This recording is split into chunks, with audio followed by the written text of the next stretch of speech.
Get ready to experience the ultimate fusion of wagering and entertainment. This is the BetMGM Network. Kicking off your morning with the Daily Tip with Michael Jenkins and Chelsea Messenger. Over. It's a very simple way to look at it. It's the best way to look at it. Followed by the newly branded Bet Sweats with Joe O and Sammy P. When I stop talking, that's when you jump in usually. He said, ring that bell! He said, ring that bell!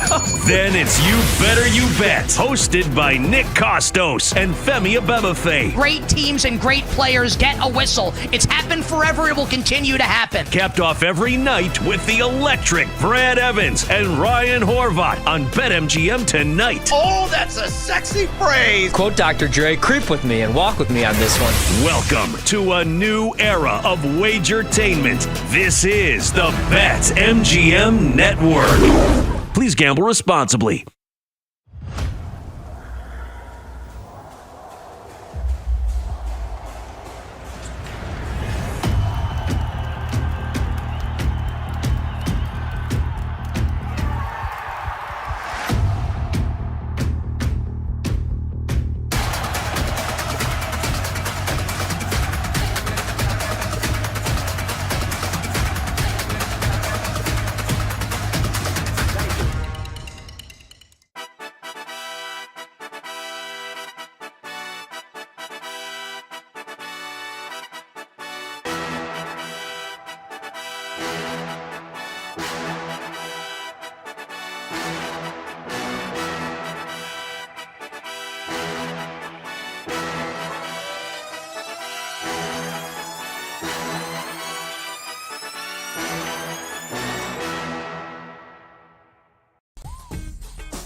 From the BetMGM Network, it's time for the Daily Tip. This is like Disneyland for adults. If I wanted to have fun, I was going to go to Disneyland with my kids. With Michael Jenkins. Honestly, you could talk me into just about anything.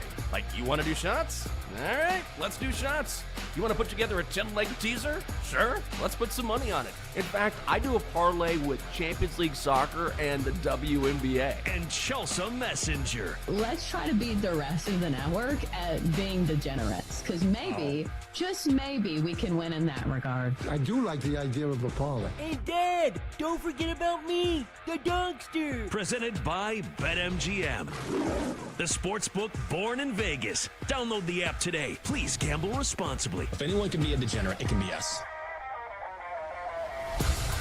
And we are rolling into hour 3 here on the Daily Tip on the BetMGM Network. Hope you're having a great morning. It is the midweek edition. I'm Michael Jenkins. She is Chelsea Messenger. Coming up, we start in the Midwest. Who's your country? John Cougar Mellencamp country. Caitlin Clark country. As the Colts name their starting quarterback, which I guess is now Danny Dimes country. Then in 20 minutes, we'll go all over the country and chat college football with Joe DeLeon from A to Z Sports, along with our best bets and the Dogster coming your way at 8:40. And how you doing? Tip of the cap. Hello to our audience on Stadium as we stream our final hour. It's easy to do if you want to see us. Maybe you don't. Maybe you're like, dude, it's too early for you guys. If not, you want to tune in. Easy to do. Just go to BallySportsLive.com or the Bally Sports Live app. Chelsea, we begin in the NFL, and it is official in Indianapolis. As we suspected, Danny Dimes, QB1 for the Indianapolis Colts. How must Colt fans be feeling this morning? A huge meh coming from the Midwest. So here is Shane Steichen saying why he went with Danny Dimes over Anthony Richardson. Yeah, I think he's a veteran guy that's been around the block and seen a few things, and seeing how he interacts with his teammates and how they've taken to him and how he's taken to them. I think he's done a really nice job, and I think the guys are excited for his opportunity. He's proven that. I think the behind-the-scenes stuff that people don't see with Daniel Jones is his work ethic, the way he connects with his teammates, the operational stuff, like I said at the start of this thing, in the huddle, the communication, the checks, all that. And I think we got a good group around him. Overall, our football team, offensively, the weapons we have, that I feel that he can be successful in it. I mean, I do think he is an upgrade over Anthony Richardson. Daniel Jones is going to be just fine. He'll have those moments where he takes off with his legs. He'll throw a touchdown or two, and he'll be okay. And then other times he will probably lose a game for you. But ultimately, this is just more of an indictment on Anthony Richardson. And the Colts chose him number 5 overall in 2023. And since that time, he's either been banged up, taken himself out of a game, but more than anything, just hasn't shown the potential to be an NFL quarterback. Hell of an athlete, no doubt. But that was the book on him at Florida. Man, this guy is a super athlete. If he learns to throw the ball, he's going to be great. Well, guess what? He's never learned to throw the football. His completion percentage in his career is 50.3%. He's thrown for 11 touchdowns and 13 picks. He has not even become close to what you might expect from a professional quarterback. And I think he's done with the Colts, and he's a career backup at best. I know that sounds harsh. I've seen nothing from him that makes me think he's a QB1 in the NFL. That or like a package quarterback where you just put him in certain situations and he runs the football. Yeah. You know, but that's the only thing I see for Anthony Richardson. And I think it's depressing for Colts fans because I feel like they should have seen a little bit of this coming. Like, if you don't have a completion percentage that exceeds 60% in any year in college, what made you think it was going to get better in the NFL? Yeah. The defenses don't get easier in the NFL. Things don't slow down when you reach the NFL. So it was one of those things where they took a shot and they thought that he had potential. But believe it or not, you have to be able to throw the ball accurately to be a successful quarterback in this day and age's NFL. So I think that was why the Colts have been dragging their feet, is because for a long time they didn't want to admit that this was a wasted draft pick. Because when you have a 5th overall draft pick, this is a big investment in your future. And that investment crashed out. Mm-hmm. And, you know, for a long time, they wanted to believe that it wasn't a mistake. But now, like, they've got to come back to reality. And so now they finally did. But I think moving forward, now here's the tough part, is that now it feels like the vibes are bad in the locker room. We've heard, you know, some of the offensive linemen talk about how difficult it makes their job when they have zero continuity at quarterback. We've heard the agent trying to beef with the organization, saying, oh, you've lost our trust now. So it just feels like a lot of nonsense going on in Indianapolis, and the season hasn't even started. So it's a tough road for the Colts. I don't think it's a team that I'll be betting on any of their overs. In fact, I think the under 7.5 wins this year is a pretty solid bet for the Colts. Man, it's been a rough run for fans in Indianapolis over the past few months. You know what I mean? Like, the Pacers make the finals, they get to a Game 7, and then Tyrese Halliburton tears his Achilles. Brutal. Okay, you got the fever. Then Caitlin Clark in and out of the lineup. She may not play again for the rest of the regular season. Sophie Cunningham is now out for the season. Yeah. Very likely with a knee injury. And you're like, well, at least we got... It's Daniel Jones. Anthony Richardson can't even be the starter. Oh, just one gut punch after another. And yeah, this has nothing to do with trust. If you think a personal trust was broken, wrong. If you think a professional trust was broken, yeah, we trusted you to come in and show us the skills to be an NFL quarterback, and it didn't happen. We don't trust you. You're right. We don't trust you to be our quarterback, so we're going with Daniel Jones. Tough times in Indy. Time to turn on the old John Cougar Mellencamp and just reminisce for a little while. Well, even if you go back like a few years where, like, imagine the gut punch that was when Andrew Luck retired. Like, imagine that. Right. Like, you finally get a quarterback who is, you know, such a guaranteed thing to be a franchise quarterback, and then he retires out of nowhere. So I'm sure Colts fans, and here's the thing, if you are this, like, down on your luck, you're starting to think in, like, crazy hypotheticals. And Jenks, we've heard something about Arch Manning lately that maybe he could be declaring. So it's been a while since a Manning has been in a Colts uniform, but when he was, it was amazing. So do we think the Colts will be tanking for Arch Manning? Well, we need to talk about this. So this goes back to give the backstory here. This is a couple weeks ago when Archie Manning, the grandfather of Arch, was being interviewed and said, Arch, he's going to stay at Texas for 2 years. We're not worried about that. He loves Austin. He's staying at Texas. Well, yesterday, Arch was asked about that comment, and here was his response. Yeah, I don't know where he got that from. He texted me and apologized about that, but I'm really just taking it day by day right now. All right. Very short from Arch. I don't think this means he's leaving. I think it means what we've said it means. Or it means, well, it depends on how this season plays out for Texas, right? If Texas has a great season, if they potentially win a national title, they're the favorites. Or Arch potentially wins the Heisman Trophy, he's the favorite. Or even if he doesn't. But if he has an amazing year, which I think he will, and Texas comes close to winning it all, and the projections are, if you leave, you will be the number one pick in the NFL draft, then yeah, would he consider going? Of course. He'd be foolish not to. But it also would not shock me if he stays 2 full years, because he does love being a Longhorn, does love being in Austin, and also it depends on who would potentially draft him, which makes us think, would the Colts, with the Manning history there, with Peyton obviously spending the bulk of his career there, would they ever tank for Arch? Well, I mean, if I'm a fan, that's what I would hope for, right? Right. Because as a fan, you don't want to live in no man's land.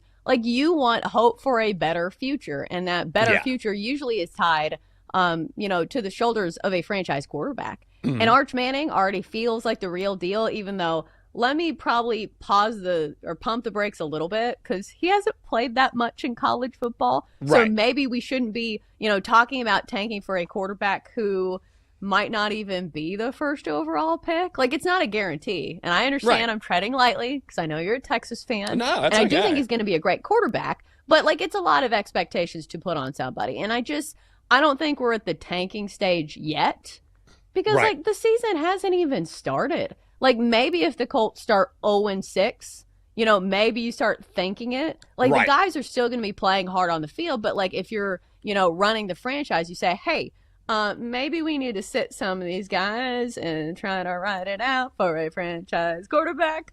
But I don't think it's one of those things that they'll start the season tanking. I don't think any team starts the season tanking, right? They at least wait till, a few games in to see how the season's going to go. Well, and also, the idea of tanking for a full season or tanking in general in the NFL or any other sport is, I think, overused a lot. These are professional athletes, right? These guys are earning paychecks. And in the NFL, the average career is around 3.5 years or less. So for every superstar that you hear about that gets all this guaranteed money and they play for years, they're dudes just grinding it out. And so you're not going to start the season and say, let's see if we can go 0-17. You want to piss an athlete off? Walk up to an NFL player in the locker room and suggest that they weren't trying very hard.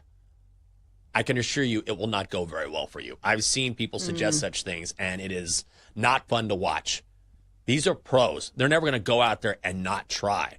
Now, at the end of the season, if it's close, you might say, all right, maybe we see a team hold out a couple of its stars in the name of, we don't want these guys to get injured. We want some of our younger guys to get some experience here. And then, wink, wink, maybe that gives us a chance at the number 1 overall pick. But it has to be close, number 1. And number 2, the Colts would have to be really bad to be as bad as the Jets or especially the Saints. So I don't think they're going to be in that position in the first place. I mean, the Saints, come on. Saints. Scraping the bottom. They're going to get demoted to the UFL. They got some tough competition with the Saints. And also, here's the thing in the NFL. Just because you get the first overall pick as a quarterback, it does not guarantee your franchise success. Because what are the most recent chants for, tanking for Tua, tanking for Trevor Lawrence, tanking for Caleb Williams? None of those teams have really realized, I'm not saying it wasn't worth it, if they were tanking in the season. Yeah. But you get what I'm saying. In the NFL, it does not guarantee you a Super Bowl win. No, not at all. I mean, quarterbacks are never a guarantee in the National Football League. I think Arch is going to be great. I think he's going to be awesome this season. I don't know if he's going to win the Heisman. I kind of think Cade Klubnik is probably that guy, if you had to ask me. And I think there's a huge possibility that Arch stays based on who has that number one pick? That's the one thing we know about the Mannings, right? Like, they're not going to let their next potential superstar go to a garbage franchise. They will find a way to get out of that situation. And why is that? Ironically, it's because of Archie, who started this whole thing in the first place, right? Because if it weren't for the team around him and injuries, Archie would probably be a Hall of Famer himself. I mean, some guys in the NFL, they just don't find themselves in the right situation. You know, you could be a receiver, you could be a running back, look at Saquon. Saquon just struggling for years to find any sort of daylight behind the Giants' offensive line. An incredible talent, banged up. And what does everyone say? If he just had a decent team around him. And what happens? He goes to a great team, loses his mind. Incredible season. Same thing for a quarterback. You got no talent around you, no line.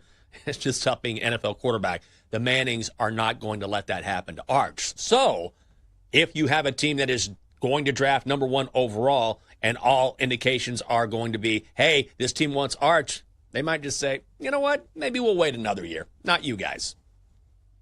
Even though it is interesting that the teams that the Manning name is attached to just happen to be like two of the teams that look like they might be the worst this year. Because think about it. Like, if this is the situation and Archie doesn't want his son going to a bad franchise, but it's the Saints, can you do that to that fan base? I think this is when you kind of have to sway. This is when you use your influence, right? And you should. This is when you use your influence and your history with the Saints and you talk to these teams and you say, what is your plan moving forward? You know, what does your cap space look like? Is your ownership group or your ownership in a place where they are ready to start building a winner and spending to build a winner? I mean, those are conversations that you can have and conversations that you can have access to because you're the Manning family. So it's not as easy necessarily as if Arch is great, he's going to leave. I think there's a lot more factors than that. But I don't think if he decided to leave this season, the Colts are going to be bad enough for him to go to Indianapolis. I think Daniel Jones, oddly enough, is good enough to keep them from being, he might not be incredible, but he's good enough to keep them from being the worst team in the NFL. Yeah, especially in that division. Like, the AFC South is not exactly the best division in football. Right. It's Arch talk, I got to tell you. I don't mind it. Doesn't bother me a bit. Coming up here on the show, it's week 0 in college football, so we're going to get you ramped up with Joe DeLeon from A to Z Sports. That's Chelsea, I'm Jinx. That is next on the Daily Tip. It is on the BetMGM Network.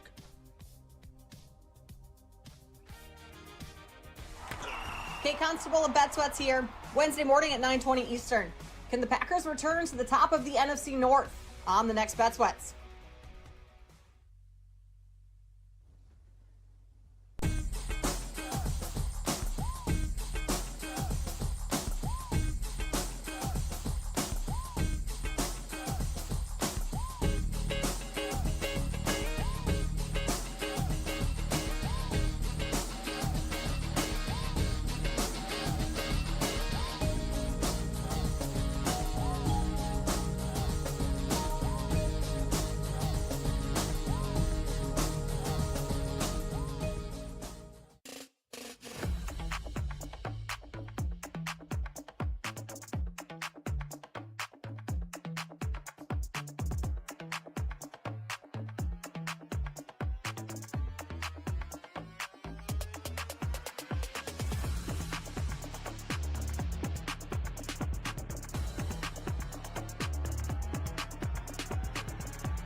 Welcome back to the Daily Tip, presented by BetMGM, the sportsbook born in Vegas. Download the app today with Michael Jenkins and Chelsea Messenger on the BetMGM network.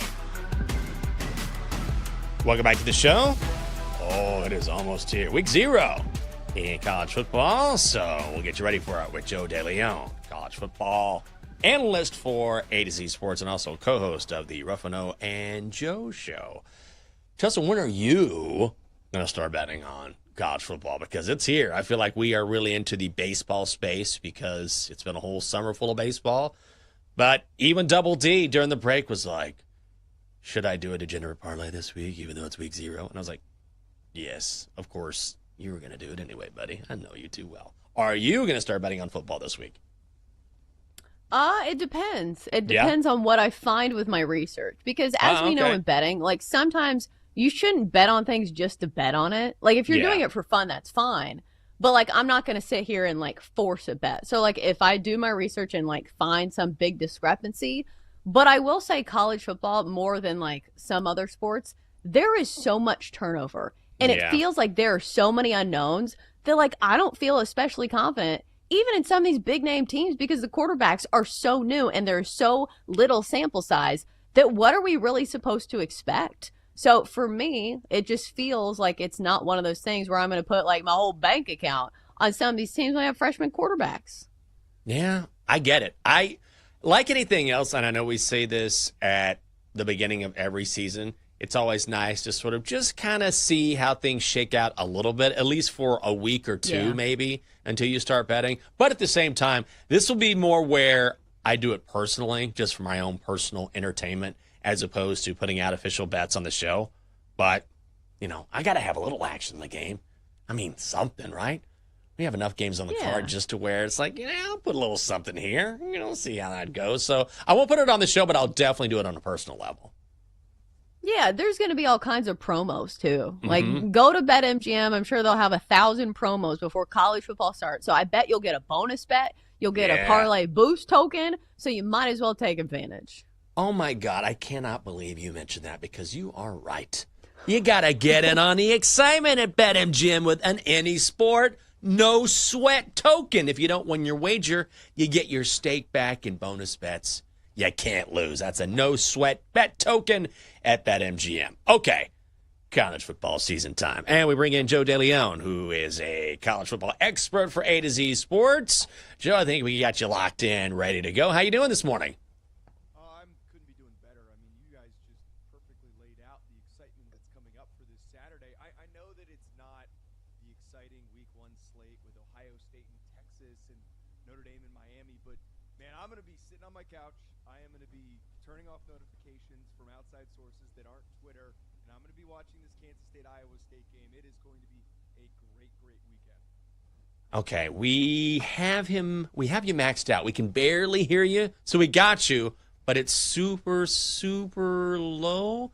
So maybe we can try this again, or maybe we can bring you in over the phone. Maybe we'll do that as well. So Joe, hang tight. Just want to make sure we can hear you because I did hear you talk about Iowa State and Kansas State. I want to talk about that game, and I definitely want to hear you talk about turning off your notifications because I'm the same way. Don't bother me during college football. Leave me alone. It better be a family emergency, Jill. So that's how I feel about it.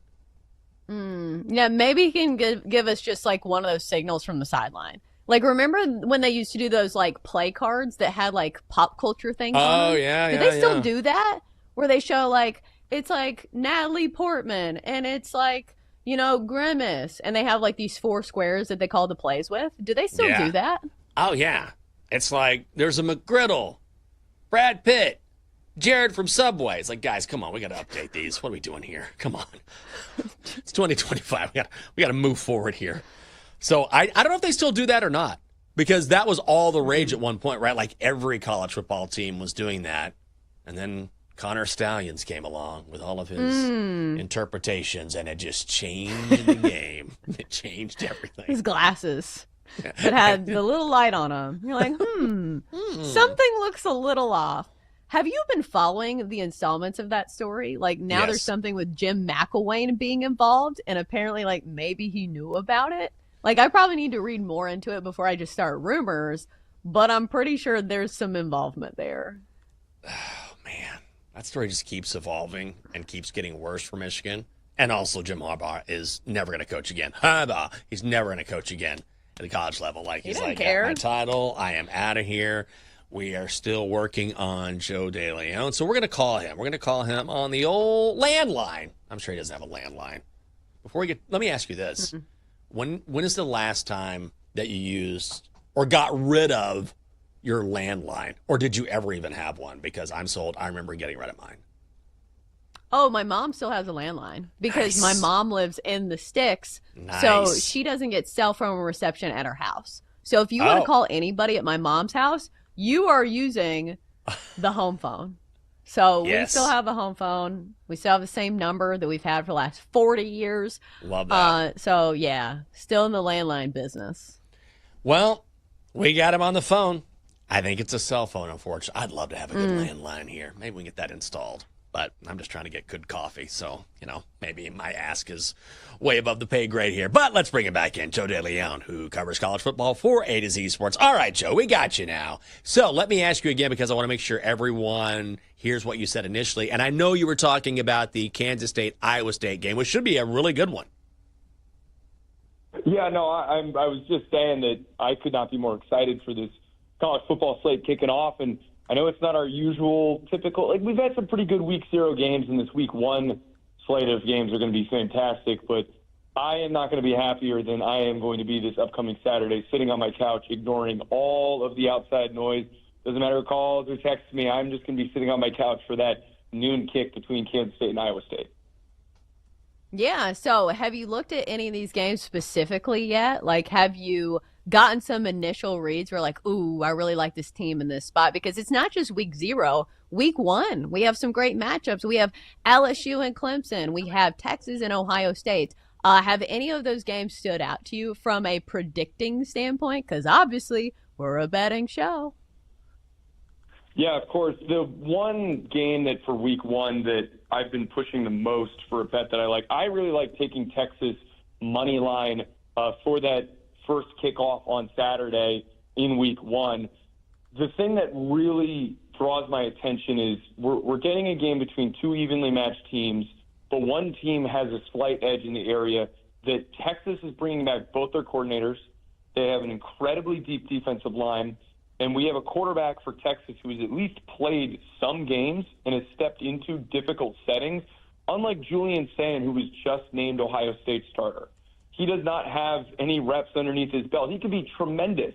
I saw a stat yesterday from one of the team pages on On3, I believe it was the Texas page, that posted apparently first-time starting quarterbacks against number 1 overall teams are 0-8 teams. So that is not boding well for Julian Sayin in this matchup. But we know that Chip Kelly's gone, Jim Knowles is gone, who are the 2 coordinators. And their defensive line, the interior of their defensive line got completely picked apart this past draft. So I really like Texas. I think Texas and Arch Manning are going to surprise people, and they're going to hit the ground running. But to talk very briefly about this Kansas State-Iowa State game, I really like Kansas State minus 3.5, and I really like taking the under 49.5 in this one. I think for a circumstance where playing in the soccer stadium in Ireland, it's typically been quite low scoring. We've seen these teams have a lot of trouble throwing the ball. I think that it is going to be on the ground, and it's going to be a very slow game. And the big reason why I like Kansas State for this one, we've got 2 evenly matched quarterbacks. One of them, Ian Rocco Beck, lost his top 2 receivers, which was the few times that last year we see a receiving tandem that 2 guys went over 1,000 yards with Jaden Higgins and Jalen Knowles. So those guys are gone. Beck is starting completely from scratch, and he's been shaky at times throughout his career.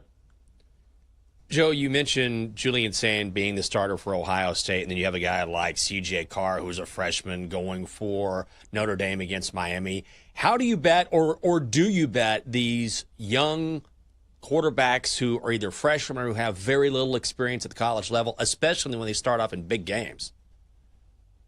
Well, the big thing that I try to focus on when I'm making these decisions with these games with very little quarterback play, and you guys alluded to this at the beginning of the segment, you don't really have exposure to what these players have done, except if you maybe go back and watch their spring game performances. But you have to take all that with a grain of salt. It's like trying to assume what a rookie quarterback in the NFL is going to do just because he's playing well in the preseason. But the thing that I try to focus on is, what is the supporting cast like? What is the situation that is around him? How many offensive linemen are coming back? What is the running back room like coming back? What is the defense? How loaded and how talented is that defense? For C.J. Carr specifically, and why I like Notre Dame to win in Week 1 against Miami, is that he's bringing back around him the deepest running back group in college football with Jadarian Price, Anais Williams, and, of course, Jeremiah Love. He's got an offensive line, even with Charles Jagusah out, that has been cohesive and together for a very long time, with a couple new faces stepping in, but they have all been there. There are no transfer portal guys. And on defense, they had one of the youngest defenses in college football and still had one of the best defenses in college football. Their secondary is elite. They are going to be very hard to throw against, going up against a quarterback, Carson Beck, in this specific situation that has had issues with dealing with tight coverage and making mistakes in those circumstances. The other part, just to add to this, when I'm picking in a specific matchup, also got to look at the opponent. Does whatever they're bringing into this battle, is it enough to rattle a first-time quarterback? I think that ultimately trying to project what a guy is going to do is going to end up leading to failure. Trying to look around at everything that's happening around them, all the other variables, is how you end up finding success. All right, so let me ask you, because we've had a lot of college football guests on our show, and I feel like I'm taking notes and tallying up how many teams get this nod, but who's your dark horse team? Because we've had a heavy serving of Nebraska. We've had some Illinois. We've had a little Oklahoma thrown in. Who's that dark horse team for you this year? That team for me is Florida. And I know that they've got an insanely difficult, tumultuous path. They've got one of the hardest schedules in the country. They're plus 3,500 right now, depending on the book that you go to for national championship odds. The way that I look at this, and I think that this is a true dark horse in the sense that if the season goes poorly, it goes really bad, and they're a 7-win team and everything falls apart. But if everything goes well and you're able to battle through the adversity that's in front of you, there's a really good chance, I believe, if they put together the resume that they could put together this year, it could be a 9-3 team that gets into the college football playoff, or they go 10-2. I think that really galvanizes that group. And the reason why I'm buying in, we've got a very veteran offensive line, a very talented offensive line. They've got an explosive receiving room. They also have a defensive line that is filled with future top 50 NFL draft picks. That is all going to be boosted by what DJ Lagway, I believe he can do in year 2 as the starter here. They gave him an advantage, and I know he was banged up, and he's been a little banged up so far going into this season, but he got to play. And kind of like what you just mentioned there with Nebraska, having those live bullets helps him understand what he needs to do in order to make big plays as a sophomore. We're not throwing a guy into the mix like Julian saying where it's a complete guess. He made so many highlight throws in difficult situations that he should not have been able to make last year, that I think in a little bit more of a settled and more consistent situation and this team actually playing together more because it was so banged up last year, this Florida team has an opportunity to do some serious damage and to maybe go on a playoff run. He covers college football for A to Z Sports, also co-host of the Ruffino and Joe Show. It is Joe DeLeon. Joe, I'm glad we got the situation worked out and got you on the air because I know you're looking forward to this like we are, and we'll have you on again during the season. Of course. Thanks for having me, guys. You bet. The old landline comes through. It's probably his cell phone, but it makes me feel good to go back in time. On our podcast, we have an actual landline where people leave voicemails, which is awesome, and I kind of love that old school aspect. I miss my old landline. You know what I mean? Like, if I ever needed something, I always go to the landline. It was there. But I remember when I was like, Michael, you're being an old man. It's time to take this thing away now. And there it went. That was, God, probably 15 years ago. I remember growing up that it was a big deal to have 2 lines at your house. Remember that? When you would have like a separate line for the kids. Like those were the rich people where you're like, oh man, she's got her own line. She's got her own line for AOL. Cause that was the other thing. If you only had one line to log on to America Online, you had to use up the phone line. So that would be a big squabble within the household as well. Well, oh man, I get a story about that. We're running out of time here, but because I was one of those kids. My brother and I had our own phone line, and let me tell you, easy to remember. Oh yeah. Coming up next on the show, we'll continue our fascinating landline talk. And since it's the middle of the week, we're going to look at our betting cards and give you some winners. Those cards ready to go. At Chelsea, I'm Jenks. Best Bets coming your way next on the Daily Tip. It is here on the BetMGM Network.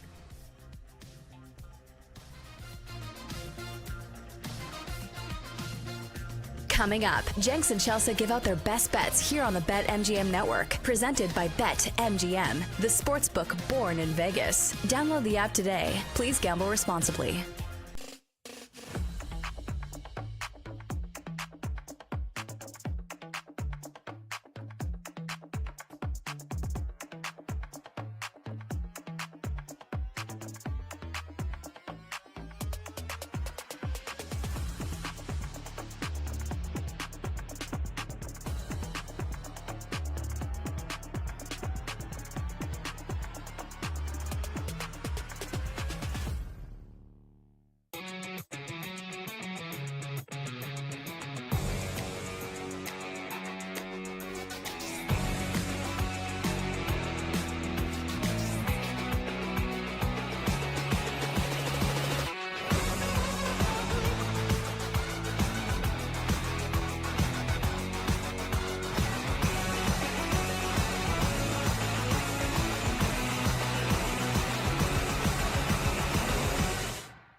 With Chelsea Messenger and Michael Jenkins on the BetMGM Network. Presented by BetMGM, the sportsbook born in Vegas. Download the app today.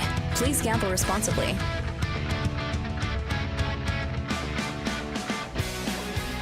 Welcome back to the show on a Wednesday. Double D, turn it up for me, baby.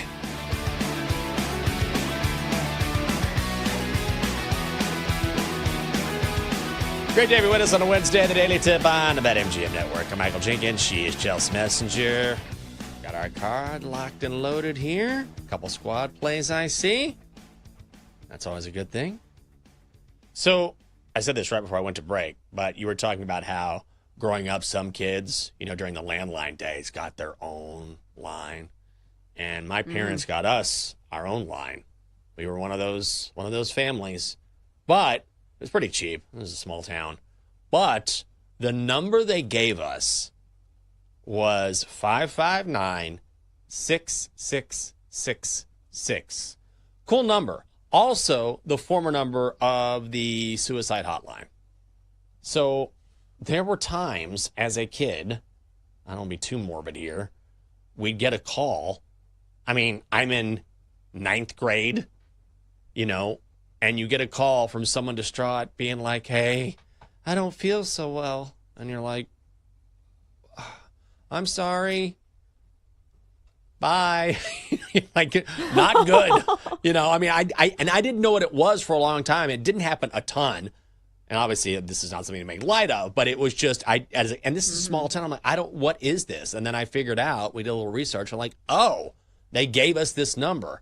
No wonder it's so easy to remember, which you would want something easy to remember, but that was not great to navigate early on as a kid until they switched the number, obviously, and found another number which could be called.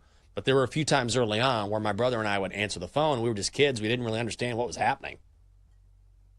Ugh. Yeah. That's not even the direction I thought that was going in, because anytime you say 666, like, I imagine, I was like, that doesn't have great connotations either. Well, so it's like, on one hand... that is when I started worshiping the devil. So, I didn't mention that, but that was, yes. Well. Yes. Yes. You shouldn't be like, no, this is not the suicide hotline. This is Hades. You got the wrong number. So if you want to come here, let me know. If you want to sell your soul, like, I got a few options for you. If you want to win a college football national championship, we have plenty of options that are, in store for you if you want to give us your soul. But yes, I don't know. Maybe we shouldn't be joking about it, but you're right. That's crazy. They gave you that number. They sure did. And then after that, it was, what? Huh? All right, describe this drawing for me. Yeah. Oh, that's not a pentagram. No, you're way off on this one. Way off. Call back when you get it right. It was just such a strange thing for a kid to have that number. And then, once that all passed, it was great because then we had a number that was easy to remember, right? Oh, yeah, just call us. 559-6666. It was great. After that, I don't know what happened to that number. Maybe I'll call it today. Figure it out. Who knows? You ever do that? There's a number you used to call, maybe like an old 1-800 number. I've done that before. And you remember it, and I'm like, I'm going to call and see what this is. Yeah, remember there was like a Mike Jones song where it was like, I don't even remember what it was. Do you remember it? Yeah. I remember that. I don't remember the song, but I remember there's that number that you could call. Do you remember the actual number? Like, I feel like I used to know it. But the other famous one, obviously, is 8635309, but there's not an area code attached to it. So, like, imagine somebody gets that number, and, like, you get people calling you all the time. Like, is this 8635309? Like, yes, stop calling. Good God, I was asleep. Oh, one thing you can always call, which is still going to this day. You've heard of Hall & Oates, right? You know of the band Hall & Oates, right? Which is one of my favorite duos of all time. They're amazing. And there is an old school analog recording. You can call it right now. I have it on my phone. Maybe we'll do it tomorrow. And you call it, and it's definitely like a tape recorder or something. And it's so old, and you choose like one of 2 or 3 Hall & Oates songs that you want to hear, and it'll just start playing it. You press a button, and all of a sudden, and it's definitely like a tape or something like a cassette because you can hear the static in the background, and that still lives on to this day. I wonder the person who had the mindset to say, I'm going to set this up and then keep it going for decades. It's still around. See, the thing is, like, people who are younger than us are not going to be making phone calls. So I feel like this is not a thing that is carrying on because people would rather, like, eat paint than, like, make a phone call or, like, leave a voicemail. So unless you, like, try to trick them into being like, hey, you dial these numbers to listen to a podcast. Like, that's how you have to frame it, where it's like, oh, here's a podcast. Have you seen, like, that SNL skit where they're like, how you get young men to go to the doctor is tell them it's a filming of a podcast. And it's like a podcast host. And just ask him questions about his health. That's actually really smart. That would work. By the way, Denton, what is this number? Should we call this? That's the Mike Jones number. Oh, that's the Mike Jones number. Yeah. Oh, okay. Good call. 281-330-8004. I'm sure it was more. That's exactly how it went. Urban than that. They had a couple cheerleaders being like, Mike Jones? All right, here's how you call him. 281-330-8004. Call Mike Jones right now. Mike Jones. Mike Jones coming up next on Bet Sweats. Sammy P and Kate Constable will continue their NFL previews this time, previewing the Green Bay Packers, and they'll also talk about which NFL teams will decline this season. Also, former Major League Baseball pitcher Jonathan Papelbon will be along at 11 o'clock, and Ryan Horvat from BetMGM tonight joins at 11:20. Let's give you some winners. Time to place your bets. All right, Chelsea, undefeated this week. What do you got? Yeah, knock on wood. All right, so I feel like all the numbers are just too good to pass up when playing the Phillies today. So I've said this before. It feels like the Phillies, they have wronged me a few times when all the numbers have gone right. So PSA there. But listen, the Phillies today at a solid price of minus 140 against the flailing Mariners today, I feel like is a really solid play. So the Mariners have won one game over their last 7. And plus, Luzardo, who's going for the Phillies today, has been absolutely fantastic over his last 3. Quality starts in all 3 of those. Plus, the Phillies at home are an absolute wagon this year. One of the best offenses, ranking 3rd in WRC plus when playing at home. They're 39-21 at home. And also as favorites, they have been a very profitable team, going 60-39 when favored on the money line, as they are today.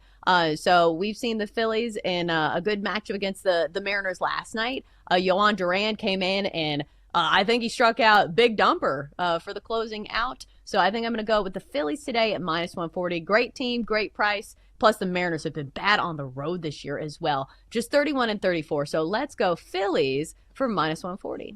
All right, I'm going to get a little pricey here because I got it this morning at minus 146. Now it's sitting at minus 155, and that is the Blue Jays taking on the Pirates. We're running it back from yesterday. Chris Bassett taking on Johan Oviedo. And really, we're fading Oviedo here, right? Has one start in the majors, got demoted to the minors, looked pretty good. But now he's back up taking on a Blue Jays team, which is top 10 in OPS and slugging against righties. Pirates' lowest scoring team in the majors. So this is a good get-right spot for Chris Bassett, who has struggled recently. Blue Jays money line, minus 155. Yeah, it's a squad play. Anytime you can get a palatable price on one of the best teams in the American League, one of the best teams in all of baseball against, like you said, the worst offense in all of baseball, I think you got to do it, no matter the pitcher. Chris Bassett is a veteran. I know his numbers have not been that great this year, but he also gets to face a pedestrian lineup in the Pirates. So going to be on the Blue Jays as well. All right, couple more bets here, then we will get to Kate. I am going Rangers-Royals under 8.5. It's minus 125. We were going to get Jacob deGrom. Instead, bullpen game for the Rangers, but this bullpen's still the 5th best ERA in all of baseball. And you got Noah Cameron going for the Royals. He's been really good. 5 earned runs over his last 22 1/3 innings. That's a span of 4 games. And both of these teams top 10 to the under in Major League Baseball. So under again we go in Kansas City, under 8.5. Royals and Rangers. And finally, I'm going to do it. Dodgers on the run line. Minus 2.5 on the run line against the Rockies. We fade the Rockies on this show. Shohei taking on Tanner Gordon. You got Shohei, gambling expert, real estate mogul, going up against Tanner Gordon. Tanner Gordon, surprisingly better at home, but still an ERA over 5. Opponents are batting more than 300 against him. Against right-handed pitching, the Dodgers 4th in OPS, 3rd in slugging. This is a lineup that averages more than 5 runs a game. We saw a blowout yesterday. It was 11-4. I think we see more of that today. So Dodgers minus 2.5. It's minus 134 at BetMGM. Woo! Got that out of the way. Dogster, get on in here.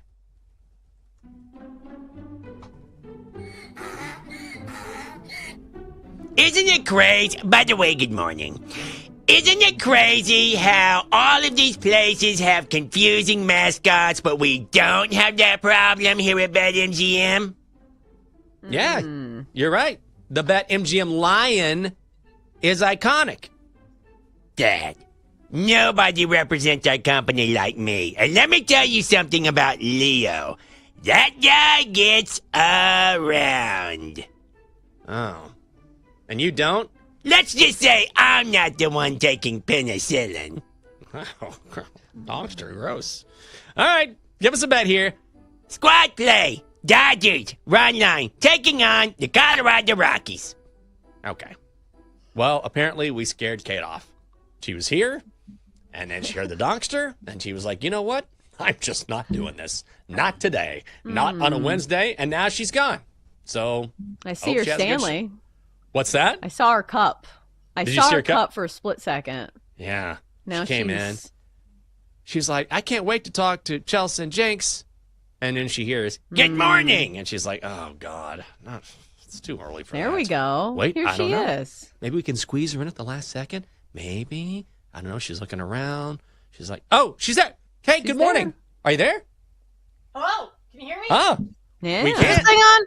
Ah, there we go. Yes, Yeah. it is. Just in time. How you doing? I need to add to your phone conversation. Did you guys do star 6-7 back in the day? Yes. Ooh, to Good call call. somebody back? Yes. Yeah. No, well, yeah, that, and then star 6-9 if you wanted caller ID your name not to show up so you could prank people.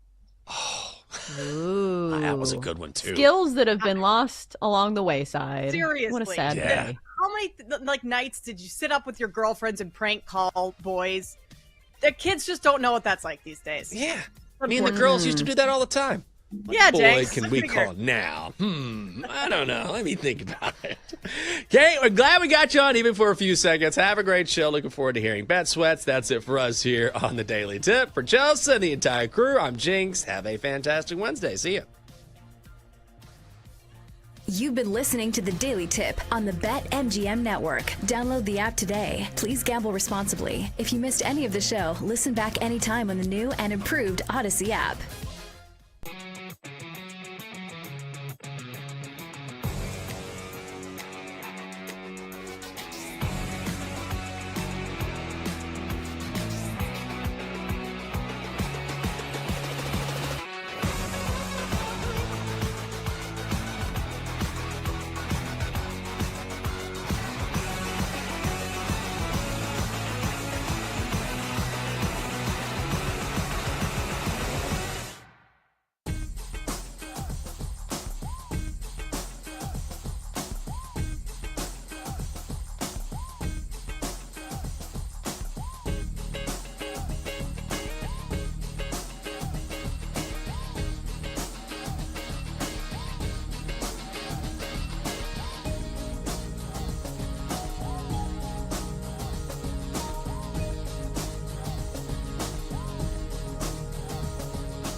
Happy Wednesday. Welcome into Send It In, presented by BetMGM here on the BetMGM Network. I'm your host, PJ Glasser. We got a great show for you guys today coming up over the next 30 minutes. We talked to Travis Hines earlier in the week from the Iowa State perspective. We're going to get Tim Everson's perspective from Kansas State today as we get ready for Farmageddon coming up on Saturday. We'll also look at the Miami Dolphins on the show today as we continue previewing the AFC East. And Chase Kitty will join us later on the show, get some of his thoughts in the NFL and college football. And then the final event on the PGA Tour calendar for this season, the Tour Championship, which starts tomorrow. We'll give out our full card outright winners, top 5 and top 10s, with only 30 golfers in the field as well. And then we'll wrap everything up with our favorite plays of the day. As always, any questions, any comments, any best bets that you guys have for us, let us know. Hit us up at the BetMGM Network on Twitch, on YouTube. Anything that you guys have for us, especially on Kansas State football, make sure you're sending in those questions,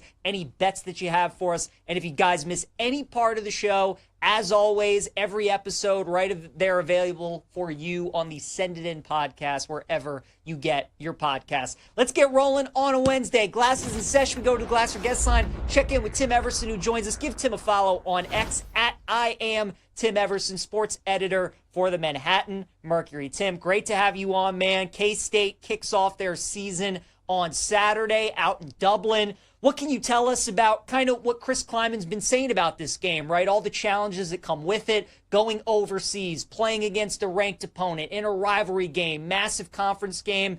What has Kleiman been saying, and what's the K-State itinerary look like? Are they already in Dublin, and what are these next few days going to look like leading up to the game? Well, thank you guys first off for having me on. I'm so happy to be here. They're not in Dublin yet. They leave a little later this evening, and will arrive on Thursday. One of the bigger things that Kleiman is kind of focused on is it's a big game, right? It's the first conference game. It's ranked. It's against your rival. It's a team that K-State hasn't beaten in 2 years. And they're very aware of that fact.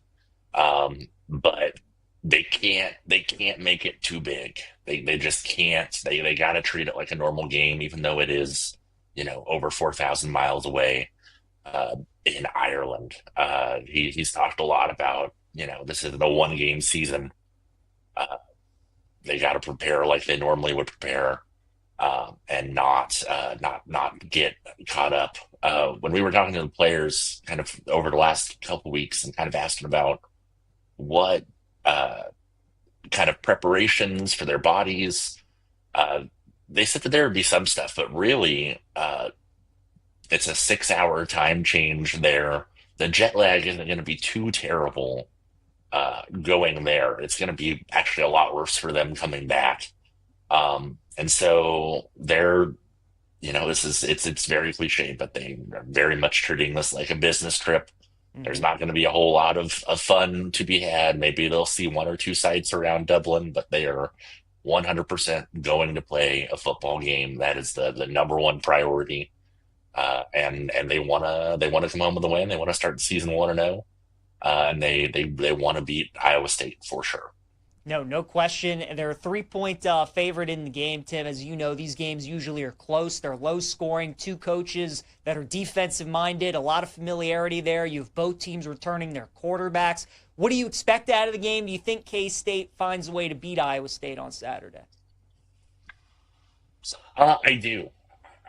I do think that they do. I just think this K-State team is on both sides of the ball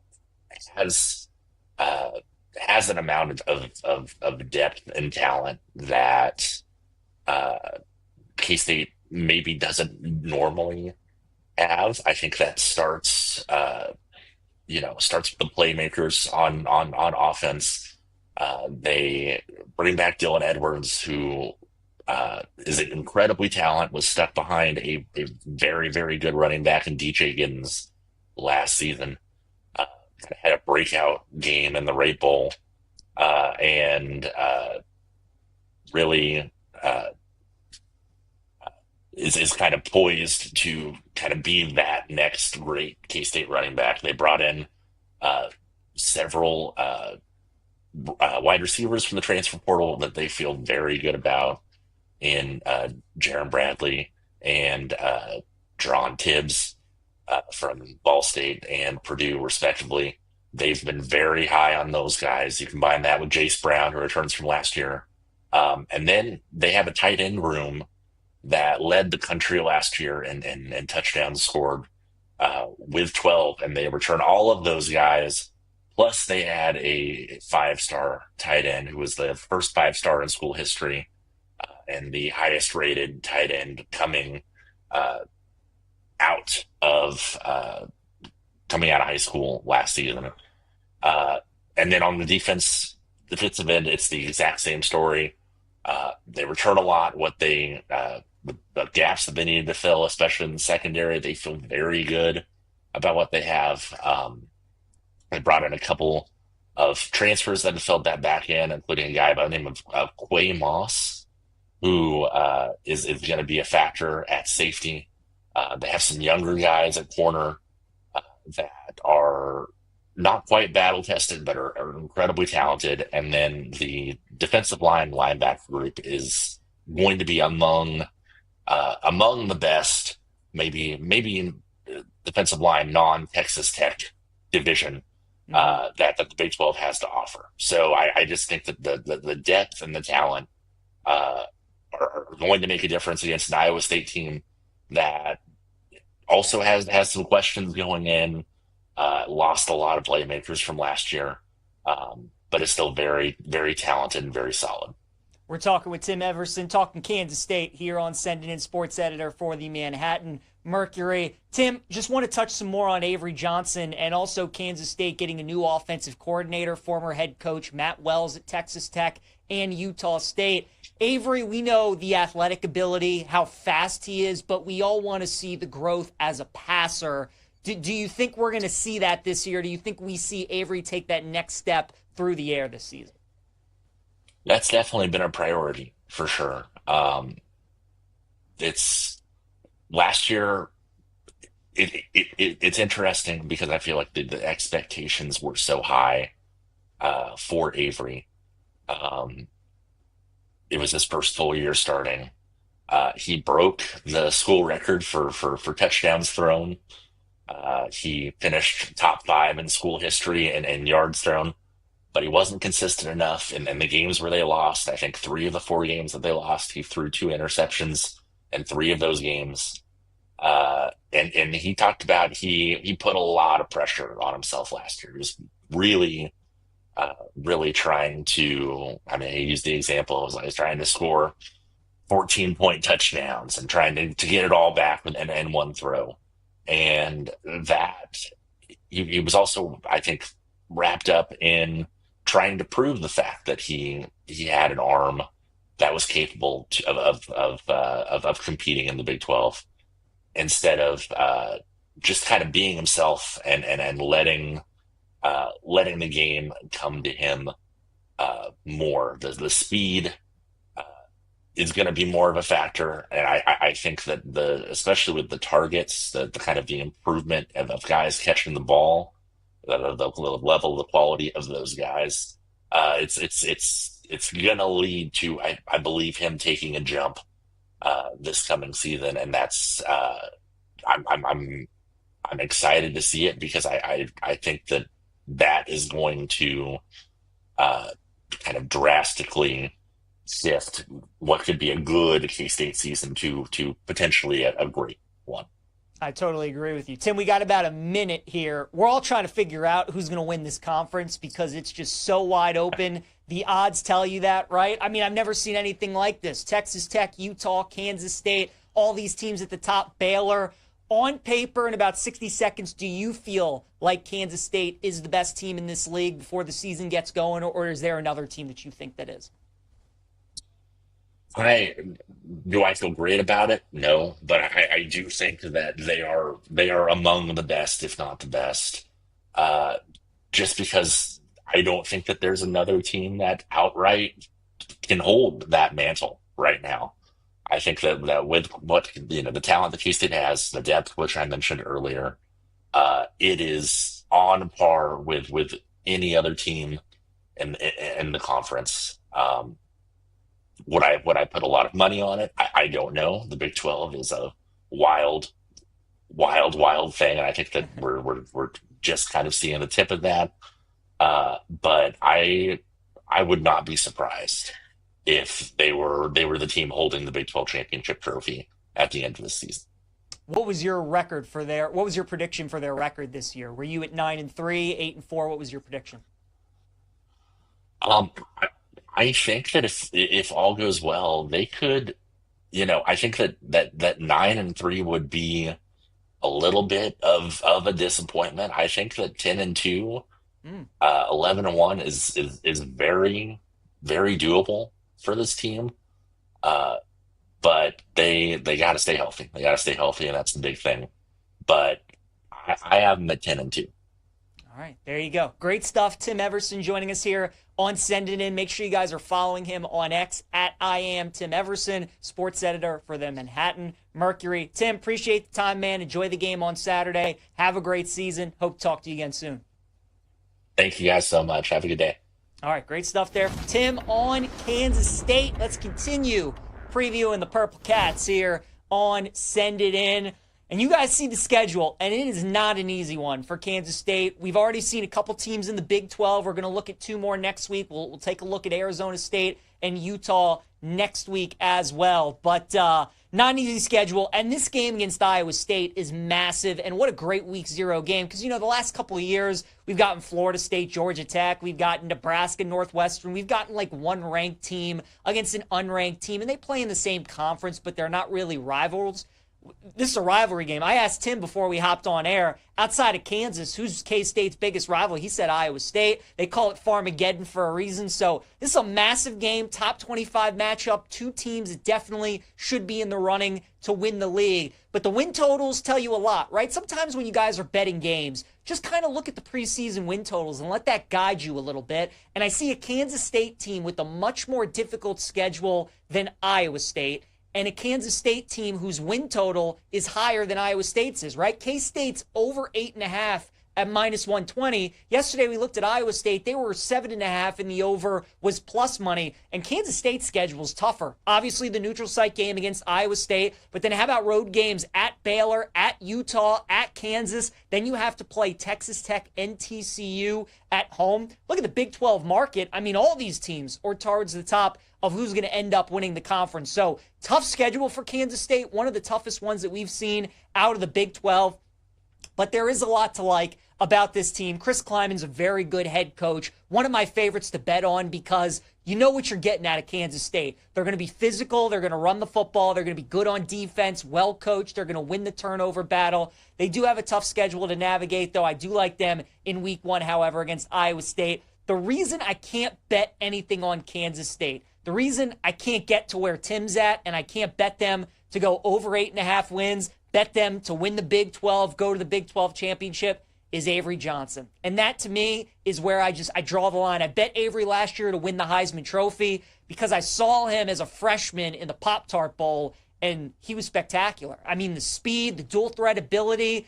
I just thought of that guy going into the offseason as a full-time starter. If he could translate as a passer, Will Howard left Kansas State, went to go win a title at Ohio State because he knew what was sitting behind him and he knew which direction Kansas State was going with Avery Johnson, and he just never got there as a passer, and I don't think he's going to make that big of a leap to get Kansas State to where they want to go. I love the Matt Wells hire. Again, he was a head coach at Utah State and Texas Tech. He knows this league well. He knows offense as well. I do think Avery is going to improve, but I don't think Avery's going to improve enough where I want to bet Kansas State to win the league or I want to bet them to go over the win total. That's the thing about the Big 12 you guys got to remember this year. A lot of experienced quarterbacks who have played for these teams that are returning. You got Sawyer Robertson at Baylor. You got Leavitt at Arizona State. You got Hoover at TCU. You know, a lot of these teams, you got Becht at Iowa State. Just about all these teams are returning guys who have been in that program for a couple years.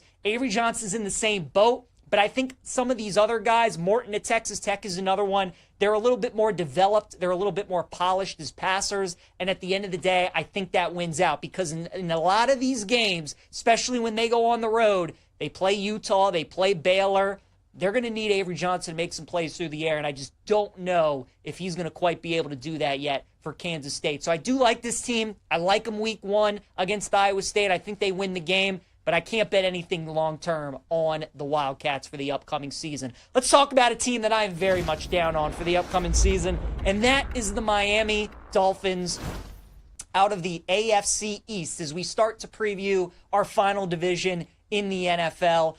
Miami right now, they are plus 600 to win the AFC East. They are 35-1 to win the AFC. Their win total is sitting at 7.5. The over and under are minus 110. So you get even on both sides for the 7.5.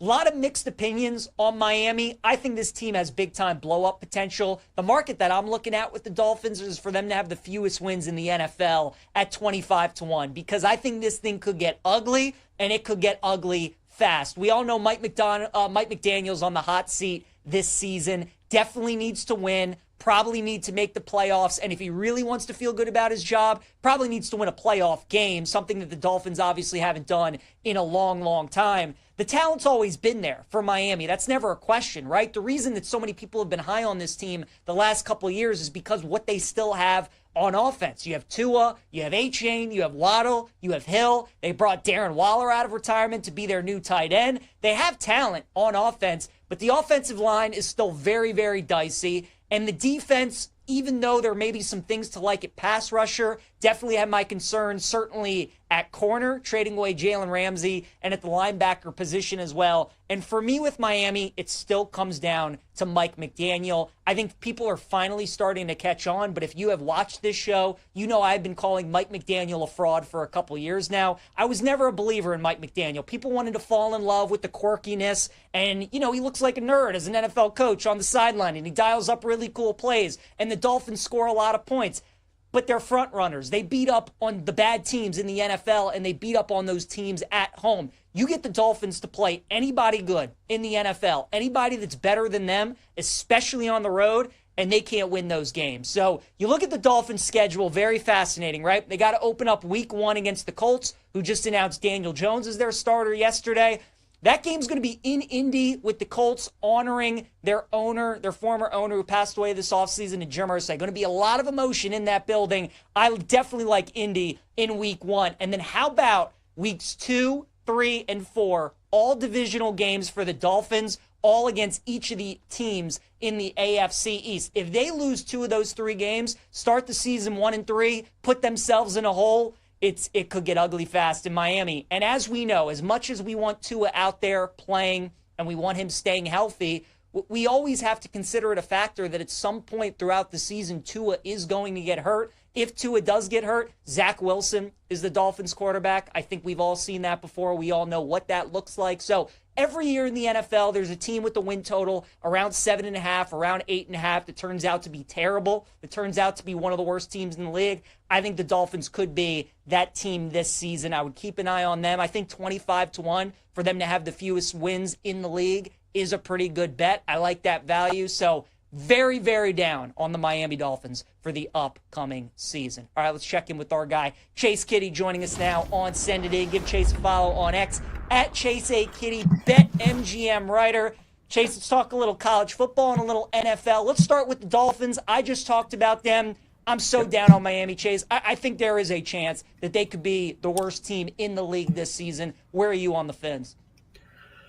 I think mentally, like, we take the handicapping part out of it. I'm in the same place that everybody else is, the same place as you, that it has total bust potential. You could see McDaniel getting fired. You could see them finishing 4th in the AFC, in the AFC East. You could see them like ending up with a top 5 draft pick. So there's all these really bottom tail outcomes that I think you could chase. I get really nervous whenever everybody is saying the same thing and everybody thinks the Dolphins are going to suck. So that's where I pull back a little bit and think, is this too much groupthink?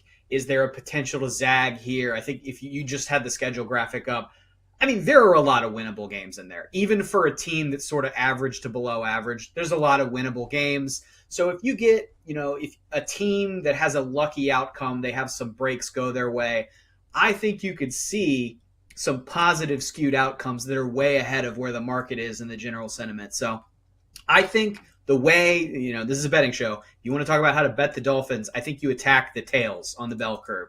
You say, hey, actually, I think this team could be a 9 or 10 win lucky team.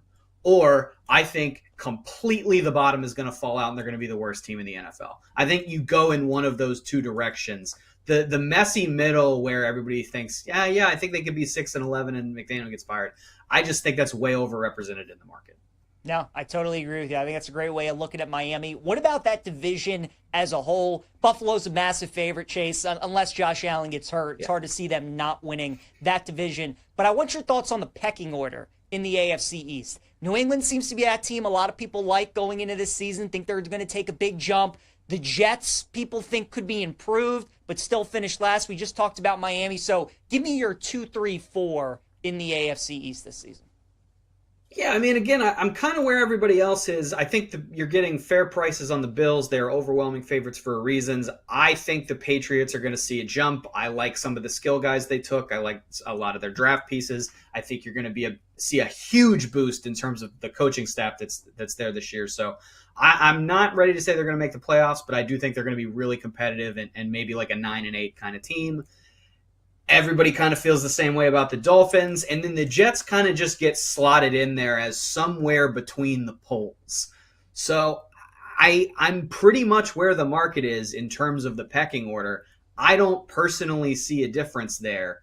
So I don't really know what the betting angle would be other than, doing something different than what everybody else thinks. Maybe people are way overvaluing what the Patriots are going to do. And maybe, maybe you want to say the Dolphins are going to finish second. Maybe you're going to take a stab at an exact divisional finish. But I think generally speaking, my sentiment is what everybody else's sentiment is. And I don't have a lot of interesting stuff to say that hasn't already been said. Totally fair, Chase. Let's talk some college football, baby. We got games on Saturday, week 0, and we got a good one. We got a ranked matchup, Kansas State and Iowa State. We just had Tim Everson on to talk some K-State. Give me your plays that you have in that matchup, if any. K-State favored by 3 and the total 49.5. Anything that you like? Iowa State money line. I think that in general, I'm a huge Kleiman fan. I had a lot of exposure to Kleiman because I'm a JMU guy, and the sort of JMU North Dakota State battles of the late 2010s. I saw a lot of Kleiman. I really respect what he does. Generally speaking, I am a big Kansas State bettor. They have a great ATS track record, one of the best in all of FBS over the last 10 or 15 years. So most of the time, I am going to be on a Kansas State side in a game. I think it's very hard to ignore what Matt Campbell has done head-to-head against Kansas State in the last 5 years. 5-0 ATS over the last 5 years against that team. I just think the multiplicity that the Cyclones play with, I think there's something there in the play style of what Kleiman does and what Campbell does. Ireland has been very good for outright underdogs the last few years. We saw a Nebraska loss to Northwestern that ended up getting Scott Frost fired a couple weeks later. Last year, we saw the Georgia Tech outright win against Florida State. So I think none of those games are as even as this Kansas State-Iowa State game, which is historically a very competitive and closely contested game. But I think if you're going to give me the plus money with the guy that keeps winning and keeps covering the games, I'm going to take it. Who do you like to win that league this year, Chase? Because, I mean, as you know, you've been doing this a while, and, I mean, it's hard to remember seeing a league ever like this in the preseason, where you have 5 or 6 teams jumbled within that close of one another. Certainly a lot of people think one of these two can end up winning the Big 12 this year. Who would be your pick to win the league as of today? Yeah, I spend as much time handicapping the Big 12 as anybody probably in America. I'm a West Virginia guy. I'm on the 10-12 podcast every week. So I spend a lot of time on this league. I wrote a piece a couple weeks ago sort of detailing what you nodded at earlier in the show about how weird the futures market is for this conference, that the entire conference is basically between 6-1 and 60-1. Never seen anything like that ever. It's supremely weird. I think my take is Arizona State's kind of being overlooked. I think one of the worst, dumbest cliches in sports is, they're the champ till somebody beats them. It's just the sort of thing that sounds cool in a locker room and sounds dumb anywhere else. Every year is a new year, right? in Arizona State's case, it's not that there's some like preternatural quality that they have as a conference champion, but they really didn't lose a lot from last year's team outside of Scadaboo. That offensive line's still really good. Sam Levitt is still good, still young. He has been flying up Heisman boards this summer. Arizona State has been flying up the outright national championship market. I'm not telling you to bet on them, but the odds movement is at least interesting. I think they're being way overlooked because the sentiment on Arizona State is, oh, well, that was a weird, fluky result. It's not like they're going to do it again. They have a pretty good chance to do it again because they didn't lose a lot. And so to be handicapped there, sort of with everybody else, I think is a bit of a misprice from the market. And I think a month from now, you're going to see them as a clear favorite in that conference. Fair enough. Chase, anything else that you like in week 0 outside of Iowa State money line, or maybe anything that you've already bet in week 1 for next week? Yeah, I have a ton. I can't say I have any other week 0 action in college football. Week 1, I'll give you a couple. I'll have a lot more on the BetMGM blog, so I would encourage people to go read everything I have. I really like Indiana minus the 22.5 against Old Dominion. I have seen Cignetti pound on bad Sunbelt teams a lot. I think that will happen again. South Carolina, Virginia Tech over 48.5. I like. Georgia is going to utterly destroy Marshall. I don't care that the number is 39.5. I might lay 49.5 if that's where the market was, because this Marshall team is very bad. I got Southern Miss at plus 14.5 back in May. They're now plus 11.5 against Mississippi State. I would still bet it there as long as the price point is a double-digit number. And if you're looking for a little closer to today, I've got 2 tennis plays. I honestly cannot pronounce either of the last names, but they are on my Twitter feed. You can go find them there. One is a plus 125 dog, but I like both of them. There you go. Make sure you go check out Chase's blog, check his Twitter as well for those tennis picks, and go follow the man at Chase A. Kitty. He joins us every Wednesday here on Send It In. Chase, always appreciate the time, sir. We'll talk again next week. Yep. See you next week, PJ. All right, pal. Great stuff. Chase Kitty. Let's talk some golf, you guys. Tour Championship gets going tomorrow. Scotty Scheffler is a plus 175 favorite. Let's be honest. The guy's probably going to end up winning the golf tournament. So the 2 outrights that I have, I'll give you the prices with Scotty in there, but it would probably be wise if you would just bet them without Scotty this week. Victor Hovland at 22-1 with Scotty, without him, 14-1. Sam Burns with 25-1 without Scotty, 16-1. Victor and Sam Burns both kind of fit the profile of the players that I'm looking for this week. Sam has had a terrific season. He is top 10 in strokes gained off the tee the last 2 months. He's top 10 in par 4 and par 5 scoring, and he's got a great short game. So keep an eye on him and Victor Hovland as well. I'll also take Hovland in the top 5 and Tommy Fleetwood in the top 5. And then we'll go back to the well with Burns and J.J. Spahn as well, who Nick Kenyon gave us yesterday, who he liked at top 10. No top 20s this week, on 30 guys in the field. So, again, because Scotty is so heavily favored, if he does not win, with only 30 guys in the field, you're getting some pretty good prices on some other guys, but maybe top 5, top 10 markets, the way to look as well. Because at BetMGM, if you do get ties, you get paid in full. So definitely attack those markets from our friend at BetMGM. And a promo that we got to tell you about, an MLB Parlay Boost Token. Swing big on your next MLB parlay. Use this Parlay Boost Token to score a bigger payout if your baseball parlay hits. Make it legendary with BetMGM. Download the app today. Please gamble responsibly. Let's get to our best bets of the day to wrap the show. And our pick today in Going Streaking is going to be Shohei Ohtani. It's going up against the Rockies tonight. Shohei will be pitching. He'll be hitting. He's been mashing out in Coors Field just about like every other hitter does. Shohei at Coors Field, pretty easy handicap. He'll be our play today in Going Streaking. My prop lock is going to be the Dolphins with the fewest wins in the league at 25-1. Yeah, everybody thinks Miami's going to stink this season, but I think everybody's going to be right. Give me the Fins to be the worst team in the league at 25-1. Reds on the money line today is our dog of the day, plus 110 against the Angels. It's Nick Martinez against Yusei Kikuchi, which is why the Reds are dogs, but I like the price. And then Kansas State money line against Iowa State on Saturday. That's going to be my best bet. Don't want to lay the 3 because it feels like a game that could be decided by 1 or 2 points. I'll lay the juice at minus 160. K-State takes down Iowa State in week 0. Thanks again to Tim Everson, Chase Kitty for joining us today on the show. Have a great rest of your day. We'll see you guys tomorrow.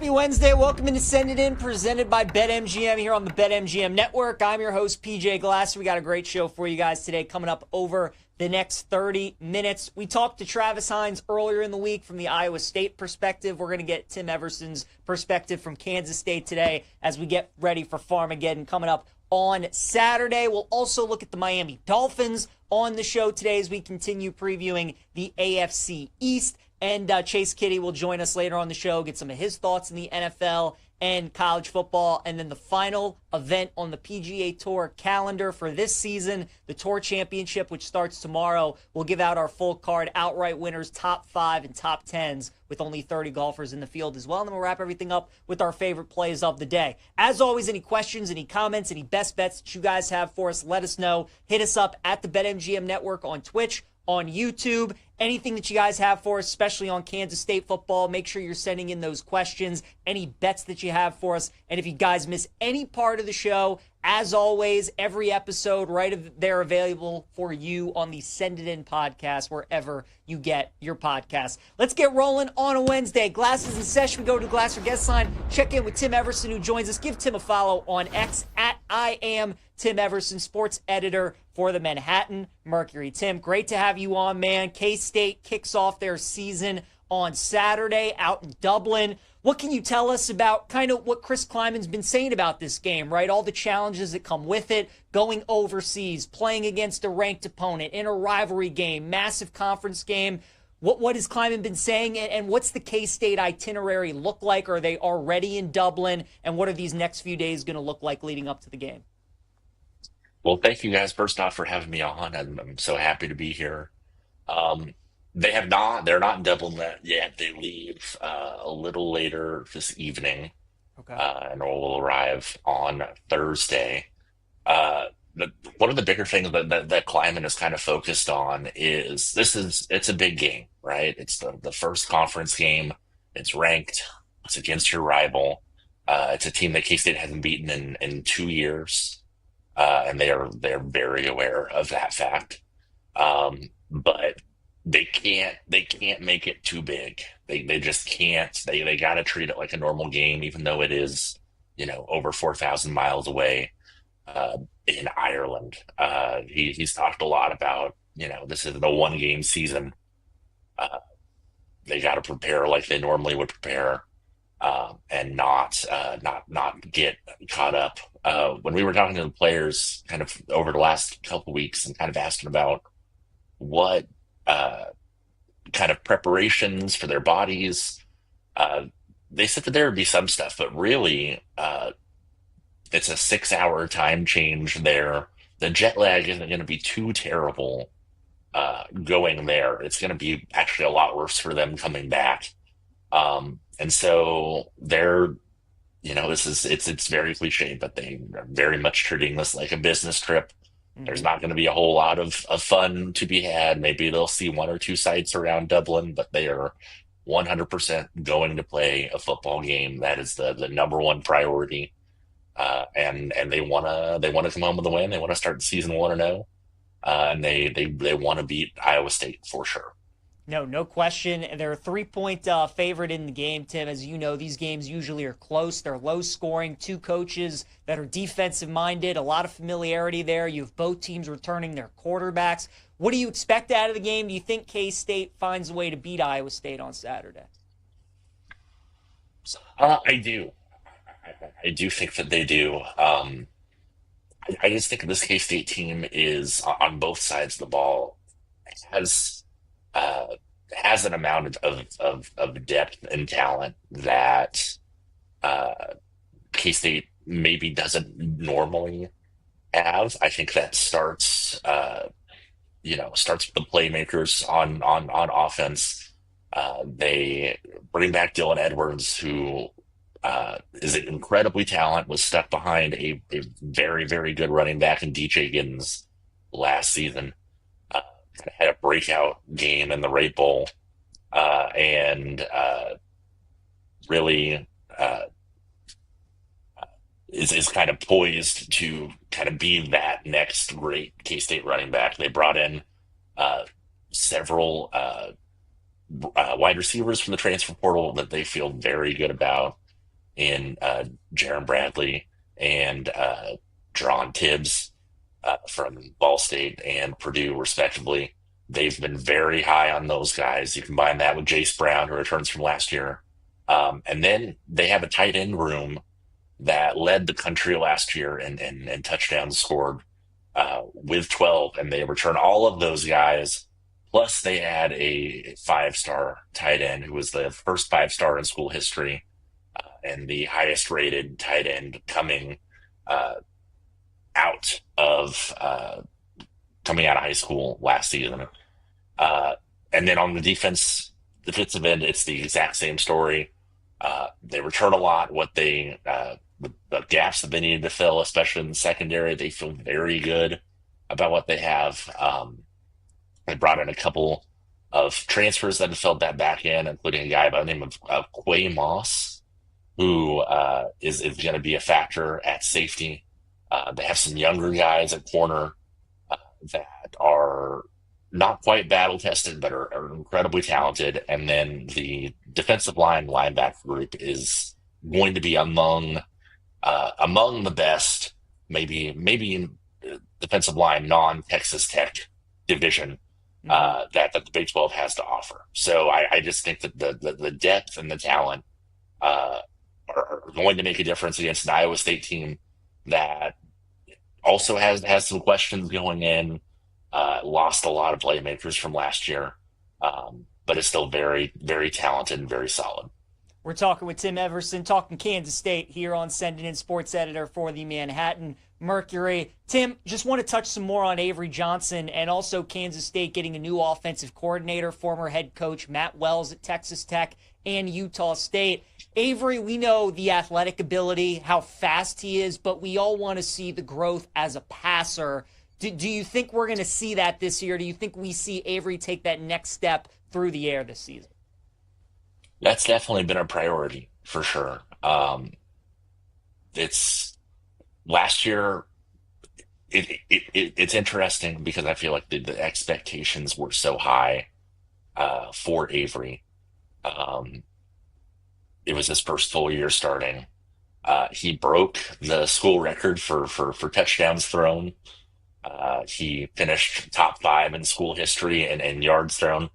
But he wasn't consistent enough in the games where they lost. I think 3 of the 4 games that they lost, he threw 2 interceptions in 3 of those games. And he talked about he put a lot of pressure on himself last year. He was really trying to, he used the example, it was like he's trying to score 14-point touchdowns and trying to get it all back in one throw. And that he was also, I think, wrapped up in trying to prove the fact that he had an arm that was capable of competing in the Big 12 instead of just kind of being himself and letting the game come to him more. The speed is going to be more of a factor, and I think that especially with the targets, the kind of the improvement of guys catching the ball. The level, the quality of those guys, it's gonna lead to I believe him taking a jump this coming season, and that's I'm excited to see it because I think that is going to kind of drastically shift what could be a good K-State season to potentially a great one. I totally agree with you. Tim, we got about a minute here. We're all trying to figure out who's going to win this conference because it's just so wide open. The odds tell you that, right? I've never seen anything like this. Texas Tech, Utah, Kansas State, all these teams at the top, Baylor. On paper, in about 60 seconds, do you feel like Kansas State is the best team in this league before the season gets going, or is there another team that you think that is? Do I feel great about it? No, but I do think that they are among the best, if not the best. Just because I don't think that there's another team that outright can hold that mantle right now. I think that with what the talent that K-State has, the depth which I mentioned earlier, it is on par with any other team in the conference. Would I put a lot of money on it? I don't know. The Big 12 is a wild, wild thing, and I think that we're just kind of seeing the tip of that. But I would not be surprised if they were the team holding the Big 12 championship trophy at the end of the season. What was your prediction for their record this year? Were you at 9-3, 8-4? What was your prediction? I think that if all goes well, they could, I think that 9-3 would be a little bit of a disappointment. I think that 10-2, 11-1 is very, very doable for this team. But they got to stay healthy. They got to stay healthy, and that's the big thing. But I have them at 10-2. All right, there you go. Great stuff. Tim Everson joining us here on Send It In. Make sure you guys are following him on X at I am Tim Everson, sports editor for the Manhattan Mercury. Tim, appreciate the time, man. Enjoy the game on Saturday. Have a great season. Hope to talk to you again soon. Thank you guys so much. Have a good day. All right, great stuff there. Tim on Kansas State. Let's continue previewing the Purple Cats here on Send It In. And you guys see the schedule, and it is not an easy one for Kansas State. We've already seen a couple teams in the Big 12. We're going to look at two more next week. We'll take a look at Arizona State and Utah next week as well. But not an easy schedule. And this game against Iowa State is massive. And what a great Week 0 game. Because, the last couple of years, we've gotten Florida State, Georgia Tech. We've gotten Nebraska, Northwestern. We've gotten like one ranked team against an unranked team. And they play in the same conference, but they're not really rivals. This is a rivalry game. I asked Tim before we hopped on air, outside of Kansas, who's K-State's biggest rival? He said Iowa State. They call it Farmageddon for a reason. So this is a massive game, top 25 matchup. Two teams that definitely should be in the running to win the league. But the win totals tell you a lot, right? Sometimes when you guys are betting games, just kind of look at the preseason win totals and let that guide you a little bit. And I see a Kansas State team with a much more difficult schedule than Iowa State, and a Kansas State team whose win total is higher than Iowa State's is, right? K-State's over 8.5 at -120. Yesterday we looked at Iowa State. They were 7.5, and the over was plus money. And Kansas State's schedule is tougher. Obviously the neutral site game against Iowa State, but then how about road games at Baylor, at Utah, at Kansas? Then you have to play Texas Tech and TCU at home. Look at the Big 12 market. I mean, all these teams are towards the top of who's going to end up winning the conference. So tough schedule for Kansas State, one of the toughest ones that we've seen out of the Big 12. But there is a lot to like about this team. Chris Kleiman's a very good head coach, one of my favorites to bet on because you know what you're getting out of Kansas State. They're going to be physical. They're going to run the football. They're going to be good on defense, well coached. They're going to win the turnover battle. They do have a tough schedule to navigate, though. I do like them in Week 1, however, against Iowa State. The reason I can't bet anything on Kansas State, the reason I can't get to where Tim's at and I can't bet them to go over 8.5 wins, bet them to win the Big 12, go to the Big 12 championship, is Avery Johnson. And that, to me, is where I draw the line. I bet Avery last year to win the Heisman Trophy because I saw him as a freshman in the Pop-Tart Bowl, and he was spectacular. I mean, the speed, the dual threat ability.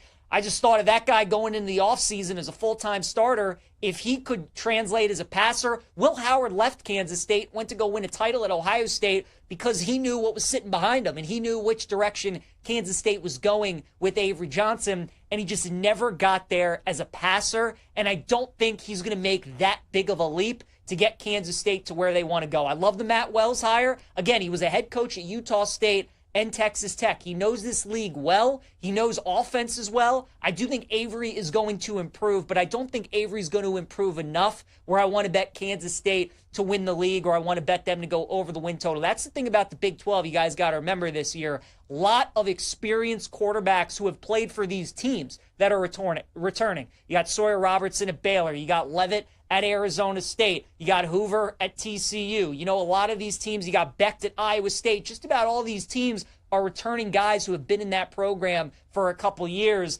Avery Johnson's in the same boat, but I think some of these other guys, Morton at Texas Tech is another one, they're a little bit more developed. They're a little bit more polished as passers. And at the end of the day, I think that wins out because in a lot of these games, especially when they go on the road, they play Utah, they play Baylor.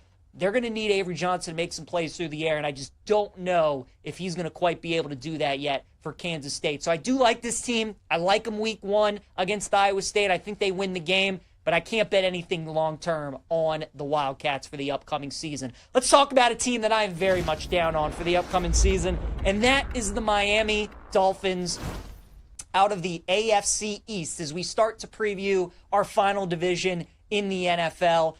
Miami right now, they are plus 600 to win the AFC East. They are 35-1 to win the AFC. Their win total is sitting at 7.5. The over and under are minus 110. So you get even on both sides for the 7.5.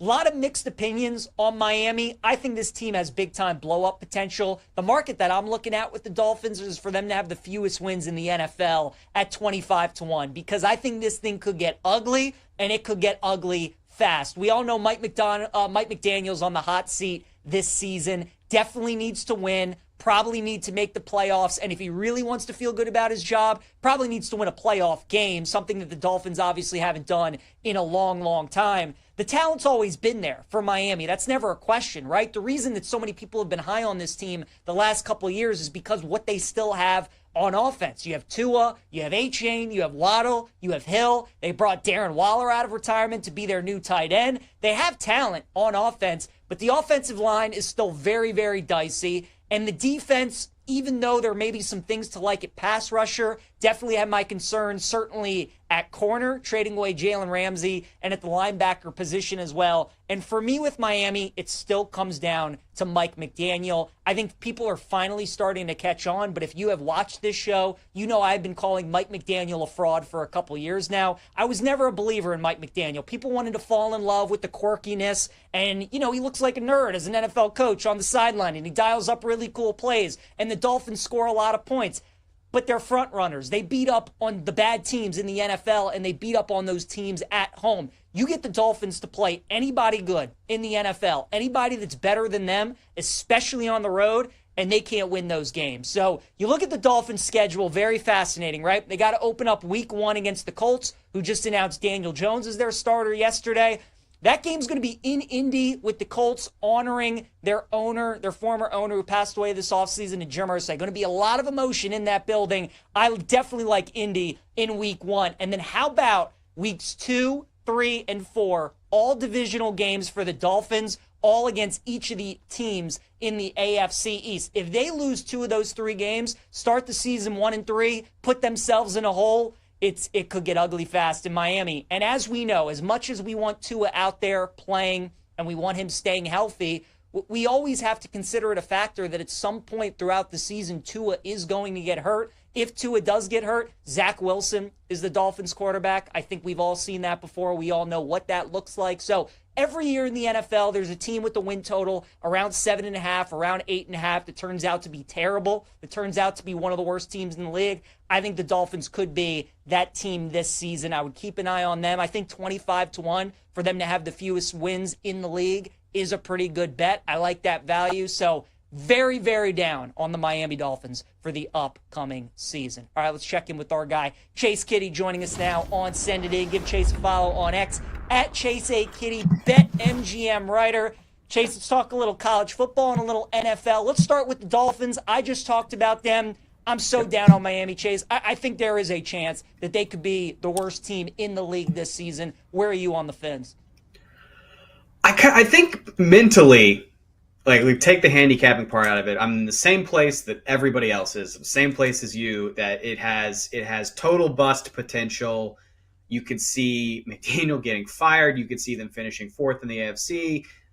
In the AFC East, you could see them like ending up with a top 5 draft pick. So there's all these really bottom tail outcomes that I think you could chase.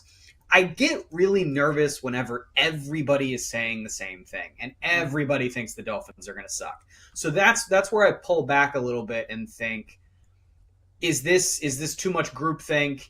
Is there a potential to zag here? I think if you just had the schedule graphic up, I mean, there are a lot of winnable games in there. Even for a team that's sort of average to below average, there's a lot of winnable games. So if you get, if a team that has a lucky outcome, they have some breaks go their way, I think you could see some positive skewed outcomes that are way ahead of where the market is in the general sentiment. So I think the way, this is a betting show. You want to talk about how to bet the Dolphins. I think you attack the tails on the bell curve. You say, hey, actually, I think this team could be a 9 or 10 win lucky team. Or I think completely the bottom is going to fall out and they're going to be the worst team in the NFL. I think you go in one of those two directions. The messy middle where everybody thinks, yeah, I think they could be 6-11 and McDaniel gets fired. I just think that's way overrepresented in the market. No, I totally agree with you. I think that's a great way of looking at Miami. What about that division as a whole? Buffalo's a massive favorite, Chase, unless Josh Allen gets hurt. It's hard to see them not winning that division. But I want your thoughts on the pecking order in the AFC East. New England seems to be that team a lot of people like going into this season, think they're going to take a big jump. The Jets, people think could be improved, but still finished last. We just talked about Miami. So give me your 2, 3, 4 in the AFC East this season. Yeah, I mean, again, I'm kind of where everybody else is. I think you're getting fair prices on the Bills. They're overwhelming favorites for reasons. I think the Patriots are going to see a jump. I like some of the skill guys they took. I like a lot of their draft pieces. I think you're going to see a huge boost in terms of the coaching staff that's there this year. So I'm not ready to say they're going to make the playoffs, but I do think they're going to be really competitive and maybe like a 9-8 kind of team.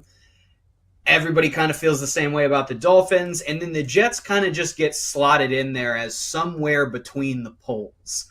So I'm pretty much where the market is in terms of the pecking order. I don't personally see a difference there.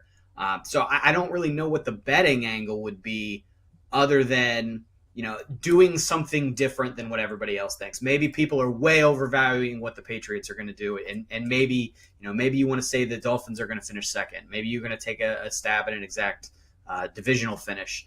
But I think generally speaking, my sentiment is what everybody else's sentiment is. And I don't have a lot of interesting stuff to say that hasn't already been said. Totally fair, Chase. Let's talk some college football, baby. We got games on Saturday, week 0, and we got a good one. We got a ranked matchup, Kansas State and Iowa State. We just had Tim Everson on to talk some K-State. Give me your plays that you have in that matchup, if any. K-State favored by 3 and the total 49.5. Anything that you like?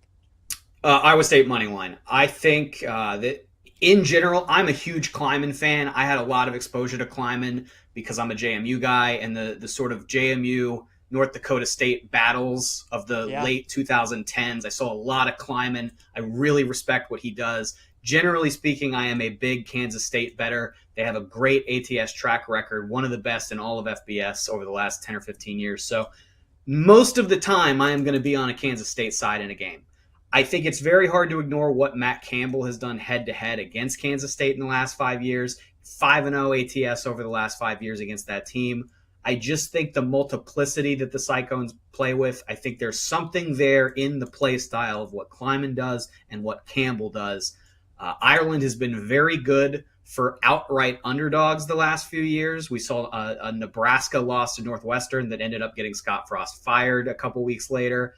Last year, we saw the Georgia Tech outright win against Florida State. So I think none of those games are as even as this Kansas State-Iowa State game, which is historically a very competitive and closely contested game. But I think if you're going to give me the plus money with the guy that keeps winning and keeps covering the games, I'm going to take it. Who do you like to win that league this year, Chase? Because, I mean, as you know, you've been doing this a while, and, I mean, it's hard to remember seeing a league ever like this in the preseason, where you have 5 or 6 teams jumbled within that close of one another. Certainly a lot of people think one of these two can end up winning the Big 12 this year. Who would be your pick to win the league as of today? Yeah, I spend as much time handicapping the Big 12 as anybody probably in America. I'm a West Virginia guy. I'm on the 10-12 podcast every week. So I spend a lot of time on this league. I wrote a piece a couple weeks ago sort of detailing what you nodded at earlier in the show about how weird the futures market is for this conference, that the entire conference is basically between 6-1 and 60-1. Never seen anything like that ever. It's supremely weird. I think my take is Arizona State's kind of being overlooked. I think one of the worst, dumbest cliches in sports is, they're the champ till somebody beats them. It's just the sort of thing that sounds cool in a locker room and sounds dumb anywhere else. Every year is a new year, right?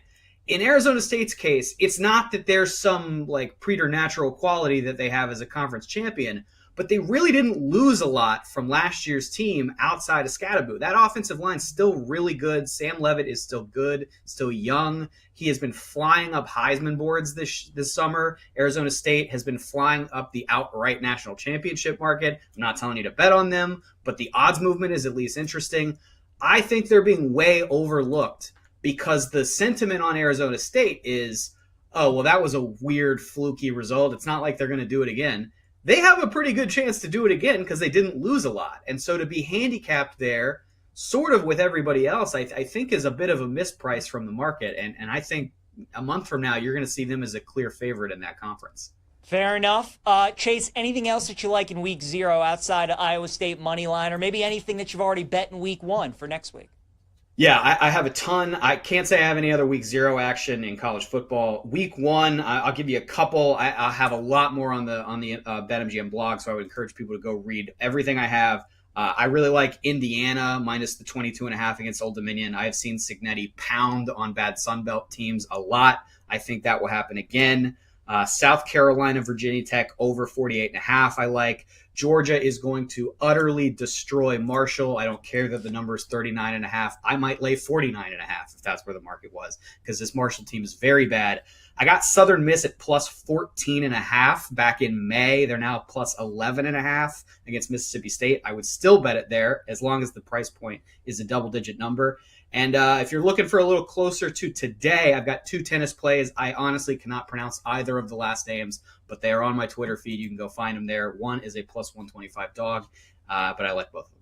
There you go. Make sure you go check out Chase's blog, check his Twitter as well for those tennis picks, and go follow the man at Chase A. Kitty. He joins us every Wednesday here on Send It In. Chase, always appreciate the time, sir. We'll talk again next week. Yep. See you next week, PJ. All right, pal. Great stuff. Chase Kitty.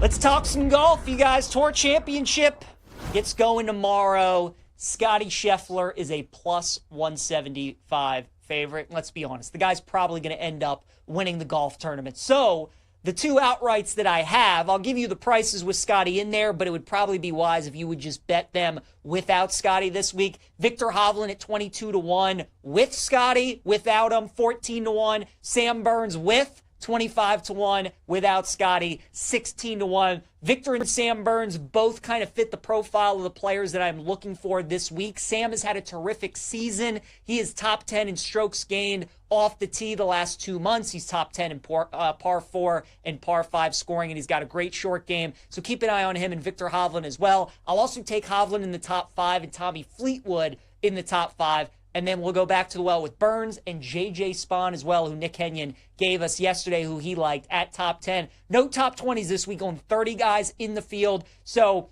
again, because Scotty is so heavily favored, if he does not win, with only 30 guys in the field, you're getting some pretty good prices on some other guys, but maybe top 5, top 10 markets, the way to look as well. Because at BetMGM, if you do get ties, you get paid in full. So definitely attack those markets from our friend at BetMGM. And a promo that we got to tell you about, an MLB Parlay Boost Token. Swing big on your next MLB parlay. Use this Parlay Boost Token to score a bigger payout if your baseball parlay hits. Make it legendary with BetMGM. Download the app today. Please gamble responsibly. Let's get to our best bets of the day to wrap the show. And our pick today in Going Streaking is going to be Shohei Ohtani. It's going up against the Rockies tonight. Shohei will be pitching. He'll be hitting. He's been mashing out in Coors Field just about like every other hitter does. Shohei at Coors Field, pretty easy handicap. He'll be our play today in Going Streaking. My prop block is going to be the Dolphins with the fewest wins in the league at 25-1. Yeah, everybody thinks Miami's going to stink this season, but I think everybody's going to be right. Give me the Fins to be the worst team in the league at 25-1. Reds on the money line today is our dog of the day, plus 110 against the Angels. It's Nick Martinez against Yusei Kikuchi, which is why the Reds are dogs, but I like the price. And then Kansas State money line against Iowa State on Saturday. That's going to be my best bet. Don't want to lay the 3 because it feels like a game that could be decided by 1 or 2 points. I'll lay the juice at minus 160. K-State takes down Iowa State in week 0. Thanks again to Tim Everson, Chase Kitty for joining us today on the show. Have a great rest of your day. We'll see you guys tomorrow.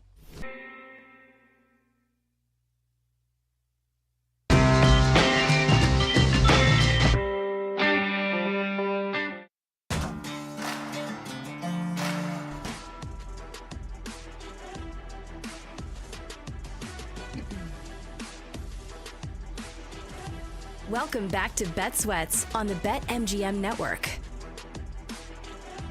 Hey, Constable Sam Panatovich here with you on the BetMGM Network. Hour left in the show. We've got a couple awesome guests that will be joining us. Jonathan Papelbon will be on with us in just mere moments. Ryan Horvat is going to join us about 20 minutes from now to talk some Green Bay Packers as we continue our countdown to kickoff. And then coming up 40 minutes from now, we wrap up the show with some lightning bets. We'll tell you where we're putting our money today. But Sam, it is time to turn our attention back to the diamond, and no one better to do that with than Foul Territory's Jonathan Papelbon, a former Major League Baseball player himself. Most notably for the Red Sox, Jonathan, which is where we're going to start today.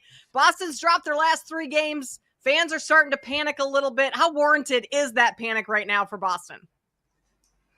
The fans are panicking no matter what, Kate. You know, it only takes 2 games to lose in a row. The fans will start panicking, believe me.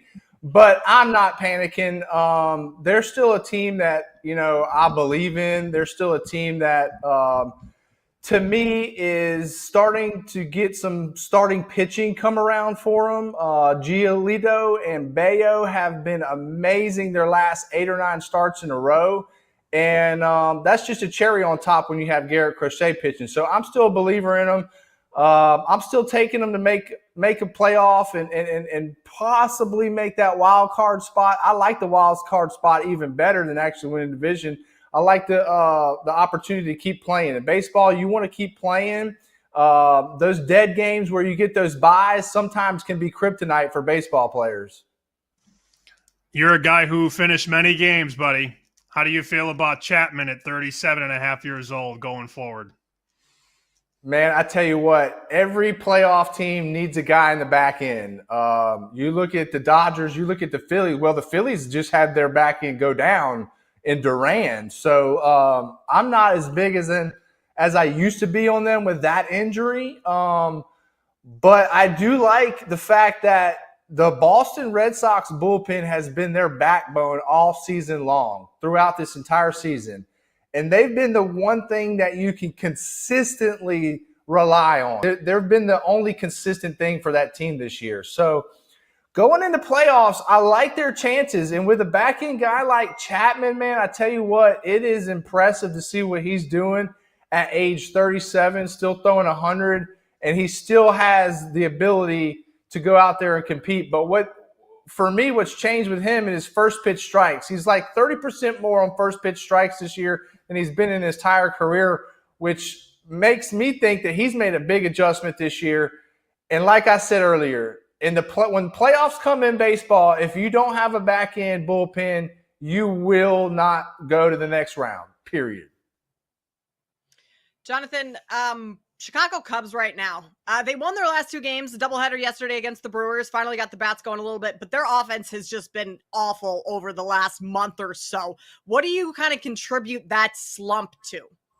Well, you know, baseball it goes in waves, you know, and sometimes you have 3 phases of the game, pitching, hitting, and defense, that will all be firing on all cylinders at one time. Right now, the Cubs pitching is the only thing that's kind of holding them in there right now because their bats are slumping so bad. But I think you got a young team. You got, some young players on that squad that, have really never been, besides Kyle Tucker, really have never been in much playoff games. So there might be a little bit of pressing going on. And as the season unfolds, when you get in these races, players will start to press a little bit and say, hey, man, like we got to win today. And instead of going out there and playing like they normally would, they go out there like you have to win. And that can be a curse.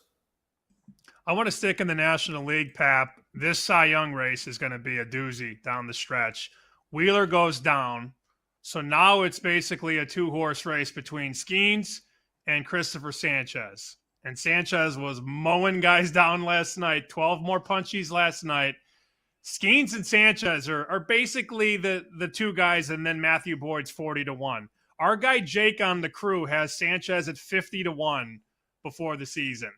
And he's feeling good, but he's also nervous.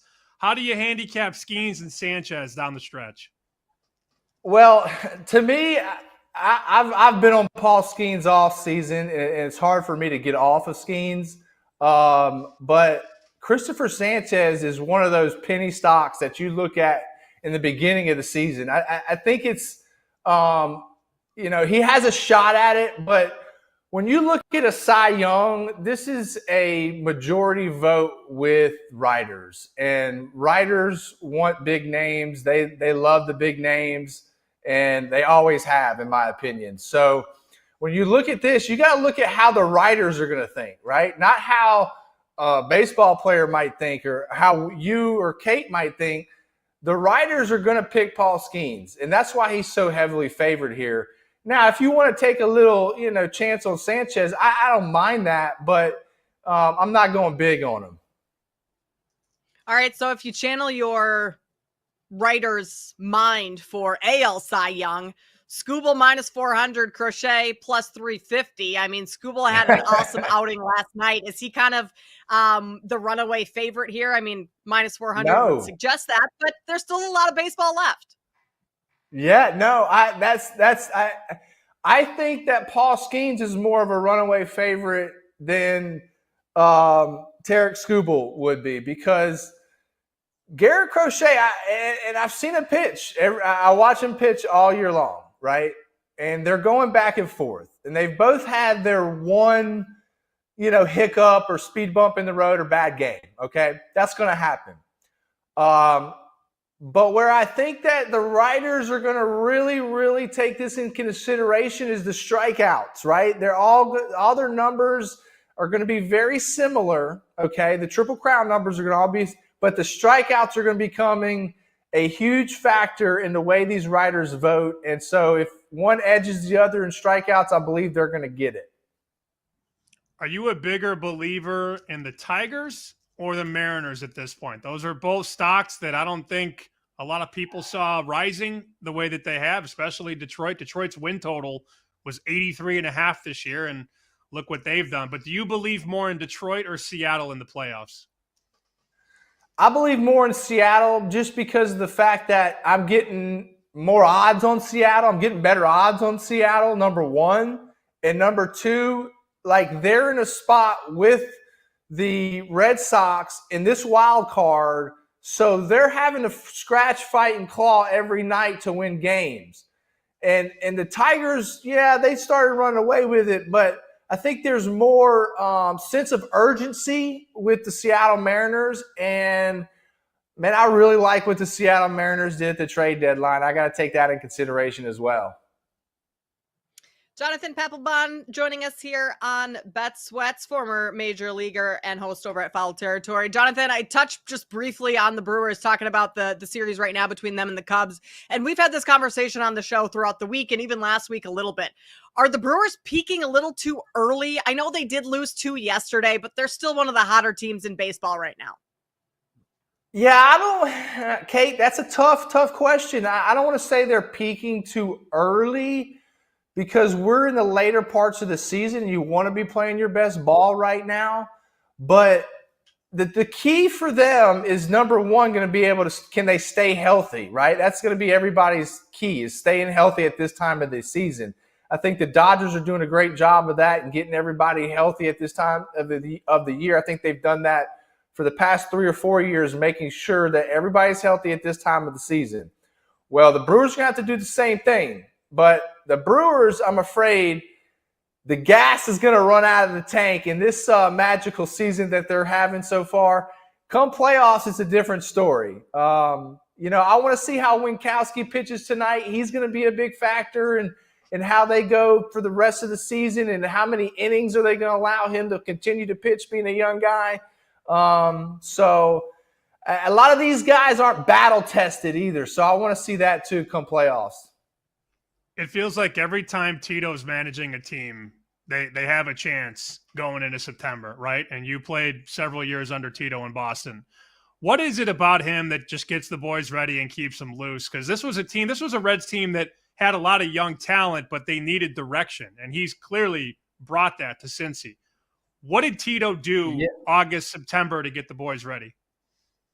Yeah, Sam, that's a great question as well, because – managers play a vital role. I believe that a manager when you look at the season and you prognosticate how many wins this team is going to have, I believe that a good manager can literally affect that season by 5 to 8 wins. And a bad manager can do the opposite. A bad manager can lose you 5 to 8 games. So I think Tito does a very good job of obviously managing his players and making sure that everyone knows their role on that team. I think that when guys go to the ballpark and you know your role each and every day, you can be a little bit more successful than if you go there not knowing what you may play that day or where you may hit in that lineup that day. So Tito does a great job of that, but he also does a great job with young talent, man, and he speaks their language, and he's always been in the jive and in the know with the kids, man, and he was like that when I was coming up, and he just has that fatherly instinct, man, and he can just get his players to play for him. Some coaches just have an innate ability to get players to play for him, and he's one of them. Jonathan, who are some teams at the top of both leagues that are maybe teams that you don't necessarily trust in the postseason that you would look to be fading come playoff time? Well, the New York Mets are known for that. I mean, that's the first team that pops up in my head is the New York Mets and what happens with them and the way they get to playoffs, they crash first series, or they should be in playoffs, they don't even make it. It's just they haven't found that next level there with the New York Mets, and I don't know if it's front office management or the players, but they just can't seem to take that next step to me. But to me, the team that is taking that next step is the San Diego Padres, man. Wow. These guys are really spending money. And in today's game, you got to spend money. And they got a balanced team. And what they did with that bullpen, how they added, that's going to be key come postseason. All right. We got to talk about the real things that matter here. Mississippi State football. Buddy, this number, it is disrespectful. The win total is 3.5. Come on. Oh, is it? I thought it would be at 4.5. So, okay, then I like that. So, yeah, I love college football too. And Mississippi State is my alma mater, obviously. And I do go to a lot of football games. But when I looked at their schedule, I had them at 4 wins. So, Sammy, I kind of like it. I might take the Bulldogs there. I knew you weren't going to say under. Like, I knew, Kate, everything in my wallet was that he's not going to say under 3.5. You know how hard it is to go 3-9 in college football? Yeah, but they do have they have the hardest schedule in the SEC this year, and they, I believe, are the youngest team in the SEC as far as like returning starters. So, but I looked at the schedule, and if we beat Arkansas, then if we can beat Arkansas, I should say, we should. Then that 3.5 over 3.5 will be a lock. Trust me. Kate, I'm looking at the schedule. Okay, so Southern Miss is a win. Alcorn State is a win. Northern Illinois is a win. Then you just need one, Pap. All you need is one. Arkansas. One SEC win. Let's go. Arkansas. There it is. We got to win that game. So, and you know what? Like, you also got to think of like that one crazy upset that might happen, because you're talking NCAA. You're not talking pros. You're talking much more discrepancy between teams. So those upsets become a lot more bigger, and the chances for them happen a lot more often. So, Jonathan, minute left here. What's the Papelbon family tailgate setup looking like? Oh, well, my setup at Mississippi State is with an old alumni friend that used to give me $100 bills when I used to close out games at Mississippi State. And he used to give me these $100 handshakes. And he's got literally Little Dewey's is the best barbecue you can have in Stark Vegas. He's got them. He caters to them, or they cater to his tent. And, we do a lot of drinking, obviously, and we go up to the suite, and then we eat again. So there's a lot of eating going on. So after I come back, I'm usually about 10 pounds heavier when I come back from Start Vegas. So there's a lot of eating and drinking up in the suite as well. And hell, it might be another college game day coming soon if we can get another quarterback like Dak Prescott coming down. That doesn't sound too shabby at all, especially a $100 handshake. Jonathan, we appreciate you taking the time to join us. You can catch his work over at Foul Territory. Have a great afternoon. Jonathan, we'll talk to you again soon. All right, see you guys. Ryan Horvat to BetMGM tonight joins us on the other side. We'll turn our attention back to the NFL and talk a little Green Bay Packers football. That's next here on Bet Sweats.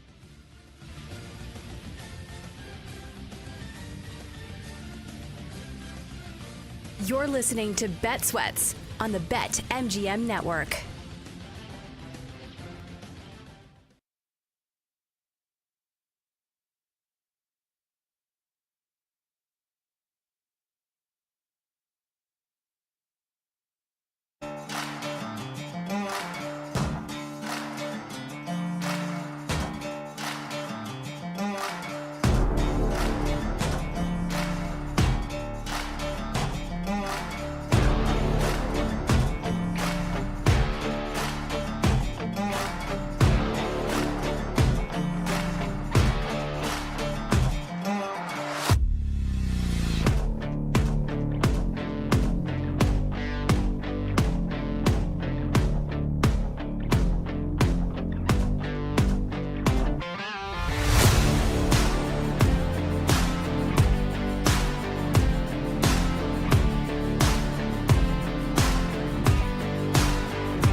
Welcome back to Bet Sweats on the BetMGM Network.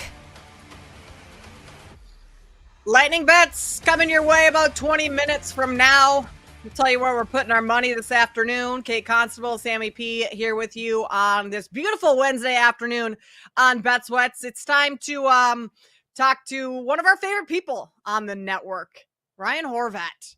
Ryan, host of BetMGM tonight, famously a very big Packers fan. So, Ryan, we appreciate you joining us this morning. Tell us why the Packers are winning the Super Bowl this year.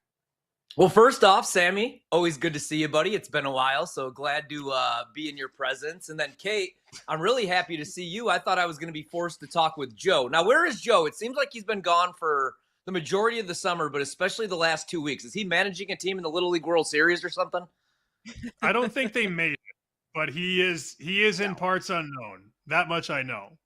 Okay, so he's like the Undertaker from parts unknown. All right, the Packers, I don't think that they do win the NFC North. That would not be my bet. Now, decent little price that we got on the board right there at plus 275, nearly getting a 3-1 price.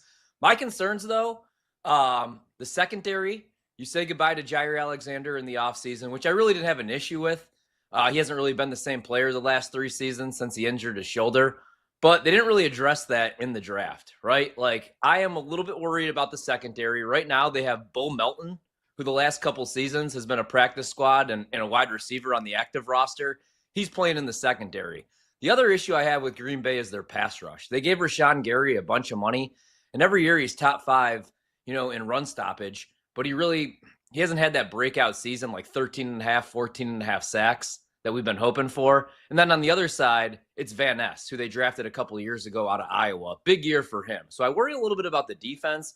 On the offensive side of the ball, they should be fine, as long as Josh Jacobs doesn't show up week 1 and look 29 years old, or the offensive line falls apart. Because that's my other issue with Green Bay is the offensive line. It's kind of a makeshift offensive line right now where you had an all-pro guard in Elton Jenkins. You move him to center.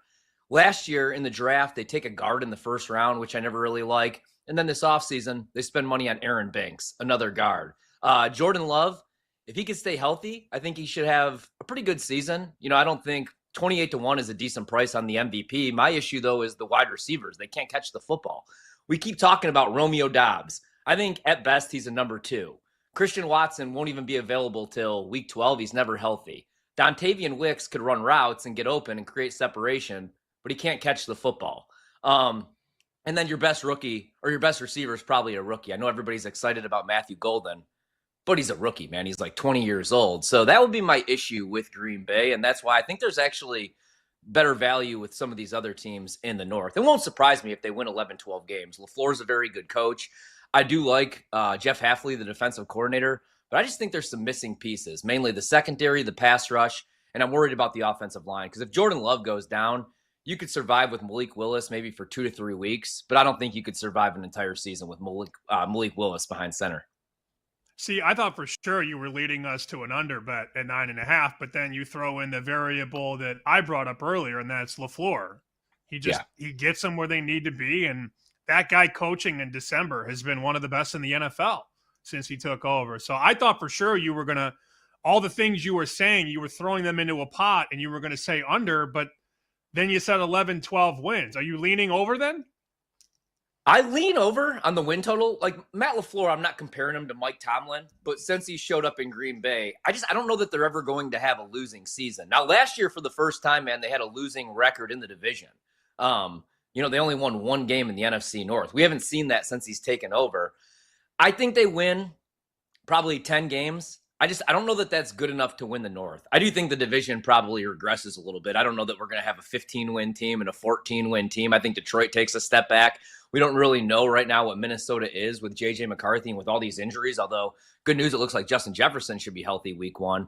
I think LaFleur is worth 10 wins, but it's a decent price, again, on them to win the North. I have some worries, man. And also, like, everybody was hyping them up like 60 days ago, like 2 months ago. I saw even on the network. Now everybody's down on them. And I just worry, like, who's going to step up and be the alpha male in that wide receiver room? Is it Dobbs? Is it Matthew Golden as a rookie? I like Tucker Kraft, but he's already dealing with a groin injury. And then Luke Musgrave, the other tight end, just hasn't been healthy. So I don't think I would go under, Sammy, but I don't want to run out right now and bet the over. Just too many variables for me. Ryan, who's winning that division if it's not the Packers? Like, I mean, 10, 11, 12 games, that feels like enough, especially 12 on the top half of that. Feels like enough to win the division, but you still think that it's going to be some other team outside of Green Bay.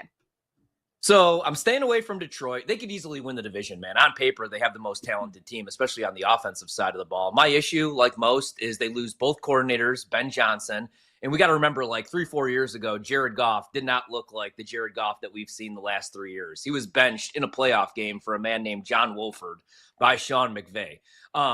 And then I worry about the defensive side of the ball. They really struggled to get pressure last year, and that was with Aiden Hutchinson on the field. Before he got hurt, he led the league in pressures. He was the favorite to win Defensive Player of the Year. When he got hurt, that pass rush completely dropped off. Marcus Davenport's on the other side. I don't remember the last time he's played 10 games in a season. And if they couldn't get it done last year, 15-win season, home field advantage, Goff doesn't have to go on the road into Philadelphia, into bad weather, rainy weather. And they couldn't beat the Commanders, right? Like a rookie quarterback. So I'm out on Detroit. Like I said, I'm out on Green Bay at that price. I think the wild card team is Minnesota. I think they're going to be tough on the defensive side of the ball. It just comes down to, is JJ the guy? But we didn't think Sam Darnold was ever going to be the guy. It helps when you have a healthy TJ Hawkinson, a healthy Jordan Addison when he does come back from his suspension week 4, and Justin Jefferson. And I'm really excited about their running back room. I think that's going to be like a 60-40 split. I bet Jordan Mason to lead the league in touchdowns really small. I feel like he's going to be like that David Montgomery type back. And Aaron Jones is going to be used more as a pass catcher. So they're the ultimate wild card. And I bet the Bears. And I'm from Chicago and I'm not even a Bears fan. And I keep getting like text messages about this. Some people are happy. Joe was giving me a hard time, telling me that I have to shave my eyebrows if they don't win the division. So it's not just Ben Johnson. I think Ben Johnson is going to be really good for Caleb. My issue with Caleb is he holds on to the ball too long. And that really started at USC. He picked up some bad habits. I think he's going to be under center more read option stuff, more bootleg stuff, more 12 personnel. I'm really excited to see how they use all these weapons, Colston, Loveland. So the offense gets better. The worry for them would be the pass rush, but I just like the other hires, right? Eric Bieniemy should never be a play caller or a head coach, but I like him as a running back coach. He's worked with, obviously, Andy Reid and around Pat Mahomes. And then on the defensive side of the ball, I think we all agree that Dennis Allen should never be a head coach ever again, but I think he's going to be a really good defensive coordinator. So I like the hires. I like Ben Johnson, and I'm higher on Caleb than most. So I would go with the Bears at plus 550. I went over 8.5 wins. I know that's kind of a popular bet. I know some smart people are going under, but I think they win double-digit games. I think they could go worst to first, year 1 for Ben Johnson. It reminds me of when the Rams hired McVay, and everybody thought it was too early. He was too young. And I just like what he did with the rest of the coaching staff. So with a bunch of vets and the coaching staff, I think the Bears take that next step. So I would take a shot with them to win the division. I also think the most underrated hire is bringing in Randall L. to run the receiver room. That's a huge deal because they have a lot of talent there, but a lot of unproven talent, a lot of youngsters. I think that's a big deal. And I think Bears fans can't handle being coached well because they're not used to it. It hasn't happened since Lovey, and they don't know what to do. Week 1, we've seen a nice move on Green Bay. So this number in the summer, like end of June, opened up Green Bay, Detroit, pick'em. That's at Lambeau. I see 1.5 at MGM and then 2.5s across Vegas. I assume you would tell people to lay the 1.5 with Green Bay then week 1, huh? Yeah, I like Green Bay. Whether you want to go with the cheaper money line price, you want to go 1.5. I do think that they win that game by at least a field goal. Again, I think it's going to be like a little bit of a learning curve or a little bit of like like they're going to have to rebuild the offense a little bit. I mean, I know they have a ton of talent in Detroit. I think Gibbs is going to be a monster this year, man. They gotta knock off the David Montgomery stuff. I know fantasy owners love him, and he's a touchdown vulture, but Gibbs could be the best back in the league if he gets 20 touches per game. But I worry about Detroit on the defensive side of the ball, man, right? New defensive coordinator comes over. Aiden Hutchinson's awesome, but the first video I saw of him this summer, he had a big brace on his leg. He broke his leg last year. So with Green Bay at home, Lambeau Field, a little bit of a revenge angle. They lost both games to Detroit. Dan Campbell's kind of had LaFleur's number the last couple of years. I would go with the Packers. As long as Jordan Love, and he's back at practice, as long as he's fully healthy, I do like Green Bay in that game. Anything under a field goal. Ryan Horvat of BetMGM tonight here hanging out with us on Bet Sweats. Ryan, I threw this out to Sam earlier in the show. Josh Jacobs to win Offensive Player of the Year 40-1. Do you see a path for that happening? I really like the price, and I still think they're going to be a run-first offense, which is why you invest a first-round pick last year in a guard and then spend more money on a guard who is really good in run blocking, not so great in pass protection. And I worry about pass protection for Jordan Love. I worry about him right now staying healthy for an entire season. And I worry about the wide receivers dropping the football until somebody steps up in that room. So I think it's a good price, 40-1. He's going to get 18 to 22 touches per week, unless they're chasing points. I thought last year, man, I was a little bit worried because that last year in Vegas, he was coming off a career worst season, like 4 yards per carry. Turns out, Vegas just couldn't run block whatsoever. So I don't hate the price. I would probably look at that at 40-1. I bet McCaffrey. I went McCaffrey over 7.5 touchdowns, guys. 2 years ago, he had 8 touchdowns by week 8, and I'm loving what I'm hearing, that he's fully healthy. I think the Niners are going to be tough this year. They have an easy schedule, so I bet McCaffrey, but I have no issue betting Josh Jacobs, especially at 40-1. That's a really good price. He could easily rush for 1,200 yards and double-digit touchdowns. I gave McCaffrey out yesterday, 22-1, Offensive Player of the Year. So you and I are locked in. Do you have a favorite future? I know you've sprinkled a bunch. I've seen your videos. I've seen you all over the network. Do you have a favorite one that you have so far in the kitty? All right, so McCaffrey over 7.5 touchdowns, Offensive Player of the Year. I really like. I like the Arizona Cardinals to make the playoffs. I got that plus 150, or you could go over 8.5 wins. Big year for Kyler, man. And I think the offense is going to be better. Year 2 for Marvin Harrison. Trey McBride might be the best tight end in the league. I like the backfield, even though James Conner is getting a little bit older. Their issue has been the defensive side of the ball. Last year, they were outside the top 20 stopping the run. So they draft Walter Nolan. They pick up a couple pass rushers in free agency. I thought they had a really good draft. So I like Arizona to make the playoffs. And then the other one I really like is Trevor Lawrence over 21.5 touchdown passes. I lean over on Jacksonville over 7.5 wins. I like Liam Cohen, man. Not just what he did last year in Tampa, making Baker Mayfield look like a top 5 quarterback, but what he did 2 years ago at Kentucky. He made people believe that Will Levis could be a starting quarterback in the NFL. So I think Liam Cohen is the real deal, man. I know he's goofy and he had the whole Duval thing, but I don't care. If Trevor Lawrence doesn't throw 22, 23 touchdowns, he's a career backup. So I think that's a short number. I really like their wide receiver room, especially with the addition of Travis Hunter. I think he's going to catch a ton of screens. So I kind of like T-Law over 21.5 touchdown passes. Again, it's a huge year for him, man. If he doesn't throw 22, he might be backing up Mac Jones. Love to hear that, Ryan, because I am all over the Jags this year. One of my favorite teams this season. Do you have any plans to make it up to Green Bay for any tailgates, any games this year? I don't know. I really would rather make it up to Chicago. I think those are the better tailgates, to be honest with you. Now, I love Lambeau Field, don't get me wrong, but Bears-Vikings, that's the game that I have circled right now that I want to be at. So if I do get up to Lambeau, it'll probably be last minute. It's a great place to see a game if you guys haven't been. I mean, even if you're a Bears fan or a Lions fan or a Vikings fan, it's an awesome atmosphere. There's bars, tailgates, parties all around the place. And you could do the Hall of Fame. So you could do the Lambeau Leap. So I've been there enough. We'll see if I make it up. But as of right now, I'm trying to get to Chicago instead. You know that Bet Sweats is doing a thing that night. You should definitely. I know. I heard you and Evans might drive. You and Evans might drive together from DC. I heard. Well, Evans is closer to you guys. He's in Champaign, man. No, but he's gonna fly in. He's gonna fly into DC and then drive with you all the way. I like that. That'd be great for content, right? Like, didn't Seinfeld do something like that? Comedians drinking coffee in cars or something like that? Just me and Evans? I don't know, though, man. I love Brad, but he's got a lot of energy. I used to have a lot of energy. Now I have an 11-year-old. So I don't know if I can handle it. That's a long drive, Sammy. That's 13 hours, man. That would be a very loud Yes. car ride for 13 hours. The better is just you pick him up in Champaign on the way over to Soldier Field. Kind of. Yeah. Go south to go north. Right? Stop at Cam's. Yeah. Maybe it's like nickel beer night. I haven't been to Champaign in a long time. It's been about 15 years, but I'm sure I can. Harvey, I hate to say this. Nickel beer night hasn't been a thing in Champaign for a while, my friend. Damn inflation. Thanks a lot. Oh, man. Thanks a lot to you, Ryan Horvat, for joining us. Appreciate all your Packers insight. Have a great show tonight. You can check him out, BetMGM, tonight, every weekday, 7 to 11. Ryan, appreciate the time. We'll talk to you again soon.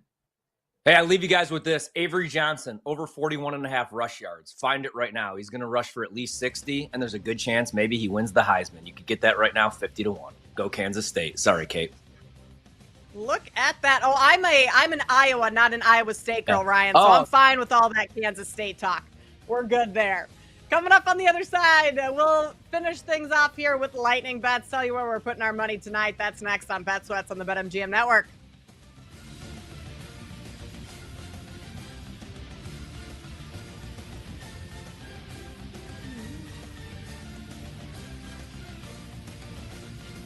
You're listening to Bet Sweats on the BetMGM Network.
Welcome back to Bet Sweats on the BetMGM Network.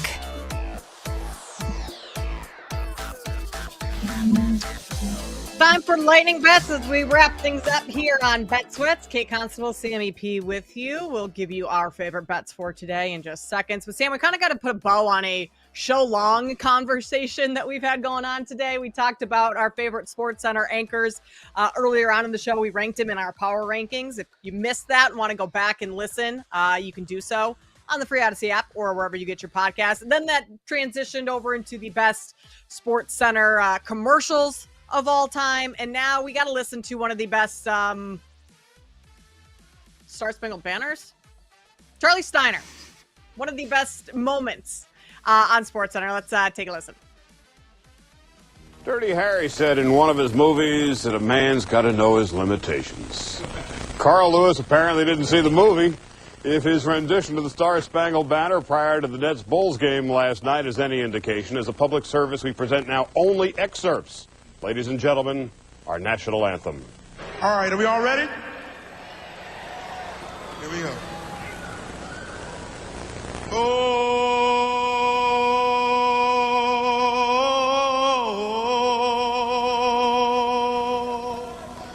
Oh, say, can you see?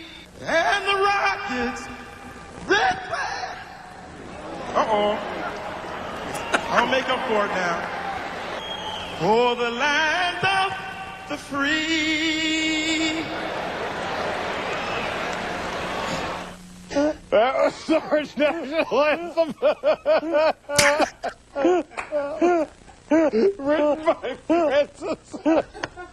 Written by Francis Scott off-key. Those were last night's lowlights. They're last night's highlights. He's trying so hard to keep it together. He just can't.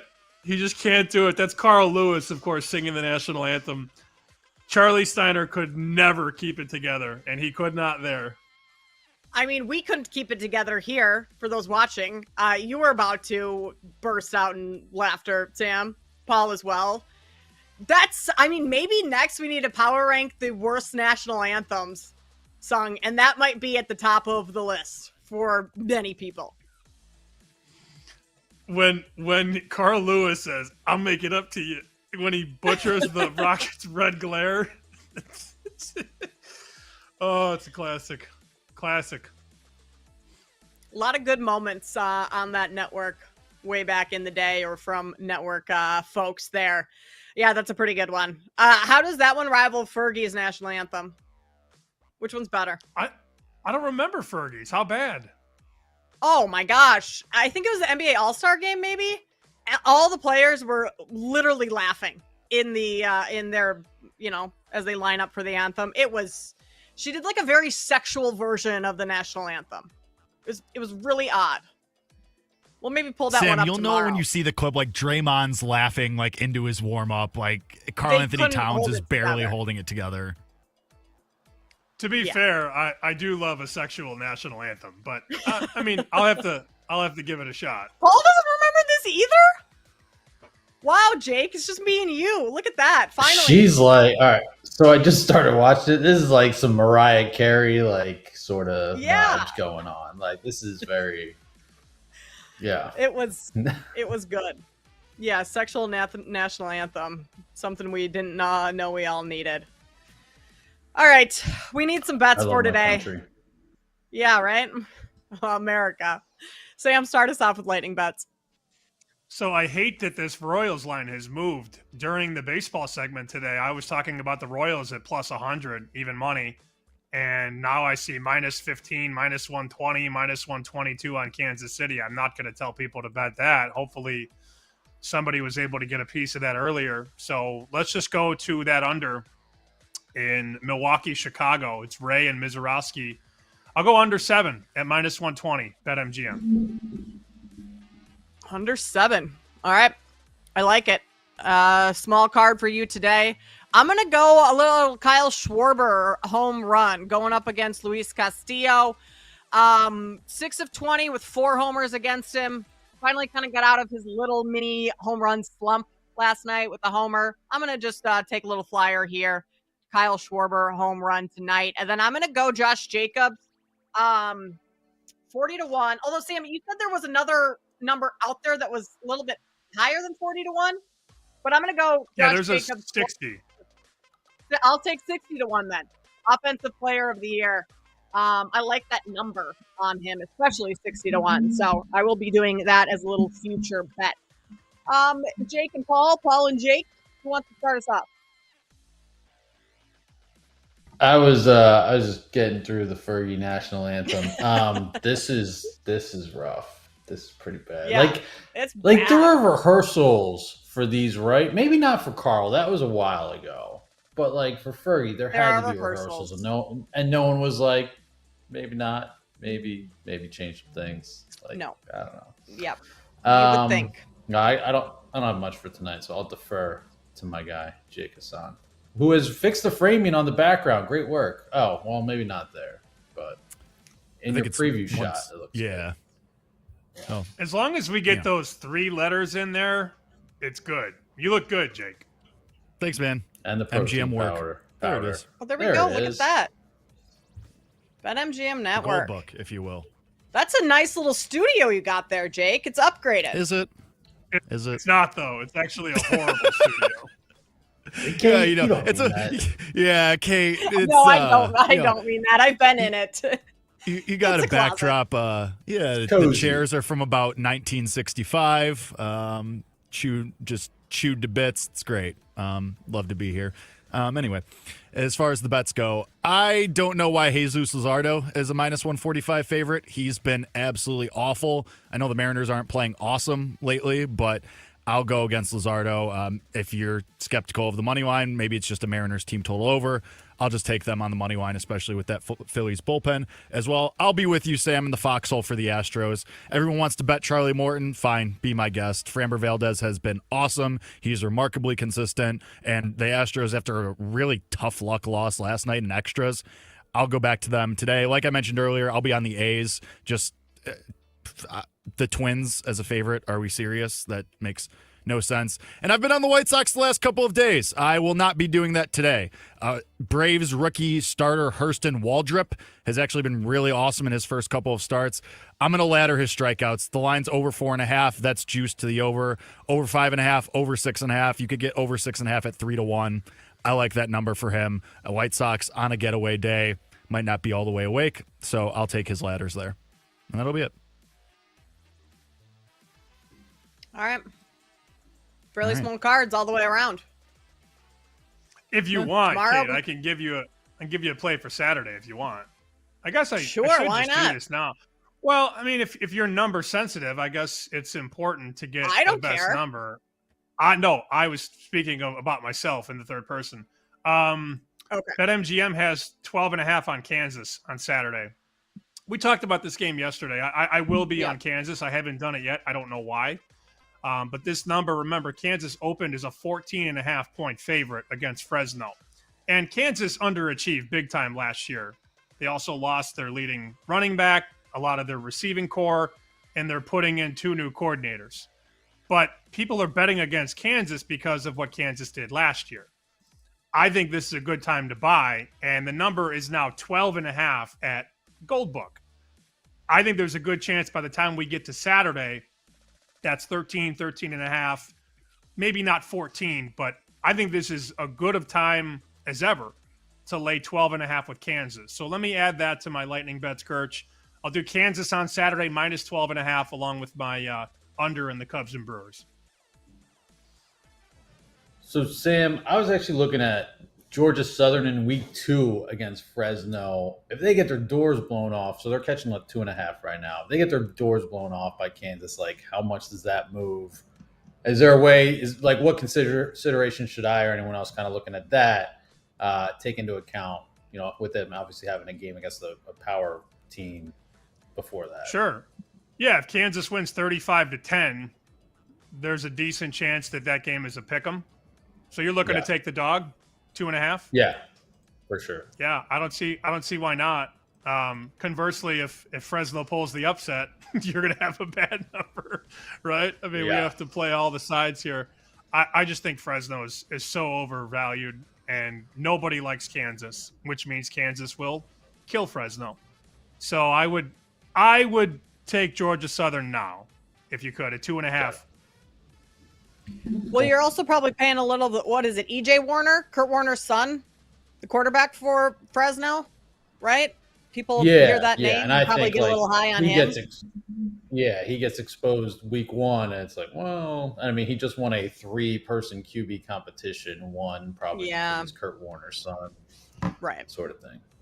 Yeah, it's funny though because Kansas 2 years ago was unbelievable, and then everybody liked Kansas going into last year, and they underachieved, and now everybody's like, oh well, Kansas stinks because they stunk last year, and that's not how life works. Did you guys see the new reveal of Kansas's new stadium? No. That's all over social media this morning. It looks pretty nice. I mean, it should be pretty nice. It's a brand new stadium. They were playing in Arrowhead last year.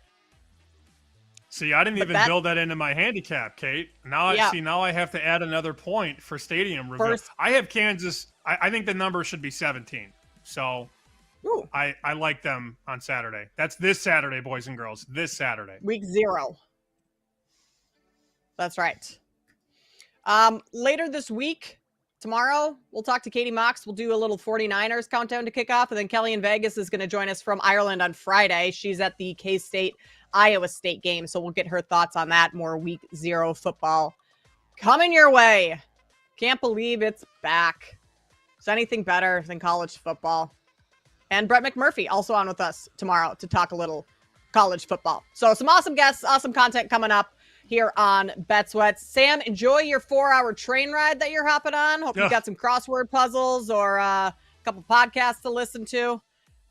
Should be a awesome time for you. I'm really glad you have that upcoming on your afternoon. We'll see you back here tomorrow, though, Sam. That's going to do I'll it be for here us bright and early. on Bet Sweats. Kate Constable, Sam Panayotovich. We'll see you back here same time tomorrow.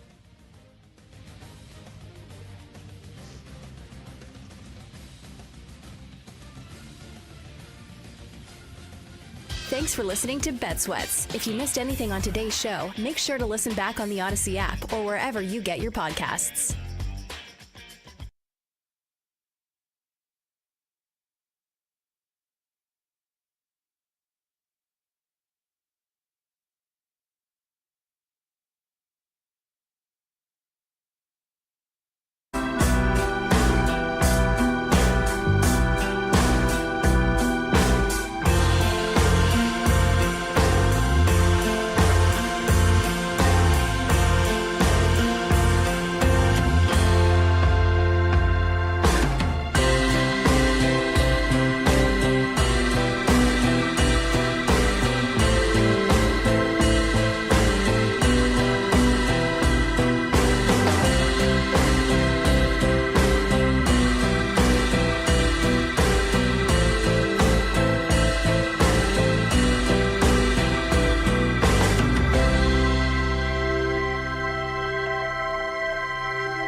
With me and walk with me on this one. Welcome to a new era of Wagertainment. This is the BetMGM Network. Please gamble responsibly.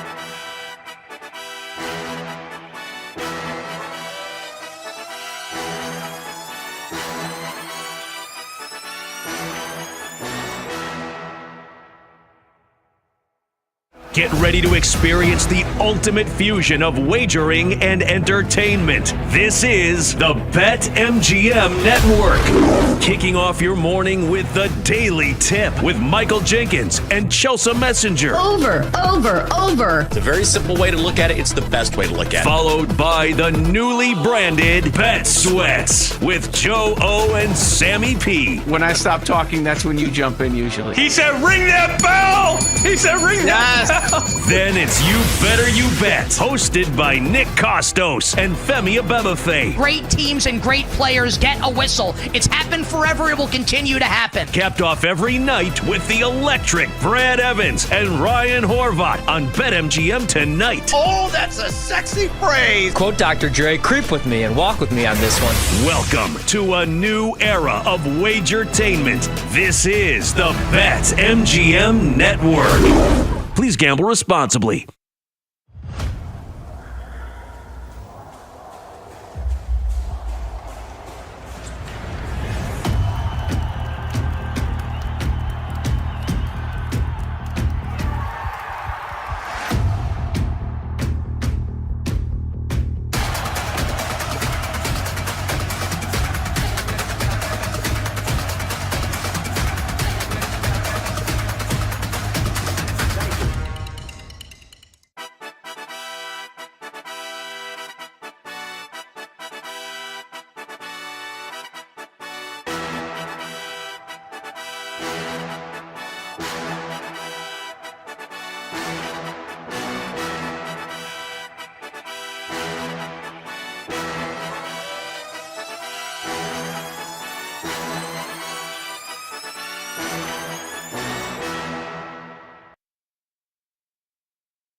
Are you ready?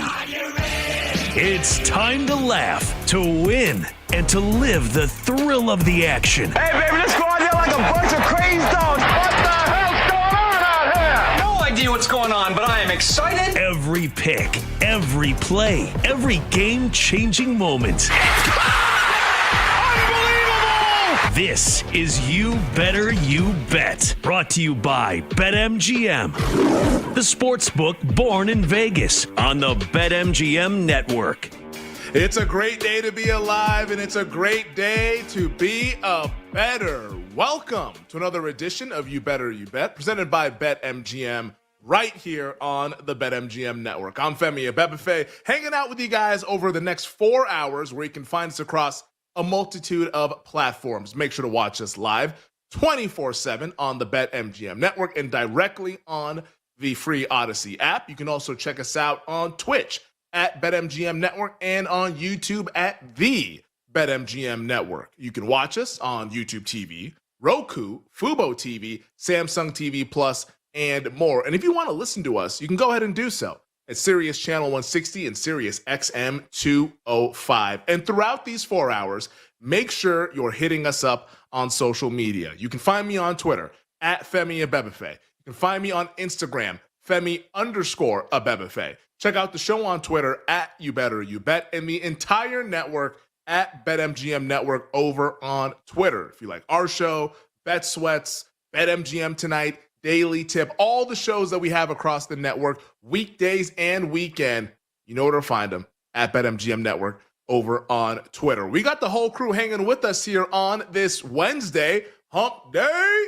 We got Tyler Morales, Jay Kassan, Bill Zimmerman, Mike Brown, Sean Ha, Nick Costos. He joins us at the top of the hour with his NFL teams who missed the playoffs in 2024 that will make the postseason in 2025. Those who are on the outside looking in that will crash the party later on this season. Cannot wait to get Nick's thoughts on those teams coming up to start the 4 o'clock hour. But as always, if you miss anything across these 4 hours, because we're going to get to a lot today on this Wednesday, make sure you check us out in podcast form. Just search You Better You Bet wherever you get your podcasts. And while you're there, we're going to put all the content on there on demand for you to consume. So the least you could do is to subscribe, rate, and review. We have 2 awesome guests that will be joining us throughout the Power Hour, coming up starting at 6 o'clock Eastern. College Football Hall of Famer, Super Bowl champion, and now a college football analyst for CBS Sports, Aaron Taylor, will join us here on You Better You Bet, help us preview the upcoming college football season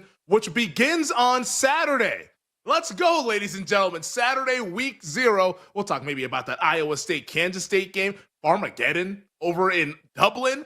Absolutely can't wait to see that. Also, which offensive line is the best offensive line in the country? Like Aaron Taylor's a part of the Joe Moore Committee, which is the award that's given out to the best offensive line in college football each and every year. Like, which team has the best O-line this year in college football? We'll ask Aaron Taylor coming up at 6 o'clock Eastern. Then during 6:20 Eastern, fantasy football analyst for Establish the Run, Evan Silva, returns to You Better You Bet, getting you and yours ready for your fantasy football drafts this week and next week as we're rapidly approaching the start of the NFL regular season. But let's go ahead and real quickly get into last night's betting recap before we talk about the news of the day and some breaking news out of Baltimore with the Ravens. But let's first do a little bit of recap of last night.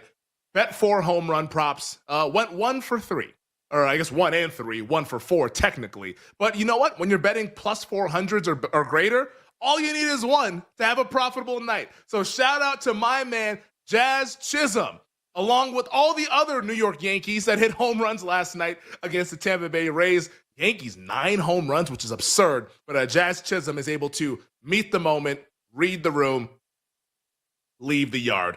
Plus 450, Jazz Chisholm hit a home run. Did not get there with Jaron Duran, Tyler Soderstrom, Wyatt Langford. Everyone around Wyatt Langford hit a home run. Like Seager hit a home run last night. All these other Rangers, but Langford was not fortunate enough to meet the moment for us last night. But Jazz Chisholm did, and that saved us last night. And hey, when you're betting these plus 400s or greater, 1 and 4, still profitable, baby. So it was a good night in betting last night on the Diamond. We'll have some more first 5 bets coming up for you later on during the Power Hour at 6:40.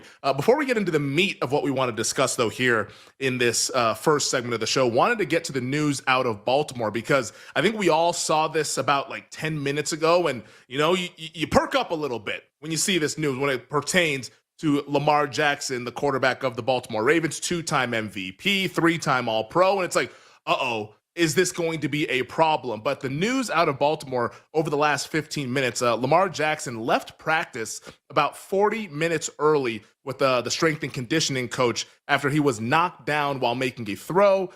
It looked like he was kind of flexing his hand and wrist, which is never what you want from your starting quarterback, especially one as good as Lamar Jackson. But on the positive note, a Ravens spokesperson told, it's a lot of the reporters out there in Baltimore and other folks in the media that Lamar just got his foot stepped on and he's going to be okay. So Lamar, it looks like it's going to be all right.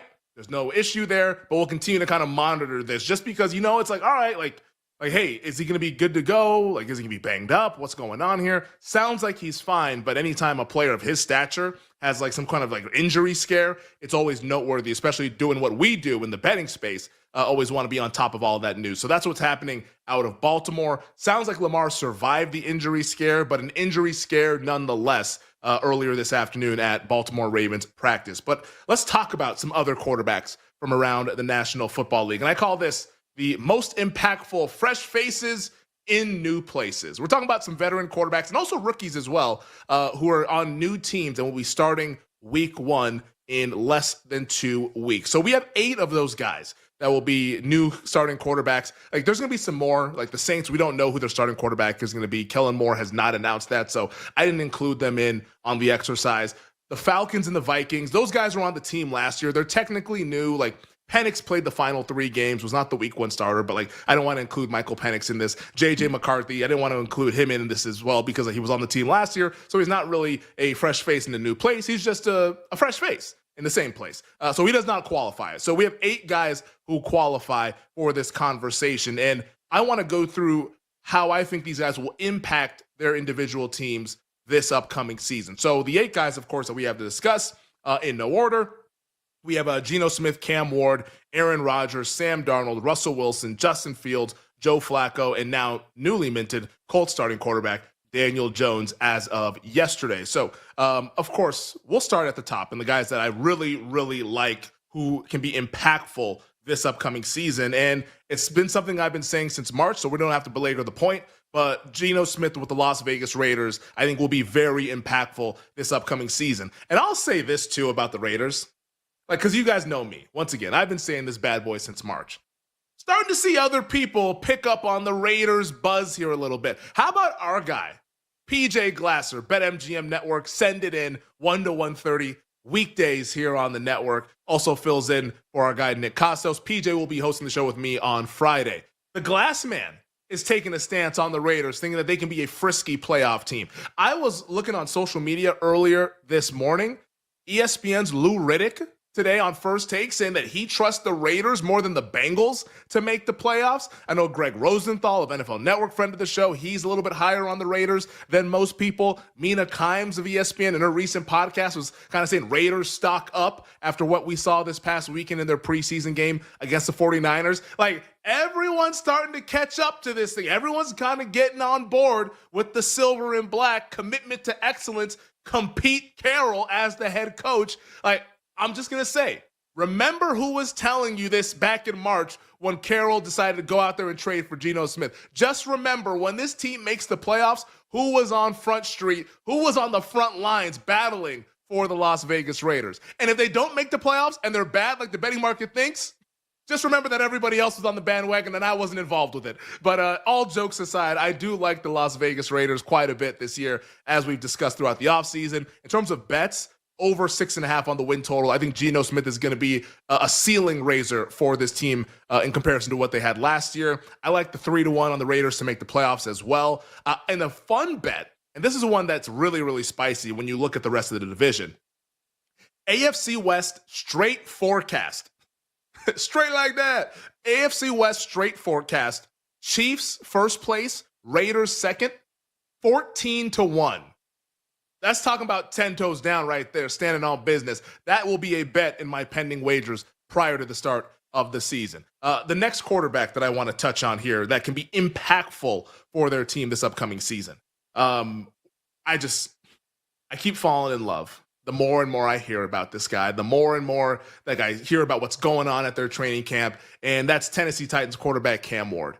Like, this is a massive upgrade for me at the quarterback position. Will Levis, Mason Rudolph last year, those are backups. Like, let's just be real about it. Those are backups. Now they have a legitimate blue chip caliber quarterback in Cam Ward, went number 1 overall. And for all indications out there at Tennessee Titans training camp in Nashville, he's got that dog mentality. He got that dog in him. And I think Cam Ward is the kind of leader, the kind of temperature changer in the room who can help this team take that quantum leap. Oh, by the way, a lot of veterans on this roster who are pretty solid. Like, this team, like, let us forget, this team went all in on Will Levis last year to be like, okay, Levis, like, we're surrounding you with like credible veteran players where you want to figure out if you can play. And they figured out he couldn't play. But those guys are still there. And those guys are going to help Cam Ward and this Titans team make a leap in 2025. I like the win total over 5.5 on Tennessee. I also like an alternate win total on Tennessee over 7.5 plus 200.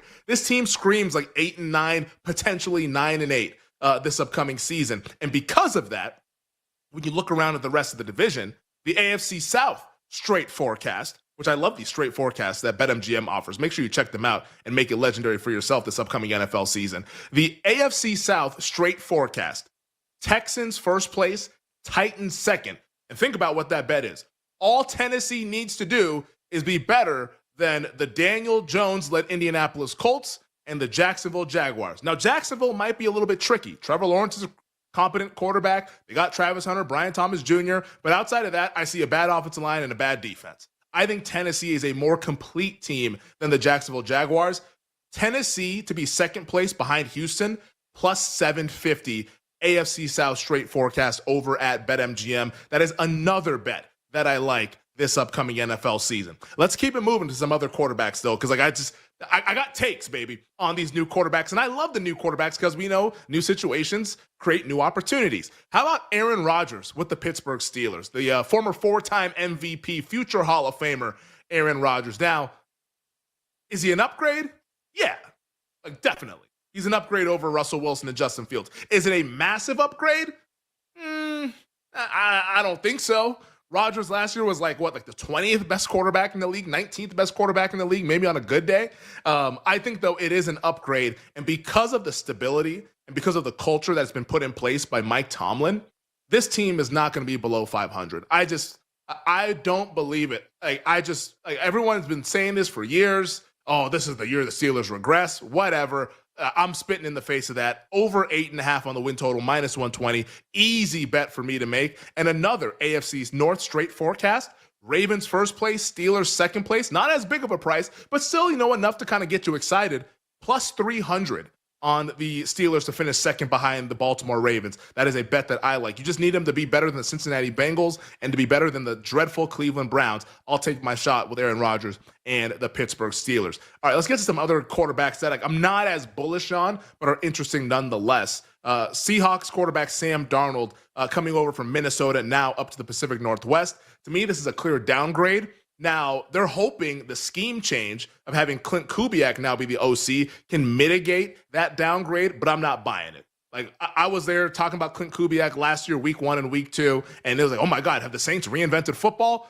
3 weeks later, nobody cared. Everyone figured it out. This team doesn't have the scheme. Maybe the offensive line is a little bit improved. I'm still skeptical of that. I'm very skeptical of the wide receiver room with old man Cooper Kupp as wide receiver 2.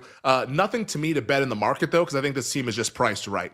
The New York Giants now have Russell Wilson as their starting quarterback. My take on this one is, can we just get the young guys out there, please? Please. Let's just get the young guys out there. Nothing from a season-long perspective that I would bet with the Giants, but I will be betting them as a frisky underdog early in the season because I think that defense is really, really good. Justin Fields with the New York Jets. I think this is operation, let's not let the quarterback participate in the game. And we'll talk more about that coming up in the next segment when we get to our headlines. But the bet that I've made on the New York Jets this year is Aaron Glenn to win Coach of the Year at 15-1, because if they ever won 9 or 10 games with that quarterback, he's going to be the Coach of the Year, no doubt about it. And then finally, the last couple, Browns QB Joe Flacco, which is kind of a weird one. Flacco was the QB 2 years ago, went to Indianapolis, now is back as the quarterback. No bets to make in this market because the price is appropriate. They're priced as one of the worst teams in the league. That's what I think they are. Nothing to do there. But Indianapolis with Daniel Jones, this is a dead team walking this season. For me, I'm betting the win total under 7.5.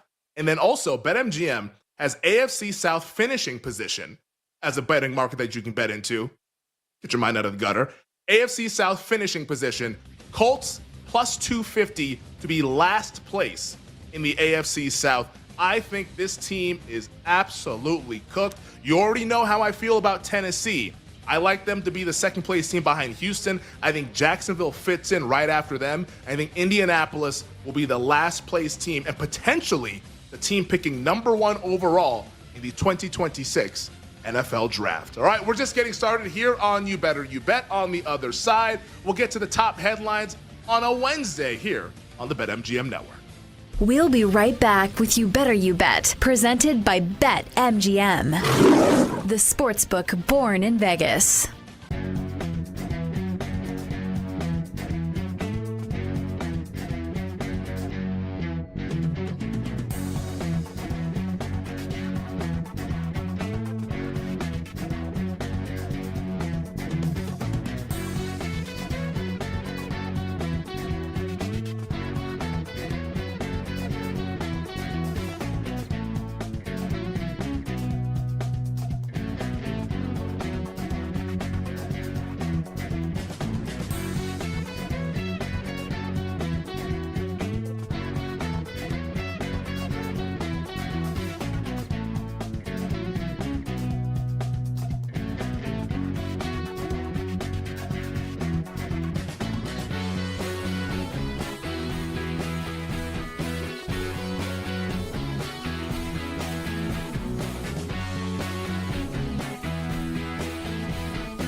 What he's actually trying to say is he wants to make this more favorable for the SEC. Like, make no mistake, there's an agreement in place that give the SEC and Big Ten power to make these changes, right?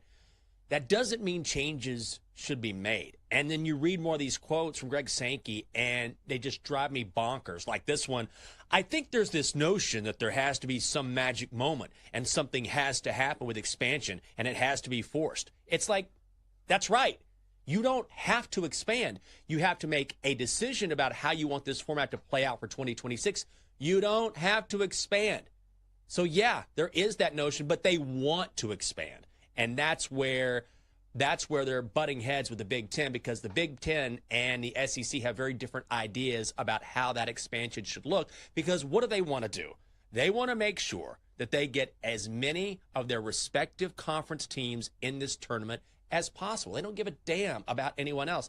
Look, the SEC and the Big Ten are already going to get their teams in. And I hate it when you could possibly devalue the regular season. Like, I don't need to see Kentucky slip in as a 12 seed or a 16 seed, you know? This is what the regular season is for. It's all about money, and these two conferences are going to go back and forth. It's fine the way it is. They made some adjustments last season, made the proper adjustments. We don't need to go to 16, but I guarantee you they will. Guaranteed.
Let's get back to You Better You Bet on the BetMGM Network. Welcome back. This is You Better You Bet on the BetMGM Network. I'm Femi and Bebfe, hanging out with you guys here on this Wednesday. 40 minutes from now, we'll be joined by Nick Costos with his NFL teams that missed the playoffs in 2024 that will make the postseason in 2025. Who will be the newcomers to the dance this year in the NFL? Nick will break that down in about 40 minutes here to start the 4 o'clock hour. 20 minutes from now, we'll get into a little bit of NL Cy Young with our guy Jake Hassan, our baseball aficionado. His guy, Christopher Sanchez, 6 1/3, 12 strikeouts against my Seattle Mariners last night. Can he actually beat out Paul Skeens? Like, I don't know if we're there yet, but a conversation needs to be had with the NL Cy Young, and also update what's been going on with the WNBA MVP. And then Tyler will give us a bet with the Tour Championship, the year's final tournament on the PGA Tour, where Scottie Scheffler is a monster favorite. But joining me right now, like he does each and every weekday at 3:20 Eastern, it's our executive producer, Bill Zimmerman. Bill, what's happening? What are we doing today, man? Hey, Femi, we are feeling good because you know what it is right now at this point? Every day that passes is one day closer to NFL regular season football. Yes. And that is a sweet thing. There's so much NFL content. So obviously, like last night, I started the Netflix Cowboys documentary, like the America's Team, the Gambler and his Cowboys, which I'm through the first 4 episodes. So far, it's been really, really good. It's lived up to the hype, and I know a lot of people have been saying that this is like a phenomenal documentary. There's just so many characters. Like Michael Irvin's like made to do documentaries. You know, with his little quips and the funny things that he says. Charles Haley. Like, which, if you know anything about Charles Haley, like that's someone that you want to listen to because like he's a little bit different than most, like, but he's a super entertaining guy. There's just like a lot of characters, and of course Jerry Jones being the main character. But like, there's that going on. We got Hard Knocks going on. We got like a Chiefs Kingdom thing that ESPN's putting together. Like, we're getting inundated with NFL content and like documentary style NFL content, which is fun and gets us kind of jacked up and juiced up for the season, man. Like, we were on the call earlier today with Nick, and it's like, yeah, a week from tomorrow or 2 weeks from tomorrow will be the Cowboys and the Eagles on opening night. Like, this is pretty wild how quickly this thing is coming up. Yeah, it's coming up really well. I haven't started watching the Cowboys documentary. I love watching these long form documentaries, the Last Dance type stuff. So I'm looking forward to that. I haven't started it yet. Although a little birdie told us, I should say, that there's not a lot of talk about that Cowboys defense in the early 90s. That was, to me, when I heard that, it kind of felt like Moneyball with Brad Pitt, where there's no mention of Mark Mulder, Tim Hudson, or Barry Zito for the entire movie. he had like these 3 Cy Young level pitchers, but no, we were just scratching by. Scott Hattybird, baby.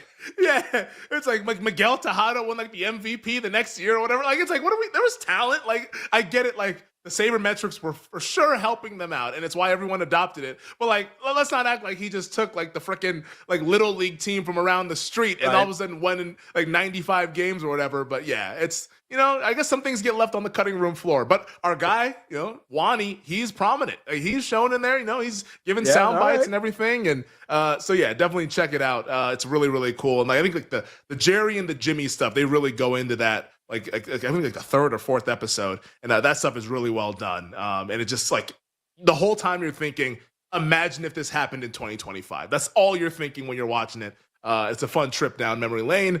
And for me, whose team has not won anything since these events in the documentary, I guess it's just like a fun, like, hey, now I can feel good about the Cowboys. And then the documentary will end and I'll go back to hating this team. But enough of that. Let's get to the top stories that we have here on this Wednesday. Bill, what's the number one thing we need to know this afternoon? Well, Femi, let's piggyback off the number one story from yesterday, and that is that the Indianapolis Colts named Daniel Jones their QB1, not for week 1, not for first few weeks, but for the season. This is now Daniel Jones's team. Anthony Richardson is QB2. So speaking on behalf of his client, Derek Jackson had an interesting quote to say here about the Colts and their relationship with Anthony Richardson. He said, trust is a big factor, and that is, at best, questionable right now. Anthony came back and made the improvements in the areas he needed to improve, and by all accounts, he had a great camp. So obviously Richardson and Richardson's camp, not thrilled with the decision by Shane Steichen and the Colts, but nevertheless, Femi, it's Daniel Jones in Indianapolis as QB1. Yeah, I think I hate this. Like, I don't like this whatsoever. Like, I don't like. Like, there's other quotes from Derek Jackson, Anthony Richardson's agent. He sounds like a parent. Like, here's a literal quote from his agent. When they needed a big play last year, whose hands did they put the ball in? Anthony's. Like, are you his dad? Like, is this Pop Warner football, and you're mad that your kid's not playing enough? Like, what are we doing? Where's the accountability? Like, where is that? Of saying, hey, like, Anthony needs to get better, and he's going to continue to work hard, and he's going to push Daniel Jones, and then we'll see if there's an opportunity that arises. Something like that, where it's like, okay, like, take it in stride, and like, this should be, if you're Anthony Richardson, a massive wake-up call, because the Indianapolis Colts had every incentive to play you this year. They had every incentive to be like, all right, like, this is one last go. Let's see if our guy can get it done. Open competition, and they said, you know what? Our free agent, the guy that we just signed in March, he's better. He gives us a better opportunity. And the big thing, too, with this is that Shane Steichen believes that he can trust Daniel Jones more. He can trust a guy more that showed up in March as opposed to you, who were drafted 2 years ago. Like, that is a massive, massive indictment on how Anthony Richardson has been going about his professional football career. So, like, don't be like, oh, like, all this, the trust issues, and Anthony did what he had to do. Did he really? Did he do what he had to do? Because all the reporting from The Athletic was that he wasn't doing what he had to do. And based on the limited preseason snaps that we saw this year, it doesn't look like he's been doing what he was supposed to do. And all Daniel Jones had to do, like, Daniel Jones honestly had the easiest part of this whole deal.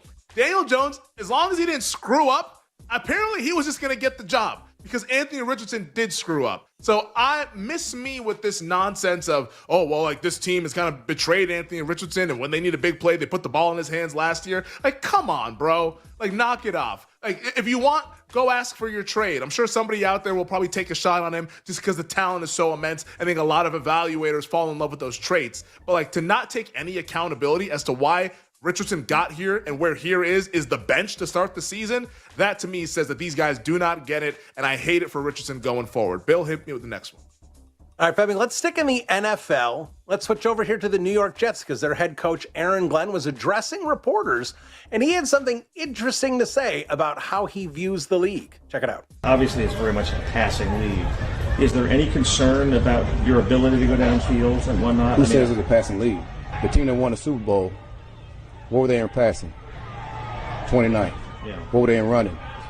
First. Defense, too, obviously. But Well, we talked about offense.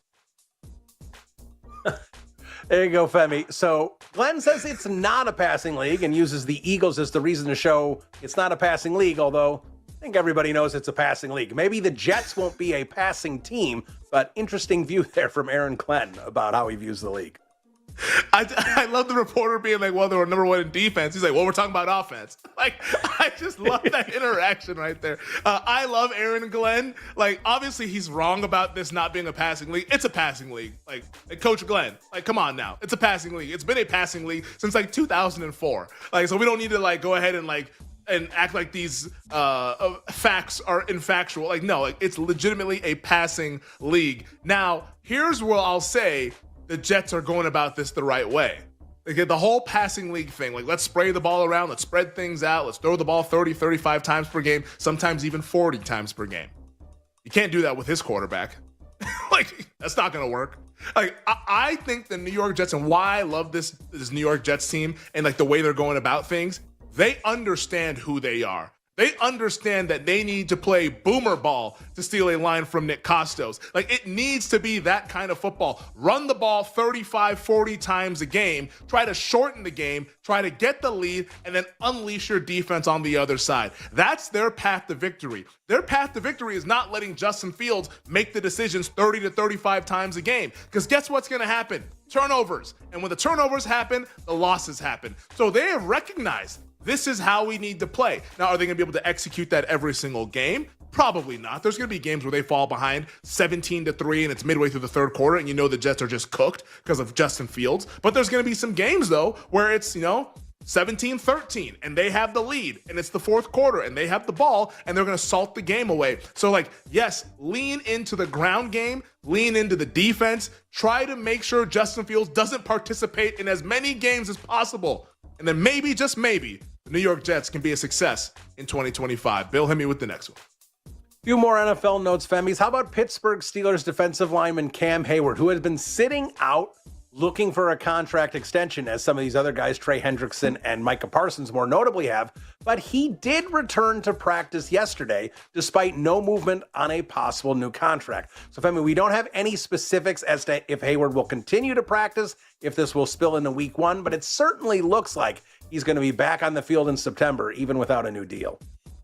Yeah, I wonder if we're kind of like in like our James Cook timeline here with Cam Hayward, because I remember when James Cook went back out to the field after holding in and not practicing, and I was here on this very show being like, make up your mind, bro. What are you doing? Like, what's going on here? And then 24 hours later, the contract was done. So, like, maybe this means Cam Ward's going to get his contract tomorrow or maybe on Friday, but it might be coming soon. The fact that he's going to go out there and put some goodwill and say, you know what, I'm on the field. Let's get ready for the upcoming season. Because he's an older player. He's a defensive lineman. Doesn't actually need to be out there, to be honest. Like maybe the week of practice, put him out there just to get going for practice. But like right now on August 20th, I don't know if they need Cam Hayward to be out there and be like kind of going through the training camp grind and all of that stuff. So like this could be we're getting close. And if they're getting close, good for the Pittsburgh Steelers and good for Cam Hayward, because he was literally one of the best interior defensive linemen in the NFL last year. And that defense will not be the high-level elite defense that they need to be without him. And just thinking about that defense, like you got Hayward, you got Derek Harmon, the rookie, who's been already flashing during the preseason, got a sack earlier this past weekend. TJ Watt, Alex Highsmith. That's a pretty menacing front. And like if this Steelers team with Aaron Rodgers, and if he just protects the football and it can be a little bit better than what it was last year in the passing game with he and DK Metcalf, like that's why I'm bullish on Pittsburgh this year to be a 9-8, maybe at best 10-7 team that potentially makes the playoffs. But I don't see them bottoming out. I don't see the potential disaster that some people are projecting, just because I think the head coach is too good and the team is also too good when you look at the talent up and down the roster. Bill, hit me with the next story. Femi, a team that you were just talking about in the opening segment that you're really starting to warm up to, the Tennessee Titans look like they might be getting a boost to their secondary as L'Jarius Sneed has been activated off PUP. Now, Sneed was a big free agent signing for the Titans last season, only played in 5 games for Tennessee and missed the rest of the season and the entire offseason with those quad and hamstring issues that he was dealing with. But he is back off PUP and he is targeting week 1 for his return date.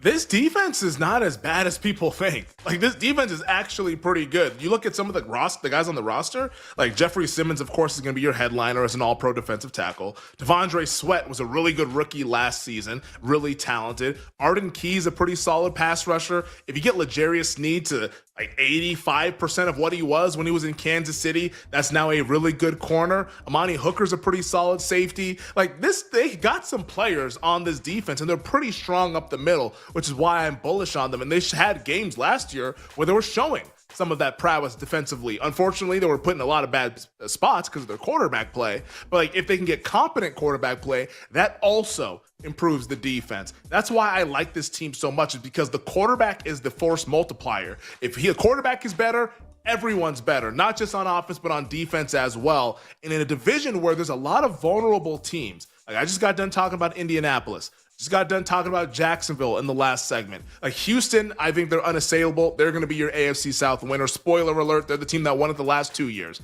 But outside of them, everyone else you can poke holes, and now we have a new quarterback that can elevate this thing, and a defense that's adding a guy like L'Jarius Sneed who has not played since early last season. I think this Titans defense is a chance to be one of the better units in the league this year, and if that's the case in a weak division, this team is going to win more football games than the betting market thinks. Bill, hit me with the next one. I mean, let's switch over to baseball, because last night the New York Yankees beat the Tampa Rays 13-3, and the Yankees homered 9 times. That's a Ferris Bueller reference for those of you who don't watch movies. Not only did they hit the 9 home runs last night, Femi, but the Yankees hit 9 home runs against the Brewers in their second game of the season. So the Bronx Bombers become the first team in Major League Baseball history to hit 9 or more home runs in a game twice. I mean, are the Yankees back? You know, like some might ask that question. The Yankees have been playing well. They've won 4 straight. They're now once again leading in the American League wild card race. Oh, by the way, I know Aaron Judge is only DHing. He's back to hitting home runs. I feel like this American League MVP race that we were talking about, probably not a race if this is how things are going to go, and the Mariners are going to keep kind of like scuffling around on the East Coast, and Cal Raleigh's not doing a whole lot, and Judge is back to hitting bombs. I think the Yankees, I don't think they're going to be made for October, but they are a team that, like, they still have a very, very high ceiling. I'm not sure what to do with this team because I just don't trust them. The fundamentals are horrendous, and I'm not really in love with the pitching either. But if this lineup can ever get back to what it was looking like in May and June, look out. This team might be dealt with a little bit later on down the line, because, like, that's a very potent lineup led by the best hitter in the game, in the reigning MVP, Aaron Judge. On the other side, we'll talk some more MLB awards. NL Cy Young on the heels of Christopher Sanchez's 12 strikeout performance last night, and more coming up next here on You Better You Bet. We'll be right back with You Better You Bet, presented by BetMGM, the sportsbook born in Vegas.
Mike, you might lose your job. Nobody wants to play there.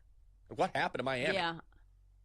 I think it's one of those cases of like the culture is just crumbling. Yeah. And I don't think it's Tua Tagovailoa's fault, because when I first heard this quote, I would say to myself, if there's anybody who can handle this situation with grace, it's Tua. Because say what you want about him when he's on the field or when he can't stay on the field, but I feel like he has handled adversity pretty well. And even with all these former head coaches and offensive coordinators kind of dragging him through the mud, like he's remained like pretty positive, and I feel like he feels sure of himself. So he handles this situation maturely like he always does.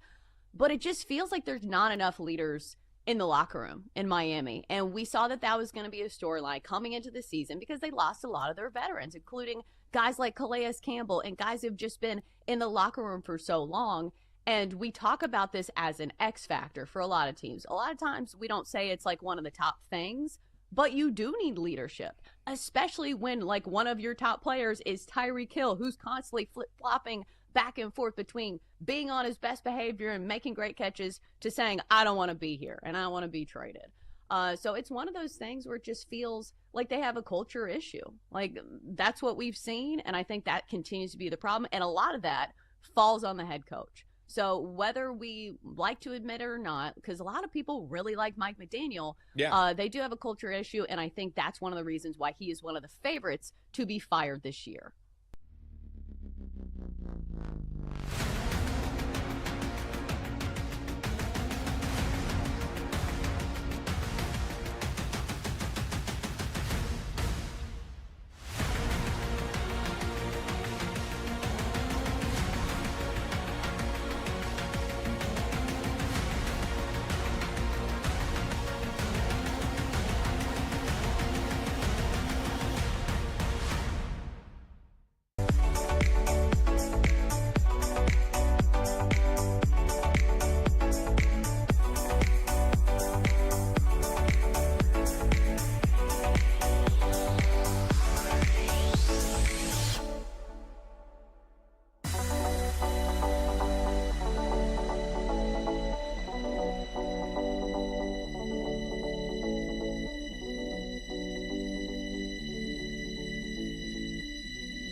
Let's get back to You Better You Bet on the BetMGM Network.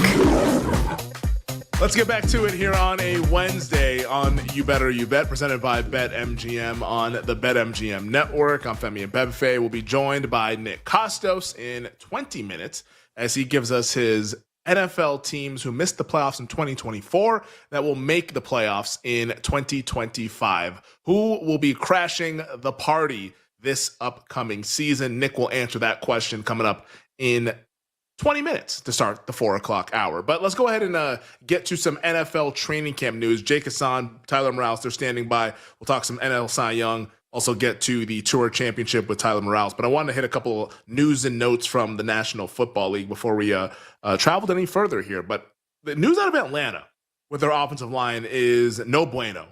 Falcons offensive tackle, and it's probably important to note, Falcons right tackle, Caleb McGarry, was carted off the field at practice earlier this morning. Apparently, according to Joe Patrick of 92.9 The Game, the Odyssey station down there in Atlanta, apparently the music was cut off and the team was huddled around McGarry as he was put onto the vehicle. He also said that 2 support staff helped him off the cart and inside to the building. It's important, obviously, to note because Caleb McGarry is the blindside protector for Michael Penix Jr. We all know Michael Penix Jr., left-handed quarterback. Right tackle is his blindside protector. And we don't know the severity of this right now, but this is one to monitor because there's an injury on the Atlanta Falcons offensive line that's not Caleb McGarry.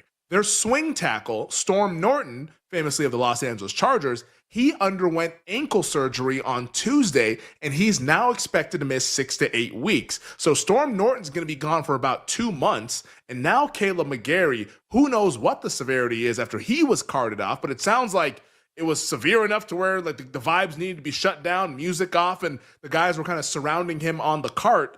Like, this could be really, really bad for that Falcons offensive line to start the season. Like, hopefully it's all good, and maybe it's precautionary, as we've learned with some of these training camp injuries. Like, we've been saying it all summer here, that anytime you have like a hangnail, they're going to cart you off just because that's kind of the operation at training camp. But this one sounds to be a little bit more serious than your usual carted off because somebody stepped on their foot. So let's keep monitoring this situation here, because that all of a sudden makes for a very, very thin offensive line for the Atlanta Falcons, which you do not want behind a quarterback like Michael Penix Jr., who's still getting his bearings underneath him. Like, there's optimism about Penix. I'm optimistic about Penix, but let's just remember, he's started 3 games. He's only played 3 more games than J.J. McCarthy.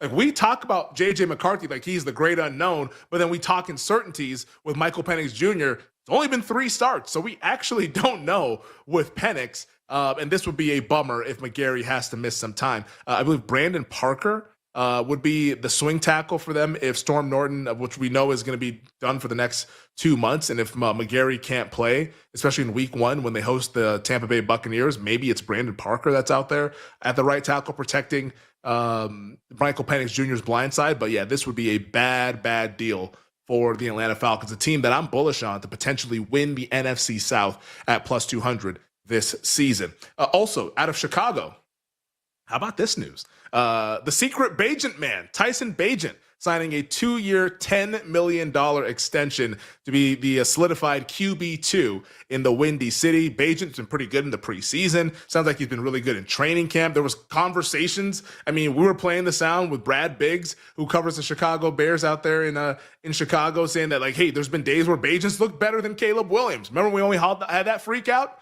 Like, that was a thing like 3 weeks ago. But Tyson Bagent has earned his contract here, 2 years, $10 million, and will be the backup for Caleb Williams. As it sounds like everything has been really, really good about him. I know Ryan Poles has been speaking highly about Tyson Bagent. So the Bears solidify QB2. And then finally, this news, I mean, I don't know what to make of this. If this were any other player, I think we would just say, you know what, hey, that's just training camp.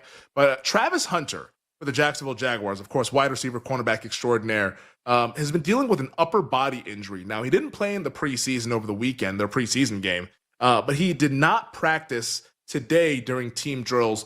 So that's 3 consecutive days where Hunter has not been a part of the team drills of the Jacksonville Jaguars training camp practice. Just put that in the monitor section. I don't want to take too much away from that. Obviously, he's trying to do something pretty remarkable, which is play both sides in an NFL game and do that for the duration of a season. But like, let's just kind of keep that off in the monitor closely column and just keep an eye on what's going on down there in Duval County. Hopefully it's all precautionary, and I'm assuming he's not going to play in this upcoming preseason game this weekend. They'll just get him right for their week 1 showdown against the Carolina Panthers. But just let's keep this one in mind, as Travis Hunter is expected to do a lot of big things this year, among one of the short prices to win Offensive Rookie of the Year and Defensive Rookie of the Year as the reigning Heisman Trophy winner. But let's turn our attention to baseball and bring in our baseball aficionado, Jake Hassan, to talk about the National League Cy Young, where last night, his guy, Christopher Sanchez, 6 1/3, 2 earned, 12 strikeouts in the win against the Seattle Mariners. Looking at the betting market right now, like, Christopher Sanchez is still the second choice behind Paul Skeens. Skeens is in that minus 350, minus 360 range. Sanchez like plus 240. BetMGM now down to plus 180 on Christopher Sanchez. Jake, I know you're big on Sanchez. You got a massive price on him. How are you feeling after last night? And can your guy actually take down the legendary Paul Skeens? How am I feeling, Femi? Let's answer that part first. I feel like I'm on fire, and I'm not sure if it's in a good way or a bad way yet.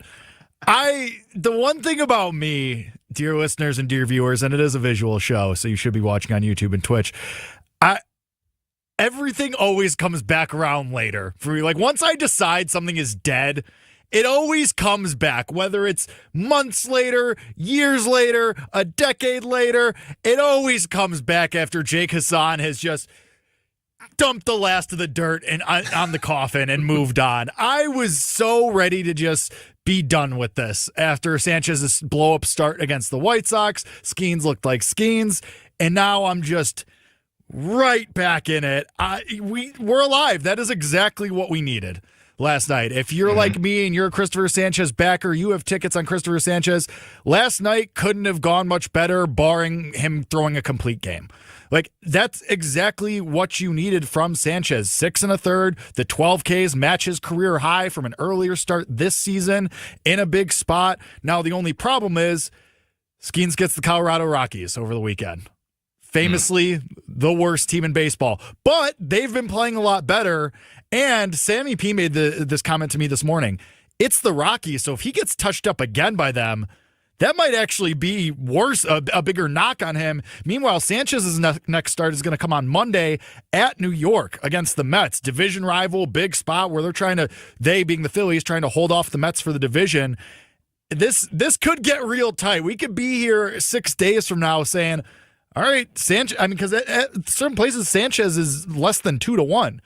You know, there's plus 180 at BetMGM. So we could be sitting here, Femi, 6 days from now on Tuesday saying, yeah, Sanchez is even money, or they're both a minus price. Again, like we saw with Wheeler and Skeens earlier. We'll see what happens. I think it's really interesting because now, at least according to Baseball Reference, Skeens and Sanchez are tied for wins above replacement. And Sanchez has made 2 fewer starts than Skeens. He's only 17 strikeouts behind Skeens. Again, 2 fewer starts, only a couple of innings. I think this is going to be way tighter than we initially thought, even just 2 weeks ago. And can't wait to see what it does to my blood pressure. Going to be really, really awesome. September sweats with Jake Hassan watching Phillies and Pirates games down the stretch as everyone is dialed into the witching hour on a Sunday. I'll ask you this. Here's Pirates National. It's great. Awesome. Yes. It's like, Jake, what'd you think of the Bears game? Oh, I was actually watching Pirates National. Sorry. Yeah. I didn't even watch the Bears game. Pirates comes with Sunday Night Baseball. Sorry, I was busy. Because just to play devil's advocate and look at this from all angles here, like let's say at the end it's close. Doesn't the tie go to the pedigree guy in Paul Skeens? Like it almost feels like to me, like because like Sanchez has done a great job sticking with this thing. Like he needs to like really pass Paul Skeens to win it. Because I feel like, all right, the voters are like, okay, it's close, it's tight, and it's really cool, but like Skeens is better, so I'm just gonna vote for Paul Skeens. Like, isn't that how this plays out? Unless Christopher Sanchez like really surpasses him in a production standpoint. Yeah, I completely agree. And I've been saying that since the beginning, that if it wasn't going to be Wheeler and it did come down to it between Skeens and Sanchez, they're going to go with the big name. This is Sanchez's breakout year. The arrow has been trending up for the last couple of years with him, but Skeens was your favorite coming into the year. He's still minus 200, minus 250 for a reason, minus 275 at BetMGM for a reason. People are going to want to vote for him. He got Cy Young votes last year. You had people arguing that he should have been a bigger contestant last year. They're going to want to vote for him. I think if push comes to shove, it will become him. You're going to ask me the next obvious question, what's the confidence meter that Sanchez actually comes through and does this? It's still like a 4. Like I still think it's going to be Skeens at the end of the day. Like you said, you need another performance like last night. Married with Skeens having a couple more mediocre starts. So we're in the conversation. It's not over. You still have a month and change until the end of the season. Handful of starts from each. It could absolutely flip, and Sanchez is doing his job. It's just it might be too little too late. Yeah, and who knows? Maybe Sanchez can kind of get the narrative of like Zach Wheeler being out, and he's the guy that potentially carries this Phillies rotation into October. All right, let's get to some bets for tonight from Jake and our guy Tyler Morales, our golf aficionado. Tyler, I'll start with you because I know you wanted to give out a bet for the Tour Championship, the final event of the PGA Tour season. What do you like and why this weekend? I actually have 2 bets. So this isn't a starting stroke format, so like everyone's starting an even playing field. Scottie Scheffler has never had the low total tournament round at this tournament. So I think this is a good time to attack him. I'm looking right at the camera right now. I'm calling my shot. Tommy Fleetwood's winning this weekend. He is 14-1. There's 25 golfers this week. There are 25 golfers, and a bunch of good guys have not qualified. So I'm going to take Fleetwood at 14-1 and Sam Burns at 30-1. I love these picks. I actually think for the first time ever, Tommy Fleetwood's about to win a golf tournament. So that is my outright pick with Sam Burns. Fleetwood. You're sick. I don't even It's know. time. Jake, what do you like in baseball? I can't even get past the Fleetwood. Maybe Burns, but Fleetwood, my God. I like the A's on the money line. I'm going to run back that from yesterday. I also like Hurston Waldrep of the Braves to go over 4.5, over 5.5, and over 6.5 strikeouts against the White Sox. Absolutely. Waldrop's been really, really good so far this season in like about 4 starts. So I like that look there. We got to get our guy Tyler into like a support group. Tommy Fleetwood to win a golf tournament. We said we'd never do it. He's never done it on American soil. And in fact, he's been inventing ways to lose these golf tournaments. But maybe this is the weekend in Atlanta over at Eastlake. All right, that does it for the 3 o'clock hour. Thanks to the guys giving out their best bets for tonight and into this weekend. Coming up next, Nick Costos with his NFL teams that missed the playoffs in 2024 that will make the dance in 2025. We'll be right back with You Better You Bet, presented by BetMGM, the sportsbook born in Vegas.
Yeah, so they lose a couple guys to the NFL, including Restrepo, who, ironically enough, is in Tennessee with Cam Ward.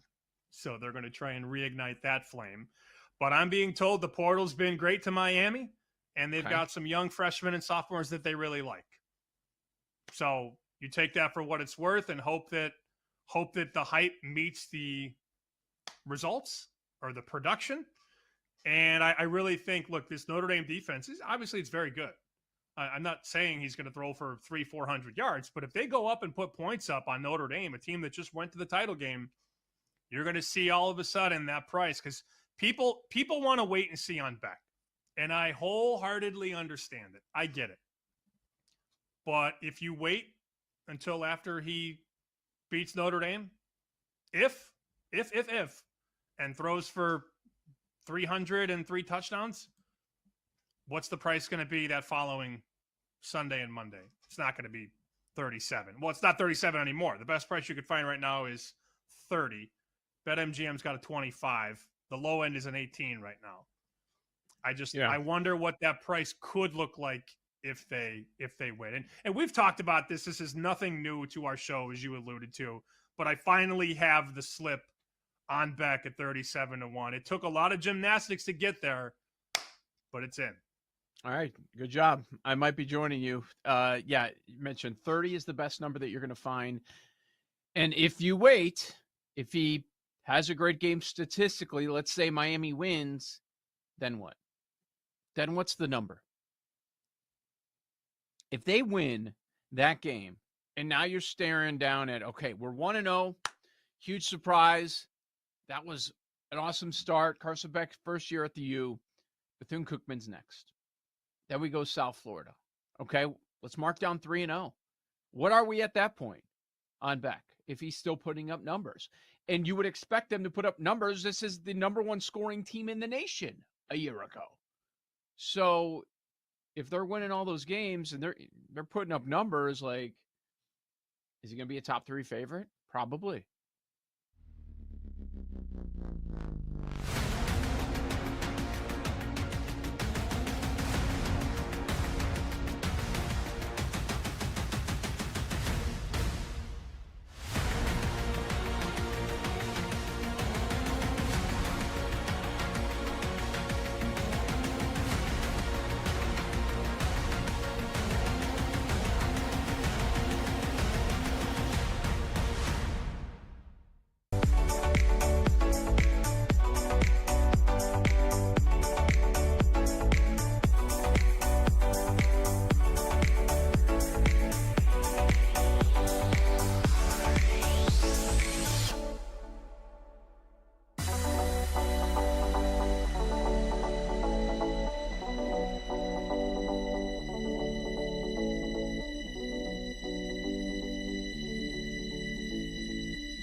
BetMGM Network presents to you the most unique show in sports. This show kicks ass. Oh, hell yeah. A show so unapologetically original, it needs its own word to describe it. Wagertainment. Money won is twice as sweet as money earned. Featuring the prop king himself, Nick Costos. I find this construction, this iteration of the Miami Dolphins, to be a disgrace and an affront to professional football. People have decided that they're going to be pro-Shador no matter what. And then there are people that are anti-Shador no matter what. Oh, he's absolutely terrible. He absolutely sucks. Just like the discourse around this guy is mind-numbing. This is You Better You Bet on the BetMGM Network. Make it legendary. What's up, everybody? Happy and merry, wonderful Football Wednesday to you and yours. This is You Better You Bet on the BetMGM Network. Nick Costos, Femi Abebefe, our crew, and you here on the Odyssey app, on SiriusXM, on YouTube, on Twitch, on radio stations nationwide. We are in your hearts and in your minds as we bring you the fastest show in all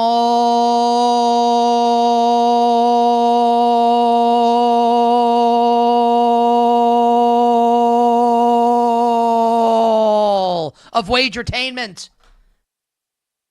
Talking all things sports betting. The show presented today and always by BetMGM. Make it legendary. Download the BetMGM app. Visit BetMGM.com. Coming up today on the show, man, we are excited for this. We are 15 days away from kickoff of the 2025 NFL season. No time like the present. No better time than now, and better place than here for the first edition this NFL season of regular season. It moved.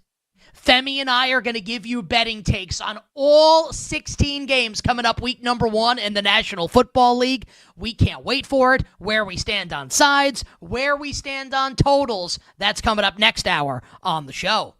We will also break down today the SEC in college football, and the team that I am fading this year in the SEC will surprise you. Two tremendous guests will join us. Aaron Taylor, college football analyst for our friends at CBS. He will be on the show at 6 o'clock Eastern Time talking C.J. Carr and Notre Dame and the rest of the college football landscape as we head into week 0. And we will talk fantasy football and the 2025 NFL season with one of the fantasy football GOATs, Evan Silva from Establish the Run, stops by in the Power Hour as well at 6:20 p.m. Eastern Time. And then it's all our bets to close the show, Major League Baseball and the WNBA in the Power Hour, the final hour of the program. But we officially begin the wonderful Football Wednesday edition of You Better You Bet with what I consider to be an extremely fun topic. I have been excited all day to talk about this with you, our listeners, and you, our viewers. Because 15 days away from officially the start of the 2025 NFL season, kickoff in Philadelphia with the Super Bowl champion Eagles and the Dallas Cowboys. The time is now to finalize opinions and finalize bets. Figure out what it is that we really like, the teams we're into, and the teams that we will be against this NFL season. And every single year in the National Football League, we see something happen.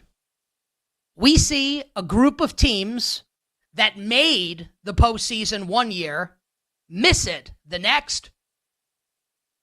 And we see teams that missed the postseason one year make it the next. Let's take a look at last year, for example. 4 teams made the playoffs last year that didn't make it the previous year. The Denver Broncos, the Los Angeles Chargers, the Washington Commanders, and the Minnesota Vikings. The year before that, 6 teams made the playoffs that didn't make it the previous year. The Texans, the Browns, the Steelers, the Lions, the Packers, and the Rams. So it's safe to say we're going to see at least 4 teams. This is what history tells us.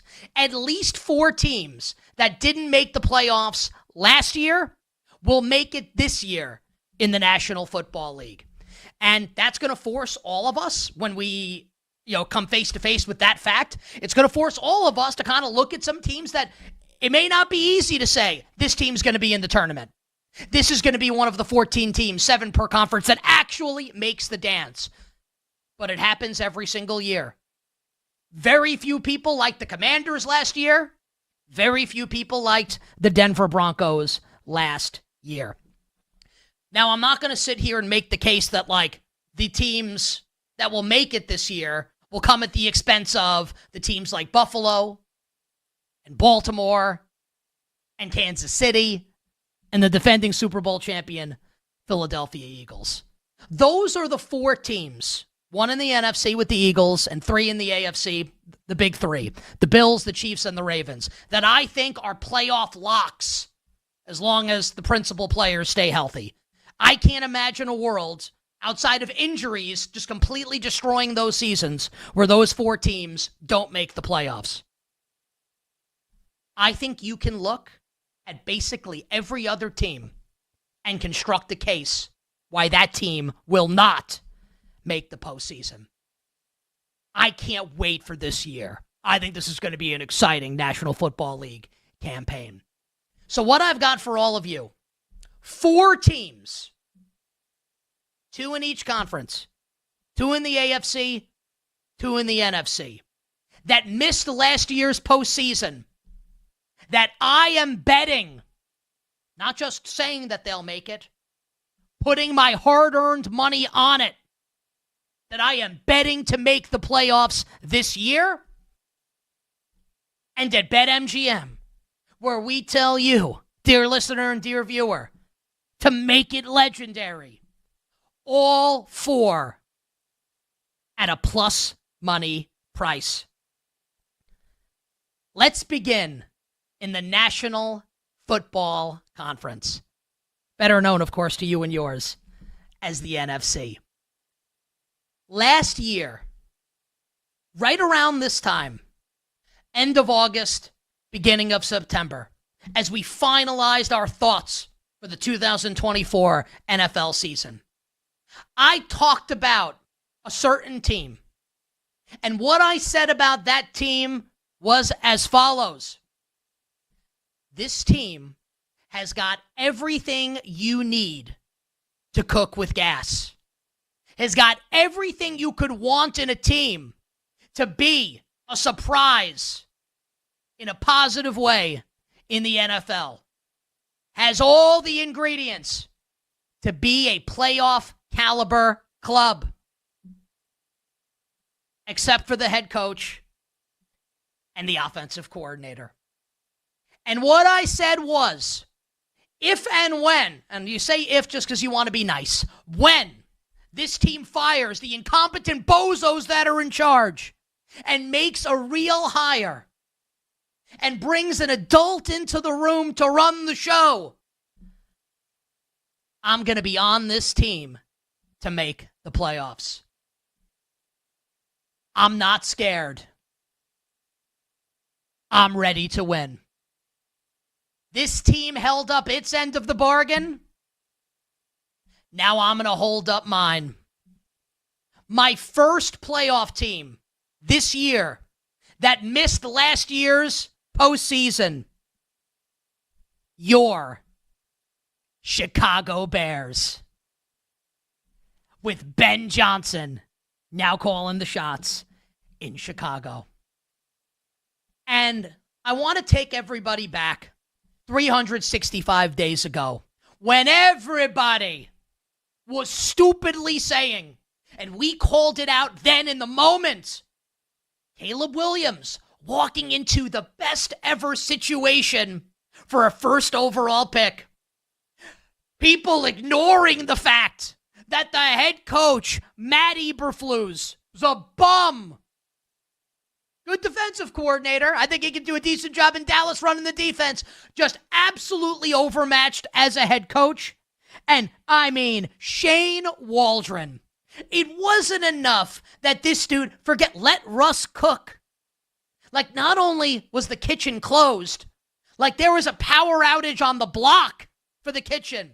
Shane Waldron is a terrible offensive coordinator in Seattle and then a terrible offensive coordinator in Chicago.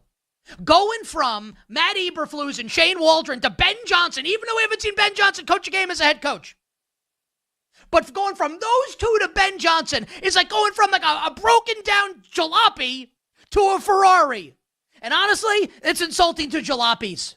Because a jalopy might be a piece of crap, but maybe it can get you sputtering along the way from point A to point B. Matt Eberflus and Shane Waldron go from point A to fired. You can't overstate how important this is. How big this is. Going from the bottom of the barrel to the most desired head coaching candidate. I absolutely love, and we'll say it because we haven't seen it in the regular season yet, the theoretical fit Ben Johnson as Chicago Bears head coach. And wouldn't you know it, but already, what are you hearing out of Chicago Bears training camp? That Ben Johnson demands accountability. That Ben Johnson is not going to settle for just good enough. No. That's what losers do. In every walk of life. You don't have to just look to the National Football League for this. Whatever it is that you, the listener or viewer, do for a living. Like what I do for a living. If you work with people where good enough is good enough, you're never going to win. And Ben Johnson knows that good enough ain't good enough. And if you're a Bears fan, you're someone who wants to bet the Bears this year, you absolutely have to love that mindset. Let's talk about the players on offense. We'll get to the quarterback. Last year's offensive line for Chicago was like a moldy piece of Swiss cheese. Not only were there holes everywhere, but that son of a bitch was spoiled. Terrible. And Caleb Williams didn't help holding on to the ball too long, but Caleb's running for his life. This year's Bears offensive line, I don't think anyone should be shocked if we get to the end of the season and we say top 10 offensive line in the league. Maybe even pushing top 5. Top 5, top 5, top 5. The interior is badass. Joe Thuney, Jonah Jackson, Drew Dahlman. That's an awesome center 2-guard combination. I love Darnell Wright on the right side. If Braxton Jones can fulfill some potential on the left, and if he's your worst offensive lineman, this offensive line's going to be good for the Chicago Bears. Not average, good to great for the Bears. Weapons on offense. People are a little down on DJ Moore. I still think DJ Moore's got it. And now with Ben Johnson, of course he's going to be a malcontent with Shane Waldron. I understand. I would be too. Now here's Ben Johnson. Rome Odunze, all accounts out of training camp are that he's ready to take the leap after a disappointing rookie season. We're having some fun at Olamide Zaccheaus' expense that he's the starting slot receiver for the Bears. Caleb Williams loves him, but let's be real. He's keeping the seat warm for number 87, Luther Burden. And if Zaccheaus is good, by the way, it's not a bad thing to have too many weapons. Colston Loveland, 10th overall pick. Sam Laporta, anybody? In a Ben Johnson offense? Cole Kmet, the best second tight ends in the league. I think Michael Mayer from the Raiders might have something to say about that. But man, that's badass. DeAndre Swift, rookie Kyle Monangai. We'll see who the third running back, Roschon Johnson or somebody else. I like these offensive players for the Bears. Now, Dennis Allen might be a slappy as a head coach. I don't know why I said might. He's a brutal head coach. But man, Dennis Allen can coach defense. DA is an awesome DC. Now, I'll admit, I am a little concerned about the pass rush in Chicago outside of Montez Sweat. I do like the Grady Jarrett signing in the interior of the defensive line. I'm a little worried about the pass rush. But man, the secondary is awesome. Jalen Johnson, Kyler Gordon, couple rangy linebackers and Edwards and Tremaine Edmonds. This is a 10-win team. This is a 10-win team this season, provided that the quarterback can take the necessary step forward that I think he can and that I think he will. On the other side, I'm going to tell you why I believe in Caleb Williams this season. And I'm going to give you my other surprise playoff team from the NFC. I got two in the AFC as well. We are just getting started here on a Wednesday. You better you bet on the BetMGM Network. We'll be right back with You Better You Bet, presented by BetMGM, the sportsbook born in Vegas.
I really think the Browns could win like 3 or 4 games this season. So under 5.5 wins for the Browns is minus 150 for a reason. It's juice quite heavy. I would just take the fewest wins in the league at plus 450. Last year, everybody thought the New England Patriots would be the worst team in football. That's what everybody thought, and they ended up being the third worst team in football. This year, everybody thinks the Saints are going to be the worst team in football, and I kind of tend to think the Saints are probably going to be like the third or fourth worst team. I think the Browns are going to be the worst at plus 450. There's really not a lot to like about this team. Their defense is pretty good, but again, how many games are the Browns going to be up to let Myles Garrett pin his ears back, get after the quarterback, to let Mason Graham get after the quarterback? Like, they do have some nice pieces on the defense, but they'd be a lot better if they were playing with the lead. I don't know if that's going to happen very much this season. Now, Burrow has obviously struggled against the Browns in his career, and Joe Flacco could be making a potential return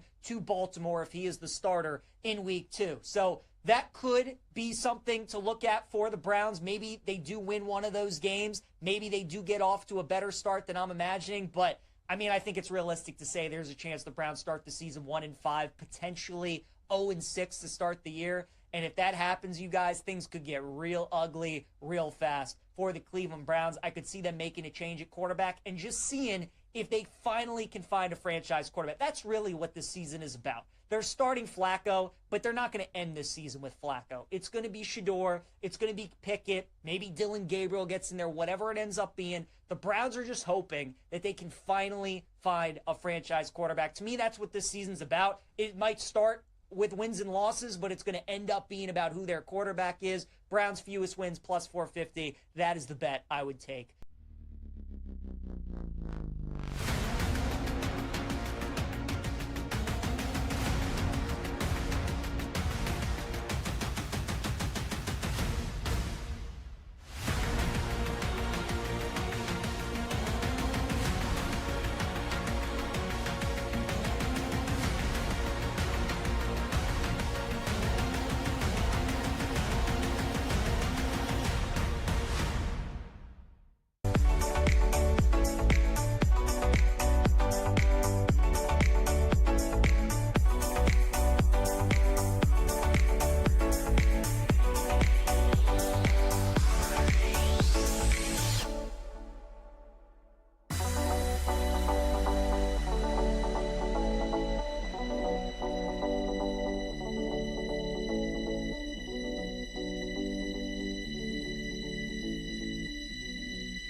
Third down for Chicago. 3rd and 5. Williams in. Rhythm again. There's Zacchaeus. And Olamide Zacchaeus takes it to the end zone for the Bears touchdown.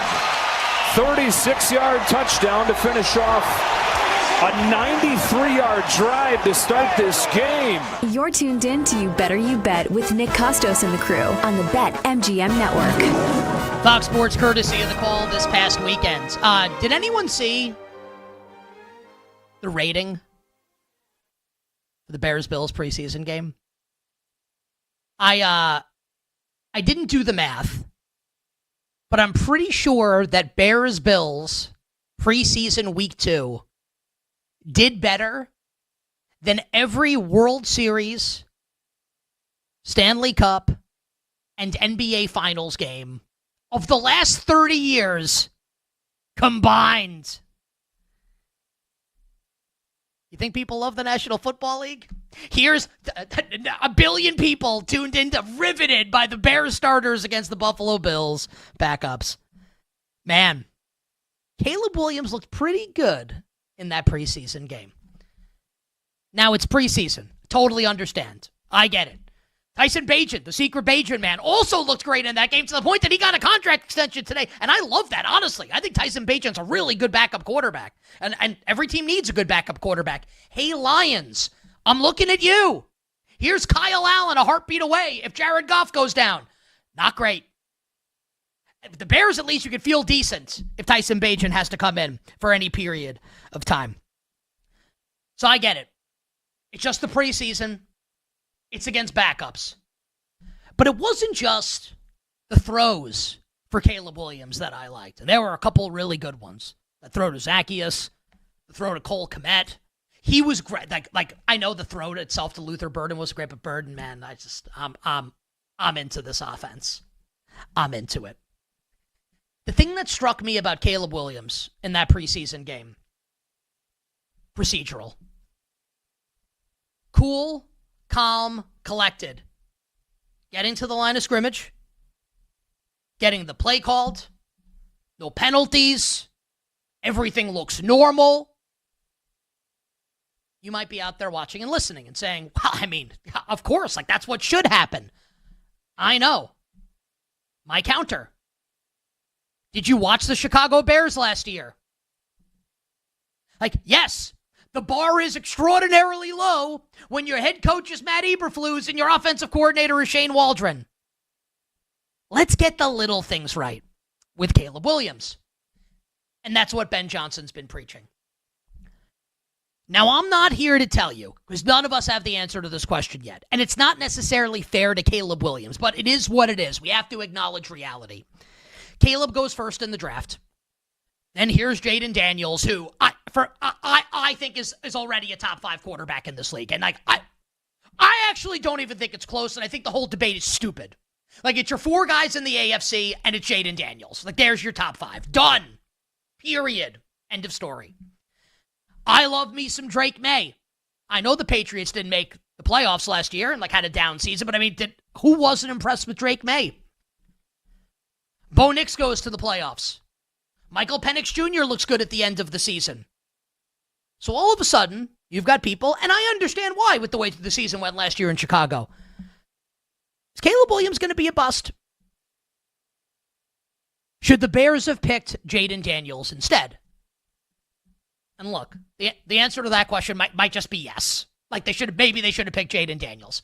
But that doesn't mean that Caleb Williams can't and won't be awesome. Because we watched Caleb in college. We watched him win the Heisman Trophy.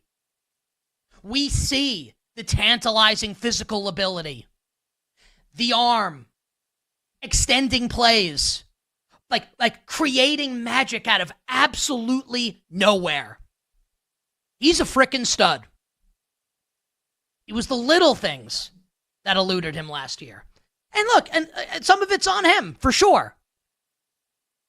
If Ben Johnson can keep Caleb Williams on the rails, and that's clearly been like the MO of this training camp and this offseason.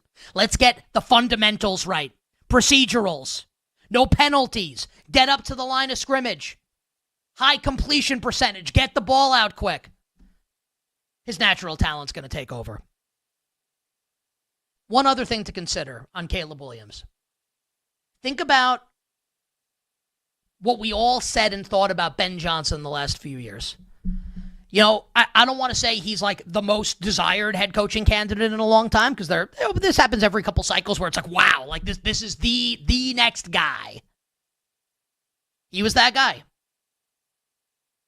Could have had any job he wanted. Chose the Chicago Bears. Chose Caleb Williams.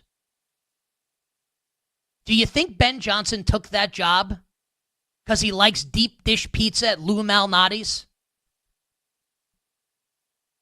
Because he likes to freeze his ass off in the winter? I love Chicago. Just saying, it's cold. Cold in New York, too. Do you think Ben Johnson took the job because he's like, wow, man, like, let me tell you, Chicago's beautiful in the summer. Love the bean. No. He took the job because of Caleb Williams.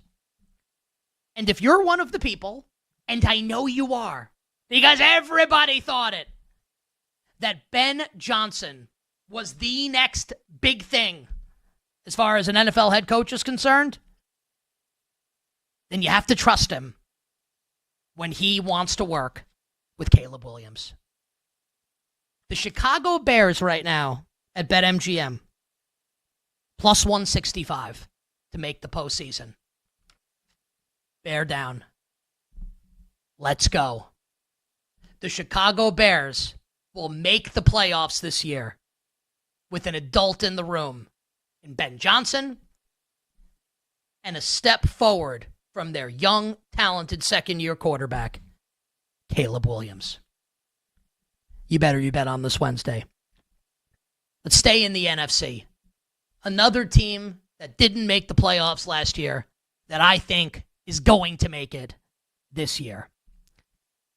An oasis in the desert. A playoff oasis. In the literal desert. Calamity Ganon. Call of Duty Murray. the Arizona Cardinals. I've been saying it all off season long that I'm into the Arizona Cardinals this season, that I'm excited for the Arizona Cardinals this season. And I'm going to double down on that optimism by betting the Arizona Cardinals to make the playoffs, plus 125. I'm going to make it legendary at BetMGM.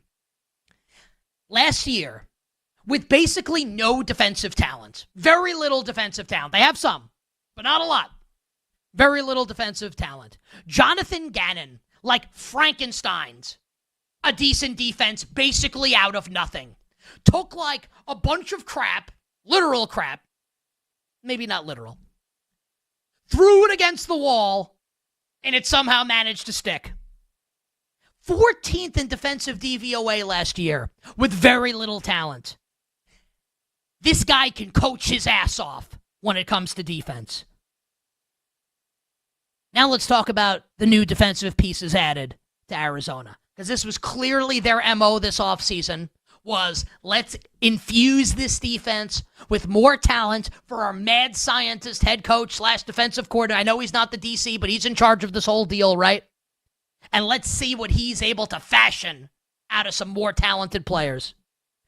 Walter Nolan in the NFL draft. Now, he might miss the first 4 weeks of the season. We'll see. But he's going to be back at some point early in the season. And all accounts are he's going to be a stud on that defensive line. A stud when he's ready to go. Dalvin Tomlinson. Calais Campbell. Josh Sweat was the best pass rusher last year on the best defense in the league. The Philadelphia Eagles. Will Johnson at corner in the NFL draft. And more rookies from this year's draft class. Darius Robinson. Can he take a step forward? Feels like there's excitement around Darius Robinson. Baron Browning and Zaven Collins. And Zaven Collins, like Nick Rallis, the DC, was saying yesterday, like this week, that Zaven Collins is going to be more of an edge rusher this season. Like incorporate that into his game. Kind of like this like hybrid player that the Cardinals like used to love drafting. Maybe he's found a home rushing the passer for Arizona. Garrett Williams is a good corner. Budda Baker is a monster. And Jonathan Gannon pulling the strings. I think Nick Rallis is a damn good defensive coordinator too. I like this Cardinals defense a lot this season. Now, I said about Chicago that the pass rush outside of Montez Sweat made me nervous. And there is something with the Arizona Cardinals that makes me nervous. And it's a wider net to cast. And it's the offense. Just the offense in general. Because Arizona did like literally basically nothing this offseason to improve the offense. They are clearly banking on a second-year jump for Marvin Harrison. Hoping that Marvin Harrison Jr. can be close at least to Malik Neighbors, close at least to Brian Thomas Jr., close at least to Ladd McConkey.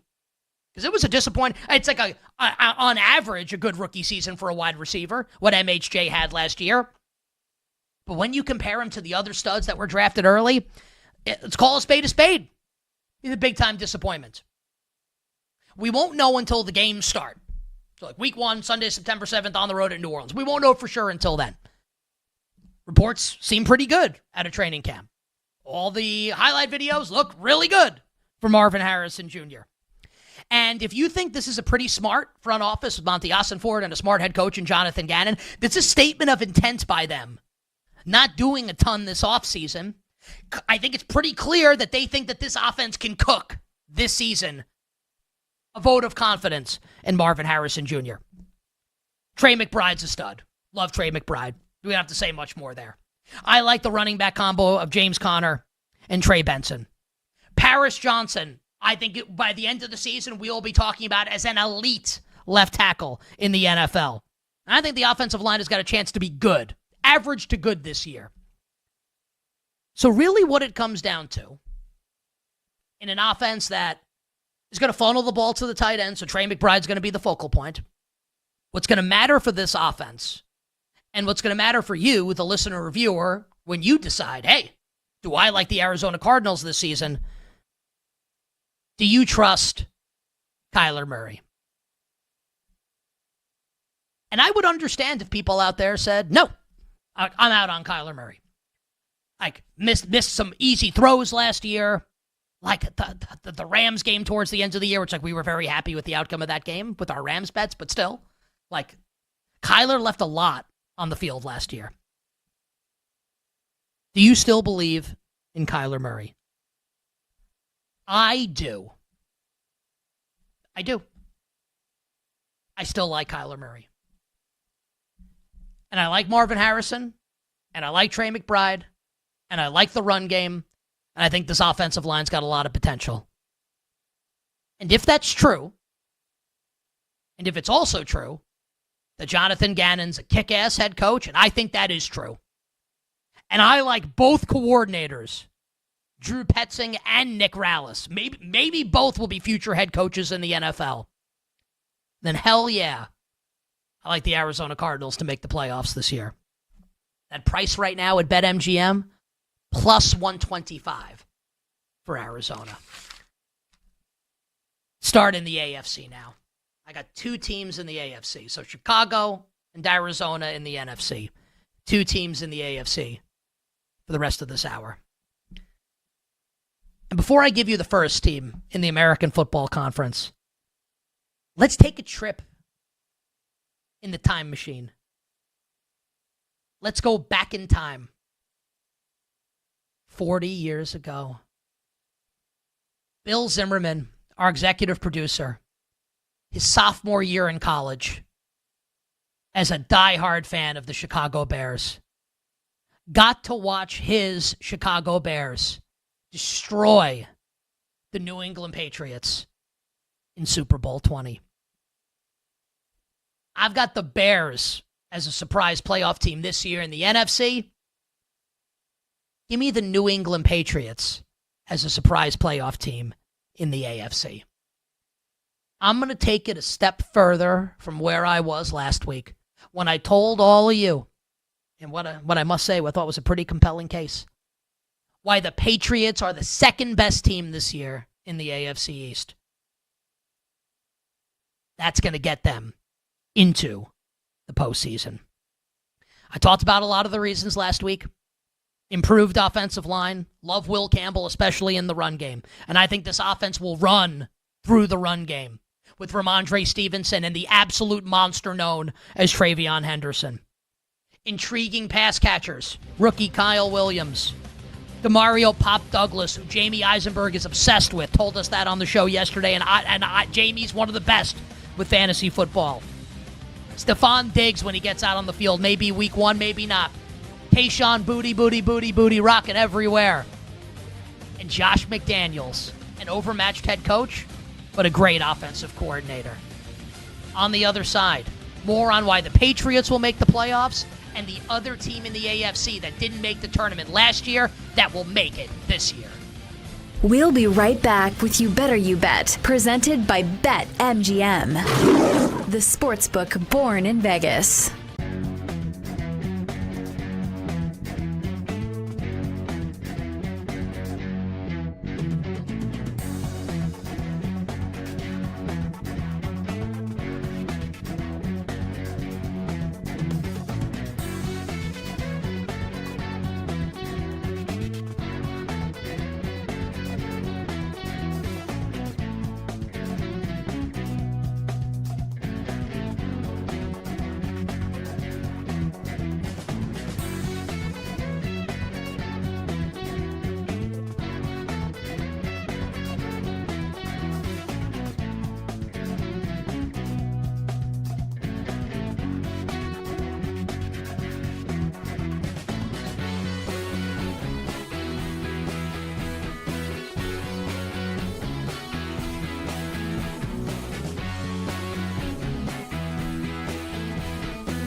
number on Olave for touchdowns is 3.5.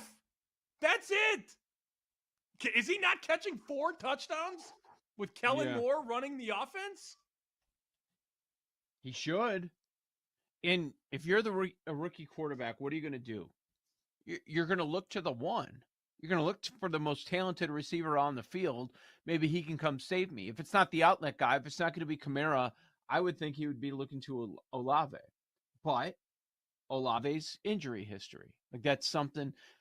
I think the season-long props on this team are very interesting because in the receiver room, not only are you projecting on a quarterback, a rookie quarterback, and what he's going to be able to do his first time through the league, but you're also looking at guys that missed a lot of time last year. Olave missed half the season, so he had about 400 receiving yards. And where do they put the number? 825. Rashid Shaheed, he played in only 6 games, 349 yards.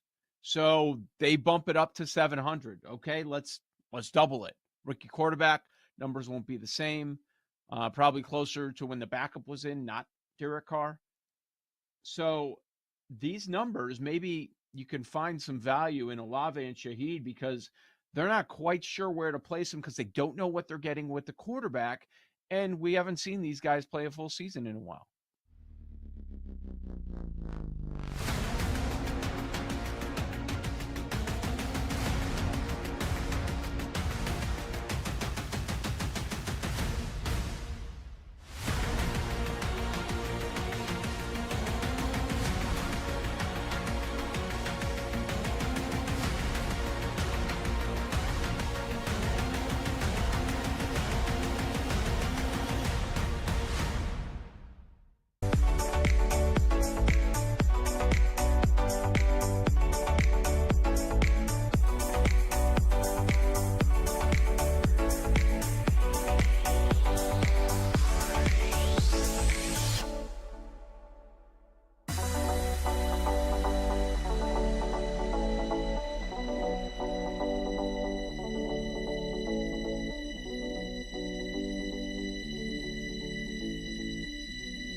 Down in 5, made to the air, got him in stride, running is Douglas, touchdown!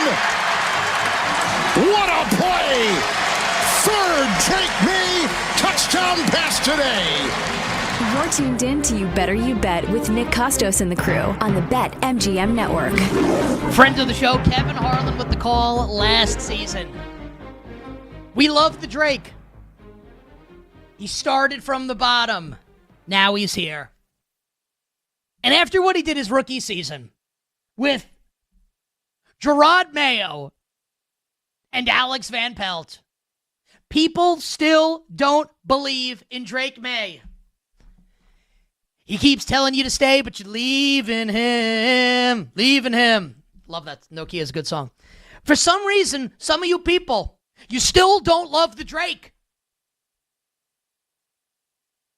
You still don't believe in Drake May. I don't know how. You don't have to be like, hey, I'm Mr. All 22.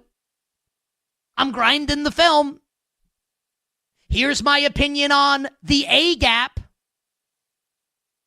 Mine's out of the gutter, everybody. Here's my thoughts on the fire zone. Like crackback blocks. I don't know any of this stuff. But I've been watching football for 3.5 decades. And when you watch Drake May, I don't know how you don't think whoa, like this guy's got it. It, however you define it, Drake May's got it. What would Justin Timberlake say about him? It's going to be May. It's going to be May. I love me some Drake May. We talked about an adult in the room in Chicago with Ben Johnson. Ben Johnson is theoretical at this point as a head coach. He's a projection. I'm projecting that Ben Johnson's going to be really good. I think he's going to be really good. Mike Vrabel is not a projection. Mike Vrabel is not theoretical. He's real. And he's spectacular. Already with a coach of the year under his belt. You want to talk about an adult in the room? Here's Mike Vrabel.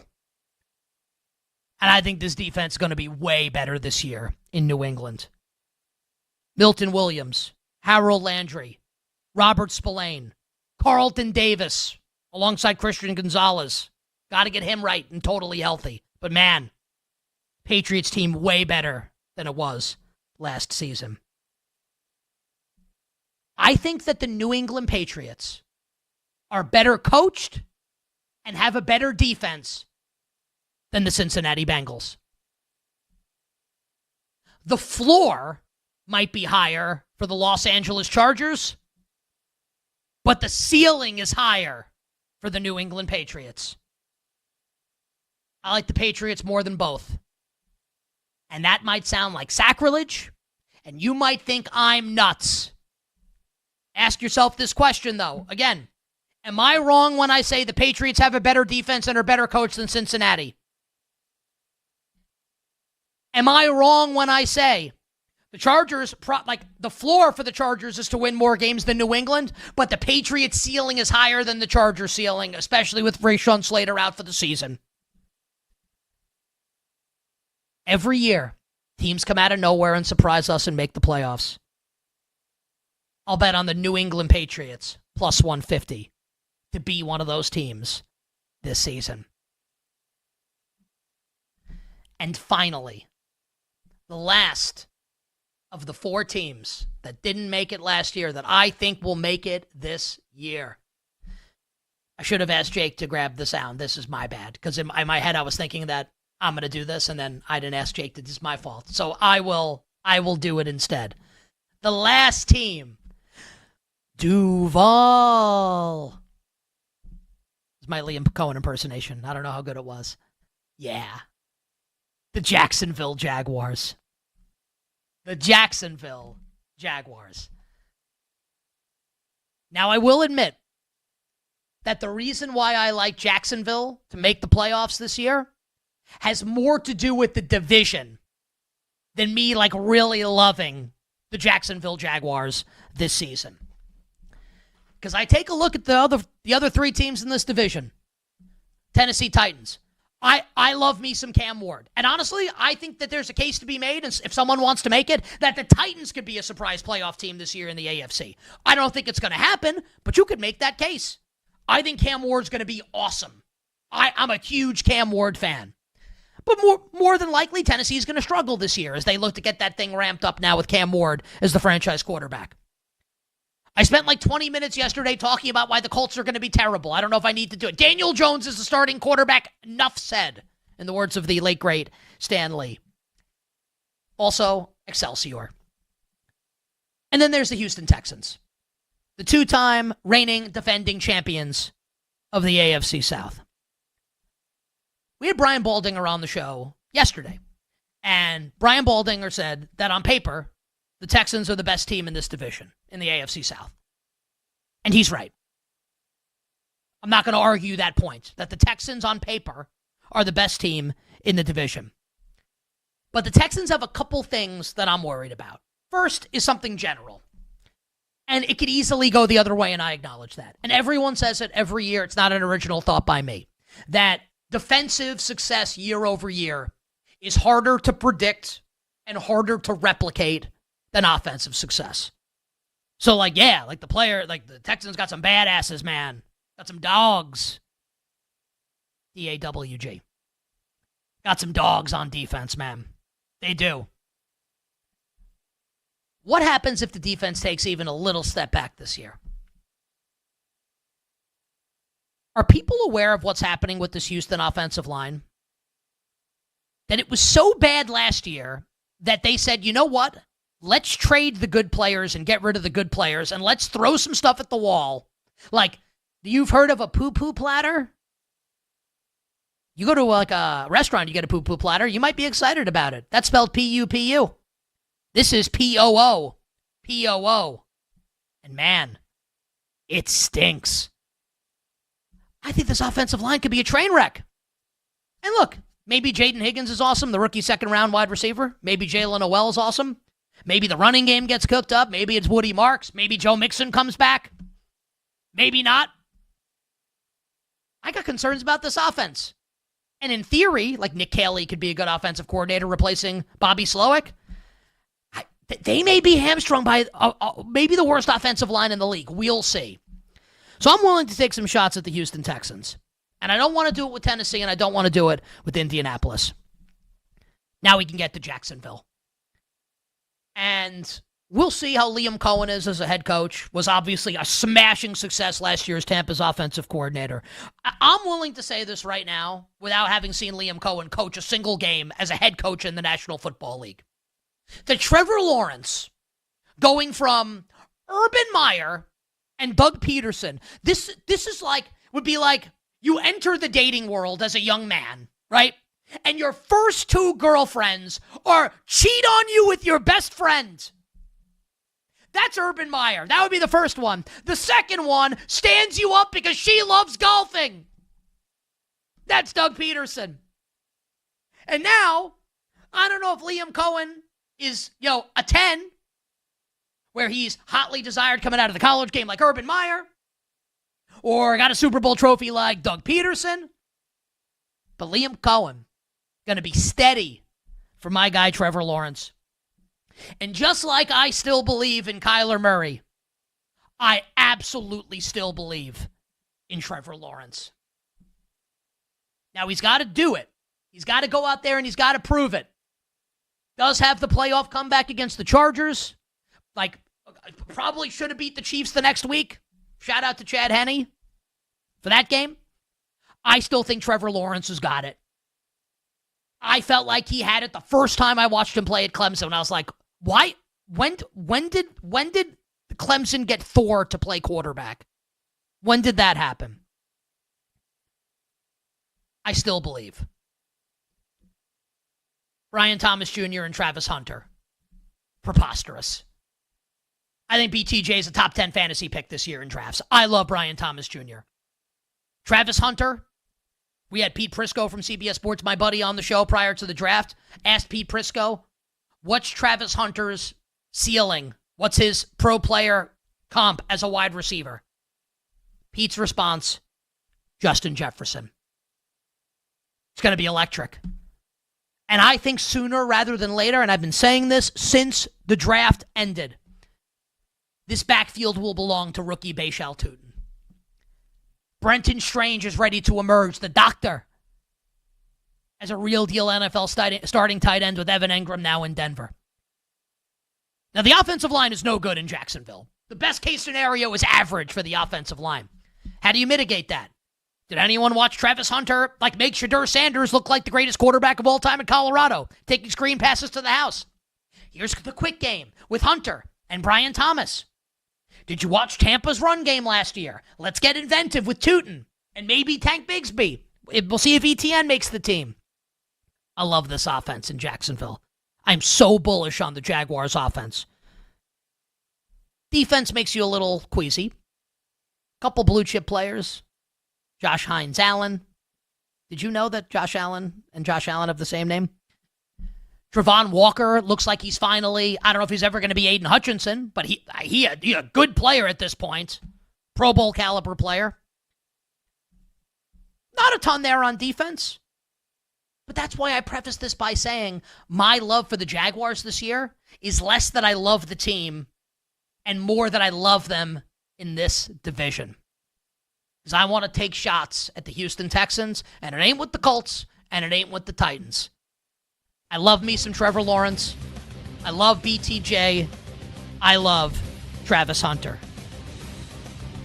Duval, plus 165 to make the playoffs, and give me the Jacksonville Jaguars to win the AFC South.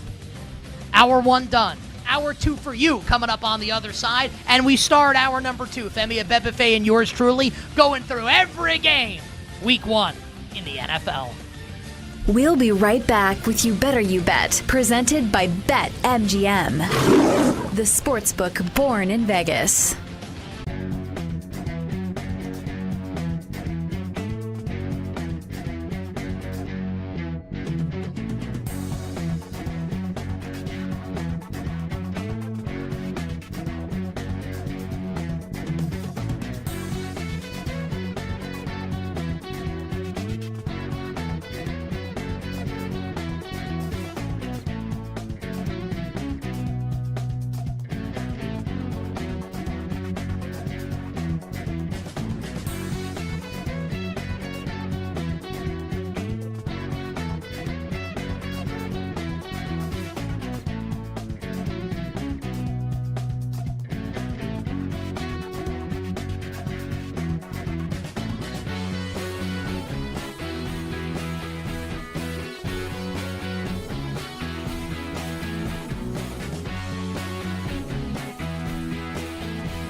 I think listening to that soundbite spoke to me about how baseball and other sports need to be proactive here. Like, if you're the commissioner of the sport, how are you taken aback by the idea that this may be a serious problem? Because we hear stories like this. Think about the countless stories we don't hear, because this happens daily, by the way. It's not like a one-off. It's just the ones we hear about. Lucas Giolito has not been in the headlines for this until just now, but he's saying, look, it gets worse every single day. And by the way, these players can't win because from a betting perspective, look, for every guy that is betting for you, there's probably someone fading you. So no matter how you perform, guess what? You lose. Like, if you're an athlete, you lose.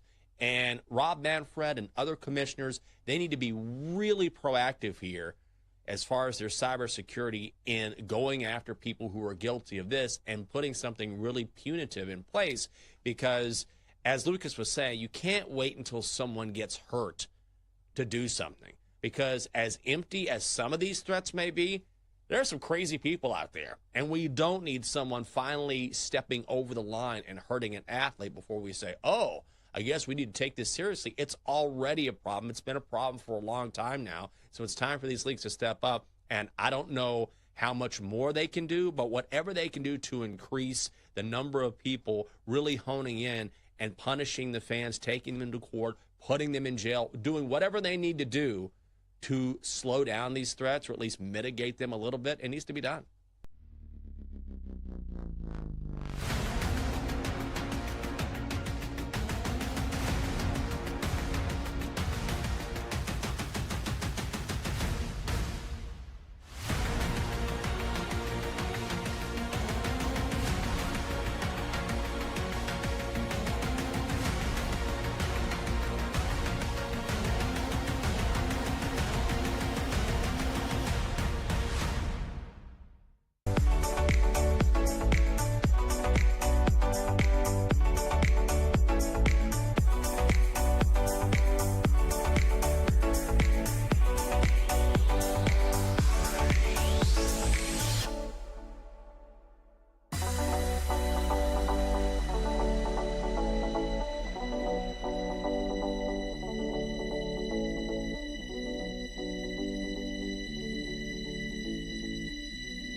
biggest names in the business are on You Better You Bet with Nick Costos and Femi Abebefe. Hey, this is Joe Buck, and you have done it. You have found it. You are listening to You Better You Bet. Great decision. The great Iron Eagle. Nick and Femi are such close friends.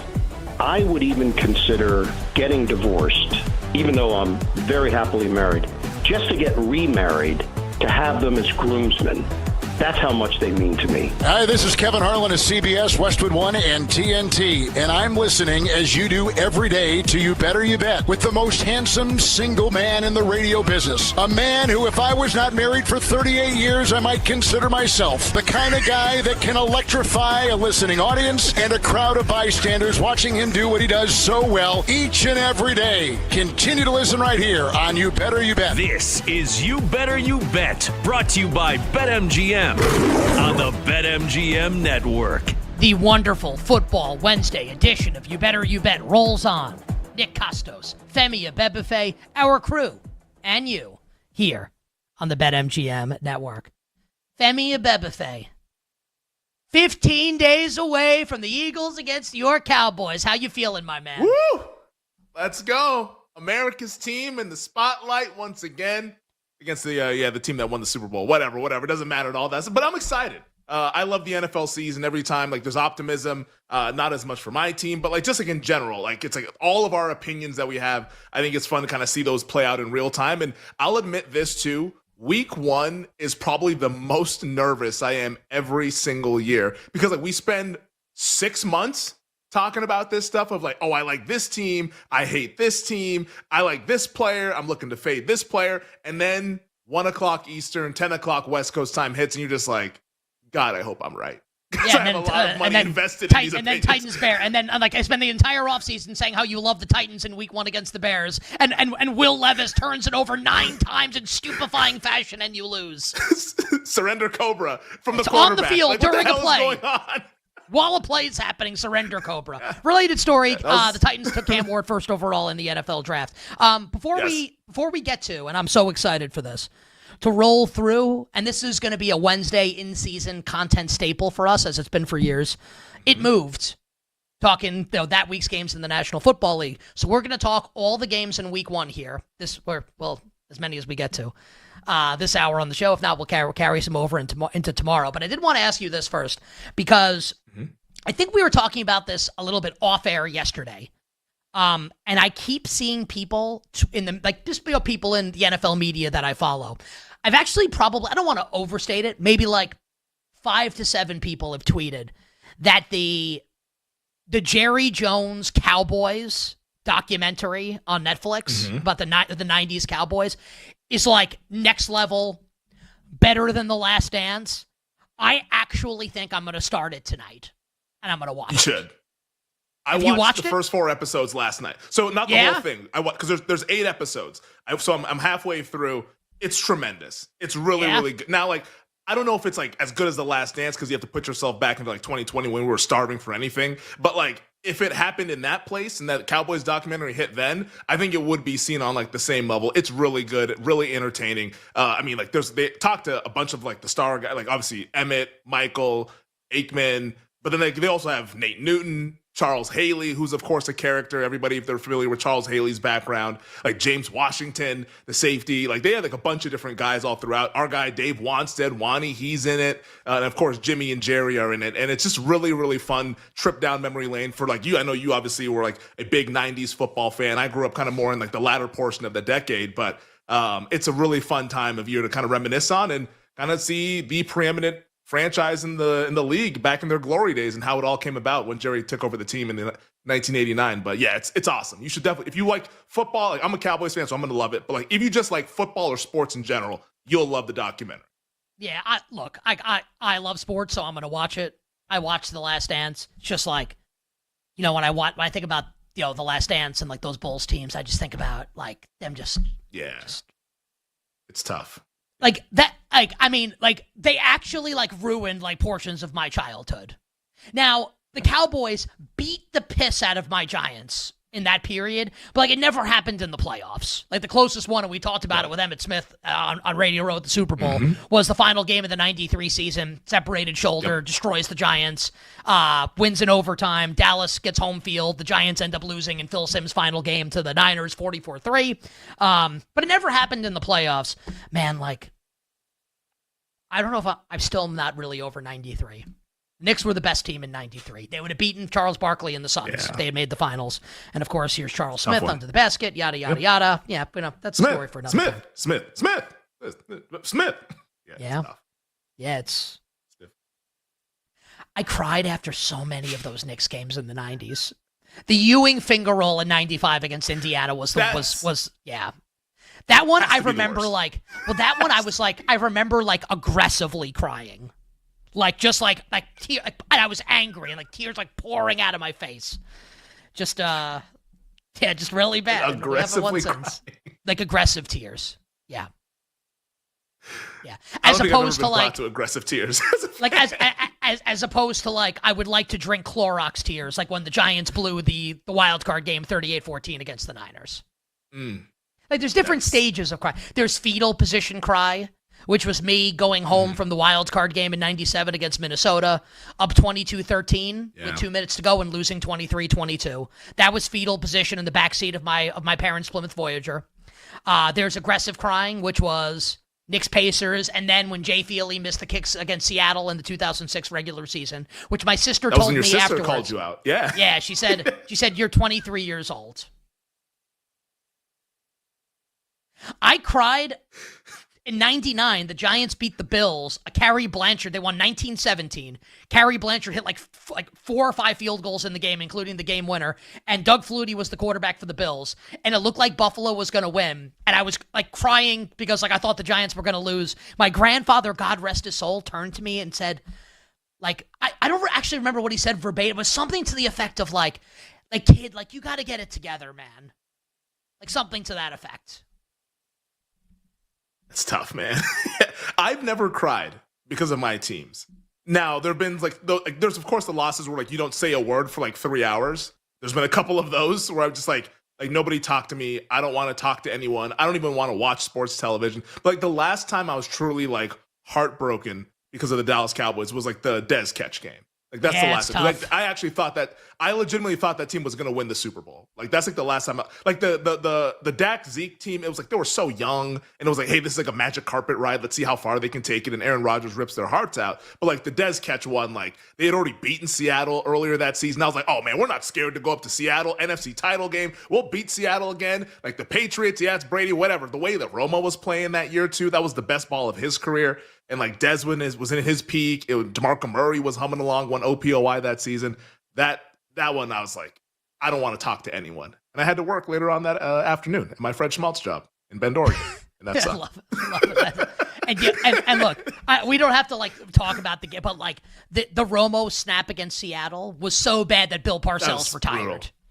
Yeah. Parcells, when he retired, he literally said, I can't have this be where, you spend an entire year working on something, and then it comes down to that.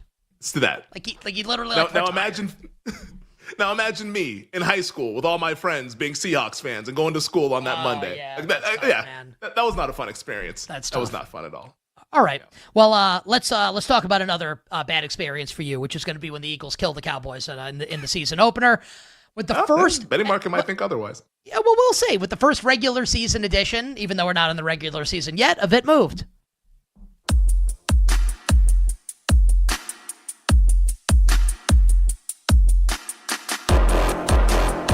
I think it moved.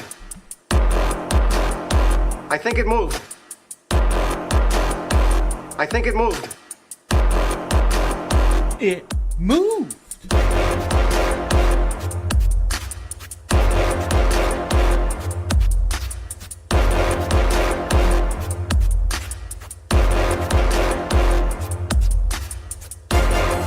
It's different in August, does it? All right, we're gonna try and get through as many games as we can. This is not gonna be super duper in depth, and maybe it will be for some of them. And yeah, we don't even need the music because this isn't really it moved. It's just hey, we want to talk about games. So just the imaging, so we played it. Yeah. So we're going to give, we reserve the right, or I will reserve the right at least. I'll speak for Femi also. We reserve the right to change our minds. We're still 15 days out. Things can and will happen that will change our opinions. This is where we are at right now on the, like, if we had to bet them, what would we bet the side? Would we bet the total? Would it be a money line? Would we pass the game? Where we are at right now at this point in time on all the games in week one. Femi, let's start with the season opener in Philadelphia, Thursday night, September 4th, Eagles-Cowboys. We're at BetMGM, our show sponsor. The Eagles a full touchdown favorite, total 46.5. If you had to bet this game right now, what would you want to do and why? My bet for sure in this betting market would be on the total, but I think the side, we might get an opportunity to bet this as well, because based on a couple of the sports books that I see around here in Las Vegas, there's some 6.5s that are populating. There's clearly interest in the Dallas Cowboys. From who? I don't know, but there's some interest here. Anything under 7 is a bet on the Eagles. Even at 7, I think I kind of like the Eagles. I don't know how Dallas is getting a stop in this game.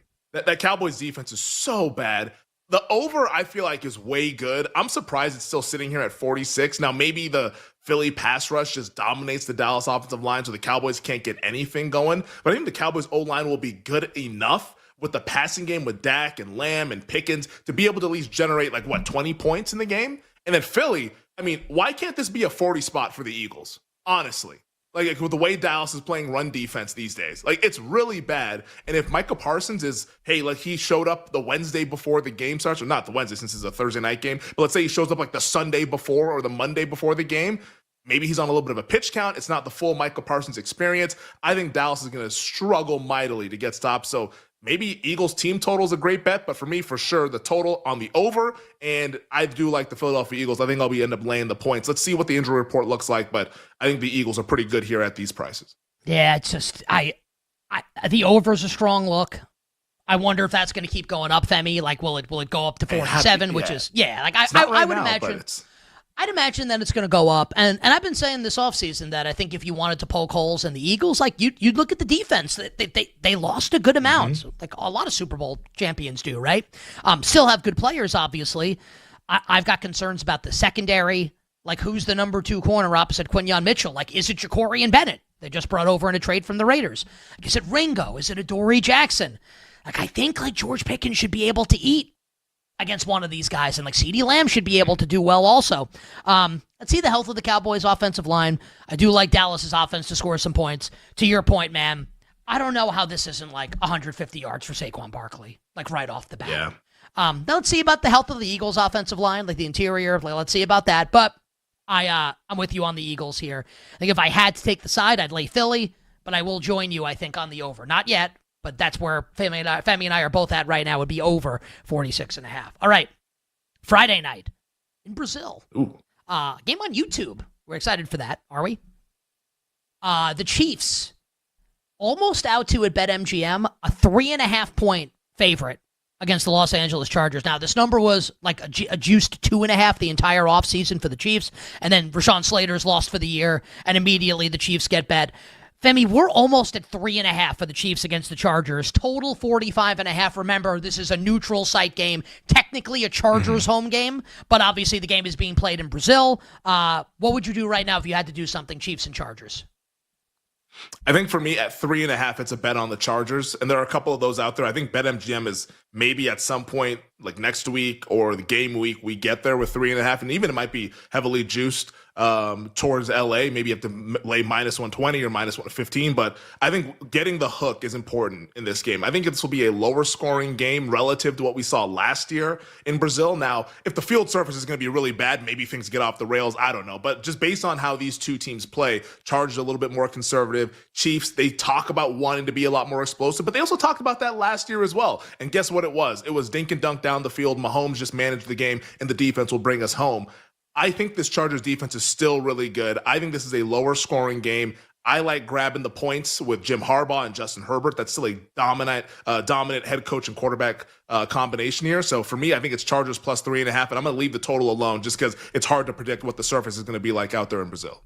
Man, I respect you for kind of like you've been saying for months now that you were going to like the Chargers in Week 1. Obviously, the price has changed because the injury that the Chargers suffered, a huge one to Slater. Joe Walt goes to the left side. Trey Pipkin's going to play right tackle for the Bolts. At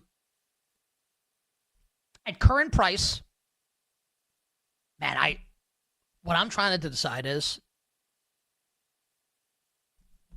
I think I'd lay 3.5 with Kansas City. Yeah. I'd consider it. Yeah, I love the Chiefs in this game. Love Kansas City. Yeah. I think they're a pretty good amount better than the Chargers. And I'll say so if someone wants to construct a bull case for the Chargers this year, you're gonna need Trey Harris and KLS to both be pretty good at the receiver position. I think it's more likely that happens later in the season than it happens in Week 1 against Steve Spagnuolo and the Chiefs defense. So I'm going to be looking for ways to play the Chiefs Week 1 in Brazil against the Los Angeles Chargers. On the other side, Femi and I turn our attention to Week 1 NFL Sunday, September 7th, and we will start in the Big Easy with the quarterback-less New Orleans Saints against my Arizona Cardinals. We'll be right back with You Better You Bet, presented by BetMGM, the sportsbook born in Vegas.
We are 39 days, 17 hours, 34 minutes, and 15 seconds away from week 0 of the college football season. And this brings me no joy, my friends out in Wisconsin. But I have to go under 5.5 wins, even though now it's minus 164. I bet it again today because I just can't get over this schedule. Alabama on the road, Michigan on the road, Ohio State at home, but it's Ohio State. Oregon on the road, Indiana on the road. Not a big fan of the quarterback situation. Not a big fan of every single year. I mean, they have to replace their offensive coordinator again. Now, that said, I do like Jeff Grimes, but I can't get to 6 wins. Luke Fickell, only 12-13, 5-7 last year. Probably on the hot seat, but, Phil Steele has this as the toughest schedule in the country. And I'm not the biggest Billy Edwards Jr. fan. He was fine at Maryland, but I don't think they get to 6 wins, so I'm going under 5.5 wins on Wisconsin. Toughest schedule in the country for the Sledgehammer.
Pressure coming, got away from Verse.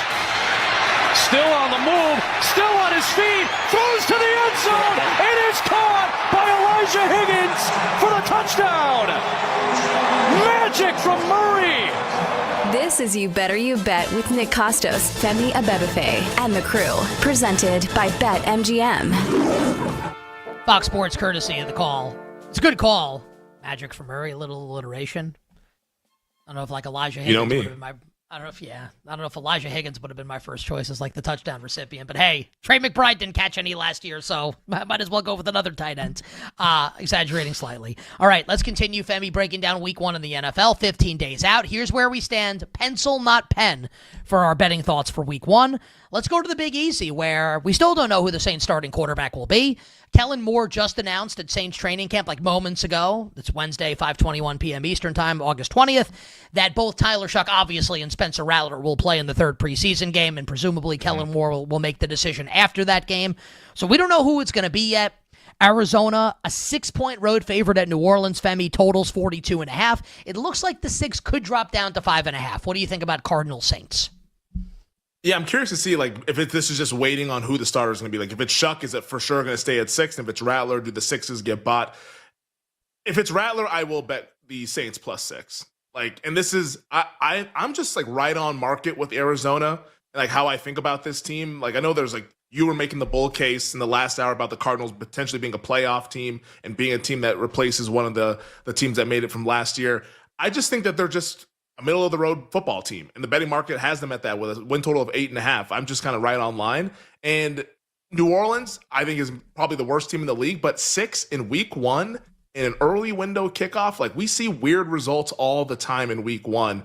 I'll back the home dog, especially with a really good home field advantage. Now, I mean, are the fans going to be super excited for this season? Probably not. Like, I follow a couple Saints fans on Twitter. Everyone just seems like the sky is falling and they're all depressed about their team. But it's a football game. I think people will be pretty fired up. So I'll take the 6 as long as it's 6 -110. BetMGM is -115. There are some -110s elsewhere, but I'll take the 6 with the Saints and just plug my nose and watch this game in the first window.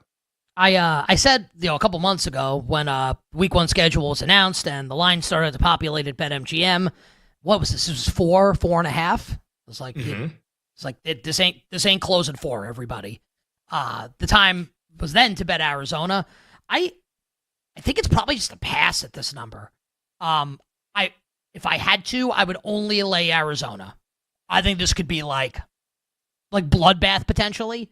For now, I think it's probably a pass. Need to think a little bit more about it, but it's Arizona. This is lay it or don't play it for me with Arizona on the road in New Orleans. Just like, do I want to lay 6 when we could have laid 4? Maybe not, but I would not bet New Orleans in this game. Survivor play, Arizona. Oh, so that's a different question. Which we're doing that again this season. Like this is I just got to run down to the place to go ahead and sign up. But I mean, like they're in the conversation. I don't know if that's what I would want to do if I just had sole control of it, but this is a democracy. We're going to give everybody a voice here. But there at least have to be on the list of teams you'd consider for week 1. I'd New England. You were not going to like it, but New England. I think New England's going to beat the Raiders. I can't get there. I can't get there. There's another. I think we'll eventually get to one that I think is a little bit spicy, but I don't think I can get there on New England. All right. Well, we'll move on to the Bucs and the Falcons in Atlanta, where Tampa is a 1.5-point road favorite. Like, obviously, a massive game in the NFC South in week 1. Totals pretty high, 48.5, but 2 pretty explosive offenses, right? So Tampa, like Tristan Wirfs, like, well, we'll see what the official designation for him is going to be, but extremely unlikely to play at the beginning of the season. Like, they're all-world left tackle. Jalen McMillan is going to start the season on IR, maybe miss the first half of the year. Chris Godwin may not play the first month of the season. This is like deck starting to stack a little bit against Tampa Bay now. The Falcons today suffered a couple offensive line injuries. Caleb McGarry was carted out of practice. We don't have word on his injury yet. Storm Norton, one of their backup offensive linemen, going to miss like up to 2 months with an injury. So some injury stuff going on with both teams here. Femi, do you have a betting thought right now? And you can pass if you want. Tampa and Atlanta. Yeah, not a strong opinion, but I will say this. I'm passing the side. The total, though, is very interesting. And I'll give a hat tip to our guy, Ken Barkley, the Lockie Lockerson. who used to be on the show here, and he put me hip to this one. I think a lot of people have started to now take this and kind of like use this kind of betting angle in week one. But like teams that don't play their quarterbacks in the preseason, like Raheem Morris has been adamant about not playing Michael Penix Jr. He's not going to play this weekend. And by the way, Femi, just to even take that a step further, like it's not just Penix that isn't playing. Kirk Cousins also hasn't taken a snap in the preseason. Exactly. For Atlanta. Bubble wrap for both guys. We've seen Penix play 3 games. I feel like he could have got some reps, but I'm also not an NFL head coach. I think this might be a contrarian under. I'm not there yet. Let's see what the injury report looks like. If McGarry's situation's bad and the Bucs offensive line is a little bit banged up, and now the Falcons offensive line gets a little bit banged up, young quarterback, didn't play in the preseason. I think right now I'm leaning under, but let's get some more information later. I'll tell you what, man. These Tampa injuries are like nothing to sneeze at. No, they're legit. I might like the Falcons. I might like the Falcons. Not ready to go there yet, but I'm so in on this Falcons offense. And at some point, maybe today, I had a plan to do today, and then I liked the stuff I was doing in the first hour, and ended up like it was a little longer than I thought. I thought it was good, but whatever. I've got my top 12, and I'll give a little spoiler now. I have 2 Falcons in my top 12 in fantasy this year in half-point PPR. Oh baby, I love this. I love this offense, and I think Tampa's better than Atlanta, but Tampa's also not what it's going to be even midway through the season. I'm leaning towards Atlanta right now in week 1, even if I think Tampa's better when they're both fully formed. Tampa's not fully formed just yet. Leaning towards the Atlanta Falcons. Is Tampa going to get off to a rough start? Their schedule's not easy in the beginning. So hold on, I have it here. So Tampa's schedule, at Atlanta, at Houston, home Jets, home Eagles, at Seattle, home Niners, at Detroit, and then at New Orleans into the bye week. It's not the most impossible schedule, but it's also not the easiest schedule. No. Yeah, you can see them 500 or maybe a game below 500 heading into the bye week, and then we can potentially buy in on the Bucs to win the South or whatever. Let's see what the other teams are doing in the division. But yeah, I think this Bucs team, if you're looking to buy, I think you can kind of pump the brakes and maybe wait a few games at least into this regular season. All right, moving on. The Expansion Bowl. Jaguars hosting the Carolina Panthers. Jacksonville, Femi, is a juiced 2.5-point favorite. We're very close to being at a full 3. Total in this one is 46.5. Yeah, I think we're going to be 3 probably next week. There's 3s at many places here in Las Vegas. BetMGM right now with that juice 2.5. It's a bet on Jacksonville. Anything under a field goal is a bet on Jacksonville. And honestly, at 3 even money, if you can find a cheap 3, I still think that's a bet on Jacksonville. This is actually the game that I think we might need to consider for Survivor. Jacksonville, right off the top. I don't know, man, because dude, their defense sucks, and I don't like Carolina. I like Jacksonville also in the game too, for sure. So we agree. Dude, this could be 38-35. And we could end up on the losing end. Hold on to your ass, man. If sometimes you got to roll the dice. No, I think New England is way more. I like the Patriots way more than the Jaguars in week 1 to win. At home, unfamiliar opponent. This is the setup. I just think that the Jacksonville offense, where they're deficient is at the offensive line. I don't think Carolina can take advantage of that. Now, if they make a trade for Trey Hendrickson, maybe they can. But Derek Brown in the interior, awesome defensive tackle, double him, who's getting to the quarterback? I think the Jacksonville Jaguars are going to put up a lot of points, but maybe Carolina's offense is a little bit frisky as well. But yeah, for me, just from a betting standpoint, Survivor stuff aside, it's Jacksonville under a field goal. But even at a 3, if it's a cheap 3, I'll lay it as well. And the Panthers have a rookie defensive end that I've been excited for. I actually have him in a couple dynasty leagues with individual defensive players, IDP. And I butcher his name, Princely. I don't even want to Oh yeah, I forget we talked about this kid. Umanamalin? A couple months ago. Yeah, I don't know how to Let's pronounce see. Hold it. on, Princely. Umanmielen, I believe. Umanmielen. Close enough. He's Nigerian. You should be able, this is, you can't do this. This is like me not being able to pronounce Papadopoulos. I ain't never seen it like that before. I'm just being honest. All right. All right. Like usually when it ends in a vowel, I got you. But when it ends in a consonant, it's it throws me off a little bit. I love it.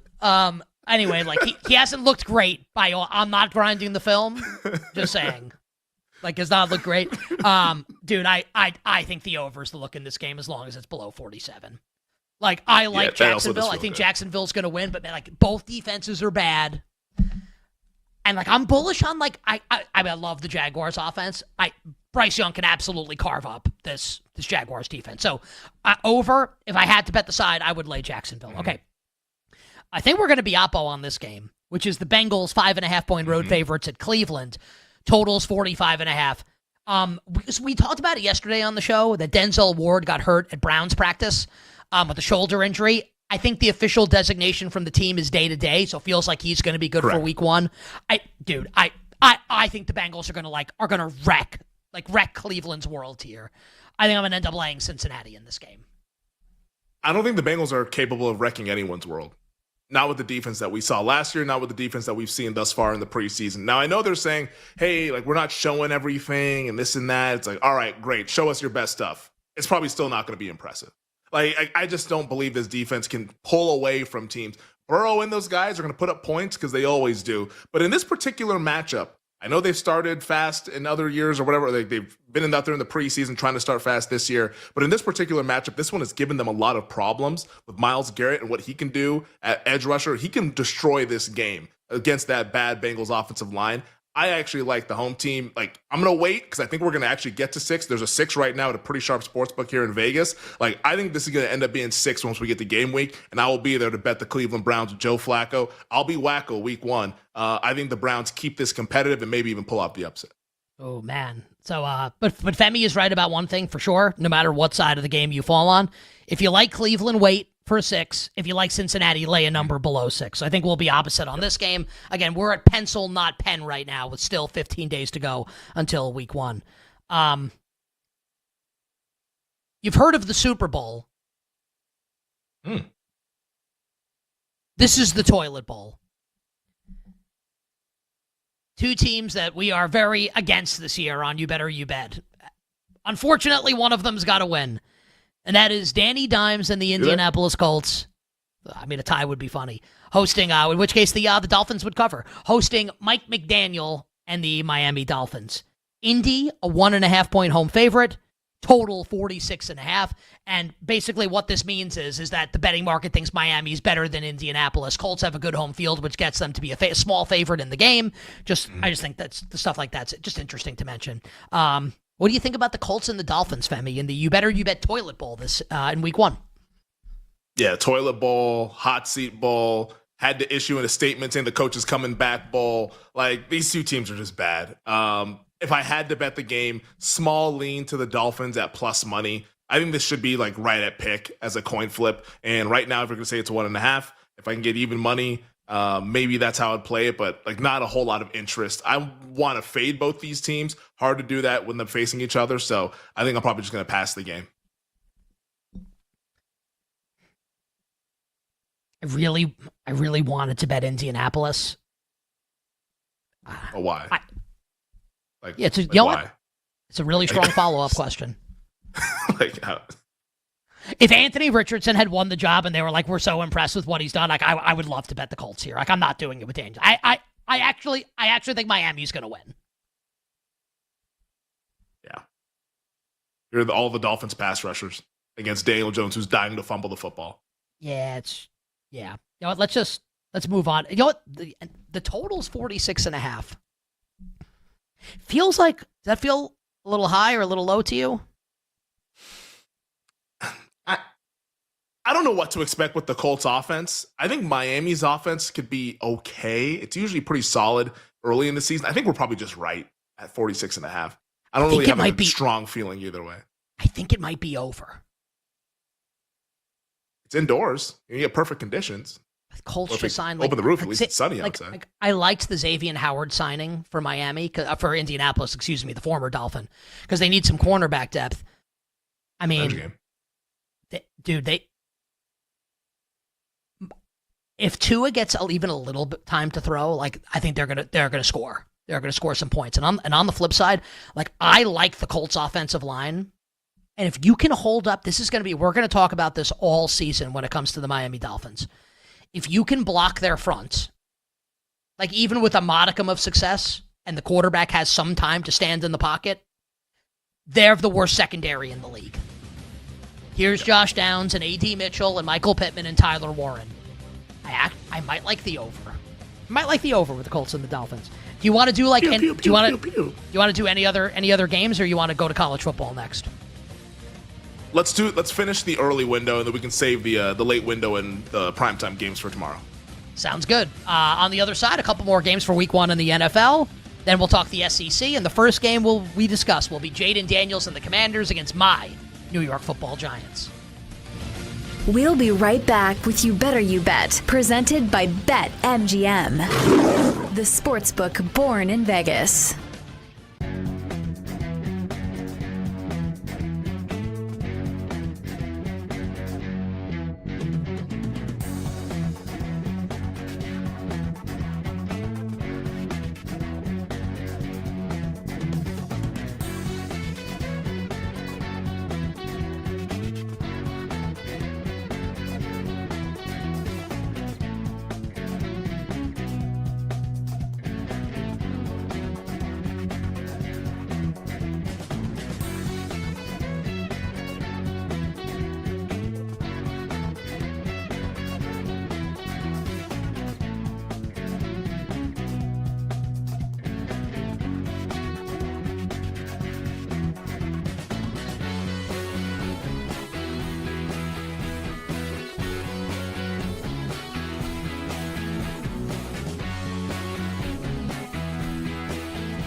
Let's put some numbers to Bryce Young when he returned after that Dalton injury. So he played in the last 10 games of the year for Carolina. Bryce Young did. In those 10 games, 15 touchdowns, 6 interceptions. Yeah, you want a higher touchdown rate, but he stopped turning the ball over. He was turning the ball over at a pretty high clip for about a year and a half here. So 15 touchdowns, 6 interceptions. I don't know, 4 and 6? From where Carolina was in those 10 games, that's pretty solid. Of those 10 games, when Young returned, 7 of the 10 were one-score games. So you're competitive because you're not turning the ball over. And now let's give you a weapon. We're going to bring in Ted McMillan, according to most people, the best receiver. It was a weak class, but the best receiver in the draft. In the last 3 games of the year, Bryce Young, 7 touchdowns, no interceptions. In the last game, week 18, a 5-touchdown game. That's how they end the season. He had 3 passing, 2 rushing. It was a ridiculous performance out of him. So obviously, people leave the season like, okay, we got our guy. I don't know that that's unanimous because you don't forget about what was going on before that. But, I mean, that's a good half of football. This is not a sample size of just 2, 3, 4 games that we're talking about. We're talking about a 10-game stretch in this league. I don't care who you're playing. When you have a 10-game stretch where all of a sudden you look like the dude that you drafted, I think there's reason for optimism there. I'm not saying he's top 10 quarterback in the league. We're not going that far. But don't forget, he was labeled an outright bust. And now they're in a position where they're building around him. And let's see what you can do defensively.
This is You Better You Bet with Nick Costos, Femi Abebefe, and the crew. Presented by BetMGM. All right, we'll break down the SEC in a little bit in college football. Week 0 bets coming up tomorrow on the show in college football. But for now, let's hit a couple more games week 1 in the NFL. We will do the 4 o'clock Eastern time slate and the primetime games Sunday night and Monday night tomorrow. I am developing a strong opinion on Ravens-Bills Sunday night football week 1. You and the betting market. What's the betting market saying right now? It's a movement. I mean, it's like there's a shop in Vegas that has it at pick. Some Ravens money came in. I think the Ravens might kill them. There's a chance. I mean, they killed them last year in the regular season. As long as it's not in January, the Ravens usually kill everyone outside of Kansas City. Right? Yeah. All right. Well, we'll save that analysis for tomorrow on the show. Femi, 3 more games for us to hit now then. The Washington Commanders, in between a 6.5 and a 7-point home favorite against my New York Football Giants, total 45.5. I know a lot of people are talking about maybe Jackson Dart could start week 1. I think we need to operate as if Russell Wilson's the starting quarterback here for my team. I'm actually going to go with the under in this game. I think Giants unders are going to be really, really strong this year. They have a very conservative quarterback with Russell Wilson if he's the week 1 starter, which we all believe he will be. And I think right now, like this Giants defense, they have the potential to give teams absolute hell with their pass rush. Like that is a hellacious pass rush with Abdul Carter and Burns and Dexter Lawrence, Kayvon Thibodeau, et cetera, et cetera. We all know the guys. We're all familiar with their game. The side, I think we're probably just right. Like there's actually a lot of 6s in Vegas. So like BetMGM has one of the few 6.5s that's available. Like the betting market has been liking the Giants. I don't know if that's the preseason bullishness and what we've seen from Jackson Dart that's buying into that, or just general appetite to bet this team, given the fact that the defense might be really good. But there's a lot of interest on New York right now. And I think right now, if we're at 6.5 or 6, we're probably just right. But at 7, yeah, I'd bet the Giants. But those days are long gone from earlier this offseason. But I like the under at under 45.5, or if you can find better in other places in the market. We can move past this one. This is kind of like, and look, like, just because I was right about where the line was going does not mean that the bet's going to win. It's like it's the best laid plans of mice and men. It doesn't have to go that way, right? But I said a couple months ago, and I think Femi, you did too, that 7's just like, no way. Yeah, it was too much.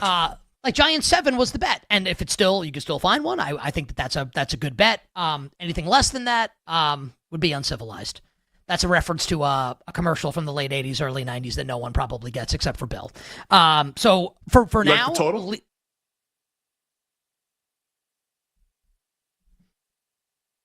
No, not yet. I don't really see this game getting loose. I don't think it gets wide open like that. 45.5, like you don't need loose. You get 24-23. You just need moderate. Yeah, you just need moderate. I might just be very down on Russell Wilson. I just imagine him just taking sacks all the time. And it's a field position game. And even the brilliance of Jaden Daniels. Can we see if Andrew Thomas is playing in week 1? Can we see if Andrew Thomas is playing? Yeah. I mean, because earlier this week was a really good step, but still got some other steps to go. Yes, we don't know if he's playing in week 1. Yeah. How about this? We'll move the last note here. If Andrew Thomas doesn't play, what do you think it closes? 6.5.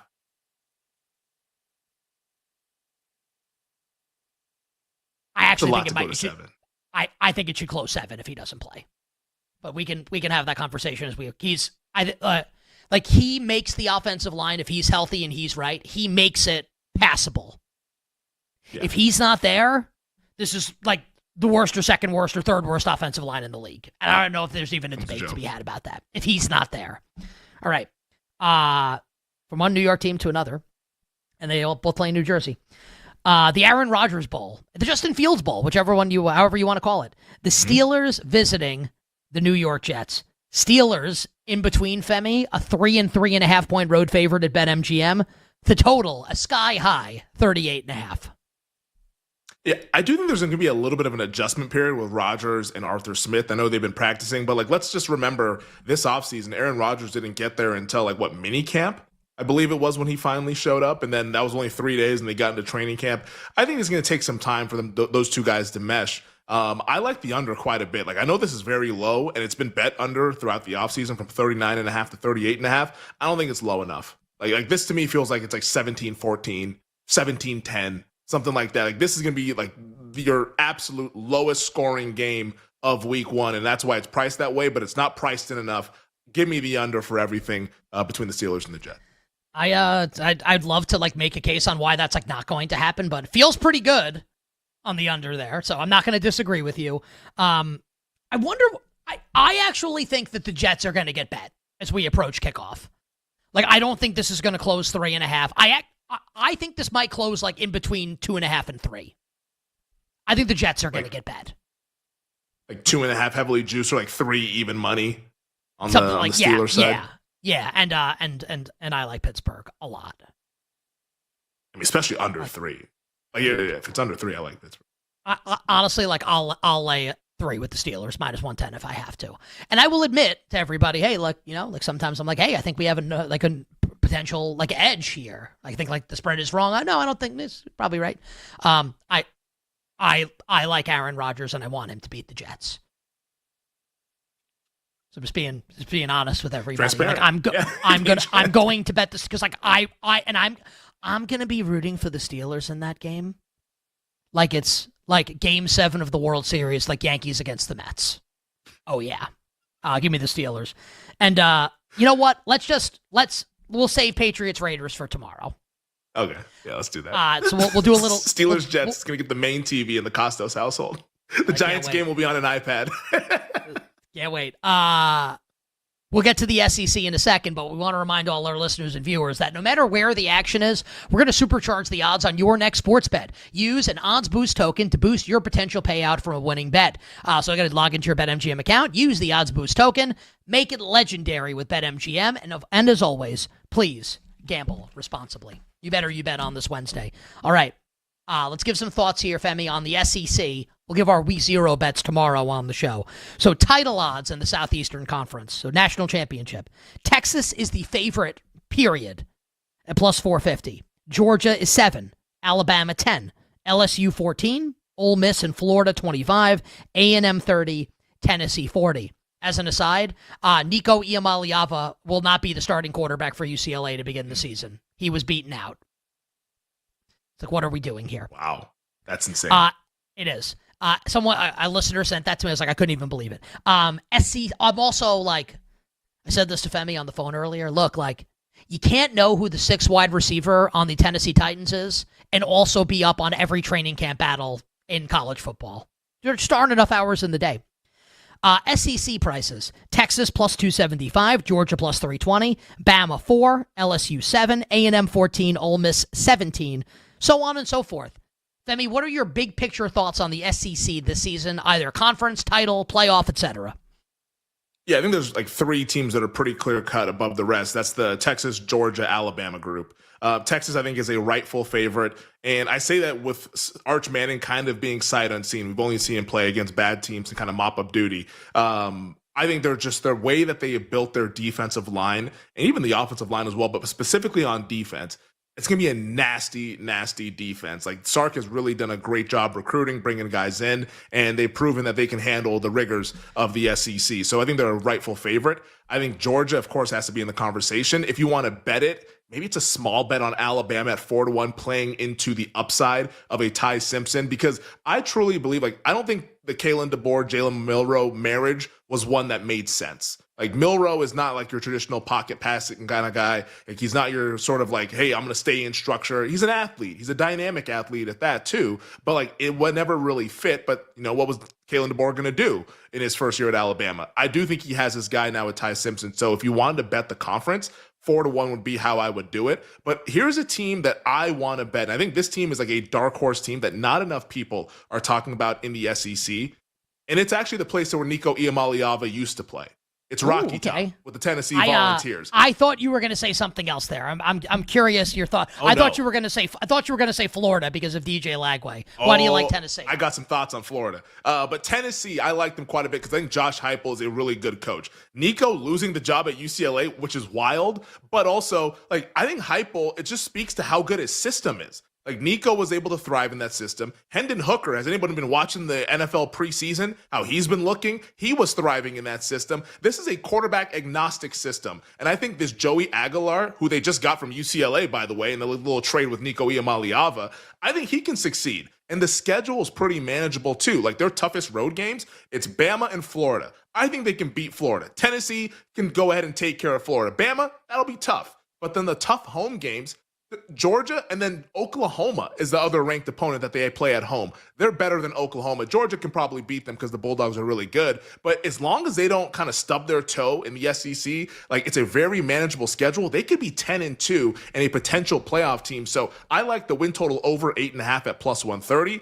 I like them to make the CFP at plus 270. Like, that's the team. It'll be Tennessee and Ole Miss, in my opinion, who are jockeying for that final fourth spot from the SEC. But I do believe that Tennessee has as good a chance as anybody to be the dark horse in that conference. So I think we actually, for the first time in You Better You Bet history, we may have gotten got by a fake account. Apparently the Nico thing is fake. But, like, to be fair, like, I think Max Duncan is we got that wrong. I've been doing the show for 6 years. I got it wrong too. We've never gotten stuff like that wrong before, gotten duped. So we got duped.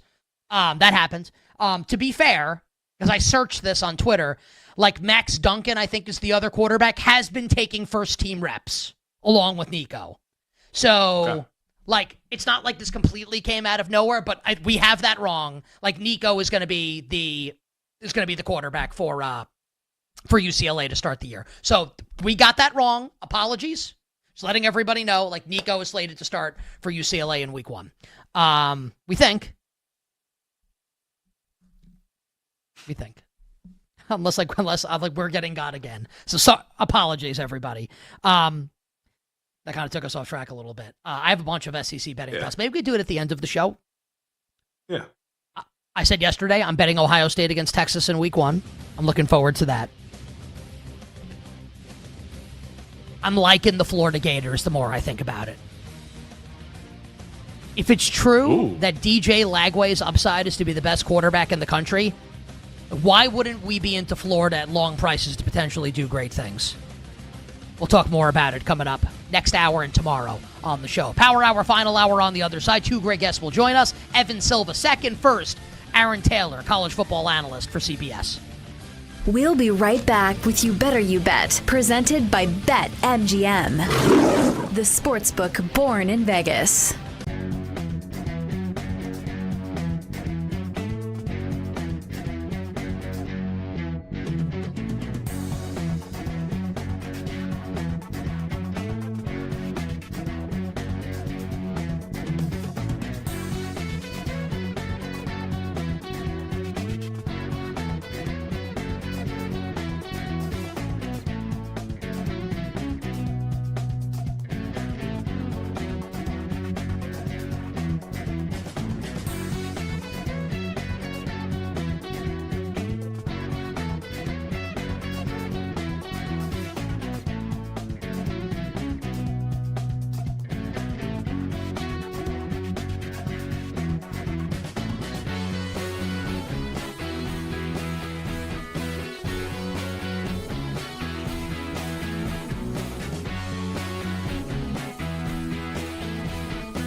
He's going We've already to. given it to him.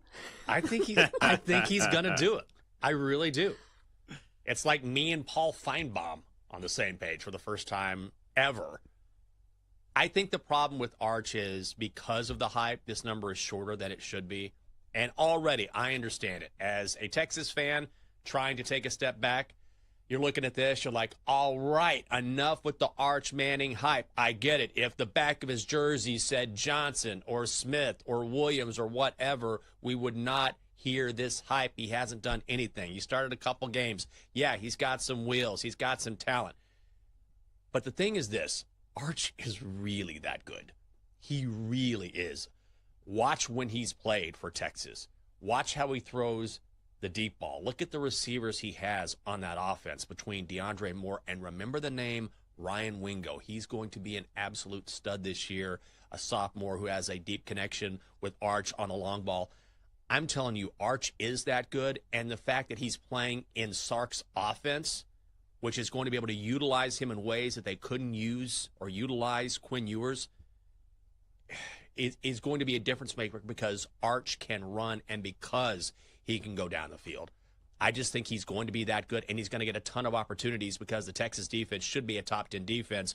Arch is going to get the football a lot, and I actually think he's going to get it done. I think he is worthy of the hype. There are very few players who are worthy of such massive, unbelievable expectations, but when you're a part of the Manning family, you are different. I think Arch is different, and I think he's going to win it.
This is You Better You Bet with Nick Costos, Femi Abebefe, and the crew. Presented by BetMGM. Bring it up, Jake.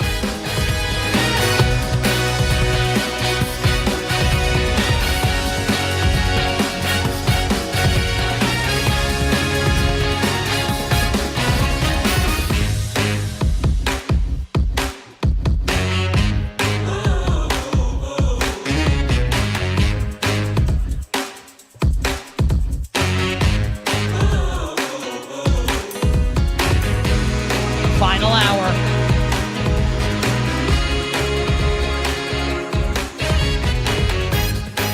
Power hour. You better you bet on the BetMGM network. Nick Costos, Femi Abebefe, our crew, and you. All right, here's what we need to do. Mike, let's get Aaron Taylor on camera here. So, Aaron, I'll give you the full introduction in a second here, but Aaron was in what we like to call Q. So we could see Aaron on video, even though he was not on air on the feed right now in all the places that were broadcast on video. And Aaron, you were grooving out to the Power Hour, which, by the way, CBS uses all the time. College basketball, I think they've used it for college football. So what I'd like here, if you'd be so kind, Aaron, Jake's going to play it again. And if you'd like to show on air what you were doing while you were in queue, feel free. Mike, take Aaron full, and Jake, hit the music, please. Just for 20 seconds.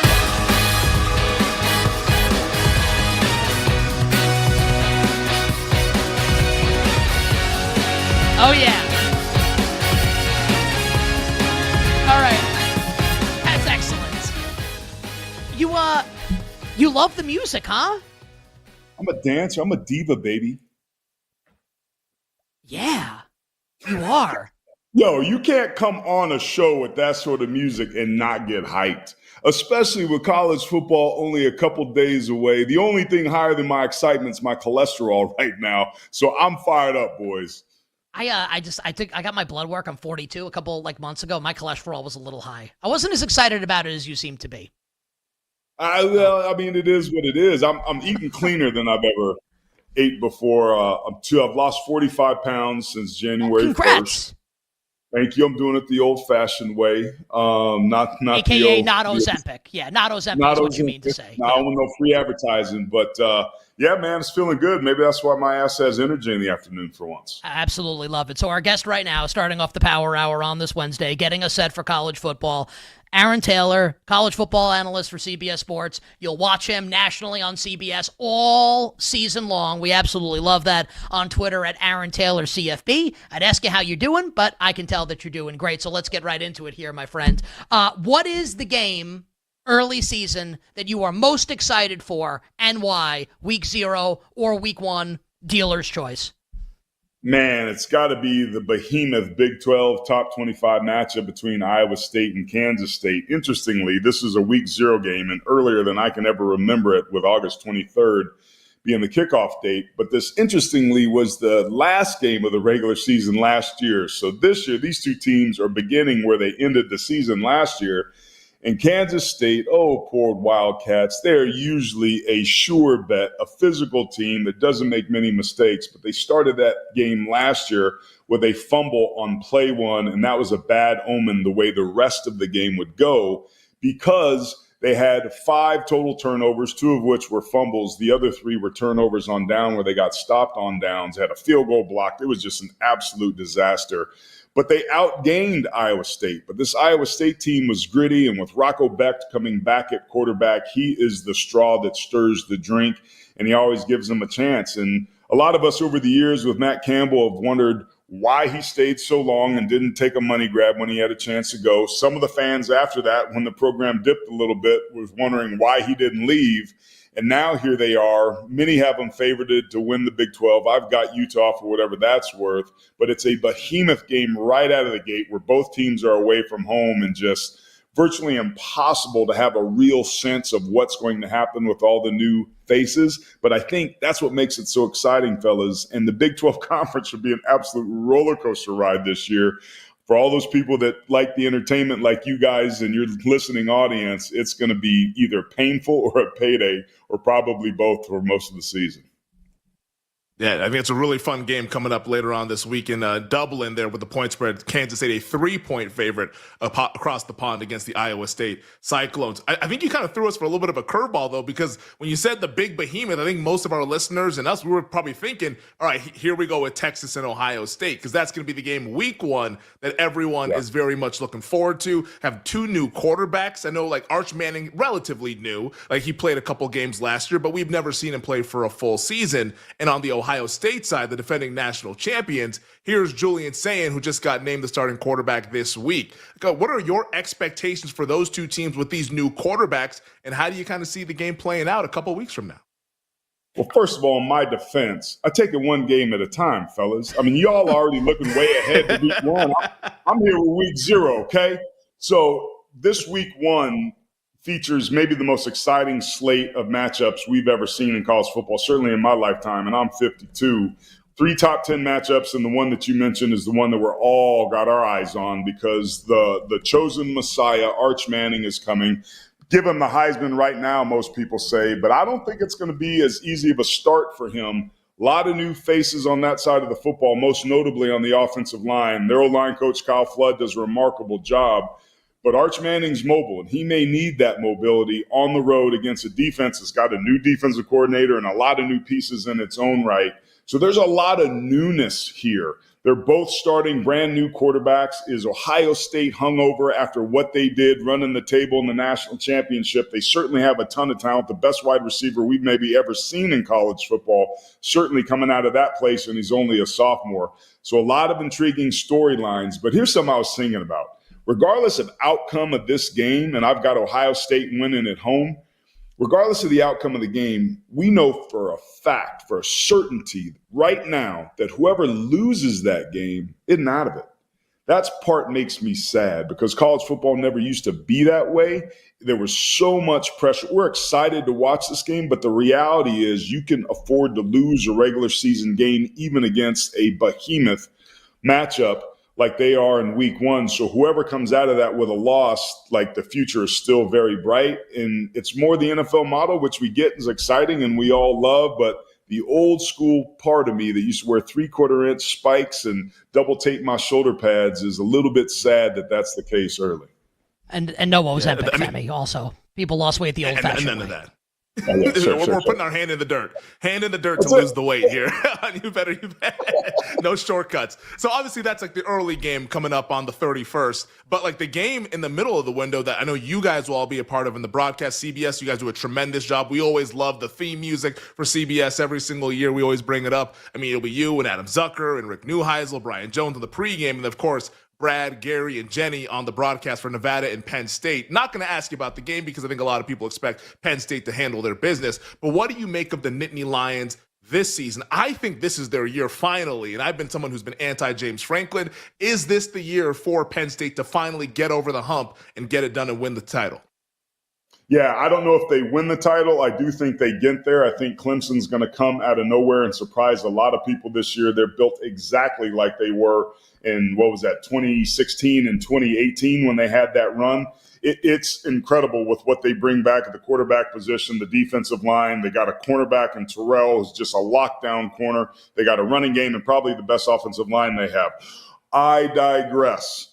When you're talking about Penn State, I had a chance to go to Happy Valley a couple weeks ago, and I want to take you behind the scenes into what I saw at practice. I saw physicality. I saw efficiency. I saw crispness, and I saw guys late in camp that were still flying around. It was physical. It's interesting when you look at this team that has 5 returning starters on the offensive line, that has 2 running backs, that is a 1-2 punch, that both elected to come back to school, that could go down as the best duo ever. You've got Drew Aller, who's been a serviceable quarterback and certainly needs to take that next step, but he's only one of 5 starting quarterbacks coming back to the 18-team Big Ten Conference. So they've got a ton of experience. They got, on the defensive side of the ball, Jim Knowles comes over from Ohio State, and he's had to rebuild the last couple defenses that he's taken over. This one he doesn't. So he's playing with a full deck and a full barrel right out of the gate, and they are built and poised. What's been impressive to me when I talk to people at practice, I talk to the players and talk to James himself, they've embraced the pressure, fellas. Like, they're not like, oh, man, this is our year or bust. I agree with you. This is the year that Penn State goes on the road and beats an Ohio State team. This is where they get an Oregon team at home to start the season in September 27th, I think that is, and starts to shake that big game James moniker that's been like a plague and an albatross around his neck. I'll remind the listeners, remember what Clemsoning was? When Clemson would almost get there and choke, and then finally it clicked for Dabo, and they went to town and won 2 national championships in 3 years. I believe that this is a possibility that Penn State this season can have that same sort of success. They are built to get to the national championship. Whether or not they're built to win it will be determined on the field. But if you like Penn State like yourself and you have any doubts, don't. This team's for real. And you better you bet on this Wednesday. A couple more minutes with Aaron Taylor, national college football analyst for our friends at CBS Sports. All right, you mentioned Penn State maybe getting to the title game this year, making the playoff semifinals. Lost to a team that you're pretty familiar with in the semis last year, the Notre Dame Fighting Irish. That team went to the national title game as well, losing to Ohio State, but a great season, obviously, for Notre Dame. The Irish, Aaron, just naming C.J. Carr the starting quarterback this season. Notre Dame, and you do not have to give us bets, but just for context for our audience, right? Notre Dame's a pretty big favorite to make the college football playoff again. -200 at BetMGM, our show sponsor. Win total of 10.5. So the expectation is they're going to win double-digit games, get back to the playoff, be a highly ranked team this season. Do you see it that way the year after the year, making the national championship game with C.J. Carr, the new quarterback in South Bend? No, I don't. Because they're going to win 12 games, boys. They're going undefeated in the regular season. You know what I'm talking about? I got to say, man, I've never been as excited about a Notre Dame football team as I was with the one I saw a season ago. One that played with grit and tenacity on the road against a Texas A&M team, a team that got to the national championship game after absolutely falling flat on their face and losing a game they shouldn't have at Northern Illinois, using that as jet fuel because they learned that life ain't about what happens to you, it's what you do about what happens to you, and they put it to good use. They played with tenacity, with grit, and it was a team that reminded us in the 90s. But they had a lot of young players that had to play because of all the injuries they had to navigate. Well, guess what?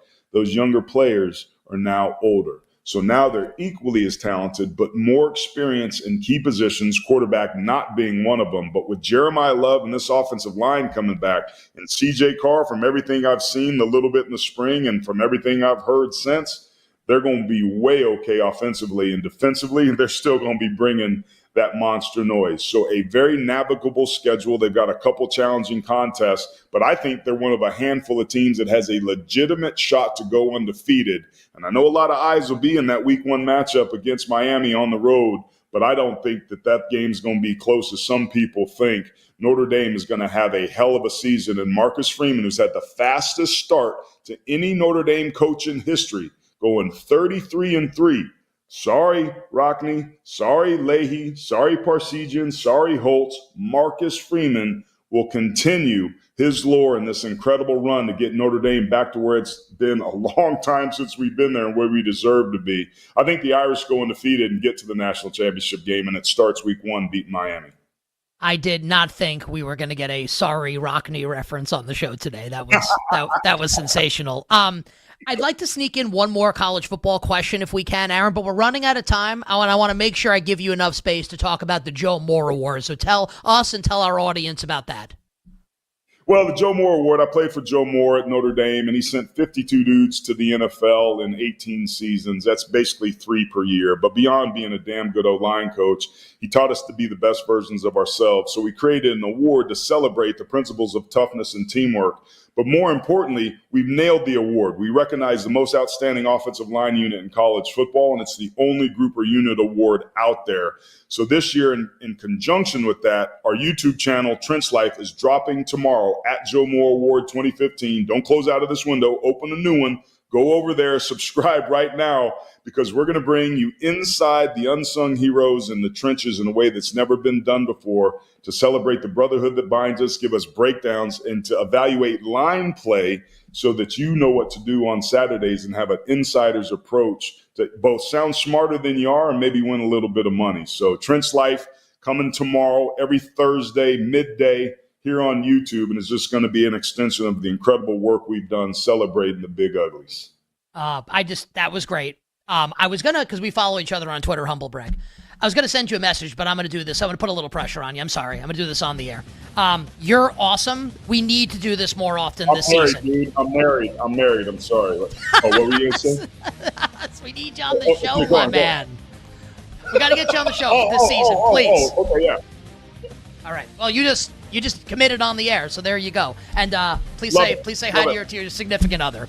Aaron Taylor joining us on You Better You Bet on Twitter at Aaron Taylor CFB. He's awesome. We got to get him back on the show this college football season. Evan Silva joins us next, talking the NFL fantasy football.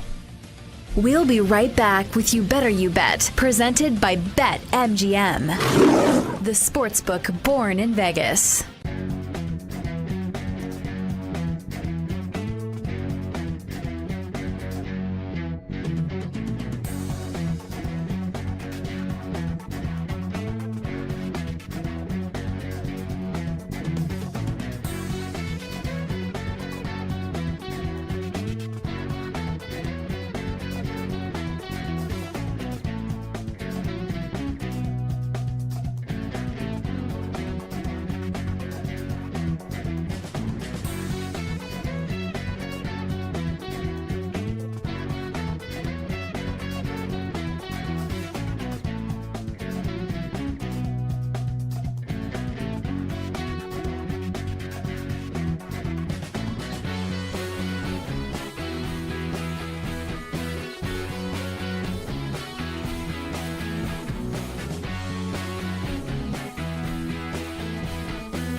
Yeah, I lean under.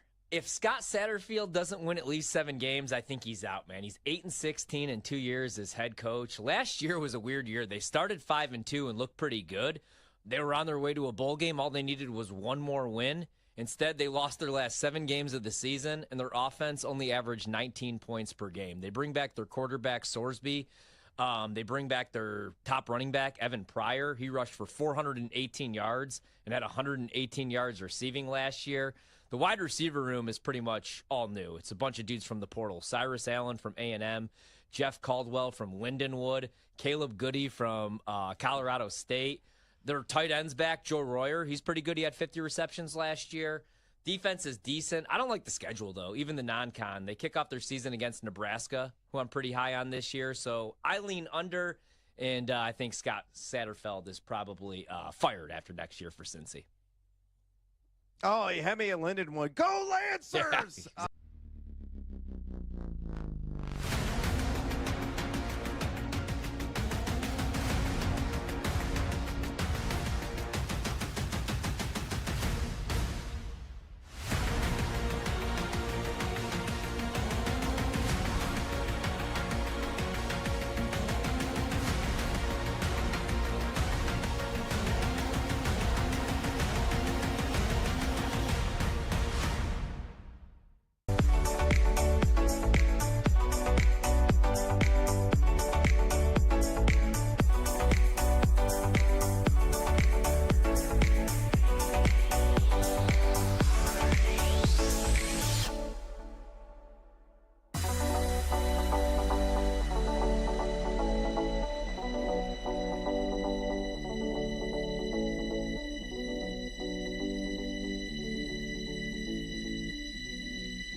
This is You Better You Bet with Nick Costos, Femi Abebefe, and the crew. Presented by BetMGM. We got some news out of Dallas right now. Cowboys head coach Brian Schottenheimer. This is per John Machado. Does a great job covering the Cowboys for The Athletic. Cowboys coach Brian Schottenheimer said he's confident Micah Parsons will be on the field week 1 against the Philadelphia Eagles. I don't know if it's going to make a difference either way going up against that Philadelphia Eagles offense, but a bit of an update there on Micah Parsons and his contract situation with the Dallas Cowboys. All our bets for tonight will close the show 20 minutes from now. For joining us right now, I've been consuming this guy's content for, has to be over a decade at this point. Used to kill it at Roto World. And for the past 6 years, I literally think since the first year of You Better You Bet 2019, has been crushing it over at Establish the Run. And we have guests on from ETR all the time, John Daigle, Anthony Amico, our guest now, Evan Silva, and others. I subscribe to Establish the Run every year. I highly recommend it. You play fantasy football, daily fantasy, amazing football information, period, over at Establish the Run. Evan is one of the lead fantasy football analysts and writers for ETR, and also co-host of the Establish the Run NFL podcast on Twitter at Evan Silva. And my friend, this is our time of year. Welcome back to the show. Happy football season. Nick, thank you for the great introduction. I really appreciate it. Guys, good to be with you. Yeah, this is great, man. We're almost there. And I'm not going to give away, obviously, what you just wrote about for Establish the Run, but it's a piece of content that I look forward to every single year as we get set to launch into full-on fantasy football draft season, which is almost here at the end of August. It's your shy away list, right? Which is not players that you think are going to be bad necessarily, but guys that you might not like at their ADP. You want to pass on them for whatever the reason. So I want to give you the floor here. Who is one player right now that you're willing to share with our audience, and people can sub to ETR and check out the full list there if they would like it, establishtherun.com. One player that you are looking to fade at their current ADP and why in fantasy football drafts? Well, the cover boy of the article is Tyreek Hill. And if you think about just any event, virtually any event that has transpired surrounding Tyreek Hill, like has there been a single bit of positive news concerning Tyreek Hill? When was the last time there was a single bit of positive news about Tyreek Hill? And I would say probably when the 2023 season ended, and I think he finished maybe number 2 in Offensive Player of the Year voting, I believe, behind Christian McCaffrey. I mean, since then, he's turned 31 years old. He had a career low in yards per route run this past year. If you look at Matt Harmon's reception per reception, he does a great job of tracking route success, differentiating route success. Tyreek Hill just is not the same route runner that he used to be. If you look at the construction of the Dolphins' offense right now, the construction of their team, I'm worried that they could just completely fall off a cliff, and Tyreek Hill would be at the bottom of that sinking ship. I'm worried about the entire situation. He's said some crazy things on social media. I don't know where his head is at, and I don't think that he's the same player that he used to be. And so he's just a player that I'm just letting other people draft. That was a pretty compelling argument against Tyreek Hill this year in fantasy football. Evan, a guy that I think like 99.999% of fantasy football drafters are excited to potentially draft this year is Las Vegas Raiders tight end Brock Bowers after his unbelievable rookie season a year ago, where he looks like he keeps doing that, man. He's going to Canton. He's going to the Hall of Fame. There are a lot of people that are concerned now about Bowers' preseason usage compared to Michael Mayer. I know Nathan Janke from Pro Football Focus wrote about this, right? That Michael Mayer is playing a lot on early downs for Chip Kelly. Are you concerned at all about Brock Bowers, who's going end of first round, early second round in fantasy drafts? You still bullish on Brock Bowers? Where are you at on the consensus tight end one this year in fantasy football? Nathan Janke, there are very few people that are more dedicated to their craft than him and provide better information, like really detailed information week in and week out, not just in the preseason, but throughout the regular season. I read every article that he writes. I read Nathan Janke. I think that he is putting a little bit too much of a microscope on like 9 plays in the second preseason game. Brock Bowers is like a truly generational talent. Has there ever been a 2-time Mackey Award winner ever? No. Brock Bowers is the only one. He got a QB upgrade in the offseason. He set every single tight end record as a rookie. I would try to focus on those data points and not 9 plays in the second preseason game. And I would draft him very, very confidently beginning anywhere starting in the middle of the second round. Brock Bowers is going to be an absolute stud this year. I agree. Need to ask you, Evan, about like another hot story in fantasy football and football period right now is what's going on in this Commanders backfield, right? Where we know Brian Robinson's not going to be on the Commanders for that much longer. We don't know where he's going. And when he ends up on whatever team he's on next, we can have that conversation then on what that's going to look like. But now it's like, what's this going to be in Washington's run game now with Jaden Daniels? Everyone's excited about Bill Krosky-Merritt, a.k.a. Jacory. Chris Rodriguez looks pretty good. Austin Eckler is still there. And it feels like it's really uncertain. You're one of the best in the business. What say you right now about this Commanders run game as we continue to assume that Brian Robinson won't be there for that much longer? Yeah, it's looking like a 3-headed monster. And then if you include Jaden Daniels, who is projected for, 850 to 950 rushing yards, you got 4 candidates to carry the football in that backfield. And this just ends up being a situation that is not conducive to fantasy production outside of the usual suspects in the offense, which is, Jaden Daniels, Terry McLaurin, if he ever gets back. I mean, he'll be back. It's just a matter of time.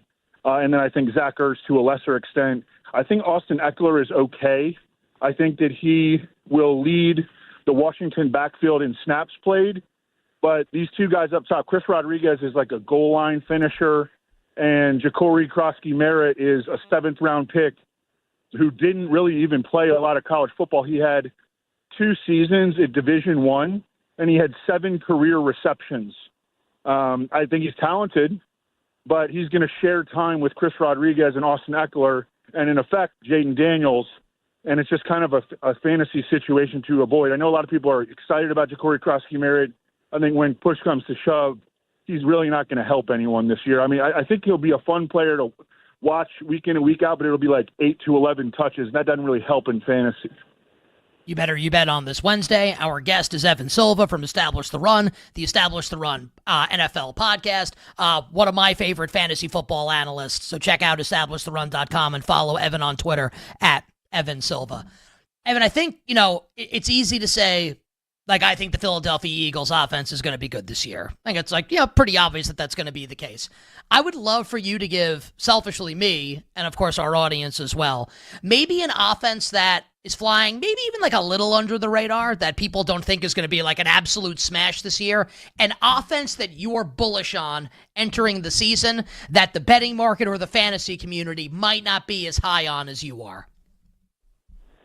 I'm not so sure that I would say that I'm bullish on the Seahawks offense, but I do think that there's reason to believe that they could maybe significantly outproduce expectations, because a lot of focus has been on the drawbacks, the interior offensive line, the offensive line in general. Sam Darnold, do we trust him? Cooper Kupp looked like he was out of gas last year. Kenneth Walker has been injured. But I think that because of all those concerns, these guys' ADPs are too low. Jackson Smith and Jigba I have as a locked-in second-round fantasy value, and he frequently slips to the 3-4 turn. I think Zach Charbonnet has looked absolutely awesome so far. He looks like he's in great shape. He looks quicker than ever. He is better in the passing game than Kenneth Walker. Kenneth Walker has been in and out of practice due to a recurring foot injury. And I think this Seahawks interior offensive line, at least in the preseason, and doesn't always translate, has performed above expectations. Gray Zabel really stuck out. Their first-round left guard really stuck out in that second preseason game. So I think that there is some value to be had in the Seahawks offense. Well, Evan, who's your favorite fantasy sleeper right now? Because I think a lot of people are kind of thinking about, all right, who's the guy that could help me win my league that I might be able to get in round 7, 8, or 9? Who would be that guy for you? Well, I have this player. This player has been available in round 7, 8 to this point, but I think belongs in the 3rd or 4th round at this point, and that's Emeka Egbuka with Jalen McMillan, because the situation seemed convoluted at first. You got Chris Godwin there, you got Mike Evans, you got now the first round pick, you got Jalen McMillan who had a nice rookie season. Jalen McMillan is now out until week 10 at best. Chris Godwin, I mean, there have been reports that he hasn't even resumed running yet. Mike Evans is 32 years old. This is a team that scored a bunch of touchdowns last year and is going to have to score a bunch of touchdowns this year again because their defense is problematic. They're not going to be able to rush the passer without having to manufacture pressure, and that leaves the back end exposed. And Emeka Egbuka has just torn it up throughout training camp and preseason. I think he's going to catch 100 passes this year. I moved him. I had him at wide receiver 40 before these injury situations started to develop. I now have him up to wide receiver 19. I mean, I'd be willing to take him in the 4th round in competitive leagues. I think that if you're drafting with your buddies, from high school or college or whatever, on your computers, you could probably get him in round 6 or 7. I think he's going to go off though this year, 100 catches. Yeah, he's gonna be the wide receiver 2 to open the season for Baker Mayfield and the Tampa Bay Buccaneers. Evan, I can't believe that I'm about to say what I'm about to say. At least early in the season, I'm a little concerned about Justin Jefferson. dealing with the hamstring injury. Obviously, he's back at practice, but that's not ideal. Well, Addison's going to be suspended for 3 games. Naylor's got a hand injury. A report from Tom Pelissero earlier today that the Vikings are interested in veteran receivers and a quarterback who's never taken a snap in a regular season game in J.J. McCarthy.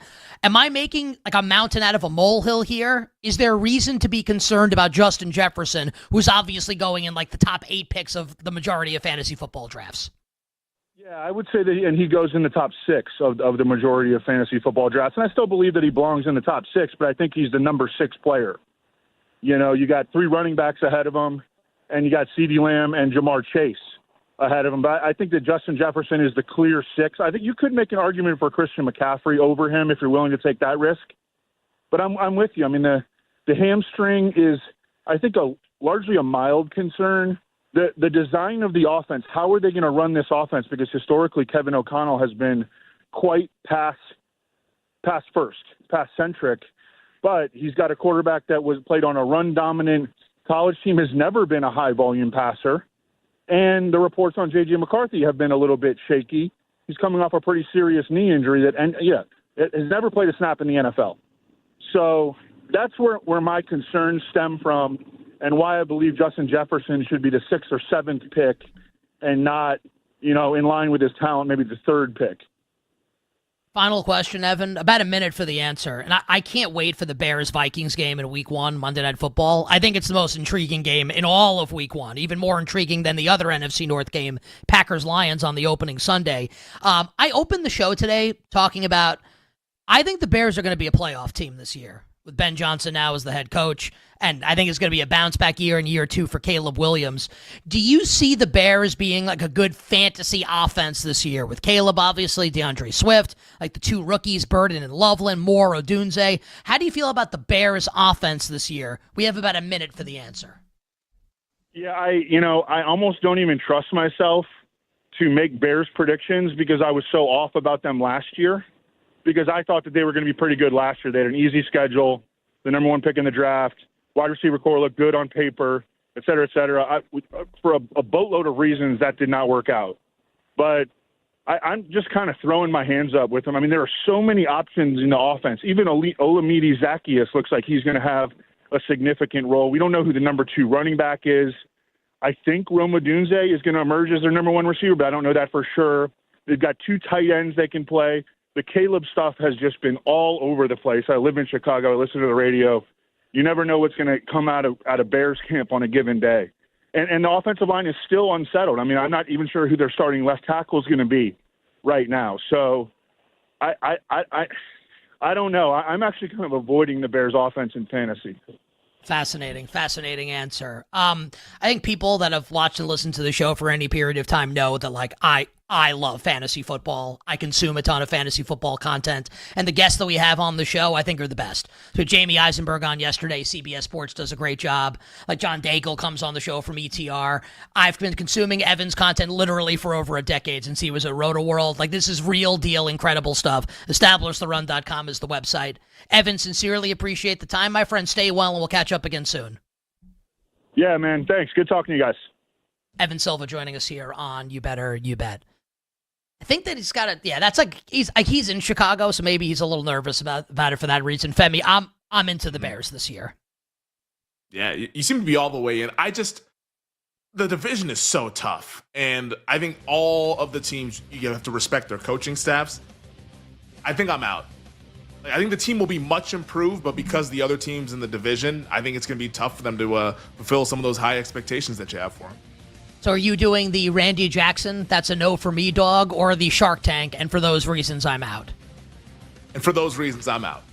Okay. You know what? And you're not getting any funding. All our bets for tonight will close the show coming up next here on a Wednesday. You Better You Bet. We'll be right back with You Better You Bet, presented by BetMGM, the sportsbook born in Vegas.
let's continue talking Tar Heels here on Send It In. And again, that week 1 opener against TCU, going to be a fun one on Monday night. Right now, TCU about a 3-point favorite in that game at Chapel Hill. But look at the schedule. We had Joe Giglio on to preview NC State a couple weeks ago, and he talked about North Carolina being one of his dark horses in the ACC, and it was because of the schedule that North Carolina has. And you can see why he thinks maybe they could be a dark horse, because look at the schedule that North Carolina has.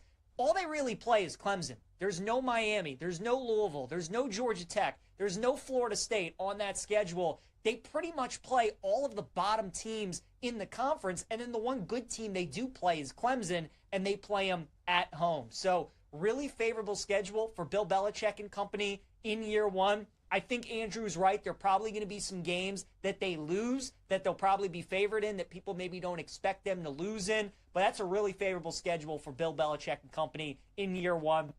I totally agree with Andrew, though. Betting like the win total on North Carolina at 7.5 right now at BetMGM. The over is plus 140. The under is minus 165. Like, there's just no bet to be made at those prices and at that win total. For them to make the ACC title game is 10-1. Maybe that's worth a bet, like betting North Carolina to make the ACC, because, again, Belichick's arguably the greatest NFL coach of all time. The schedule is very doable. Like, if they go on a great run in a pretty weak ACC, avoiding just about all the top teams, maybe they do get to Charlotte and play for the ACC title game. So I think that would be the one bet in the futures market maybe I would take a look at.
This is You Better You Bet with Nick Costos, Femi Abebefe, and the crew. Presented by BetMGM. All right, some thank yous to dole out before we wrap up the wonderful Football Wednesday edition of You Better You Bet with all our bets for tonight in the world of sports. Spoiler alert, I have none.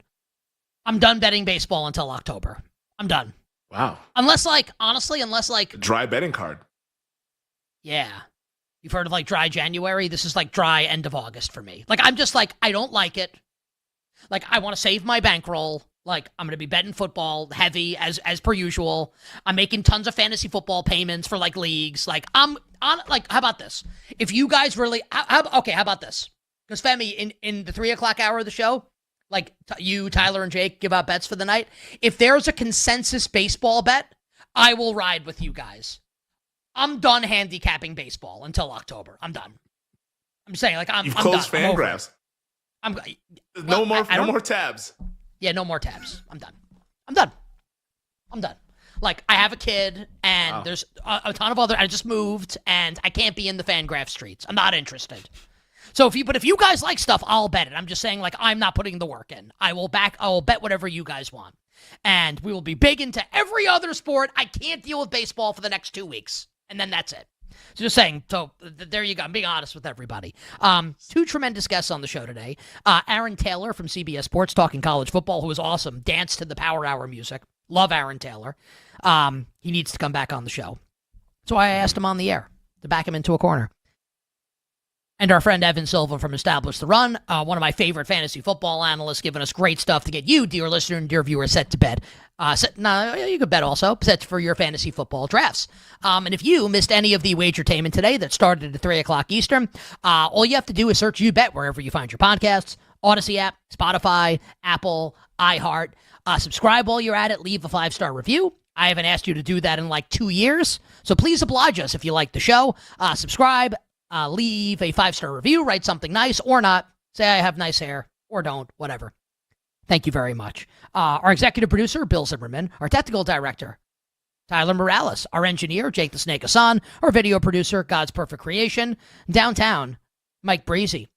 Coming up after us is a 4-hour live betting extravaganza known to you and yours as BetMGM Tonight, featuring Ryan Horvath and our guest at this time, the one, the only, Brad Evans. Brad, welcome back to the show. Happy Wednesday. Hola, amigo. Hola, amigos. Man, I wish I had the luxury of just skipping over baseball. Yeah, but do you ever, because, dude, you're heavy in the baseball betting streets. Do you ever feel like you want to just, like, punt? Because, like, I'm going to be back big time, probably for the end of the regular season and the playoffs. I can't do this. Like, I don't want to do it. I'm gonna wrap things up for my baseball betting end at the end of this month. That is a rite of passage every single year. So I got about 10 days, roughly 2 weeks left, and then I'm gonna close up shop and I'm done. Like, I don't even wager on the postseason. I just sit back, relax, and watch the games unfold. Yeah, I'm so. But heavy you love baseball. into You love baseball. I do, but I'm so heavy into the NFL, college football, and of course, I'm prepping for college basketball as well in October. I have no stinking time. Yeah, you know what? I make time for the baseball playoffs, but I understand what Brad's saying for sure. Low-key, I'm really, really pumped for college hoops this season. I can't wait. And I mean that sincerely. Yeah. What's your favorite bet, Brad, for tonight in the world of sports? I'm going to give you a future right now, and then in bonus time, I'll give you a baseball bet. You guys can bait off air. But going to the BetMGM Plus Money Streets, I like Calvin Ridley. Riddle me this, riddle me that. I think the Riddler's going to leave your wallet fat. If you bet on him, 1,000+ receiving yards this season, plus 135 right now on the Tennessee Titan. Mike Lady, ESPN, my buddy over there, has got projected for just over 1,100. I think that's a fair estimate. Fantasy wide receiver strength of schedule, middle of the pack. But the Titans defense is going to be stanky, which means a lot of high volume situations and an upgraded quarterback going from Mr. Mayo and Will Levis to Cameron Ward. I think Ward has got a fairly lively and accurate arm down the field. That's a specialty of Calvin Ridley, is those chunk gains. A guy who was number 1 last season in total air yards, also numero uno in unrealized air yards. I think some of those spoiled opportunities from last season will be rectified this year. So for him just to get to 1,000 yards, as long as he's not betting 7-leg parlays and getting caught, Calvin Ridley is going to cash in at plus 135. And the bonus time baseball bet is what, Brad Evans? Hurston Waldrop of the Atlanta Braves. I got him going 16.5 on the over outs. I think he's going to complete another 6 innings. He's gone at least 5 2/3 each of his first 3 starts of his major league career. An appreciable K per 9, 8.66, but not an extraordinary. So he's not really stacking up a whole lot of pitches. 2.55 walks per 9 mark, taking on the White Sox. Now the White Sox middle of the pack in WRC Plus over the last 2 weeks. Number 15 to be exact. But again, recency bias, it's a hell of a drug. I'm injecting it in my veins. I think Waldrop will be efficient yet again and go, I think, exactly 6 innings. And all we need is for him to go 5 2/3, and we cash on the over 6.5 at a minus 120. Brad, have a great show tonight. BetMGM Tonight. Lots of great fantasy football content, lots of great sports betting content with Brad and Ryan Horvath, and we will catch up with you tomorrow. Ohtani over 5.5 Ks against the Colorado Pebbles. I'm out. Oh, put some sauce on that one. The great Brad Evans joining us on You Better You Bet on Twitter at Noisy Huevos. BetMGM Tonight follows us weeknights on the BetMGM Network, 7 to 11 p.m. Eastern Time.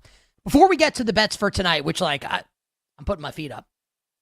I'm gonna bet whatever the boys like. This is a really cool day today, and this is going to sound very, very nerdy because it is. Today is National Radio Day. I'm not making that up. That's actually a thing. 105 years ago, today, radio started in the United States. And today, and every day, you can hear us on You Better You Bet. And every single station and show under the Odyssey umbrella. You can hear us in your car, your phone, your smart device, and on apps everywhere. We're here when you need us for emergencies, when you need us for news, when you need us for entertainment, you need us for sports, you need us for betting, you need us for fantasy, and community support. Radio has been my thing since I was 18. I grew up on WFAN in New York, staying up until 3, 4 o'clock in the morning, listening to Joe Beningo on the overnight show, Mike and the Mad Dog, Steve Summers. I've been obsessed with sports radio forever. And when I was a freshman at Fordham in 2001, it was right after 9/11, which is sadly how I think about it. It was like 2 weeks after 9/11, September 2001, when I found out that Fordham had 90.7 FM WFUV, a 50,000-watt radio station, and they let students host sports shows and cover local teams in the area. I literally knew at that moment, like, this is what I'm going to do with my life. Like, this is it. And I haven't looked back since. I worked at the radio station all 4 years of college. I interned at the Fan, and then at the time, just Sirius NFL radio prior to the merger. I got hired by Sirius out of college. I worked there until 2015. I've literally been in the radio business for 2.5 decades, since 2001, when I was 18 years old.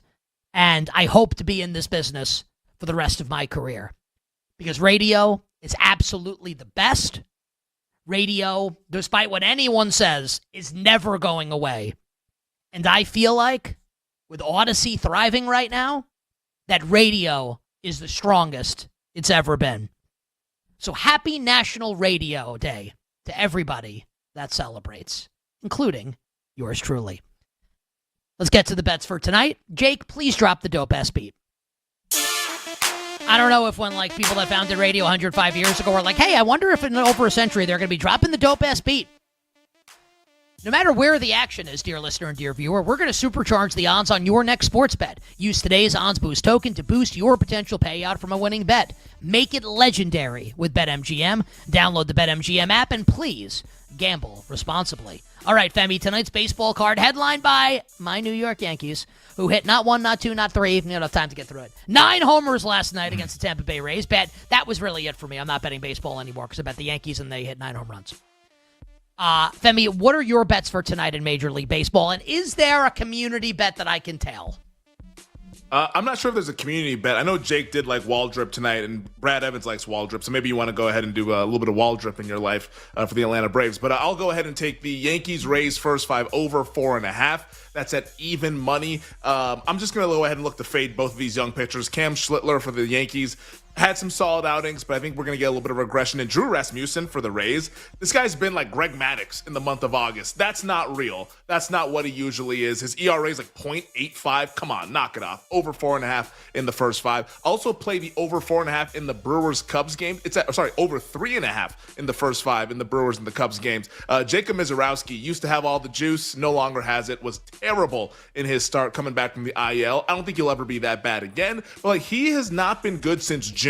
That's been the kind of dirty secret about the Miz. And Colin Ray is solid, but this is such a low total. 3.5, that's not deserved. I don't care what the wind is doing. I'll go over 3.5 at Wrigley Field. And I'll play the first 5 under between the Reds and the Angels. That's under 4.5 at even money. Really like Kikuchi and Martinez in that matchup. And then finally tonight on the West Coast, give me the Giants on the first 5 money line, plus 120. Landon Rupp as a road dog. I'll go ahead and rock him tonight. Rupp's been really good. And the Padres, it's been hit or miss. Every time everyone wants to believe, they let you down. So I'll back the Giants on the road at Petco. That's good stuff, man. You're in them streets. We're One streets, WNBA baby. game tonight. We got LA hosting Dallas. Any bets here in the dub? Not in those streets tonight. I'll be passing the WNBA tonight. Light card, but Asia Wilson, another 30-point game last night. MVP? If Collier doesn't come back like at the end of next week, this might get problematic for yours truly here. So please heal up. What are the I would like to bet something. What's the community bet tonight? How's everyone doing the emojis? I would say the community bet. Let's do something on Wall Drip. How about we do that? K's ladder is what Jake likes. And I know Brad likes the over on the. This is the Bears offensive coordinator from last year? Who is this? It's the Braves pitcher. Like the NASCAR driver? What's his name? I think he's calling good plays on the mound. I think it's like a Hunter Waldrip or it's H. Waldrip. Hurston. I don't know, because you know what? I can't hear you because Jake has the goddamn music up so loud. We'll talk to everybody tomorrow. Until then, I'm DeCostos wishing you minimal sweats, winning bets, the absolute very best of luck. Happy National Radio Day. Thanks for listening to You Better You Bet. Up next, it's BetMGM tonight on the BetMGM Network.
I mean, it's possible. A team can do it, but will they do it? Because my first reaction to this sentiment was, do they not play South Carolina anymore? This year, South Carolina looks to be pretty good. South Carolina was good last year. You know, and I understand Clemson beat South Carolina last year, and now is a good South Carolina team. But, like, this is a rivalry matchup, and I feel like it always presents a challenge for both sides in this game. But 6-0 is different. Like, Clemson can still win a national championship and lose a game. Like, they do have an easy schedule, but we see this in the NFL probably more than college football. Yeah. That there's always a team that shouldn't scare you that actually does. Actually, we see this in college football a lot. You know, Clemson will probably mess around and lose to, like, Boston College or somebody, but beat, like, LSU and SMU and South Carolina. That's just kind of how things play out. In the grand scheme of things, I don't think it ruins their chances to play in the college football playoff. I don't think it ruins their national championship hopes. But 16-0 is a much different accomplishment than winning a national championship because it means you have 0 slip-ups. And it's just hard to count on like 18 to, I was going to say 22-year-olds, but now it's like 25-year-olds to keep their heads on straight for an entire season. So maybe they could, if anybody has the schedule to do it, it's Clemson. But they start the season with LSU and they end the season with South Carolina. Those are two challenges that I feel like you cannot just assume that you will win.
the chaos commence. We are the betting show. There is no other show on the planet that packs in more picks nightly. With the big noise, Brad Evans. Oh, sharp action!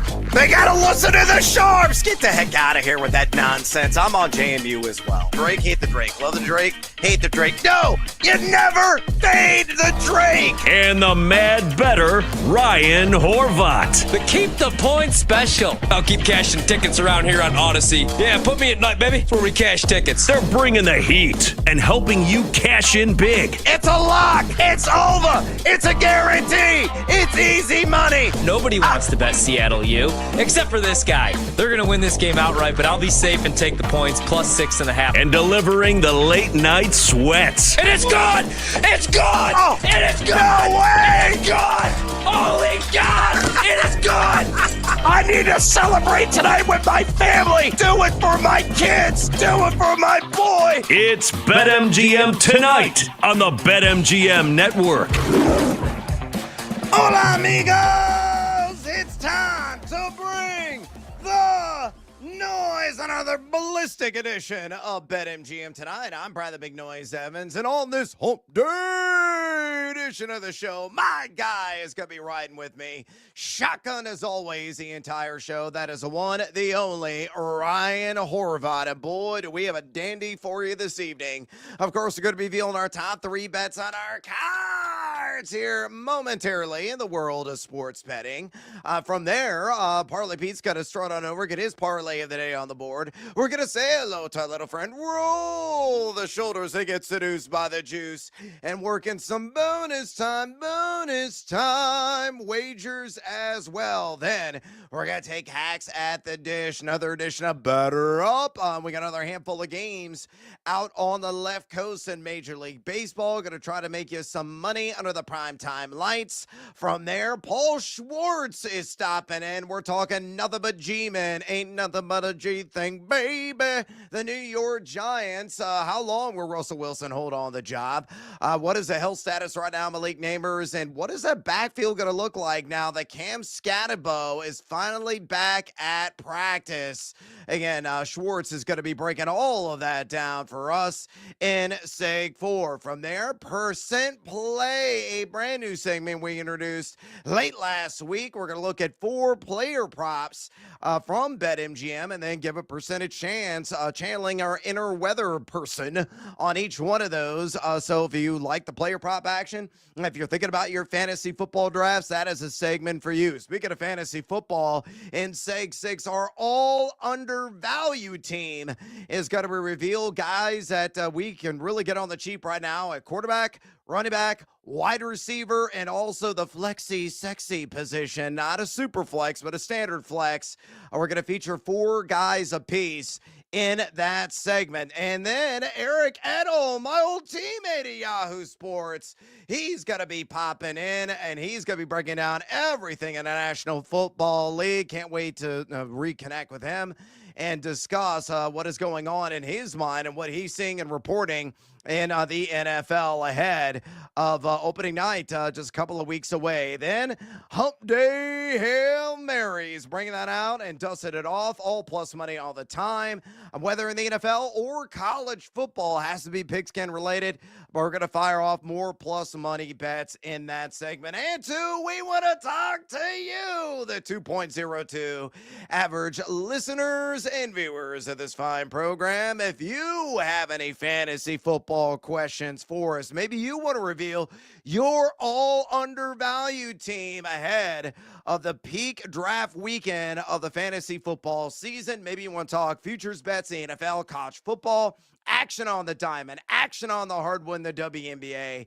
By all means, you can contact us very simply. Just pick up the phone and dial us full at 833-732-3875. 833-732-3875. You can also hit us up on the X or the Twitter at BetMGM tonight, where we have our pole dancing poll question of the day. And it's asking you this: which one of our all undervalued fantasy football picks are you targeting most in your drafts. Your options are Bryce Young of the Carolina Panthers, Tyrone Tracy of the New York Giants, Matthew Golden of the Green Bay Packers, or Brenton Strange of the Jacksonville Jaguars. They're tied in. We have over 270 votes cast. Make your voice be heard. Exercise your democratic right to keep bringing the votes and also bring the noise. Drop us a comment on X at BetMGM tonight, on X at BetMGM tonight. And sound the sirens. We've got some breaking news. I just got an alert on this, so we're going to get to our Choose Your Own Adventure. But Ryan Horvath, I'm going to bring in right now. Devon Vele has been traded from the Denver Broncos to the New Orleans Saints. Again, Devon Vele, a guy who was in competition maybe to be the wide receiver 2 for Sean Payton. Saw ample action last season as a rookie. 7th-round pick out of Utah. Goes from the Mile High City to the Crescent City. It's going to be donning the fleur-de-lis on the side of the helmet this year. I don't give a crap about Vele in particular, but what are the ripple effects of this move in the wide receiver pecking order, in your opinion, in Denver? Man, that is such a great question, right? Because we talked about this last night, and I said that's what makes it tough about drafting any Denver Broncos or any player historically under Sean Payton, other than obviously Alvin Kamara, Drew Brees, the stud wide receivers. But I think that's good for Courtland Sutton, huge for our guy, Pat Bryant, right? I'm really high on Pat Bryant. Loved his skill set at Illinois, especially that final season. I think he really... That's what worries me a little bit about Luke Altmaier going into this season, but that's a separate conversation. Marvin Mims Jr. and Troy Franklin probably take on a bigger role as well, but I like the rookie. I like Pat Bryant. I think he has the most to gain here. How about you? Yeah, he's going wide receiver 72 before this news broke on average. After pick 170 in average fantasy drafts conducted over the last week. Sean Payton gushed about Pat Bryant yesterday, as a matter of fact, complimenting him on his unselfishness as a blocker. And he's, his snap share is going to be rather high. So that's what really made Vele expendable in my mind. And Bryant can beat you outside. He's an excellent route runner over the middle of the field, can do some of that dirty work underneath. And we've seen him pop and sizzle in the preseason with the ones, with Bo Nix under center. I mean, last game out, he caught all 4 targets for 70 yards, which set the pace of the team. So arrow pointing up right now. Not way up, but up for Pat Bryant, as it's looking like he has a really good shot of being that wide receiver 2 with the Denver Broncos this season. Okay, here are your Choose Your Own Adventure topics. Topic number 1, ESPN's Brady Henderson says Zach Charbonnet will have a significant role in the backfield this season. Option number 2, the Houston Chronicle reports Nick Rub-a-Dub-Dub Chubb will be the likely lead back if Mixon, a PUP candidate, misses time. And option number 3, the Athletics' Diana Rossini says the Jets, Niners, and Vikings are monitoring the trade market for a wide receiver. Those places could be ideal landing spots for Terry McLaurin if he cannot reach a compromise the Commanders. So out of the Seattle backfield, Nick Chubb, Terry McLaurin, choose your own adventure. I'm going to go with the Seattle backfield. I'm going to be selfish here because I'm a Kenneth Walker owner, and I'm really high on Kenneth Walker. I have another draft coming up this Sunday. Most likely he's going to be available, and most likely, Charbonnet is also going to be available. He's looked really good here in the preseason. I've always been a big fan, both as a pass catcher and both as a runner. But man, I was really high on Walker. I thought he was going to be fully healthy coming into the season. He's still so young, 23, 24 years old, but now I'm concerned. For him this season. And I'm really high on Charbonnet in that offense, man. Short sample size, obviously, but I kind of like what I saw from Darnold. That one worries me a little bit as a Kenneth Walker owner because I have no idea really what's going on with that situation, but he's barely out on that field right now, so a little worried. Yeah, he's got a tender wheel. He's been dealing with a foot injury that nobody really knows exactly what the diagnosis is. So that raises a level of concern. I think this could be a full-blown like 55-45, 60-40 split to begin the year. And the difference in ADP values over average drafts in the last 7 days is wide. Kenneth Walker the third going on average at 39.99. Charbonnet slipping much further down at 97.98. So you got a 57 pick difference. The shrewd-minded drafter, I think right now, circumvents everything to do with Kenneth Walker III and instead goes with his backfield accomplice, and that being Zach Charbonnet at a much cheaper price. So interesting news to say the least, and one that will certainly have impacts in fantasy drafts this weekend. All right, it's time to get after with our cards this evening. These are our top 3 plays of the night. As always, it's pick your poison. Numero uno on your card, mi amigo. What you got? All right, so we got I got 3 baseball bets, but they're all coming up a little bit later. Spoiler alert, one of them is the Cubs, which might be a mistake going against the Miz tonight, but they did take 2 from the Brewers last night, so feeling pretty good. Last night, gave out all SEC bets. Tonight, I'm going to go with the ACC theme.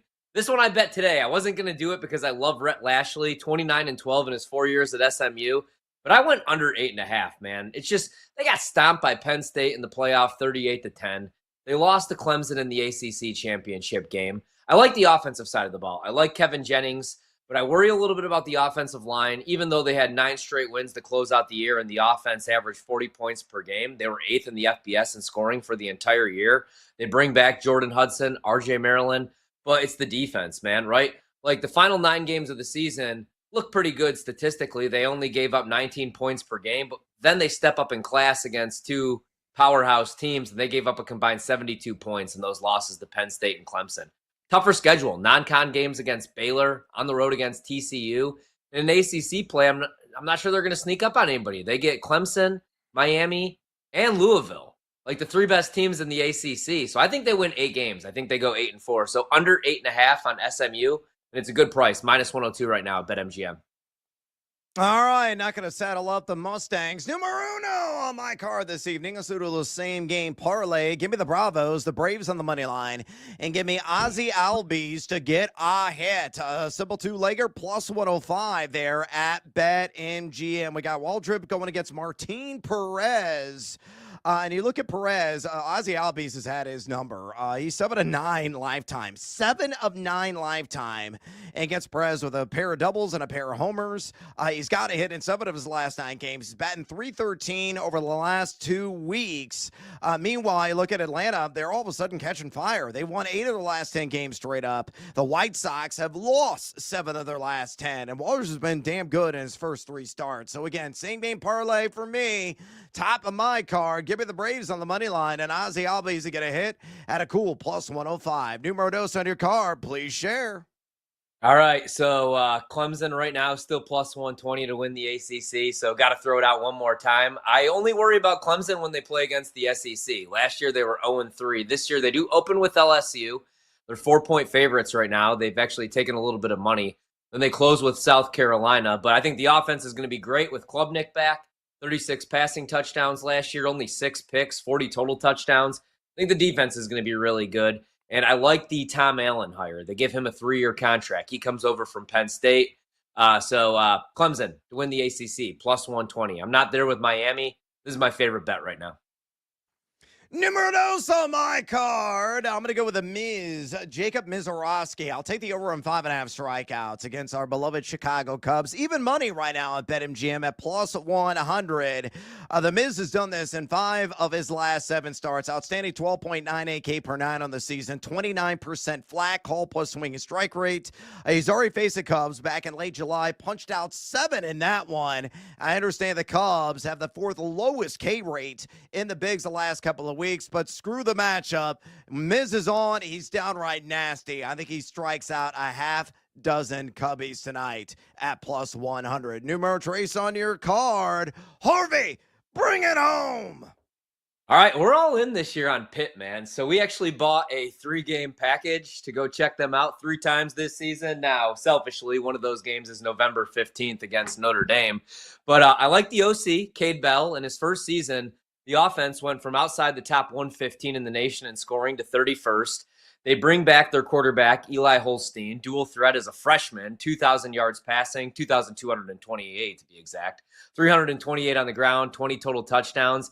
I think Desmond Reed, I can't wait to watch him at the next level, man, and draft him. He, last year, 966 rushing yards, 579 receiving yards. He's a stud. I like the receivers, Johnson, Williams, both back. And last year, the defense fell apart. They started 7-0. Then they gave up 48, 37, 34, and 48. I think they're going to be better this year. And I like the schedule. I mean, there's some tough ones, but I like Pitt to win 7 games. And it's a great price right now. Over 6.5 is plus 140. So all in on Pitt this year.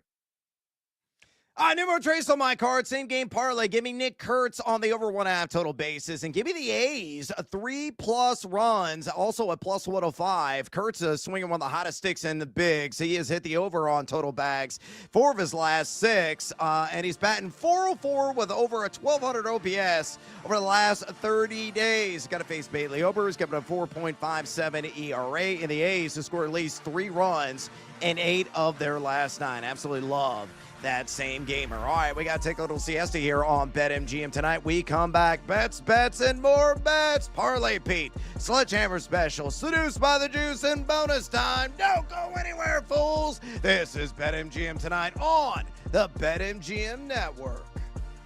Don't miss out on the action. If you missed the show, you can listen back on the always free Odyssey app. It's BetMGM tonight, presented by BetMGM.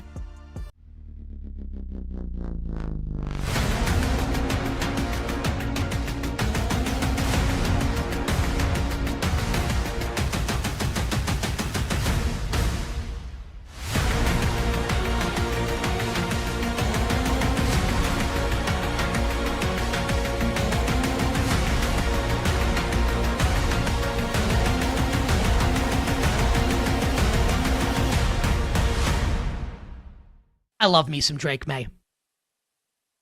We talked about an adult in the room in Chicago with Ben Johnson. Ben Johnson is theoretical at this point as a head coach. He's a projection. I'm projecting that Ben Johnson's going to be really good. I think he's going to be really good. Mike Vrabel is not a projection. Mike Vrabel is not theoretical. He's real. And he's spectacular. Already with a coach of the year under his belt. You want to talk about an adult in the room? Here's Mike Vrabel. And I think this defense is going to be way better this year in New England. Milton Williams, Harold Landry, Robert Spillane, Carlton Davis, alongside Christian Gonzalez. Got to get him right and totally healthy. But man, Patriots team way better than it was last season. I think that the New England Patriots are better coached and have a better defense than the Cincinnati Bengals. The floor might be higher for the Los Angeles Chargers, but the ceiling is higher for the New England Patriots. I like the Patriots more than both. And that might sound like sacrilege, and you might think I'm nuts. Ask yourself this question, though. Again, am I wrong when I say the Patriots have a better defense and are better coached than Cincinnati? Am I wrong when I say the Chargers, the floor for the Chargers is to win more games than New England, but the Patriots' ceiling is higher than the Chargers' ceiling, especially with Rashawn Slater out for the season? Every year, teams come out of nowhere and surprise us and make the playoffs. I'll bet on the New England Patriots, plus 150, to be one of those teams this season.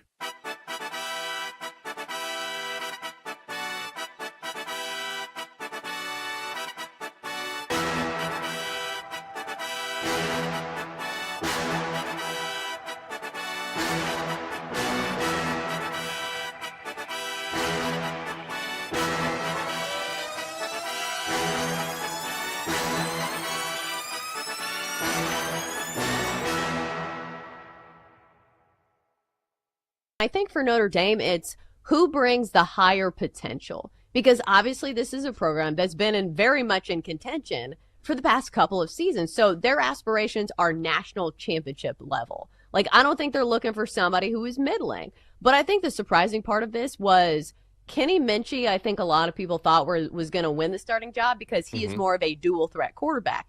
And the way this offensive coordinator operates, and we saw it with Riley Leonard last year, is they like quarterbacks who can run. But if you look at CJ Carr, he's pretty much a pocket passer. He has some great touch on some of, his longer passes. If you watch some of the highlights from their what do they call it? Intramural game? Not intramural, but like their, blue and gold game or whatever. Yeah. Inter squad. There you go. So it'll bring an interesting dynamic that I feel like we haven't seen at Notre Dame, over the past couple seasons, but they must like him for some reason because, this was a very heated battle between these two and it just was announced yesterday. And listen, the season's starting soon. So obviously, this other guy pushed him pretty far, but if they have respect and faith in him, I suppose I should have a little respect and faith in him as well. It also helps too. And yeah, I'm with you, right? Marcus Freeman makes the call. Carr wins the job or win the job.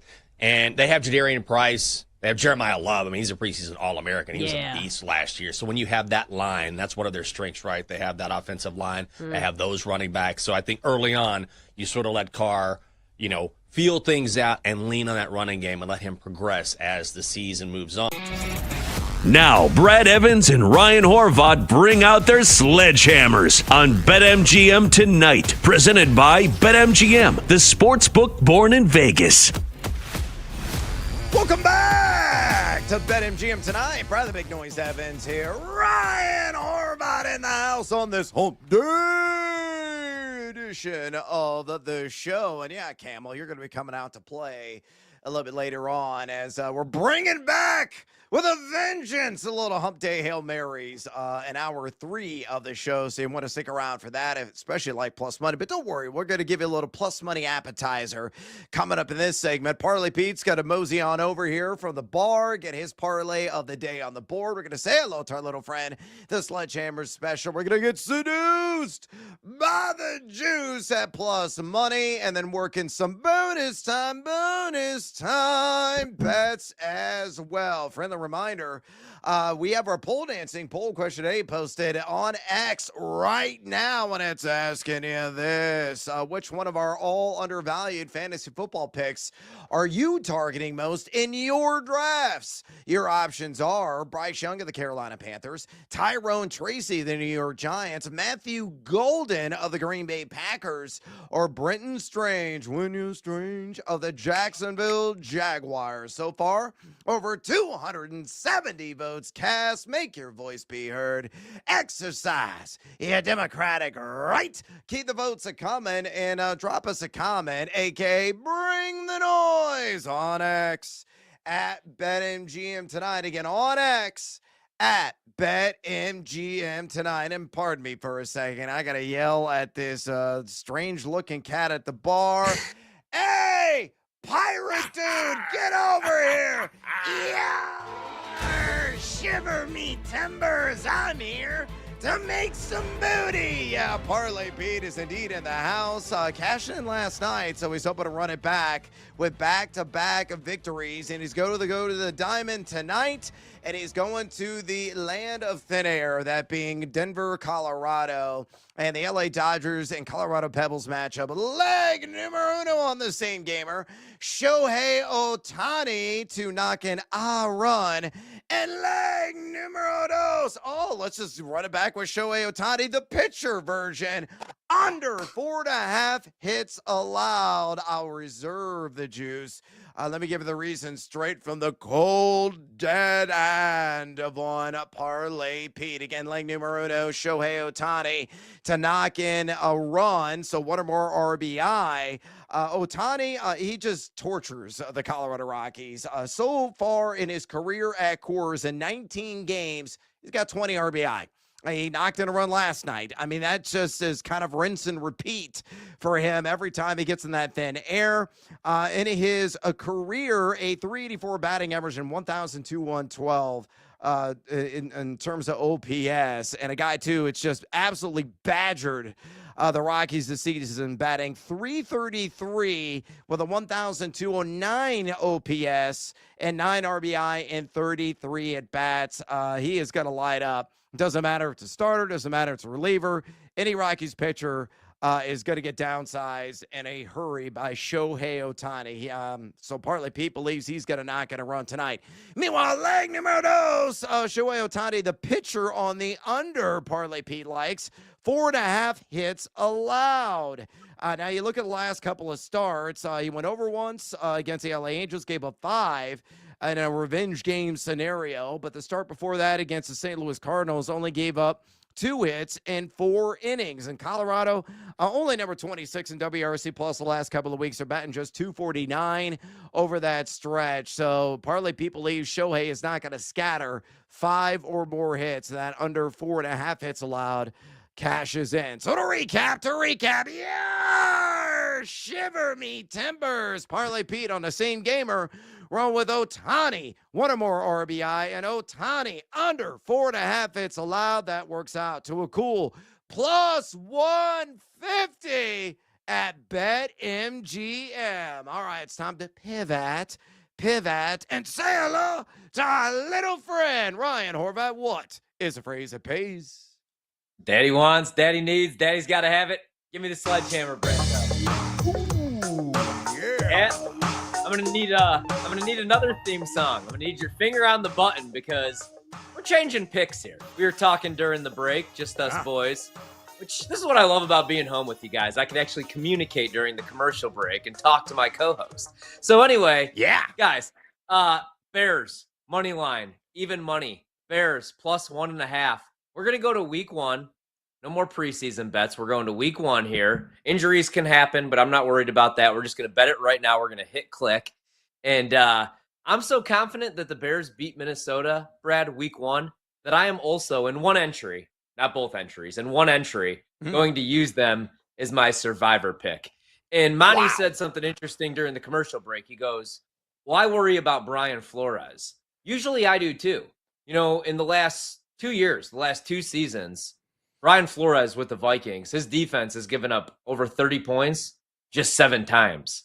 4 of them against Ben Johnson and the Detroit Lions. And I know this isn't the Detroit Lions, but I'm feeling pretty good about this Bears offense. Let's remember who Jared Goff was before Ben Johnson took over play calling duties in Detroit. He was benched for a man named John Wolford, as I've reminded people multiple times. I feel really good about the Bears' weapons. And the only concern would be the defense, but I mean, I feel really good about this one, man. We got the Vikings, JJ McCarthy making his first start on the road with no Jordan Addison. Justin Jefferson, he's a little bit dinged right now. So let's go Bears, money line, plus 100, even money, week 1. And we're even going to use it as our survivor pick. Brandon, give me a little bear down just to make me feel confident in what I just said. Yeah, do it. Thank you. All right. There it is. Bears winning that game. Maybe by 10. Maybe alt lines. From your lips to God's ears, I can absolutely make out with you right now with that prognostication. I hope that comes to fruition, and I hope you are very correct. And the Bears start off on the right foot, which rarely happens. Oh, it did last year before it all fell apart. All right, I'm going to go back to the diamond with my sledgehammer special. So daddy want, daddy need, daddy gotta have it. Let's go! Oh, yeah! I'm going to go with a guy whose name, honestly, I just learned today. Then I did a little digging on the statistical scouting report. I was really impressed. I'm going to go with Hurston Waldrop of the Atlanta Braves. Give me the over on 16.5 outs against the Southsiders of Chicago, that being the White Sox, at minus 120 juice. A little bit heavier there, but I ain't scared. You look at Waldrop in his first 3 major league starts. He's gone 6 innings, and 5 2/3. I'm no mathematician, but all 3 of those starts have gone over the 16.5 outs needed. All he's got to go is 5 2/3 to cash. K/9, 8.66, not stratospheric, which is good because that will suppress the overall pitch count. 2.55 walks per 9, also somewhat impressive. And the White Sox just smell the pack in terms of WRC plus the last couple of weeks at number 15 in the big. So put all together, I'm going to go with Hurston Waldrop over 16.5 ounce against the Chicago White Sox at a minus 120 juice for my Sledgehammer special. All right, it's time to roll the shoulders, my man, and get seduced by the juice. Oh, thank you, bartender, for the healthy pour. Let's belly up to the bar, Horvat.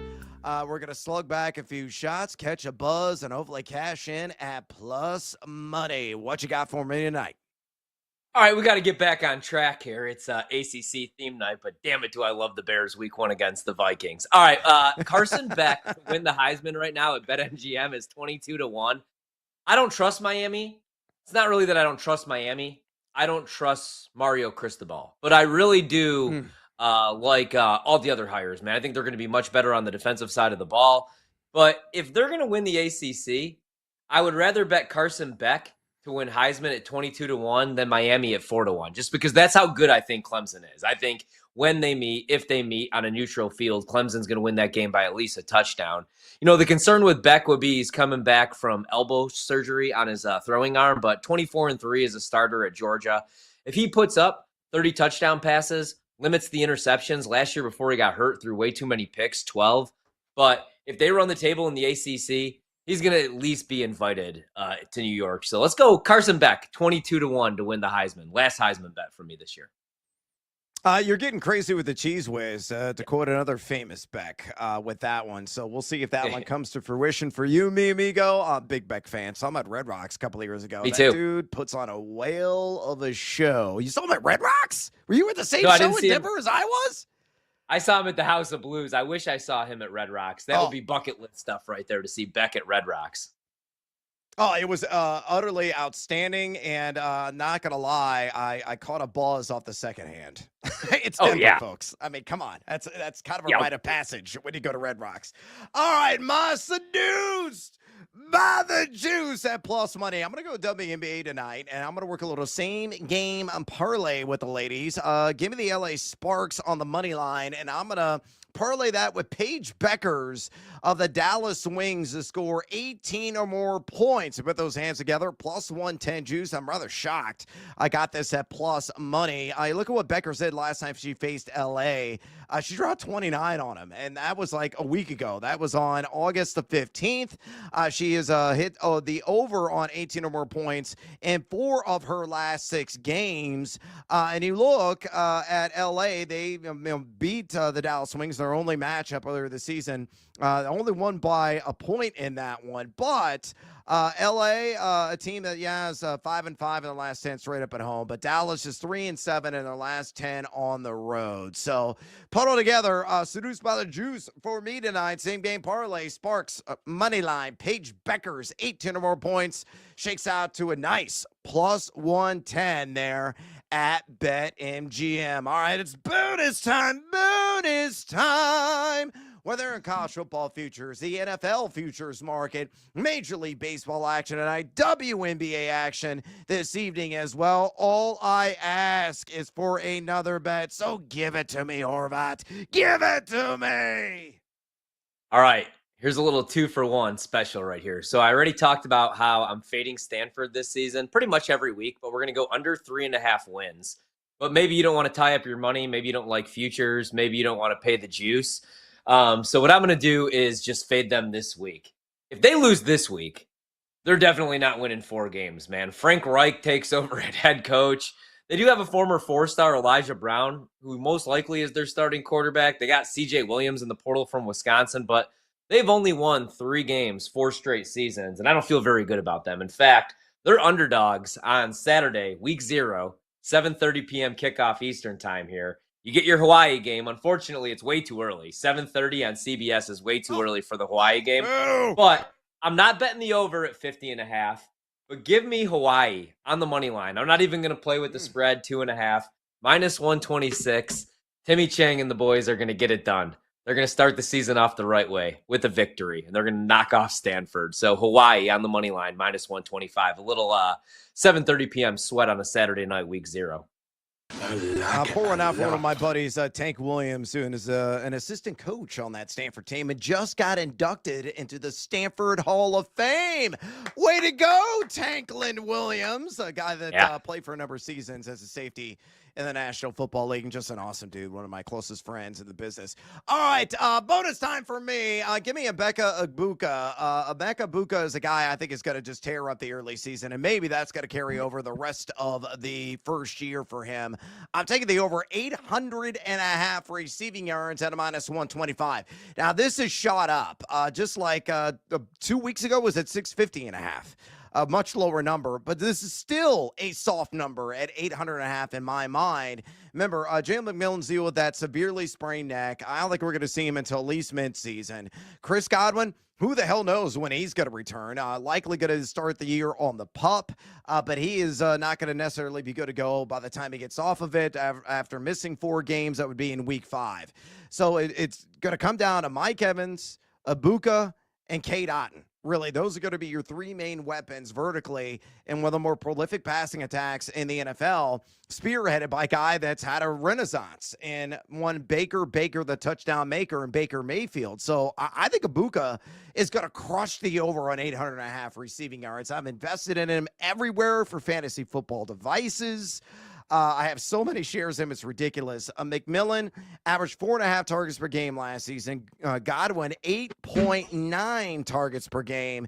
In the first 4, he's going to start off hot. At Atlanta, at Houston, the Jets at home, and then Philadelphia. Somewhat daunting schedule, but still, I like the opportunity, and he's going to seize that opportunity by the horn. So, again, a recap, Emeka Egbuka, over 800.5 receiving yards at -125. Horby, your quick take. Oh, yeah. I love that, man. I think he could legitimately have over 1,000 receiving yards this year. I really think that he's going to be an excellent player. He's going to line up all over the field. Love that bet, man. And I love the price that you could get. Yeah, no doubt. -125, a little bit heavier juice there, but not bad at all, though. Wallet slapping at all. Yeah, no doubt about it. All right, we got to take a little siesta. When we come back here on BetMGM tonight, we're going to take hacks at the dish in another edition of Better Up. You want more bets? We're going to give it to you. Stick around. This is BetMGM tonight on the BetMGM Network. On the move? Take the BetMGM Network with you. Catch live Wagertainment anytime on Odyssey, iHeartRadio, or TuneIn.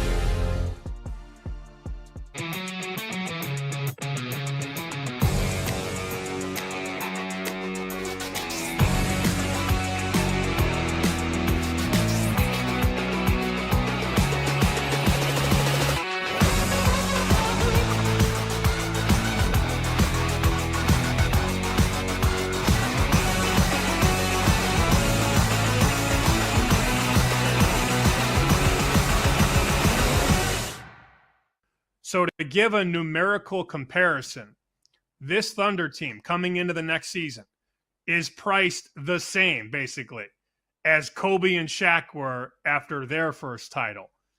That's a pretty wild line to draw between Kobe, Shaq, Lakers, and the SGA, Williams, Chet Holmgren Thunder. They are priced almost the same. The next closest team, Cavs and Knicks, plus 750.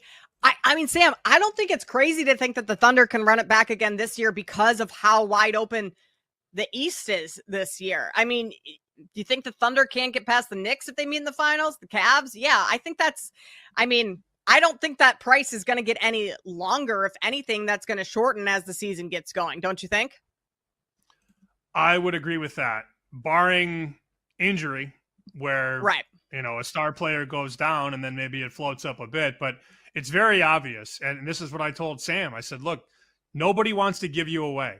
They don't want to write you at 4-1 or 350. And he's like, what does that mean? So I had to explain all that because he's not a gambling guy and he had no idea what I was talking about. But there's no reason to give the Thunder away. Last offseason, they were in that 6-7-1 range. Look at them now. 240, 250, 260, 275. So they want you to bet everybody else. And if you want to bet the Thunder, you got to take a price sub 3-1. That's a true testament to how much they respect the Thunder and have question marks about everybody else.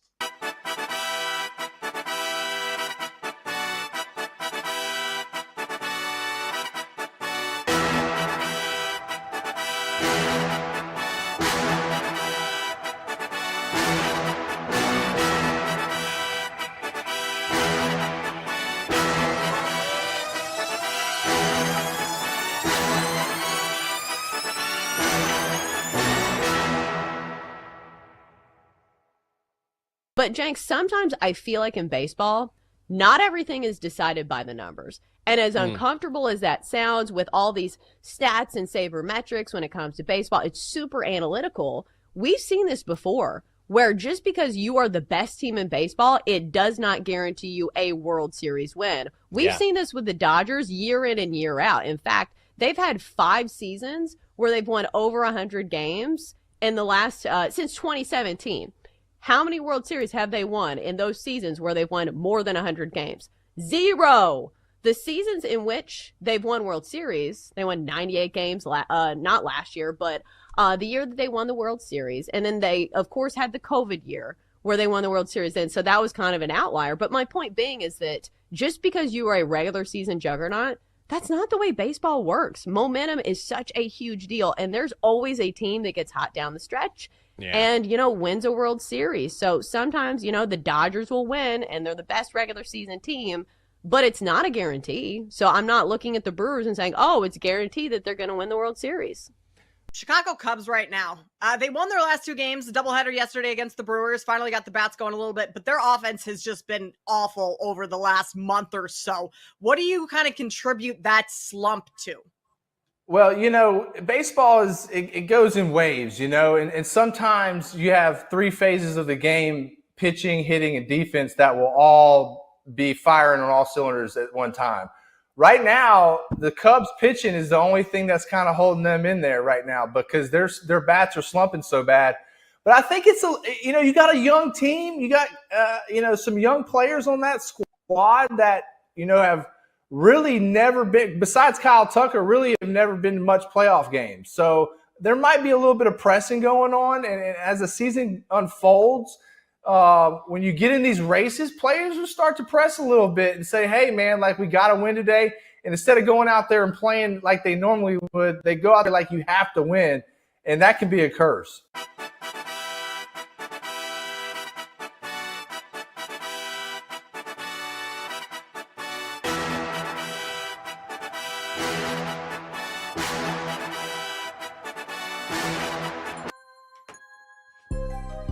Let's cash in on the diamond with Brad Evans and Ryan Horvath on BetMGM tonight, presented by BetMGM. Welcome back to BetMGM tonight. Brad the Big Noise Evans away there. Ryan Horvath alongside riding shotgun on this hump day edition of the show. There's my camel friend. Hopefully he was lapping up some water and he's good to go because we're going to feature him a little bit later on. And Hump Day Hail Marys, a typical segment we do usually during football season every single Wednesday. And guess what, folks? It's football season, so we're bringing it back. But in this segment, we're going to be talking some MLB bets on the later night tip, and we'll even throw in the Cubs-Brewers game because that doesn't start yet for another about 20-25 minutes at Wrigley Field.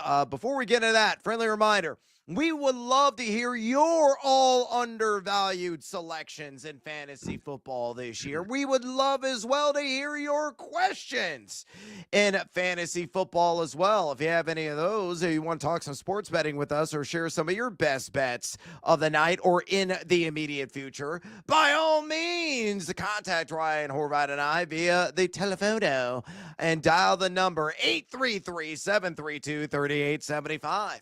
833-732-3875. You can also drop off your comments and your questions on the X or the Twitter at BetMGM Tonight. Again, on X at BetMGM Tonight. Speaking of BetMGM, no matter where the action is, BetMGM will supercharge the odds on your next sports bet.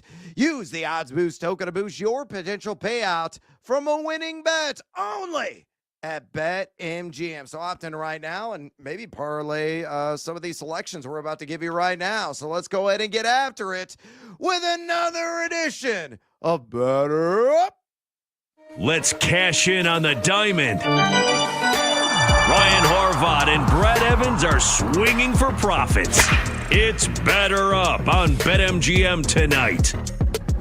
All right, we got 3 games out west. Dodgers and Rockies, Reds and Angels, Giants and Padres, and the Cubs Brewers, which is really the main attraction tonight. It's always the main attraction here. Casa de Evans and the corn, soybeans, and swine of Central Illinois. I have Marquee on my television right now in the studio. Ryan Horvat's watching it at home as well. I will allow a wager in Cubs and Brewers as well, since it's yet to get underway. So those are the 4 games to choose from. Grab your lumber, knock off the dirt on the cleats, step in the box, and take some hacks. All right, Horvey, it's time for your first Better Up. Oh, man. So I called an audible because I think we have one of the same bets. So I was going to give it to you because there was one that I liked that I didn't think I was going to be able to fire off. But the game just started. Still going to give it out. But Jesus, the Rangers in the top of the first, 1-0 over the Royals. Wyatt Langford, leadoff homer. I bet the Royals, man, because Noah Cameron has been excellent, especially at home. But yeah, 15 pitches through. He's already given up a dinger. Right now, though, if I liked Kansas City at -140, I'm going to love them at +106. So let's go with the Royals. Cameron, has been really good this season, especially at home. He's got a 2.81 ERA. The Royals have won 6 of their last 7 starts, his starts. So, I was going to roll with them. But, not a great start. But we're going with Kansas City. Brando, hit me with a little line drive. There's a long drive. Way back in the left field. Near the wall. The Cubs win. The Cubs win. The Cubs win. Holy cow. The Cubs win. Oh, channel that Harry Carey energy and replicate it on the field tonight, Northsiders. We could use a big dub against arguably a team it's been Bolton, volcanic in nature, and the Milwaukee Brewers finally cooled off yesterday. So hopefully the good times are going to keep on rolling for the Chicago Cubs tonight. This was the bet that Ryan Horvat also wanted to feature, so he's fully supportive of it. Shohei Ohtani on the over 5.5 strikeouts. Heavier juice there at -135, but I absolutely love this number, taking on those pebbles at Coors Field.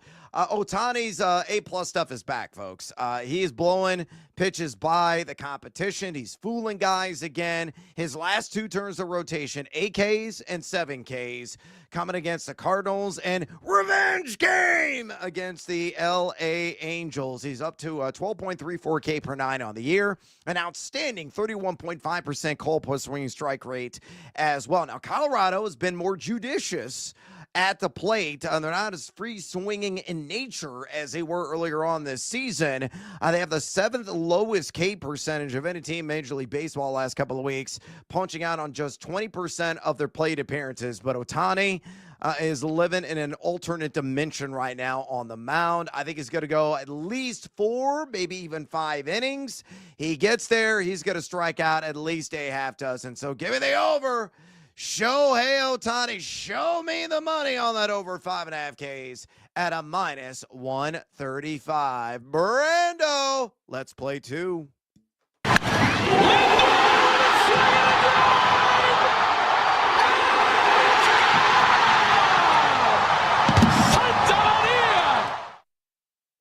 All right, maybe I'm the Cubs' good luck charm, right? Because for the last week and a half, I'd been fading them because they were making me miserable. So I was like, hey, might as well make a profit off this, right? But yesterday, I bet them in both games of the doubleheader, and they did the damnedest thing, Brad. They won both of the games against the Brewers. So maybe, just maybe, we could go on a little win streak. We're we guys here. So this is a homer pick, but also kind of just like the Cubs, man. You take 2 from the Brewers after dropping the first in this series, and maybe they found something here. Also, they're going to go with Colin Ray. We get a little revenge game, 9-5 on the season, 25 starts, 6 of those being quality starts. Does have an ERA of 3.99 and a WHIP of 1.28. So we're going to roll with the Cubs. They have lost 3 of his last 5 starts, which isn't great. And he is 4-3 with the 4.13 ERA and 14 starts at Wrigley. But we'll fade Mizorowski. As good as he's been, the Miz, he's 4-1, right, since being called up. 8 starts, 2 quality starts. His last 5, he's 1-1 on the road with a 7.36 ERA in his last 4 road starts. So let's go with the Cubs. little bit of a homer pick, plus money, plus 102, and hope that they could stay hot and cut into this Brewers lead. Brando, give me a grand slam. High drive into right, back at the wall, it is gone! Grand slam, Montero! Game 1 hero! Thank you. All right, let's go with the Reds and Angels matchup. A little mixed bag action here on the same gamer. Give me the big red machine plus 2.5 on the run line. They could still lose by 2 runs and this hits. And give me a little smoochy on Kikuchi. You say Kikuchi on the over 4.5 strikeouts. Helps to reduce the juice. Don't quite get seduced by it at plus money, but minus 105. I am still a buyer. Kikuchi has gone over 4.5 Ks and 11 of his last 14 starts. Terrific 2.40 ERA at home with a 9.12 K per 9. Also there at home. Cincinnati, they have the 6th highest K rate in the bigs the last couple of weeks at 22.9%. Cincinnati as well has won the first 2 games of this series straight up. And they are 6-4 on the minus 1.5 run line. ATS in their last 10. And again, we're at plus 2.5 on this run line. So the Reds, I think we'll keep this at least nice and snug. And Kikuchi is going to be popping the mitt early and often. Love the over on 4.5 Ks. Put those hands together. Minus 105 at BetMGM. Brando, swipe a bag.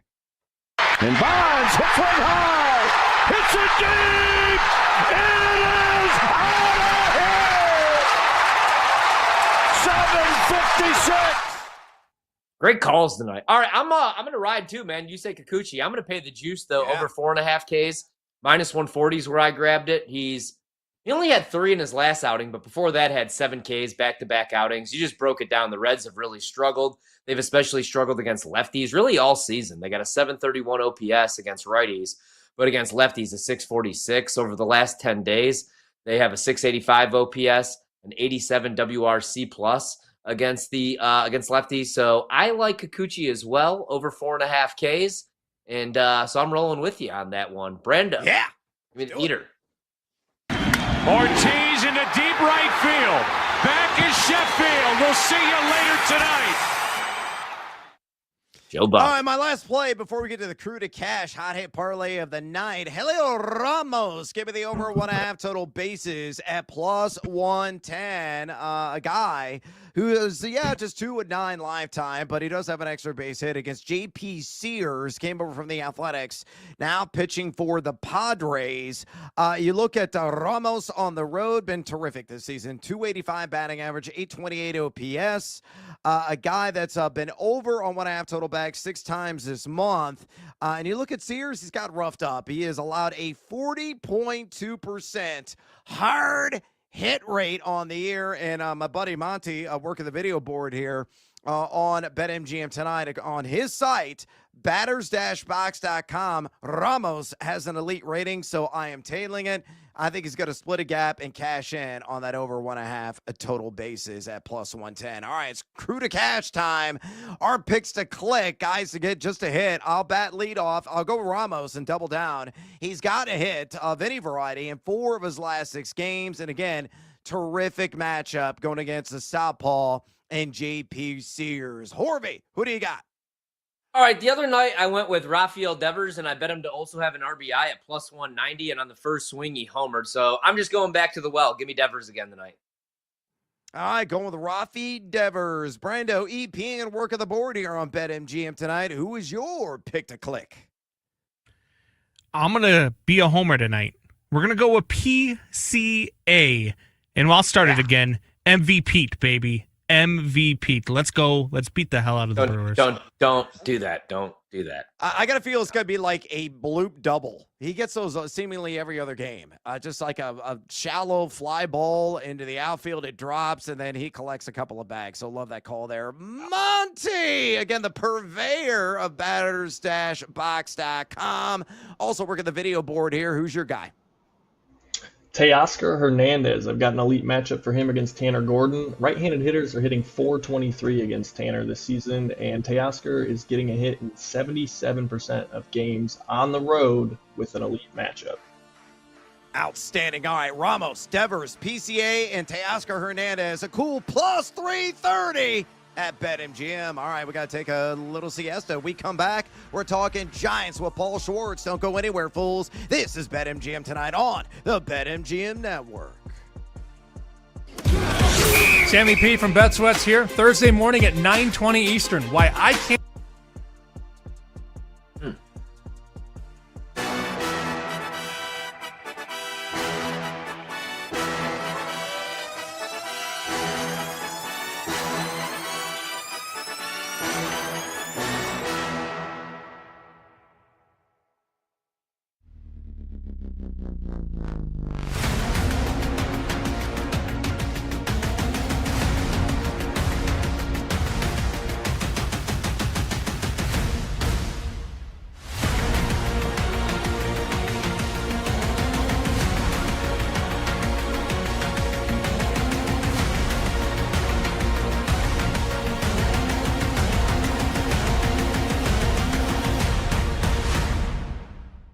I love me some Drake May.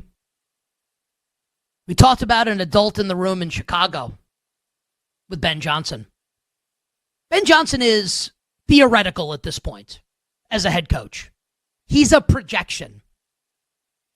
I'm projecting that Ben Johnson's going to be really good. I think he's going to be really good. Mike Vrabel is not a projection.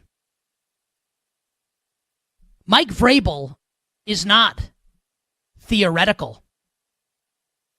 He's real. And he's spectacular. Already with a coach of the year under his belt. You want to talk about an adult in the room? Here's Mike Vrabel. And I think this defense is going to be way better this year in New England. Milton Williams, Harold Landry, Robert Spillane, Carlton Davis, alongside Christian Gonzalez. Got to get him right and totally healthy. But man, Patriots team way better than it was last season. I think that the New England Patriots are better coached and have a better defense than the Cincinnati Bengals. The floor might be higher for the Los Angeles Chargers, but the ceiling is higher for the New England Patriots. I like the Patriots more than both. And that might sound like sacrilege, and you might think I'm nuts. Ask yourself this question, though. Again, am I wrong when I say the Patriots have a better defense and are better coached than Cincinnati? Am I wrong when I say the Chargers, the floor for the Chargers is to win more games than New England, but the Patriots' ceiling is higher than the Chargers' ceiling, especially with Rashawn Slater out for the season? Every year, teams come out of nowhere and surprise us and make the playoffs. I'll bet on the New England Patriots, plus 150, to be one of those teams this season.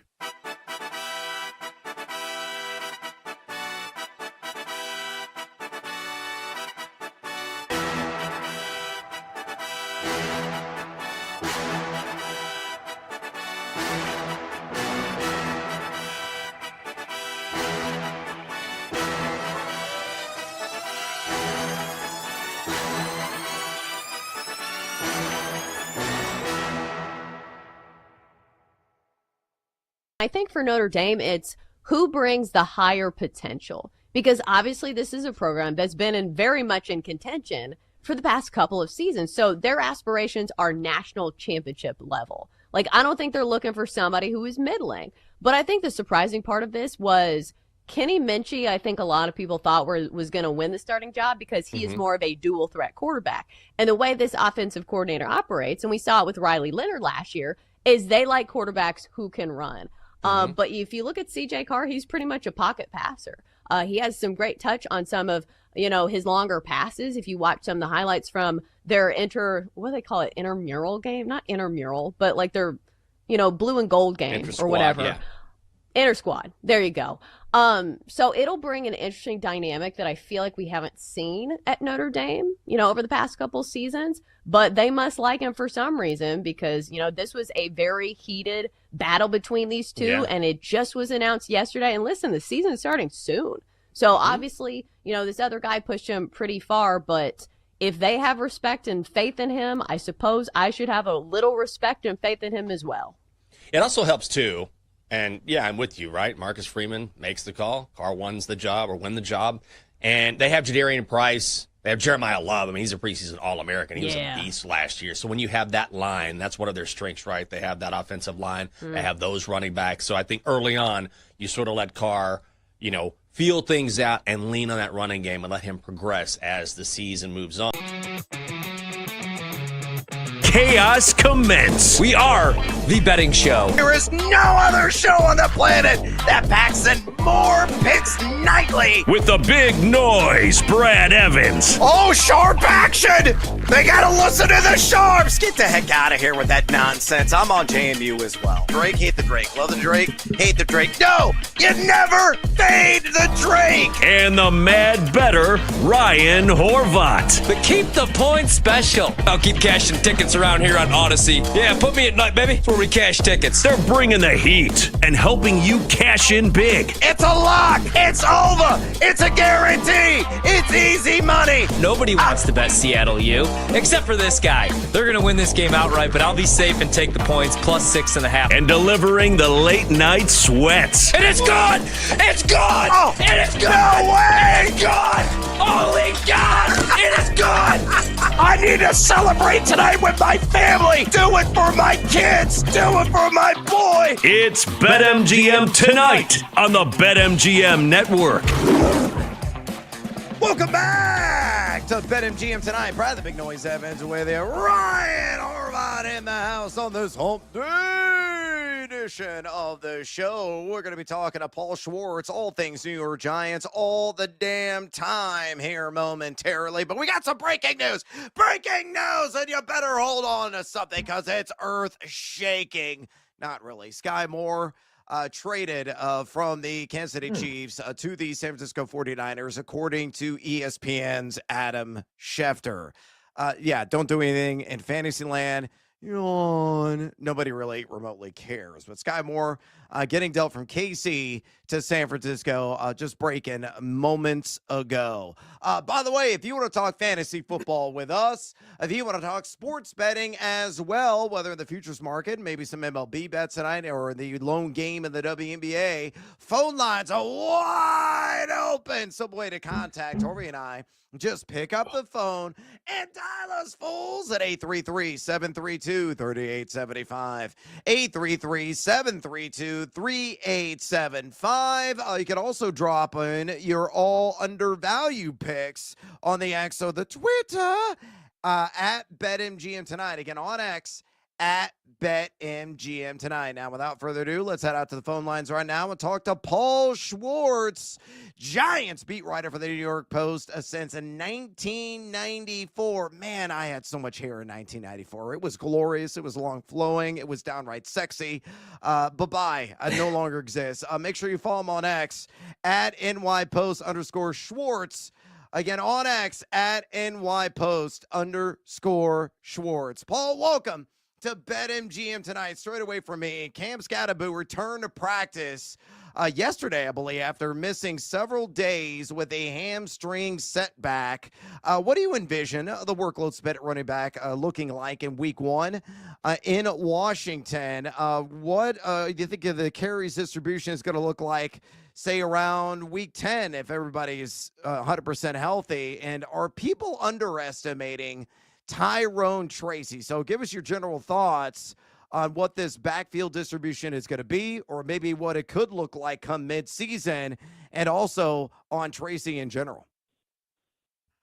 Is this really a first question about Cam Scattaboo? Oh, wow. Shocking. I thought Yes, first it questions. Yes, I thought first questions only have to be about Jackson Dart. That's only in New York. We don't care. Yeah, it's only in New York. We care about running backs.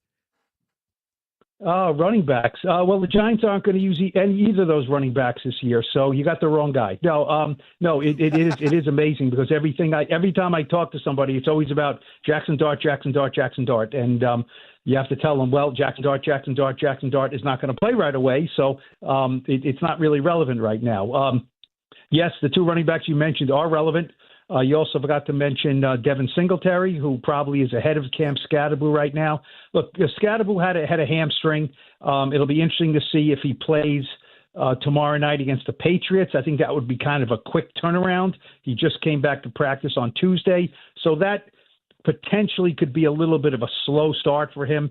He looked really good in training camp until that hamstring. But it's Tyrone Tracy is the lead back. There's no question about it.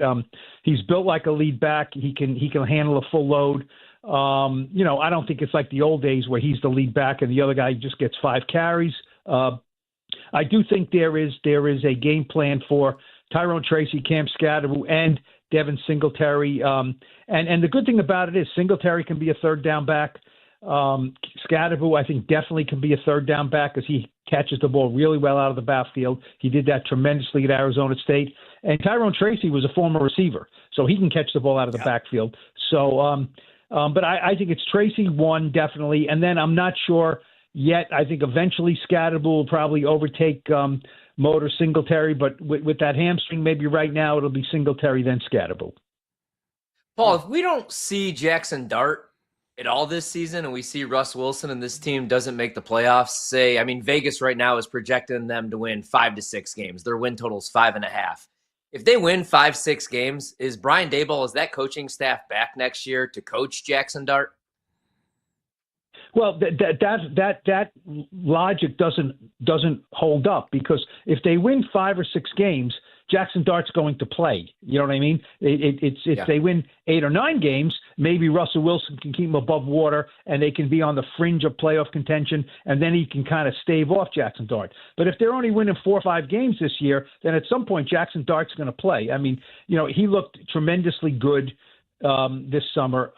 You can put whatever stock you want into preseason games, but it's better to look good than to look lousy, and he looked really good in the first 2 games. So look, if we're talking 4 or 5 wins, last year it was 3 wins. 2 years ago it was 6 wins. Their first year it was 9 wins with Joe Shane and Brian Daboll. So I think 5-6 wins, it's a tough scenario to think of them bringing back Brian Daboll. Now, right. Does Jackson Dart's presence throw this coaching staff a lifeline? It depends. I mean, the big thing I would say on that is at the end of the season, if they only have 4 or 5 wins, then John Mara, the co-owner, has to look at it and say, you know what? That was a disappointing year. We only won 5 games. But, man, I am so excited about what Jackson Dart can do in his last fill-in-the-blank games that I'm really bullish on Jackson Dart and where he can lead us. So maybe I don't want to get rid of the coaching staff because of that.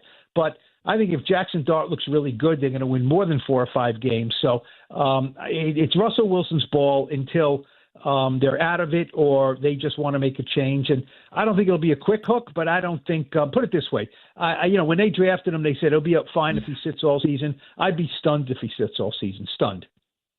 Yeah. Completely agree. So most of our listeners, obviously fantasy football players, and right now Malik Neighbors is wide receiver number 5, maybe even higher. So he's a top 5 wide receiver after his rookie season where he goes over 100 receptions. And I would expect him to probably be even better this year with better quarterback play. The only concern, I guess, would be the back injury, the sore back that flared up. Is that anything that you think is a concern? A back injury for a young wide receiver. And also, while we have you, who are some other guys, some pass catchers that can maybe make a difference for the Giants other than Neighbors this season?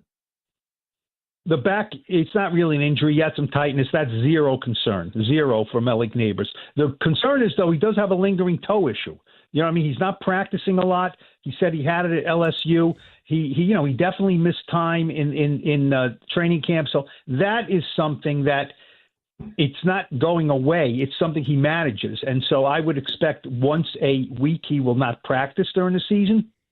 You may see him on the injury report, and then people who have him on their fantasy football teams will be like, is Malik Neighbors playing? The one thing I would say about that is throughout his history in college and with the Giants, he plays. He has things and he plays. The only time he didn't play is when he had a concussion. He's a tough guy. He's clearly their top, receiver.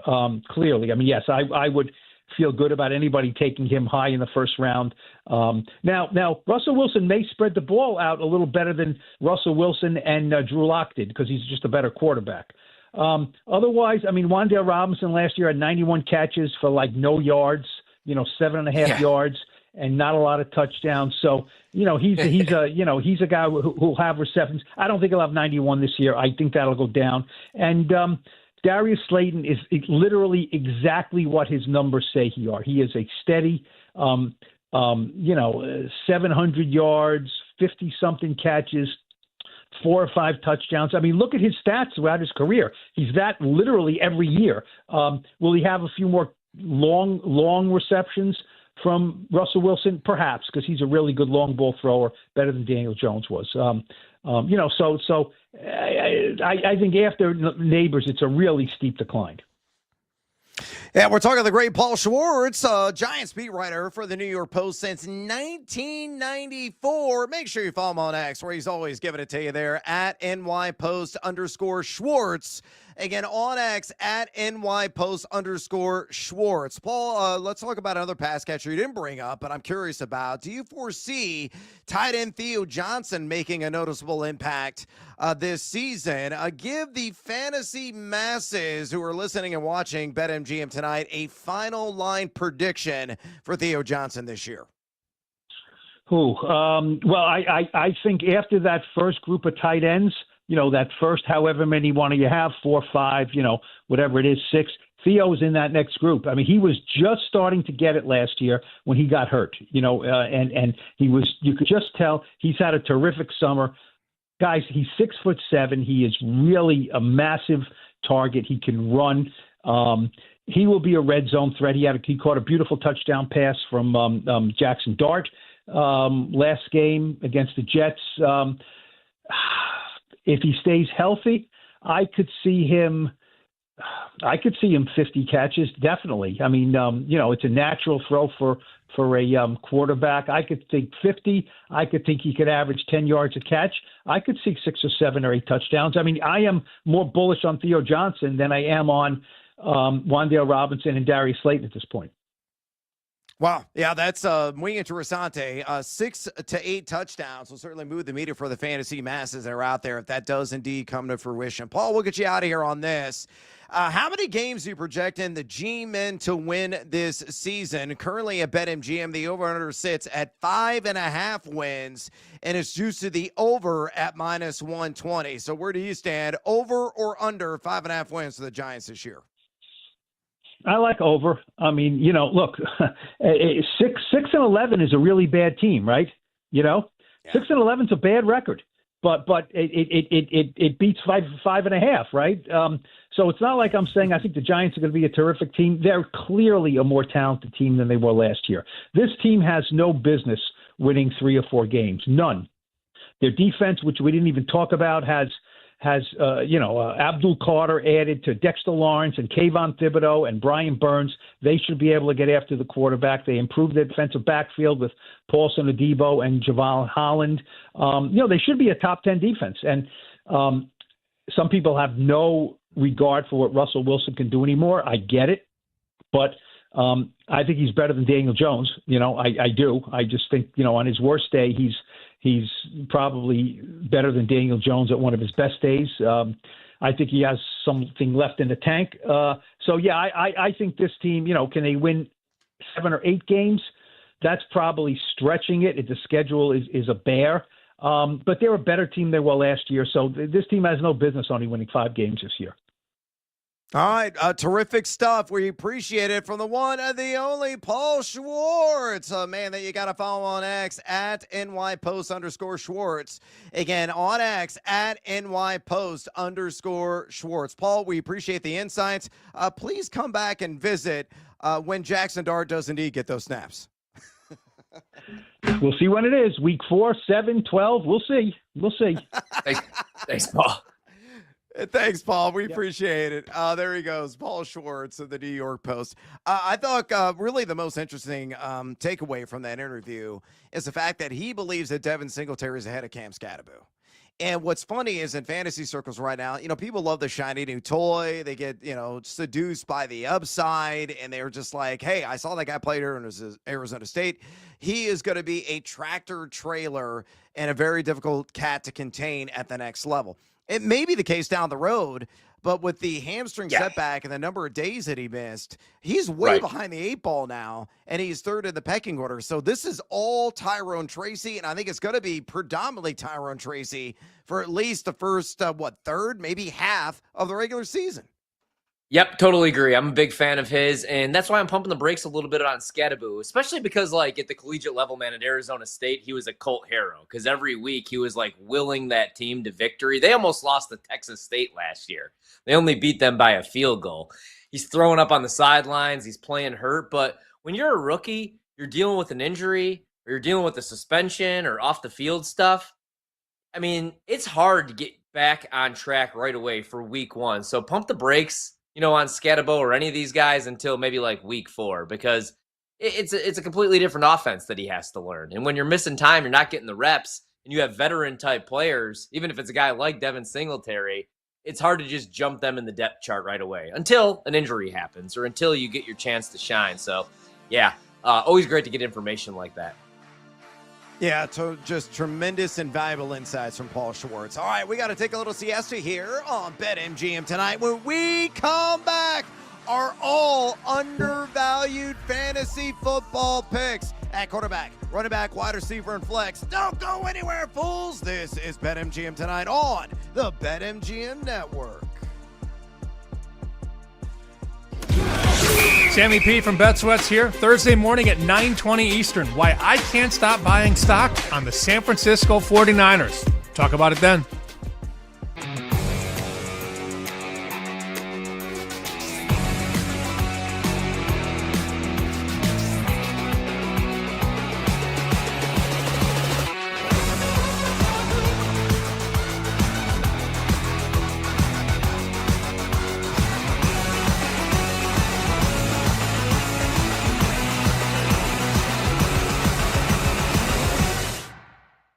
So to give a numerical comparison, this Thunder team coming into the next season is priced the same, basically, as Kobe and Shaq were after their first title.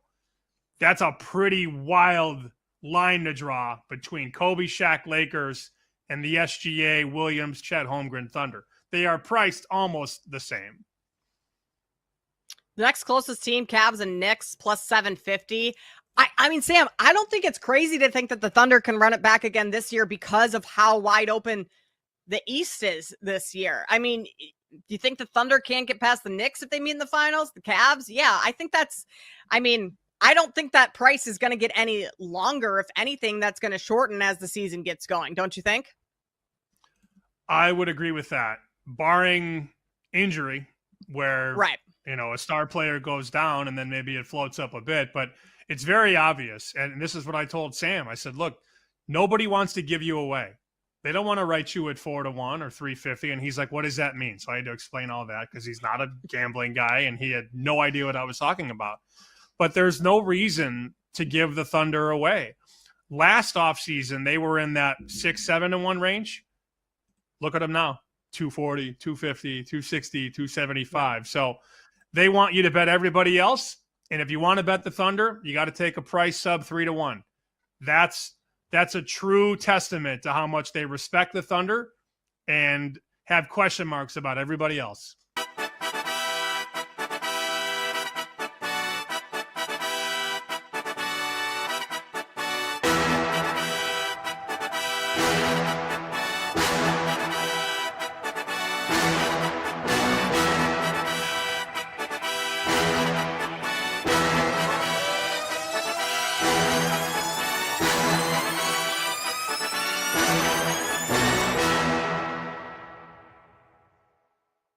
But Jenks, sometimes I feel like in baseball, Not everything is decided by the numbers. And as uncomfortable as that sounds with all these stats and sabermetrics when it comes to baseball, it's super analytical. We've seen this before, where just because you are the best team in baseball, it does not guarantee you a World Series win. We've seen this with the Dodgers year in and year out. In fact, they've had 5 seasons where they've won over 100 games in the last since 2017. How many World Series have they won in those seasons where they've won more than 100 games? 0. The seasons in which they've won World Series, they won 98 games, not last year, but the year that they won the World Series. And then they, of course, had the COVID year where they won the World Series then. So that was kind of an outlier. But my point being is that just because you are a regular season juggernaut, that's not the way baseball works. Momentum is such a huge deal. And there's always a team that gets hot down the stretch and, wins a World Series. So sometimes, the Dodgers will win and they're the best regular season team, but it's not a guarantee. So I'm not looking at the Brewers and saying, oh, it's guaranteed that they're going to win the World Series. Chicago Cubs right now. They won their last 2 games, the doubleheader yesterday against the Brewers, finally got the bats going a little bit, but their offense has just been awful over the last month or so. What do you kind of contribute that slump to? Well, baseball it goes in waves, and sometimes you have 3 phases of the game, pitching, hitting, and defense, that will all be firing on all cylinders at one time. Right now, the Cubs pitching is the only thing that's kind of holding them in there right now because their bats are slumping so bad. But I think it's you got a young team, you got some young players on that squad that have really never been, besides Kyle Tucker, really have never been much playoff games. So there might be a little bit of pressing going on, and as the season unfolds, when you get in these races, players will start to press a little bit and say, hey, man, like, we got to win today. And instead of going out there and playing like they normally would, they go out there like you have to win, and that can be a curse.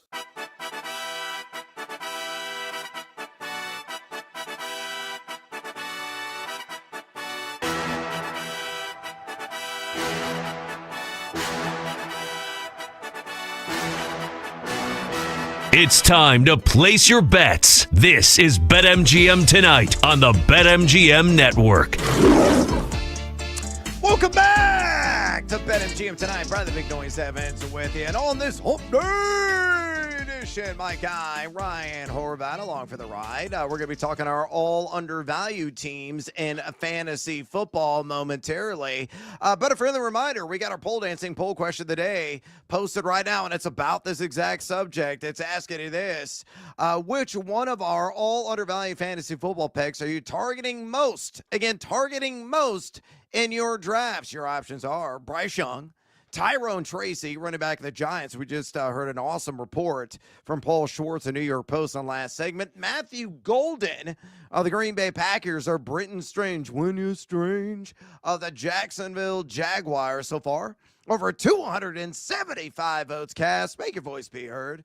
Exercise your democratic right. Keep the votes a-coming and drop us a comment, a.k.a. bring the noise on X at BetMGM Tonight. Again, on X at BetMGM Tonight. Speaking of BetMGM, swing big on your next MLB parlay.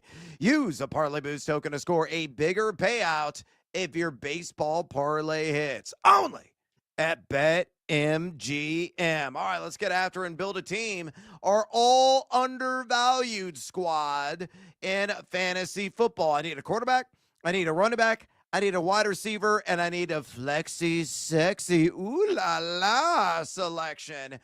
These guys you feel are going absurdly late based on their average draft positions in 12-team half-point PPR fantasy drafts. So I will give you the honors, my man. Who is your quarterback on your all undervalued team in fantasy?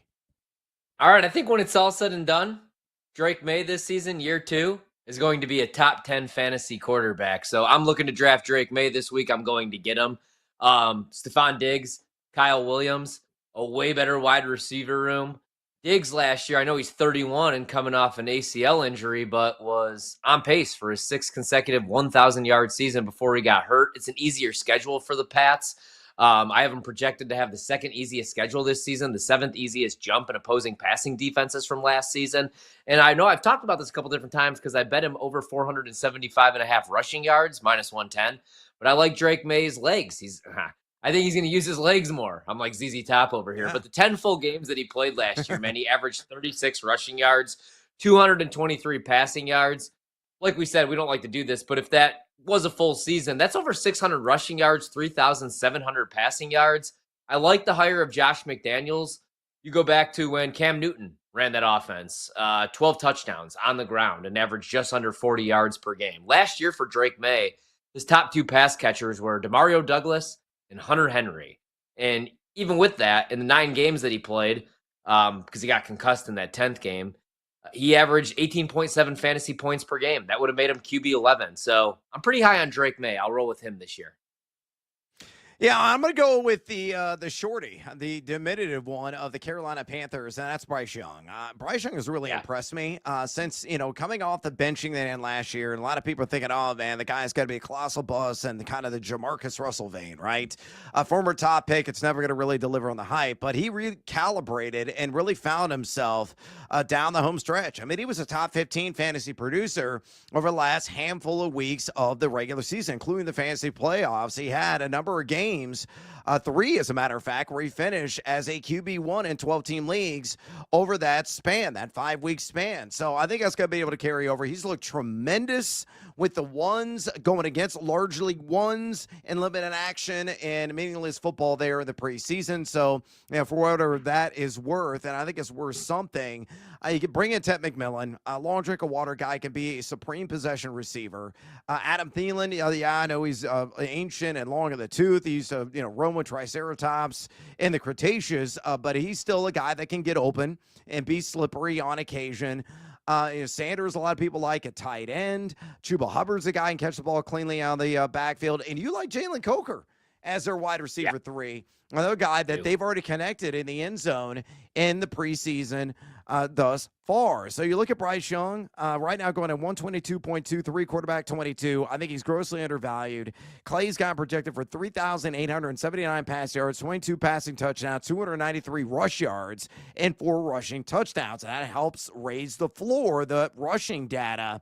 The strength of schedule, 3rd easiest for a fantasy quarterback this season, and he was respectively number 18 in deep ball completion percentage last season, number 17 in red zone completion percentage as well. A breakthrough campaign, I believe, is on the immediate horizon for the former Alabama Jamma, that being Bryce Young. All right, who's your pick at running back on your all undervalued team?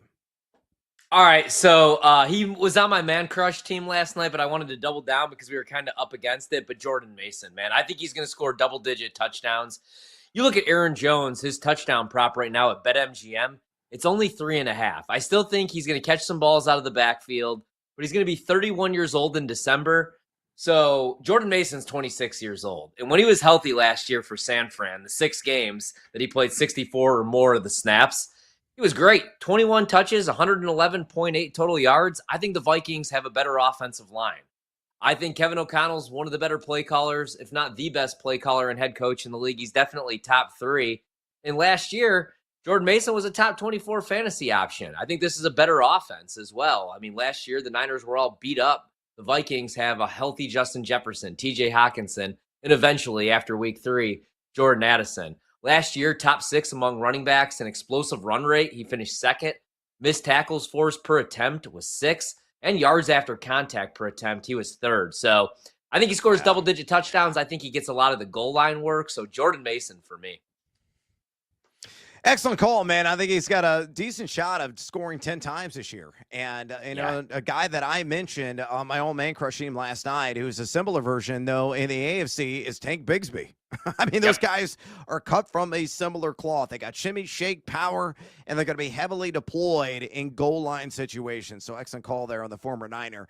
I'm going to go with the guy that Paul Schwartz of the New York Post brought up in our conversation with him in the last segment. Tyrone Tracy. You better call Tyrone because I think he's a guy who's going to turn a hefty profit. 85.20 is his ADP in drafts conducted over last week. That's RB28. Why? ask why. It's because people are in love with Cam Scatterboo. And, Paul Schwartz brought it up because Scatterboo's time missed with that hamstring injury. He's third in the pecking order right now behind Devin Singletary. Now, that's likely to change as the season goes on. But he said, undeniably, unquestionably, Tyrone Tracy is the RB1 right now in the stable for this Brian Dable coach squad, and a guy that looked pretty good at times last season. Now, the advanced analytics don't really move the meter. He was only number 37 in yak per attempt last year, number 29 missed tackles forced, number 24 in yards created per touch. The offensive line has some question marks. Probably going to be a bottom 10 unit. So those are some concerns that raise doubts overall. But you look at the projection for Mike Clay, 910 rushing, 6 rushing touchdowns, 37 catches, 282 receiving yards, and a receiving touchdown. If he does a little bit slightly better than that, which I think entirely can do, if he's around, say, 1,250 to 1,350 combined yards, and he scores 7 to 9 touchdowns, he's going to finish as an RB2 in fantasy. And again, you're getting him as an RB3 price. So take advantage of the discount right now. Tyrone Tracy. I am going, the distance to grab him in drafts because he's just dirt cheap at pick number 85.20 on average in early drafts. All right, let's go to wide receiver. Who is your all undervalued selection at this position, Mimigo? I'll go Jalen Waddle. I see Mike Clay has him 28. I've seen others with him outside the top 30, man. I mean, if you look at his ADP last year for Jalen Waddle, where were we? Wide receiver 16. I think he has a bounce back year, right? I mean, he's 26 years old. Last year, only 3.9 receptions per game, only 49.6 yards per game, both career lows. But Miami's offense was a mess. They were 18th in total yards, 22nd in points. I'm all the way out on the Dolphins, but not Waddle. Like, if you go back to the seasons before that and you look at his rankings, he was a top receiver, top 15 receiver. So I'm going to go with Jalen Waddle, man. 26 years old. We don't know what the hell is going to happen with Tyreek. I don't really care who's throwing him the football, whether Tua stays healthy or not. I think it's a bounce back year for Jalen Waddle for Miami.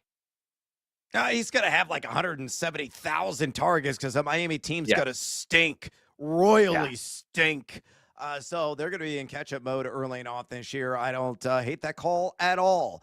A guy that I think is going to be the Fort Knox of rookie wide receivers this year is Matthew Golden. The buzz is real. The buzz is viable. The buzz is believable. And I am beep, beep, beep, backing up the truck to acquire him everywhere I can. I don't care if it's a salary cap / auction draft. I don't care if it's a standard snake draft. I have multiple shares of Matthew Golden across the board. I've been going the extra dollar. I've been drafting around earlier in what ADP suggests and always use it only as a guide. He is the talk of Green Bay this entire summer. Why? Well, Romeo Doubs been banged up. Jaden Reed could be a candidate for the PUP list I've been hearing with some of the rumblings that are going out there with the injuries that he's been dealing with. Dontavian Wicks even missed some time. Matthew Golden has been a consistency on the field, and he's got a budding chemistry with Jordan Love. You don't believe me? Ask Jordan Love himself. He called him, quote, a stud, end quote. Take my money, draft room. Take all of it. Matthew Golden, at a minimum, folks, I've already said this before, and I'm going to double down. Hell, I'll quadruple down on it. At a minimum, is got to have 1,000 receiving yards this year and 7 to 9 touchdowns. And I think I'm maybe grossly underselling it. You're getting me a pick number 82.42 on average overall, wide receiver 41. That, my friends, is highway robbery. Buy, and buy again on Matthew Golden. Dude is going to be downright shiny this season in northern Wisconsin. All right, let's go to tight end, or actually, the flex position or tight end. Doesn't really matter. I think you and I both had the same tight end, so let's go ahead and double down on that guy who I already mentioned in our pole dancing poll question of the day. Horvat, who is it, and why do you like him? I like Bretton Strange, man. Big target in the red zone. Again, I'm higher on Trevor Lawrence this year than most. I bet the over on his touchdown passes at 21.5. And I think, 6 to 8 of these could go to Bretton Strange. I mean, you have to make up also for 82 vacated targets between Evan Ingram and Luke Farrell. They're both gone. Last year, Strange, 53 targets, had 40 catches, 411 yards, 2 touchdowns. That was only in 10 starts. I'm hearing great things at camp. So I like Brenton Strange this year a lot for Jacksonville, man. Yeah, I do too. And he's shined at times in the preseason. Like a nice little chemistry, rhythm, and flow that he's establishing with Trevor Lawrence. And a guy that could do the dirty work in the short to intermediate field. Remember, he had a 12-catch game last year, not with Trevor Lawrence, but that was with Mac Jones, who was then the backup for that Jacksonville franchise. Mike Clay at ESPN's got it projected for 61 receptions, 583 yards, and 3 touchdowns. He's only got him a tight end 22. I think the algo that Clay is using, grossly underselling it for Brenton Strange. I think realistically, you could be looking at like 70 to 75 catches, north of 650 yards, maybe a handful of scores. If he gets to that kind of data point and churn out on the statistical output, you're looking at probably a top 10 tight end. And again, you're getting him at a tight end 20 right now on average at pick number 126.6 overall. You look at some of the advanced analytics, impressive number 13 yards per route run last year. He only ran 12.5 routes per game. That is going to increase this season. It could be north of 20 routes per game. And he was also number 23 in catchable target rate. That's it. I think Trevor Lawrence is going to be more refined, more accurate in this Liam Cohen system. So, yeah, I think Brenton Strange is a guy that's bound to thrive at tight end. So if you want to wait on the tight end position, you don't want to go after the Brock Bowers, the Trey McBrides, the George Kittles of the world. He's a guy that you can get in the beer fuzzy hours of your draft, and he could generate a palpable buzz for your fantasy franchise as a result. So good call there. You mentioned you also like Dalton Kincaid. I am out on him. Try to sell me. Why do you like him? Well, I'm stuck with him, so I kind of have to be in on Dalton Kincaid, right? But he's been a big letdown for me as well. Just 3 weeks among the top 12 PPR tight ends last season, I believe, one inside the top 6. If it's not this year for Dalton Kincaid, it's not going to happen. Last season, never going to happen. I mean, just yep. You're all the way out on him? Well, look, everybody has their price, and that may sound cliche, but it's true. I mean, he is cheap. My problem is Dawson Knox, and my other problem is Josh Allen calling his number inside the 20, and James Cook now being back full-time with this franchise after his hold in. I mean, his number gets called early and often in those situations as well. Where are the TDs going to come from? Would you rather have, let me ask you a question, would you rather have Dalton Kincaid or Tucker Kraft? Tucker Kraft all day. Not even remotely close. Yeah, me too. I mean, I was pretty excited. I really thought last year was going to be the year, man, because if you remember, everybody was all hyped up about Keon Coleman, and I was like, well, he's a rookie. I think in the red zone, it's going to be Kincaid, and it's never happened. So one last year, we buy in the Dynasty League, and if not, we just cut him. We just cut ties with him.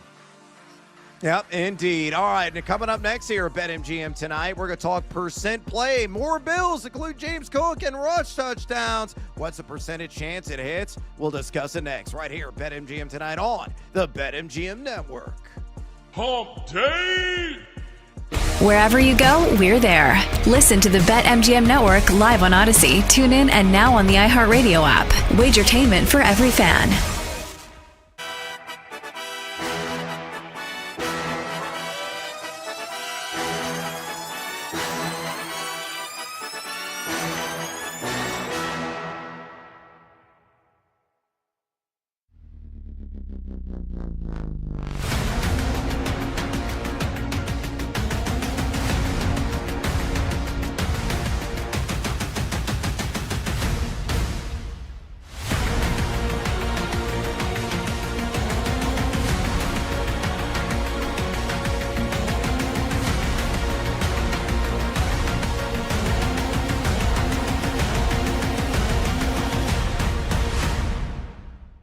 I love me some Drake May.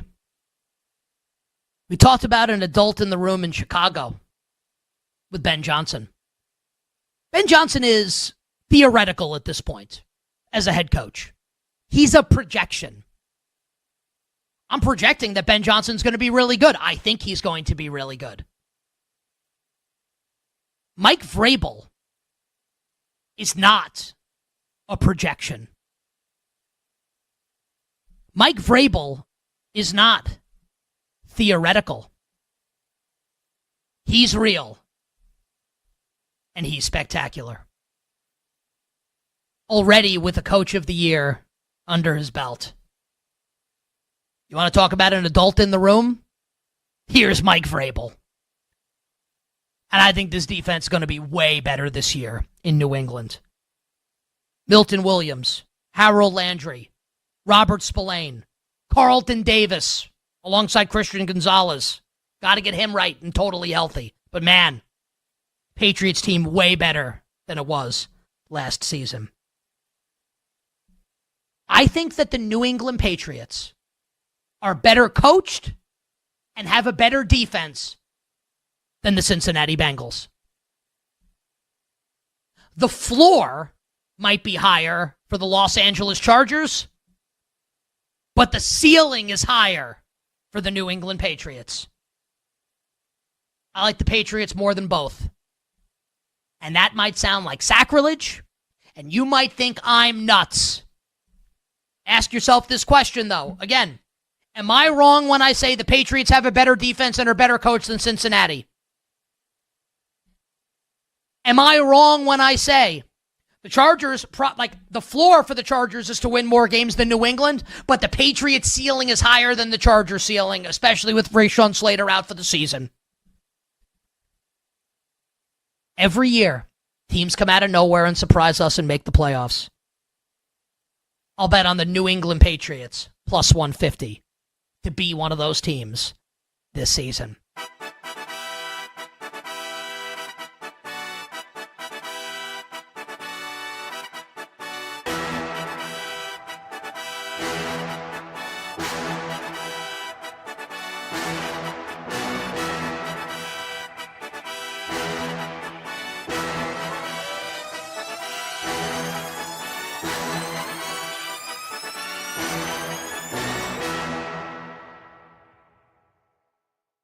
I think for Notre Dame, it's who brings the higher potential. Because obviously this is a program that's been very much in contention for the past couple of seasons. So their aspirations are national championship level. Like, I don't think they're looking for somebody who is middling. But I think the surprising part of this was Kenny Minchie, I think a lot of people thought was going to win the starting job because he is more of a dual threat quarterback. And the way this offensive coordinator operates, and we saw it with Riley Leonard last year, is they like quarterbacks who can run. But if you look at CJ Carr, he's pretty much a pocket passer. He has some great touch on some of, his longer passes. If you watch some of the highlights from their what do they call it? Intramural game? Not intramural, but like their, blue and gold game or whatever. Yeah. Inter squad. There you go. So it'll bring an interesting dynamic that I feel like we haven't seen at Notre Dame, over the past couple seasons, but they must like him for some reason because, this was a very heated battle between these two and it just was announced yesterday. And listen, the season's starting soon.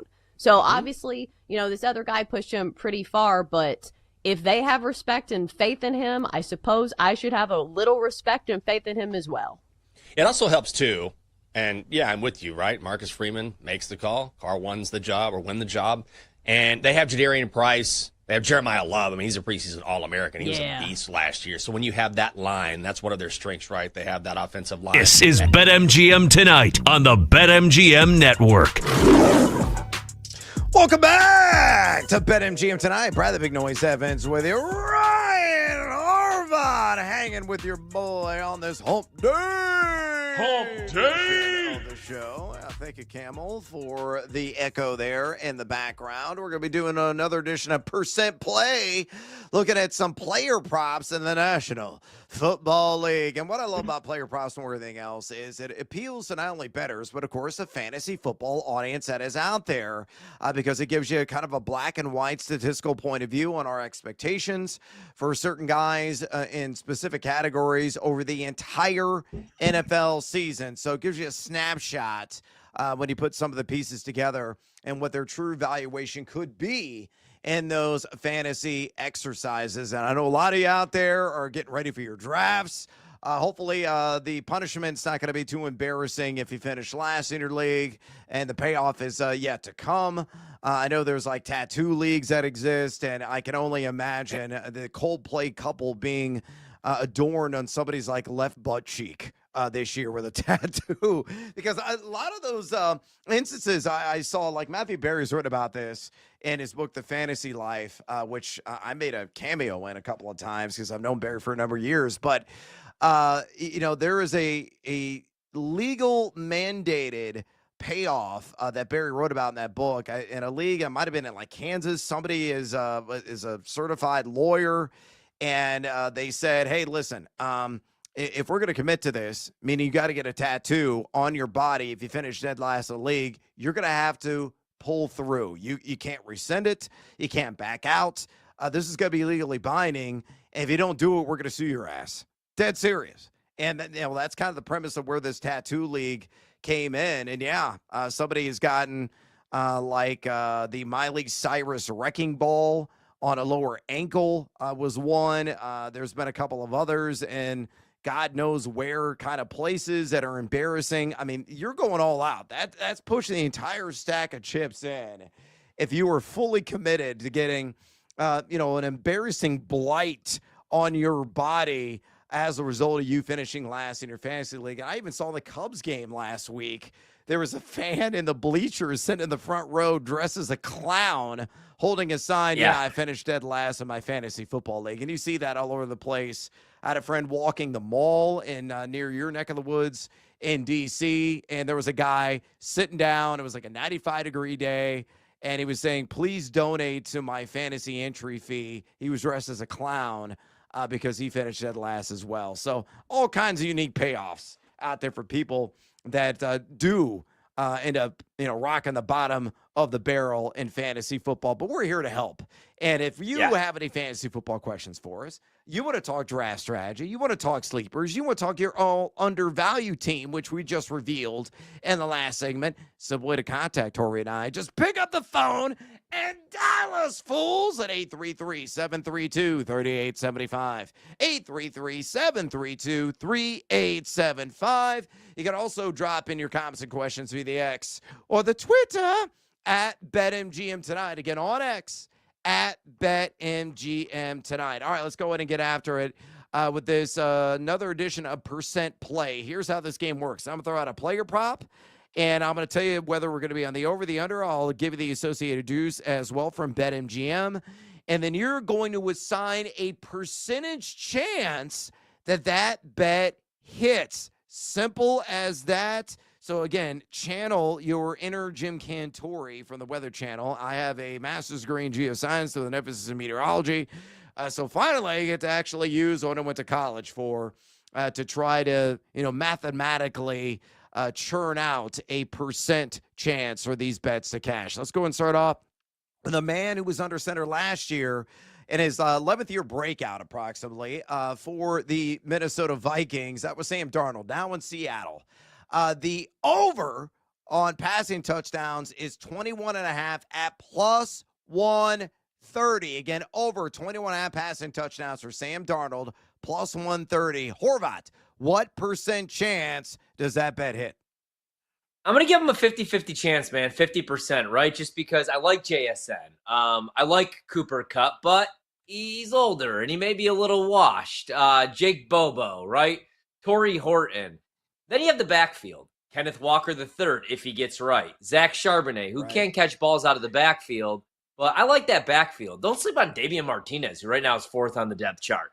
But he may play more of the role as a game manager because Seattle, especially year 2 for Mike McDonald, could legitimately have a top 10 defense. I love that secondary, especially our guy, Devin Witherspoon. Not Devin Singletary, Devin Witherspoon. But Sam Darnold last year, man, even though he was a top 10 fantasy quarterback, if you dive into the numbers, and also remember he was in Kevin O'Connell's system with Aaron Jones, Justin Jefferson, TJ Hawkinson eventually, and Jordan Addison, he was still 22nd in highly accurate throw rate, 15th in catchable target rate, and he had the 9th highest turnover-worthy throw rate. So that concerns me, man. Without Kevin O'Connell moving to Seattle, a downgrade of an offensive line and skill position players. So I'll give him a 50-50 shot. I could see him throwing 22, 23, but this isn't a bet that I would want to make. I could see him throwing only 19 to 20 touchdowns this year, man. So only 50% for me on Darnold. I'm more aggressive. 68% chances hits. I love the value on this bet at plus 130. I think he's going to get to 22 to 23 touchdowns this year. It's going to be a sweat.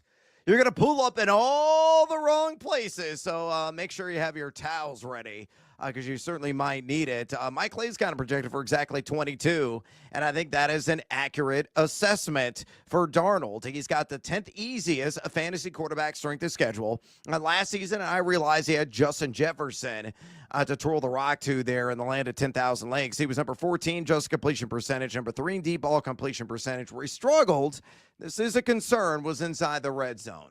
He was number 20 in red zone completion percentage. I kind of like the weaponry he has in Seattle, especially with JSN in particular. So, yeah, I think it's 22, 23 touchdowns plus 130.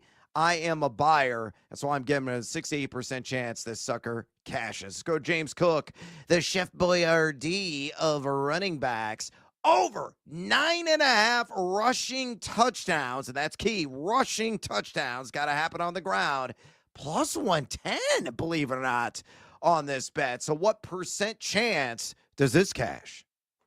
All right, so I would have, if we did this exercise 2 weeks ago, went like 40%. I know he was a touchdown vulture last year, but I thought there was going to be some touchdown regression. But now there's 42 million reasons why I think he goes over this number. So they give him a 4-year, $42 million deal. I don't think he scores 17, 18 again, Brad, but I think 10 is doable. So I'll give him a 65% chance. I think the reason they give him the 42 million, besides rewarding him for his hard work, and he's a good player, is the goal line work. Maybe they want to limit. I know they've said this for years. Maybe they want to limit the quarterback power. Josh Allen, taking it himself, getting dinged. So I think he's going to get the goal line touches. So I'll go 65% chance. I know injuries do happen, but I'll go 65 that he goes over. Much higher, 85% for me. This is way too low of a number. Honestly, I think it should be set at like 11.5, 12.5. I mean, he had 15 ground scores last year. What's really changed? Nothing. Yeah. And if they do dial back Josh Allen on some of those dives that we typically see, that short runway he takes off, he lines up in shotgun and try to, plows his way in the end zone, that's going to benefit James Cook. This is a conservative offensive scheme when they're inside the 10-yard line because they're so efficient and effective. Clay's got it projected for 12 rushing touchdowns. I think that's right on the money. 7th easiest fantasy running back projected strength of schedule. He was number 15 yak per attempt, 22 missed tackles forced. He had 11 goal line totes last year. And the offensive line, middle of the pack, but they have enough mound movers there to open up the cracks needed for him to slither through and cross the chalk. So, 85% chance James Cook scores 10 or more touchdowns. Again, plus money, I'm in there. What about Ramondre Stevenson under 650.5 rush yards at a minus 110? Man, there is a noticeable buzz about your boy, Travion Henderson, who you are buying in hook, line, and sinker. Will it come at the expense of Ramondre Stevenson? Give me a percent chance that under hits. I'm going to go 70%, man, because I think Travion Henderson's going to steal touches. He's the home run hitter. I'm not saying they're not going to use Stevenson, especially on short yardage, goal line situations, early downs. Last year he had 801 yards, but the year before that, 619. The year before that went for over 1,000, but his rookie season, 600. I don't think he goes over, man, because I think he's going to lose that spot and probably see maybe like 8 to 10 touches per game once we get to week 10. So I'll go 70% chance he goes under. I'm at 67%, so we're in the same ballpark. No way in hell he's going to repeat the 63.8% opportunity share that he had last year. I think it's going to be a 60-40 split, maybe even day one between Travion and Ramondre Stevenson. Ramondre's got butterfingers, man. He calls up the rock once. It's going to be bye-bye, sayonara, see you later. Your butt's going to ride the pine, and Travion's going to be the man henceforth. So there's a downside there. He's not healthy right now. Yeah, man, I don't think he's going to get to 651, so way under on 650.5 rush yards at minus 110. It's working one more. DJ Moore, a bear down, Chicago Bears. Yeah.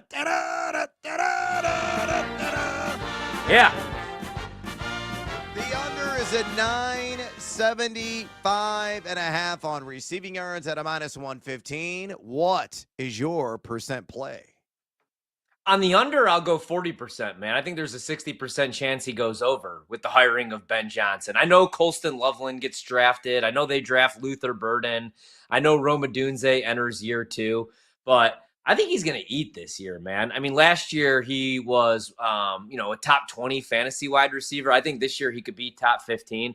I still think he's wide receiver number 1. So I think he goes over this number. I'm at 48%. It's almost a coin flip to me. I'm a little bit worried about Roma Dunze. The pair of tight ends there, Cole Kmet, Colson Loveland. You got Luther Burden. Could really siphon away and steal some of those target share opportunities as well. Now, Clay's got him at 1,063. He's more bullish than I am. I think he's going to be right around this number, though he was number 3 in total yak last season, number 7 in route wins. Some of the advanced analytics say fade the living daylights out of the noise. And that might actually be the shrewd move. All right, we got to take a little siesta here on BetMGM tonight. When we come back, we're going to have the pleasure of talking to my former Yahoo colleague, Eric Edholm. The man knows the NFL inside and out. Can't wait to pick his brain. Don't go anywhere, fools. This is BetMGM tonight on the BetMGM Network. Come on, Cubs! Don't go anywhere. Brad Evans and Ryan Horvat will be right back with more Wagertainment on BetMGM tonight on the BetMGM Network.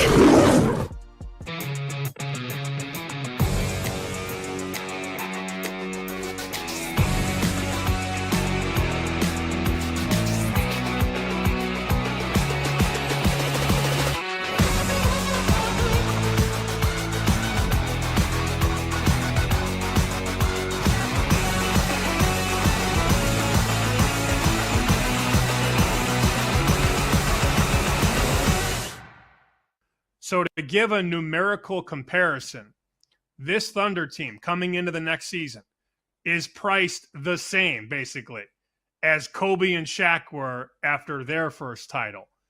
That's a pretty wild line to draw between Kobe, Shaq, Lakers, and the SGA, Williams, Chet Holmgren Thunder. They are priced almost the same. The next closest team, Cavs and Knicks, plus 750. I mean, Sam, I don't think it's crazy to think that the Thunder can run it back again this year because of how wide open the East is this year. I mean, do you think the Thunder can't get past the Knicks if they meet in the finals? The Cavs? Yeah, I think I don't think that price is going to get any longer. If anything, that's going to shorten as the season gets going. Don't you think? I would agree with that. Barring injury, where a star player goes down and then maybe it floats up a bit, but it's very obvious. And this is what I told Sam. I said, look, nobody wants to give you away. They don't want to write you at 4-1 or 350. And he's like, what does that mean? So I had to explain all that because he's not a gambling guy and he had no idea what I was talking about. But there's no reason to give the Thunder away. Last offseason, they were in that 6-7-1 range. Look at them now. 240, 250, 260, 275. So they want you to bet everybody else. And if you want to bet the Thunder, you got to take a price sub 3-1. That's a true testament to how much they respect the Thunder and have question marks about everybody else.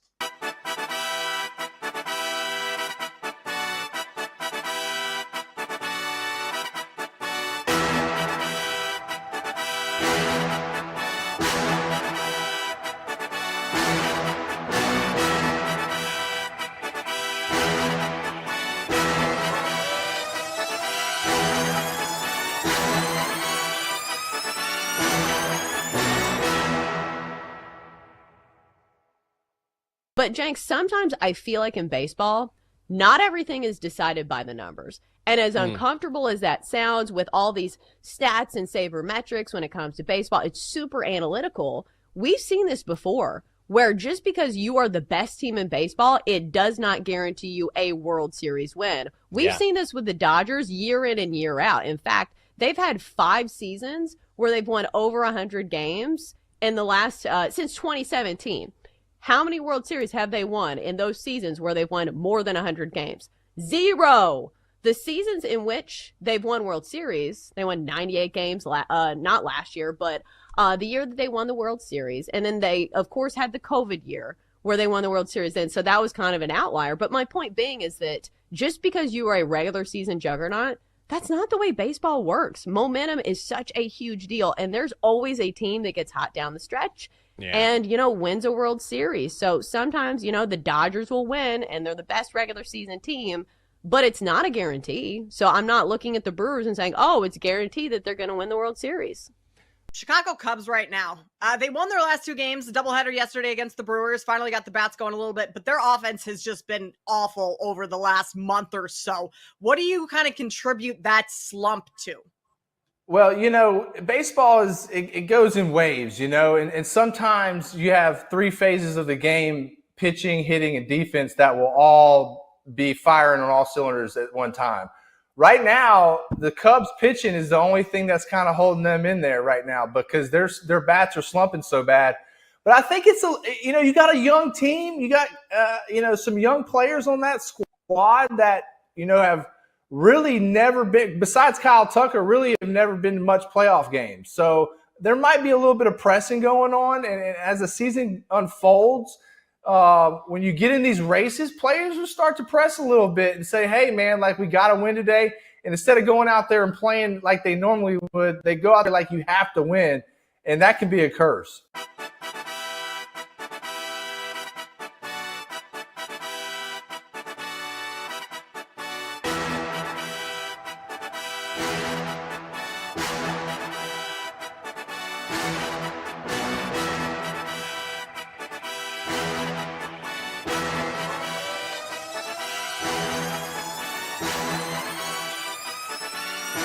Chaos commence. We are the betting show. There is no other show on the planet that packs in more picks nightly. With the big noise, Brad Evans. Oh, sharp action!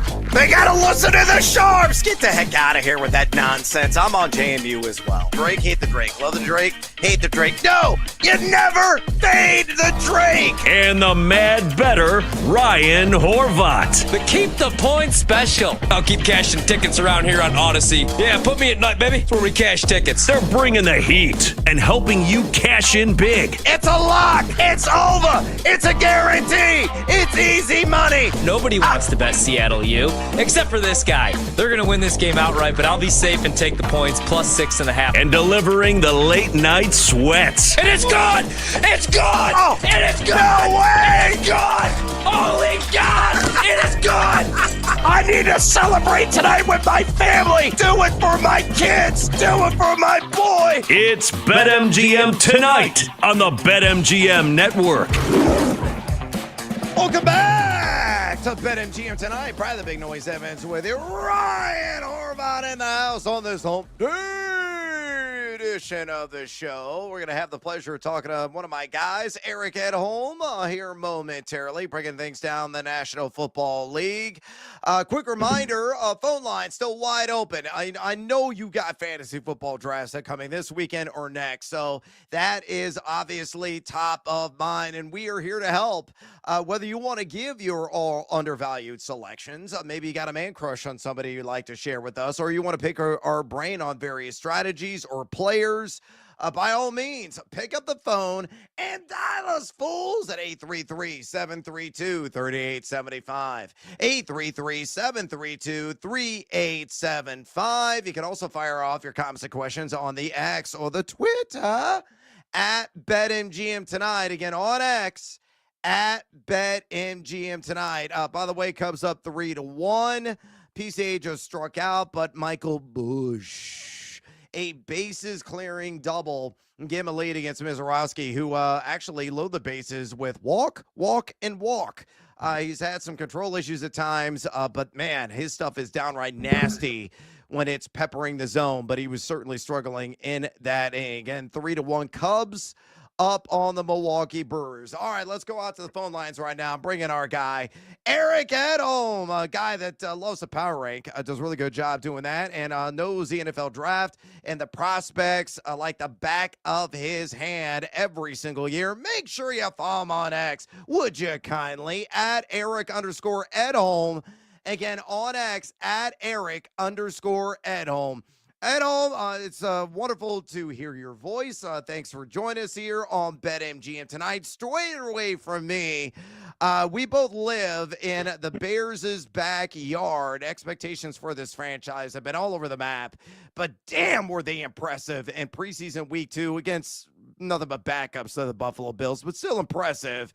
Help out the fantasy football audience in attendance. What are you predicting statistically for Caleb Williams this season? Does he take that quantum leap in his development? And who will be his preferred weapon of choice? DJ Moore, Rome Odunze, maybe Colston Loveland? Give us some insights on Williams and who he's going to be most often to run the football to. Finally able to see the film on that one. As you know, there were some storms up in the northwest suburbs that knocked out our cable and internet for a few days. So I've been catching up. But I was at practice Friday, too, when they were with the Bills, and got a good look at both quarterbacks. Interestingly enough, the Bears defense really got on Josh Allen early on, so something to just kind of file away. I don't know what that's worth, but, Caleb settled in. It depended on the period in practice. When it went to full teamwork, it wasn't that, it wasn't quite as crisp, but the 7-on-7 stuff looked really good. And obviously the game was even better than hoped for, even if it was against backups, right? Really crisp operation. Seemed like they were humming pretty good there. So, the thing that stood out in practice to me, man, was, first of all, Rome Odunze looks fantastic. He looks just really crisp and clean and strong. I mean, just a physical guy who can also win with speed, and that's just like the dream combination right there. So, look, TJ's the guy, and they're clearly going to toy around with him. They've put him in the backfield a little bit, and I think he's going to have his touches, but I got Rome in my one and only fantasy draft this year, and I got him as my fourth receiver. I don't even know how I did it. A bunch of fantasy guys too, so I'm thrilled with that. And Loveland looked really good. Boy, he's going to be a player. I was watching Dalton Kincaid on one side of the field, who I love coming out, but I think Loveland looked better, just apples to apples, as I was kind of watching practice a little bit. All right, Eric, I got a two-part question. That got me excited because we're really high on the Bears on this show. Who is your sleeper team? You could go AFC or NFC. And then who is your last year's Niners team this year? Who do you think will be the biggest disappointment? Yeah, that's a tough one. Yeah, let's. I guess it's easier to kind of pick the teams that have a little upward mobility or whatever. Yes. And I would say, I do this every year where I sit there all summer and kind of crunch the numbers on the schedules and the rosters and, who improved themselves the most and who lost the most and, what team's going to be that sort of surprise team and whatever. And I kind of came up with New England. I guess I'm a little bit worried in that seems like Drake May's been a little kind of inconsistent both in camp and preseason, still adjusting to the offense, receiver issues, O-line issues. So that's still coming together, but I'll still sort of stick by that. I think by the end of the season, they could maybe emerge as the second best team in the AFC East, but there may be some growing pains even with a softer schedule, but that's kind of my AFC team, I think. NFC team that could improve. I mean, I don't know. Let's go on the flip side, right? I think it's going to be really hard for both the Minnesota Vikings and the Commanders to win as many games as they did last year. I don't think either one is going to be the Niners, but if either of those teams suffer a Niners-like rash of injuries that they had last year, McCaffrey, obviously Purdy was banged up, multiple receivers, on and on and on. I'm not that whole thing. Obviously, Jaden Daniels missing a couple games the whole thing could fall apart pretty quickly. But they've improved that roster quite a bit. I don't want to disparage them. Just that last year, they won some games by the skin of their teeth too. Yeah, that's why I'm buying into the Bears, man. I think people forget, the Bears had 2 losses. They lose on that Hail Mary. Then their season goes to hell. They fire Eberflus, and the Commanders go on that run all the way to the NFC Championship game. That's how it works sometimes in the NFL. I wanted to ask you because you do a great job, obviously, covering the prospects in the draft. We all know about Ashton Genty. There's some haters out there that say it was the Mountain West. I think anybody that's smart and actually watches the games knows that he's most likely going to be a stud. Who are some other running backs, rookie running backs, that you like? Because obviously it's all about fit. It's about offensive line. We fall in love with some of these guys like Cam Scatterbo, but who are maybe 2 or 3 guys that you're really excited to watch this year that you think were drafted into the right situations? Yeah, and also, I mean, just with Ashton, I mean, I think we need some patience with him too, right? I mean, we saw in the first game bottled up, second game got a little loose too. I think it might be a little bit of that during the season where, they're going to stick to the ground and pound and he'll get his touches, but it's not going to be like it was out in the Mountain West. He'll have his time, but yeah, I mean, I think it's an interesting rookie class, and you kind of looked, everybody was sort of talking this class up pretty early on in the process, and it sort of bore out that way that it ended up being a pretty, fairly robust rookie class overall for running backs. And I would say outside of him, I'm just trying to think of that right spot right now. Travion Henderson's fascinating to me. He really has, I think, changed the perception of what he might be there. There was this concept, hey, like maybe he could be a third down guy, right? And Ramondre, they still want to get him his touches, but I wouldn't be shocked. The first time he touches the ball in the preseason, 100-yard kickoff return, scored again last week against the Vikings. He's been opening eyes routinely in practice. Greg Bedard, who does a great job at the Boston Sports Journal, I trust him. Like, he's not the kind of guy to sort of prone to hyperbole, but he said, like, there's no reason to hold him back anymore in practice. Like, they need to start giving him more and more looks. So that's one that I think you really got to keep an eye on right there. Obviously, Omarion Hampton's gonna be popular. Caleb Johnson's kind of the wild card now, I would say, the mystery man, because boy, we really haven't seen it with the first team offense yet. I don't know what to think of that. Right. I felt pretty darn good going into the summer, but now I don't know. What do you guys think?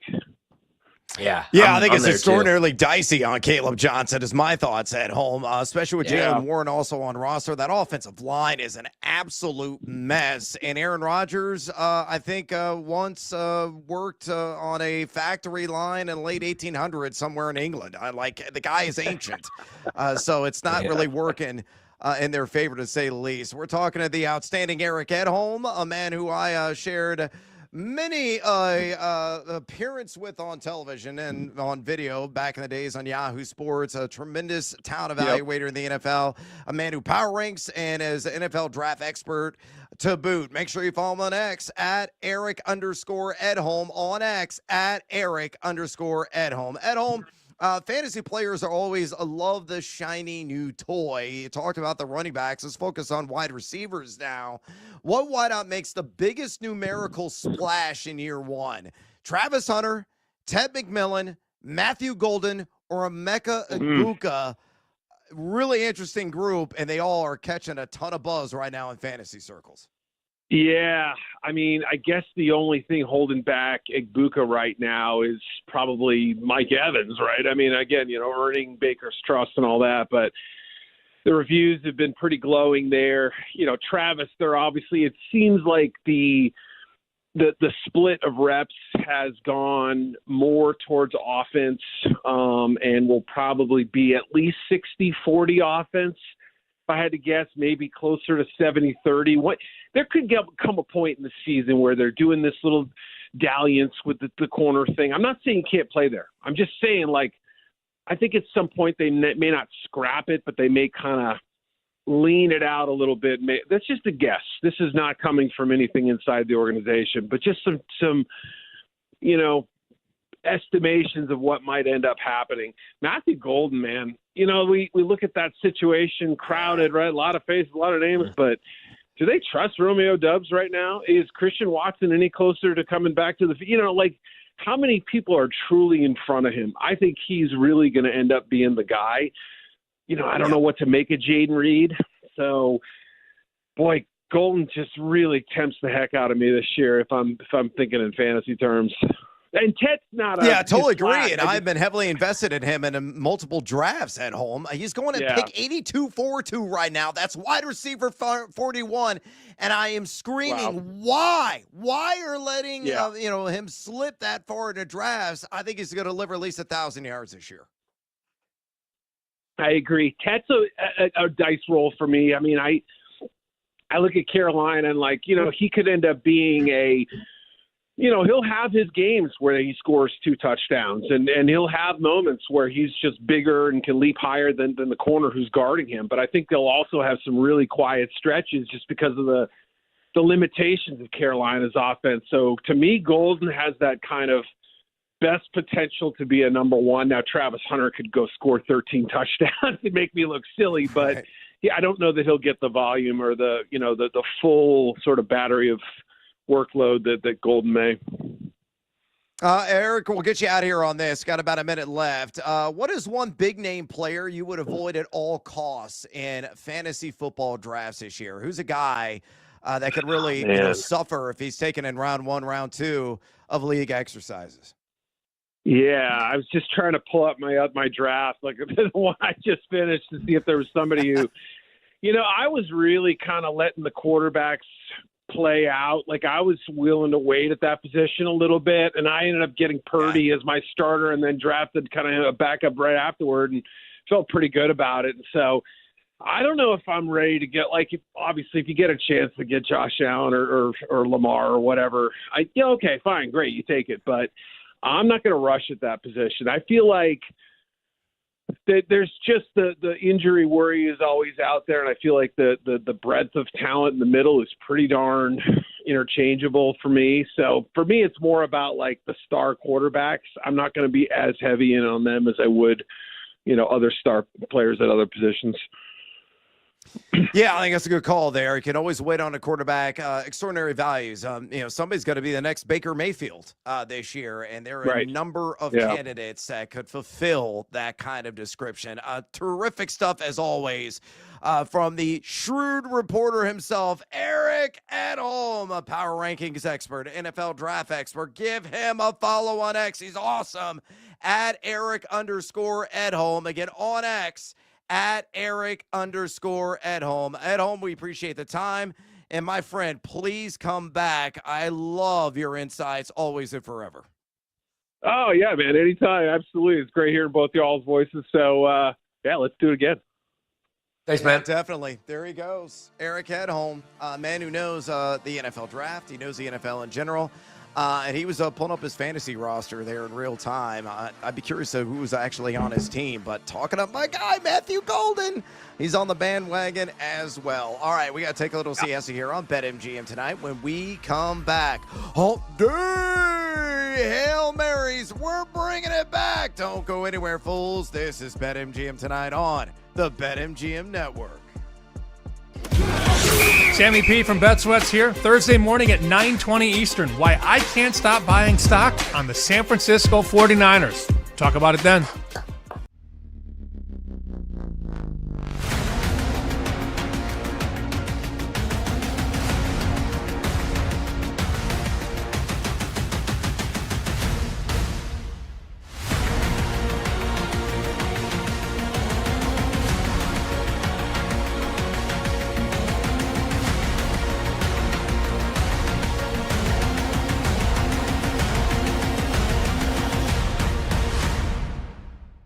I love me some Drake May. We talked about an adult in the room in Chicago with Ben Johnson. Ben Johnson is theoretical at this point as a head coach. He's a projection. I'm projecting that Ben Johnson's going to be really good. I think he's going to be really good. Mike Vrabel is not a projection. Mike Vrabel is not theoretical. He's real. And he's spectacular. Already with a coach of the year under his belt. You want to talk about an adult in the room? Here's Mike Vrabel. And I think this defense is going to be way better this year in New England. Milton Williams, Harold Landry, Robert Spillane, Carlton Davis, alongside Christian Gonzalez. Got to get him right and totally healthy. But man, Patriots team way better than it was last season. I think that the New England Patriots are better coached and have a better defense than the Cincinnati Bengals. The floor might be higher for the Los Angeles Chargers, but the ceiling is higher for the New England Patriots. I like the Patriots more than both. And that might sound like sacrilege, and you might think I'm nuts. Ask yourself this question, though. Again, am I wrong when I say the Patriots have a better defense and are better coach than Cincinnati? Am I wrong when I say the Chargers, the floor for the Chargers is to win more games than New England, but the Patriots' ceiling is higher than the Chargers' ceiling, especially with Rashawn Slater out for the season? Every year, teams come out of nowhere and surprise us and make the playoffs. I'll bet on the New England Patriots, plus 150, to be one of those teams this season.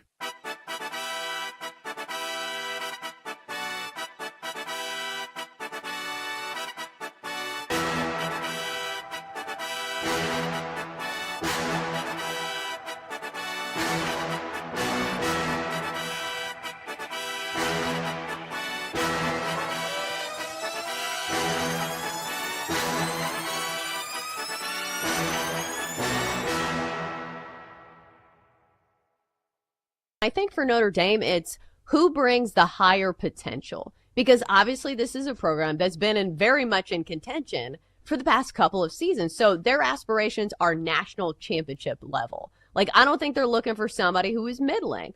But I think the surprising part of this was Kenny Minchie, I think a lot of people thought was going to win the starting job because he is more of a dual threat quarterback. And the way this offensive coordinator operates, and we saw it with Riley Leonard last year, is they like quarterbacks who can run. But if you look at CJ Carr, he's pretty much a pocket passer. He has some great touch on some of, his longer passes. If you watch some of the highlights from their what do they call it? Intramural game? Not intramural, but like their, blue and gold game or whatever. Yeah. Inter squad. There you go. So it'll bring an interesting dynamic that I feel like we haven't seen at Notre Dame, over the past couple seasons, but they must like him for some reason because, this was a very heated battle between these two and it just was announced yesterday. And listen, the season's starting soon. So obviously, this other guy pushed him pretty far, but if they have respect and faith in him, I suppose I should have a little respect and faith in him as well. It also helps too. And yeah, I'm with you, right? Marcus Freeman makes the call. Carr wins the job or win the job.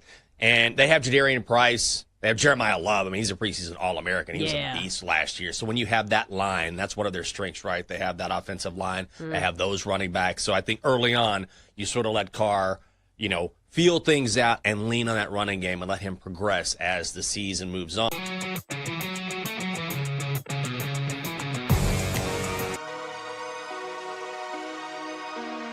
It's time to place your bets. This is BetMGM Tonight on the BetMGM Network. Welcome back to BetMGM Tonight. Brian the Big Noise Evans with you. Ryan Horvath along for the ride on this Hump Day edition of the show. And speaking of Hump Day, we're going to have some Hail Marys to discuss. All plus money all the time. Look at either the NFL or college football. But before we dive in on that, a friendly reminder, phone line still wide open. If you want to share your all undervalued picks in fantasy football, you got any questions in regards to fake football, we're here to help. You want to talk betting as well? We're also here to be a listening post, whether in the NFL futures market, college football futures, the WNBA, or MLB action going down tonight. And the Cubs are up 3-1 right now in the top of the fifth inning against the division-leading Milwaukee Brewers. Could it be 3 in a row for the Cubbies against the Brew Crew? We're going to find out. Could be a rocky road, though, heading down the stretch in this one. But by all means, pick up the phone and dial us, fools, at 833-732-3875. 833-732-3875. You can also fire your questions and comments via the X or the Twitter at BetMGM Tonight. Again, on X, at BetMGM Tonight. Awesome interview with Eric Edholm. If you missed it, by the way, you can listen at your leisure anytime you want to the terrific interviews and insights that the experts bring when we have them on the show and our expertise as well in the world of fantasy football, as well in the world of sports betting. You can always listen again at your convenience via the BetMGM Tonight podcast, Apple Podcast, Spotify, wherever you get your podcast. Subscribe and download right now to the BetMGM Tonight podcast. Quick scoreboard update. Again, the Cubs up 3-1 right now. Runner on base, one out for the Brewers. 3-1 in the top of the fifth. Braves just closed out the White Sox. 1-0. Hurston Waldrop, another gem, went 7 innings, and the bullpen came in, took care of the rest. Again, 1-0 Braves over the White Sox. Yankees up 2-0 over the Rays in the bottom of the 7th inning. 3-2 Kansas City over Texas right now, and that is in, it looks like the bottom of the, just ended the 5th inning. Elsewhere, we got Twins and A's deadlocked at 2 in the bottom of the 6th. And the Dodgers inexplicably are down. Shohei Ohtani got the start tonight, and they are dealing with a 2-0 deficit right now in the bottom of the 3rd against Tanner Gordon. Champaign, Illinois' own Tanner Gordon, who has been roughed up consistently this year. I just did a live dive during the break. I took the Dodgers on the live money line at -102 at BetMGM. Let me quickly ask you, Horvey, you got to fade or follow? Follow. I mean, anytime that you could bet them live. I mean, they're going to score a ton of runs. Last night I went over on the team total, and I thought it was going to be a sweat. I should have laddered it and bet alts, man. They had 7 runs before we got off the air. I think they had 8 runs before we got off the air. So I'll tally on that one live. That's a good live dive right there. Yeah, they can explode in a moment's notice. So, I mean, it's early on in the game. Tanner Gordon, again, has been rubbish all season long, especially at Coors Field. So, yeah, hopefully they're going to get their bearings straight and the bats are cracking and to start hanging some crooked numbers on the scoreboard. So, again, I'm on the Dodgers live line at BetMGM at a -102. All right, let's jump in to our Hump Day Hail Marys. These are NFL and college football selections, all plus money all the time. That is a requirement. So, Horvey, man, you're going deep into the playbook already to start things off. With a guy who seemed to be on point, on the money in the last preseason game. Will that carry over?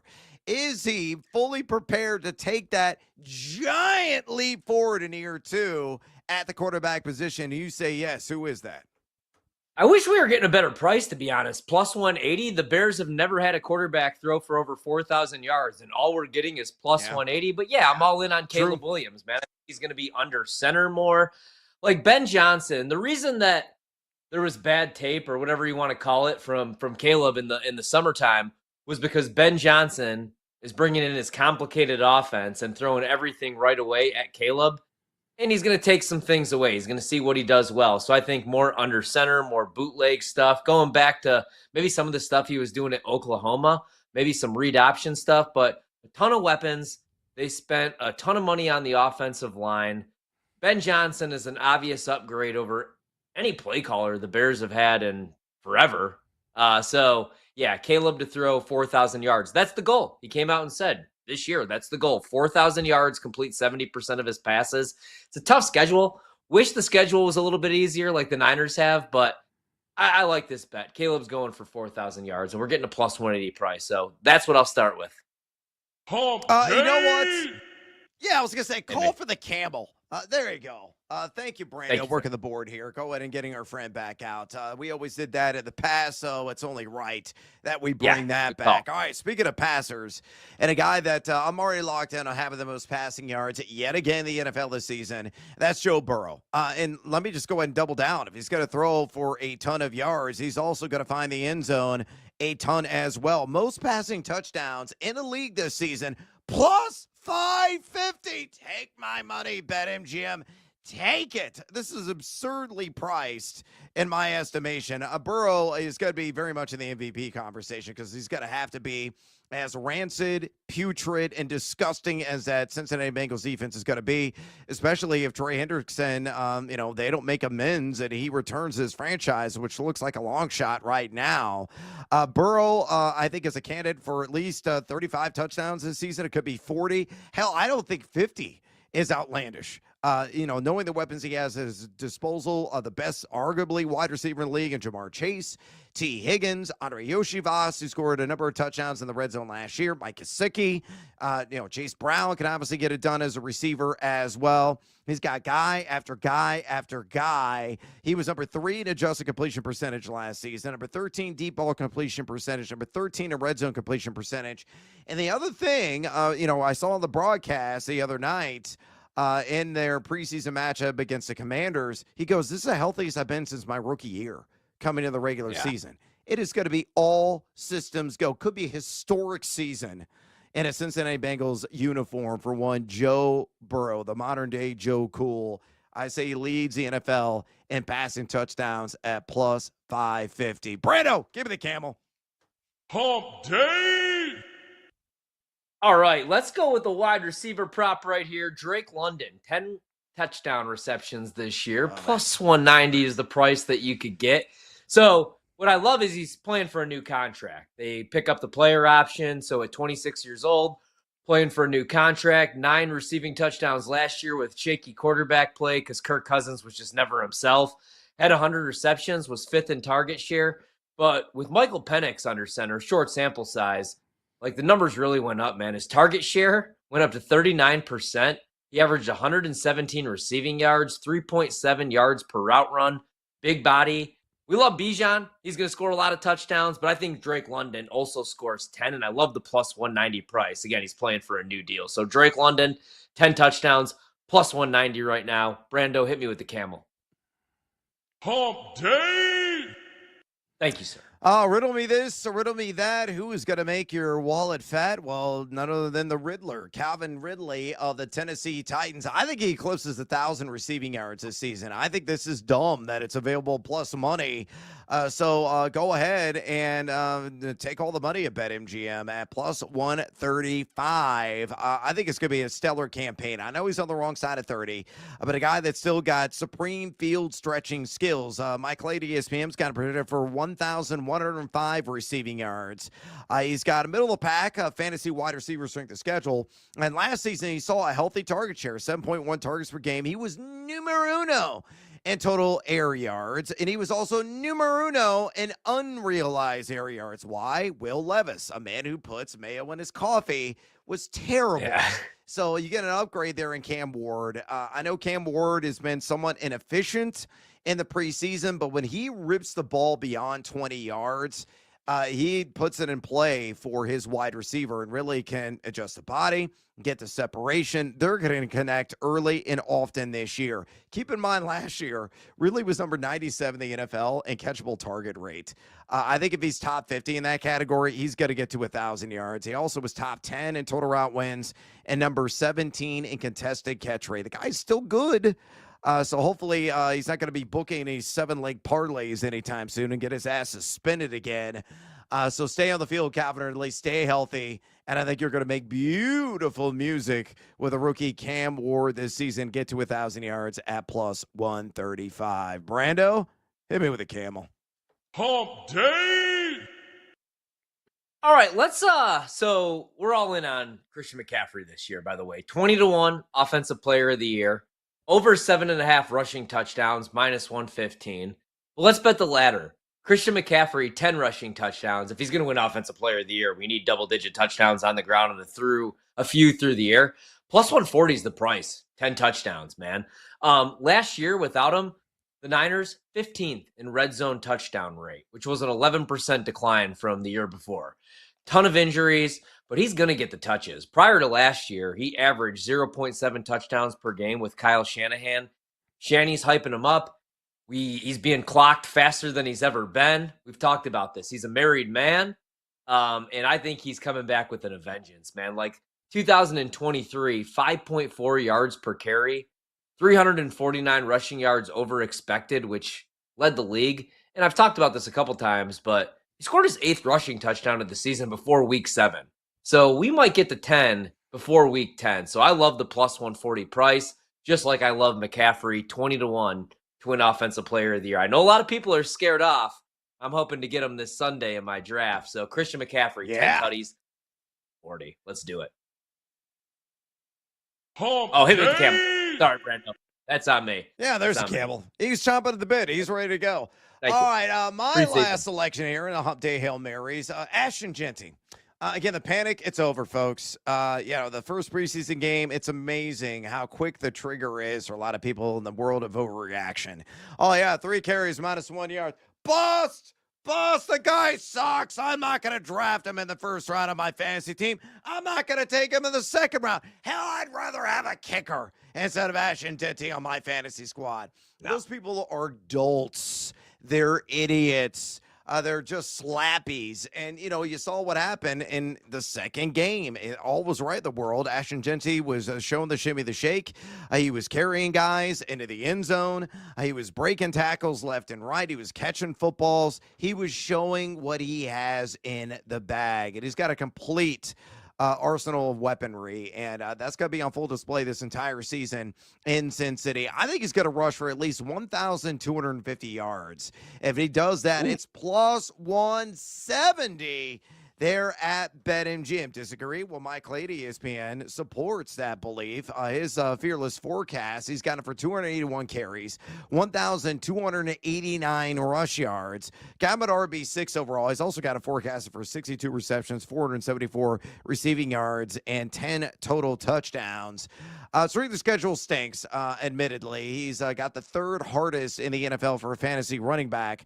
But again, at Boise State, it's a school that you got to put some damn respect on its name. He played a somewhat tough schedule, and even against tough competition, he still shined. He was number 1 among all FBS backs in total yak, number 1 among all FBS backs and missed tackles forced, number 1 in breakaway runs. Those are runs of 15 or more yards. 1 everywhere across the board. He's special. And he gets it done everywhere. He's rarely going to take a break. I think he's going to get around 80, 85% at a minimum of the opportunity share. And this offensive line, heavily invested in the offseason, they're going to be a top half run blocking unit. So put all together, Ashton Genty to get to 1,250 rush yards, very much on the table at plus 170. One more time. Give me the camel. Hump Day. All right, Horvey, what are your thoughts on my 3 bets? So Joe Burrow, most passing touchdowns, a plus 550. Calvin Ridley to get to 1,000 receiving yards, plus 135. Or Genty, 1,250 or greater rush yards at plus 170. I'm going to give you $100 of my money. Where are you going to stack that greenback on one of those 3 wagers? Ooh, I'm tempted to go either with Genty or Burrow. I'll go Burrow, right? Because the defense is going to be bad. Even if they don't move Trey Hendrickson, they're not going to be able to stop the run. If the preseason is any indication, I love Al Golden. Don't think the defense is going to be much better. And they're going to be chasing points. They're going to be in shootouts weekly. And, just loaded at the receiver position, obviously, with T. Higgins, with Jamar Chase, with our guy Chase Brown, who is going to catch 50 to 60 balls out of the backfield. So I'll go Joe Burrow to lead the league in passing yards. I can't believe that the price is there, actually, to be honest with you, man. That's a great price. Yeah, and Chase Brown still plus 170 get to 1,000 rush yards. Just stupid. Yep. That's an incredible value. All right, we got to take a little siesta here on BetMGM tonight. We come back, our cards, and we'll review a couple other NFL news and notes. Don't go anywhere, fools. This is BetMGM tonight on the BetMGM Network. Hump Day. Don't miss out on the action. If you missed the show, you can listen back on the always free Odyssey app. It's BetMGM Tonight, presented by BetMGM.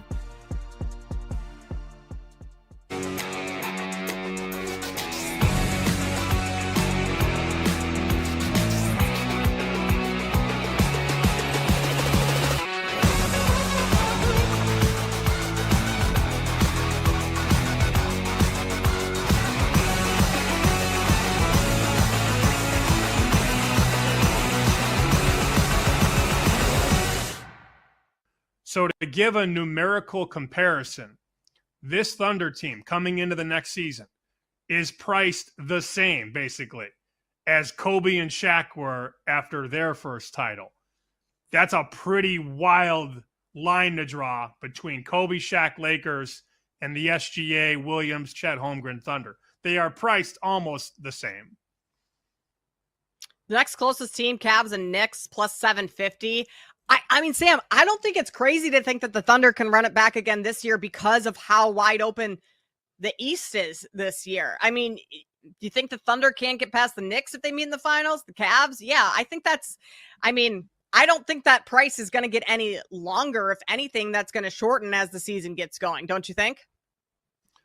I would agree with that, barring injury where, a star player goes down and then maybe it floats up a bit. But it's very obvious. And this is what I told Sam. I said, look, nobody wants to give you away. They don't want to write you at 4-1 or 350. And he's like, what does that mean? So I had to explain all that because he's not a gambling guy and he had no idea what I was talking about. But there's no reason to give the Thunder away. Last offseason, they were in that 6-7-1 range. Look at them now, 240, 250, 260, 275. So they want you to bet everybody else. And if you want to bet the Thunder, you got to take a price sub 3-1. That's a true testament to how much they respect the Thunder and have question marks about everybody else.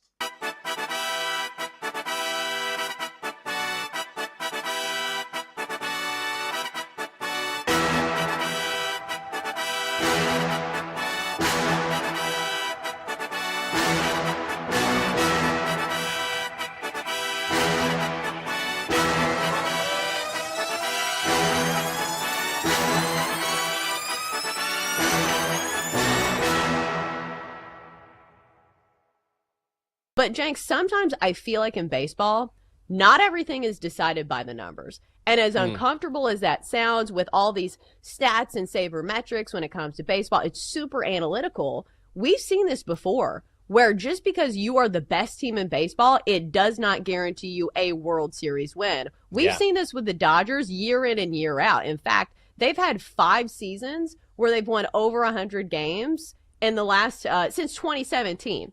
How many World Series have they won in those seasons where they've won more than 100 games? 0. The seasons in which they've won World Series, they won 98 games, not last year, but the year that they won the World Series. And then they, of course, had the COVID year where they won the World Series. And so that was kind of an outlier. But my point being is that just because you are a regular season juggernaut, that's not the way baseball works. Momentum is such a huge deal. And there's always a team that gets hot down the stretch. Yeah. And, wins a World Series. So sometimes, the Dodgers will win and they're the best regular season team, but it's not a guarantee. So I'm not looking at the Brewers and saying, oh, it's guaranteed that they're going to win the World Series. Chicago Cubs right now. They won their last 2 games, the doubleheader yesterday against the Brewers, finally got the bats going a little bit, but their offense has just been awful over the last month or so. What do you kind of contribute that slump to? Well, baseball it goes in waves, and sometimes you have 3 phases of the game, pitching, hitting, and defense, that will all be firing on all cylinders at one time. Right now, the Cubs pitching is the only thing that's kind of holding them in there right now because their bats are slumping so bad. But I think it's you got a young team, you got some young players on that squad that have really never been, besides Kyle Tucker, really have never been to much playoff games. So there might be a little bit of pressing going on. And as the season unfolds, when you get in these races, players will start to press a little bit and say, hey, man, like we got to win today. And instead of going out there and playing like they normally would, they go out there like you have to win. And that can be a curse.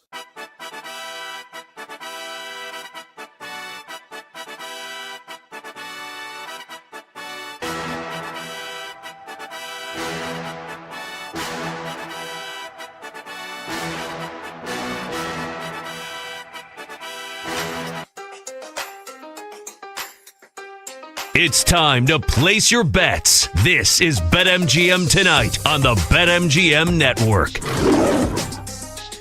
Welcome back to BetMGM Tonight. Brad the Big Noise Evans way there. Ryan Horvat in the house on this hump day edition of the show. We just did our hump day Hail Marys in the last segment. All plus money all the time. A whole lot of action in the NFL, especially the player props market. If you miss any of that, again, you can always go back and listen at your convenience. The BetMGM Tonight podcast, Apple Podcast, Spotify, wherever you get your podcast. Download the BetMGM Tonight podcast. Things gotten tight. The sphincter is uncomfortable right now as the Cubs, they were up 3-1, no longer now 3-2 as Thielbar comes in. First pitch delivered, a base hit by one Bryce Terang, and it scored Christian Yelich, who was on second base. So 3-2. Chicago still clinging to a lead, top of the sixth inning, 2 outs, runner on first base for the never say die Milwaukee Brewers. So it's going to be ultra tight, to say the least. So hopefully the Cubs can get out of this mess and get back to hitting and get a couple insurance runs there on the board and close this sucker out. The one stunner that's going on in Major League Baseball right now, Ryan Horvat, is the fact the Rockies are up 3-0 on the LA Dodgers in the bottom of the fourth. Still eons to go, but Tanner Gordon is pitching quite the gem against Shohei Ohtani, no less. Ohtani has looked mortal tonight. He's gone 3 1/3 innings, given up 3 earned runs, 2 strikeouts, and 5 hits to the opposition. And this is Colorado, a team that's been nearly the bottom of the barrel all season long in WRC+. But for whatever reason, they're rising the occasion against Ohtani. He's looked great in his last couple of starts. So Rockies up 3-0 on the Dodgers. Still early in the bottom of the fourth, but Ohtani probably going to be chased soon in that game. 2-2, A's and Twins in the top of the eighth. 3-2, Kansas City over the Rangers in the top of the seventh. 3-0 heading to the ninth. The Yankees up on the Rays. And again, earlier night, the Braves won 1-0 as one Hurston Waldrop was just a magician on the bump, shutting down Chicago White Sox in that shutout. All right, we'll keep you up to date. All going on in Major League Baseball. But a friendly reminder, phone lines, they're still open. We know you got fantasy dress. We know you got fantasy football thoughts coursing around there in the cerebral cortex. And you want to, get your questions answered, maybe share some hot sleeper plays, some bossa you may have. Phone lines, again, still open, 833-732-3875. 833-732-3875. Dial those digits, and you get to ask Ryan Horvat and I a question live right here on BetMGM Tonight. You can also hit us up via the X or the Twitter at BetMGM Tonight, where we had, and let me go and shut this down, our pole dancing poll question of the day. It was asking you this, which one of our all undervalued fantasy football picks, we shared those earlier in the show, are you targeting most in your drafts? Your options were Bryce Young, Tyrone Tracy, the G-Men, Matthew Golden, the Packers, or Brenton Strange of the Jaguars, their tight end. Who could be snoozing. Rip Van Winkle, you can get pretty late in drafts. We had 276 votes officially cast. Horvat, which player led the way? I'll go Matthew Golden, right? The Packers use first-round draft capital on a wide receiver for the first time in forever. Good chance he's wide receiver number 1, even as a rookie. Jordan Love loves him. I'll go Matthew Golden.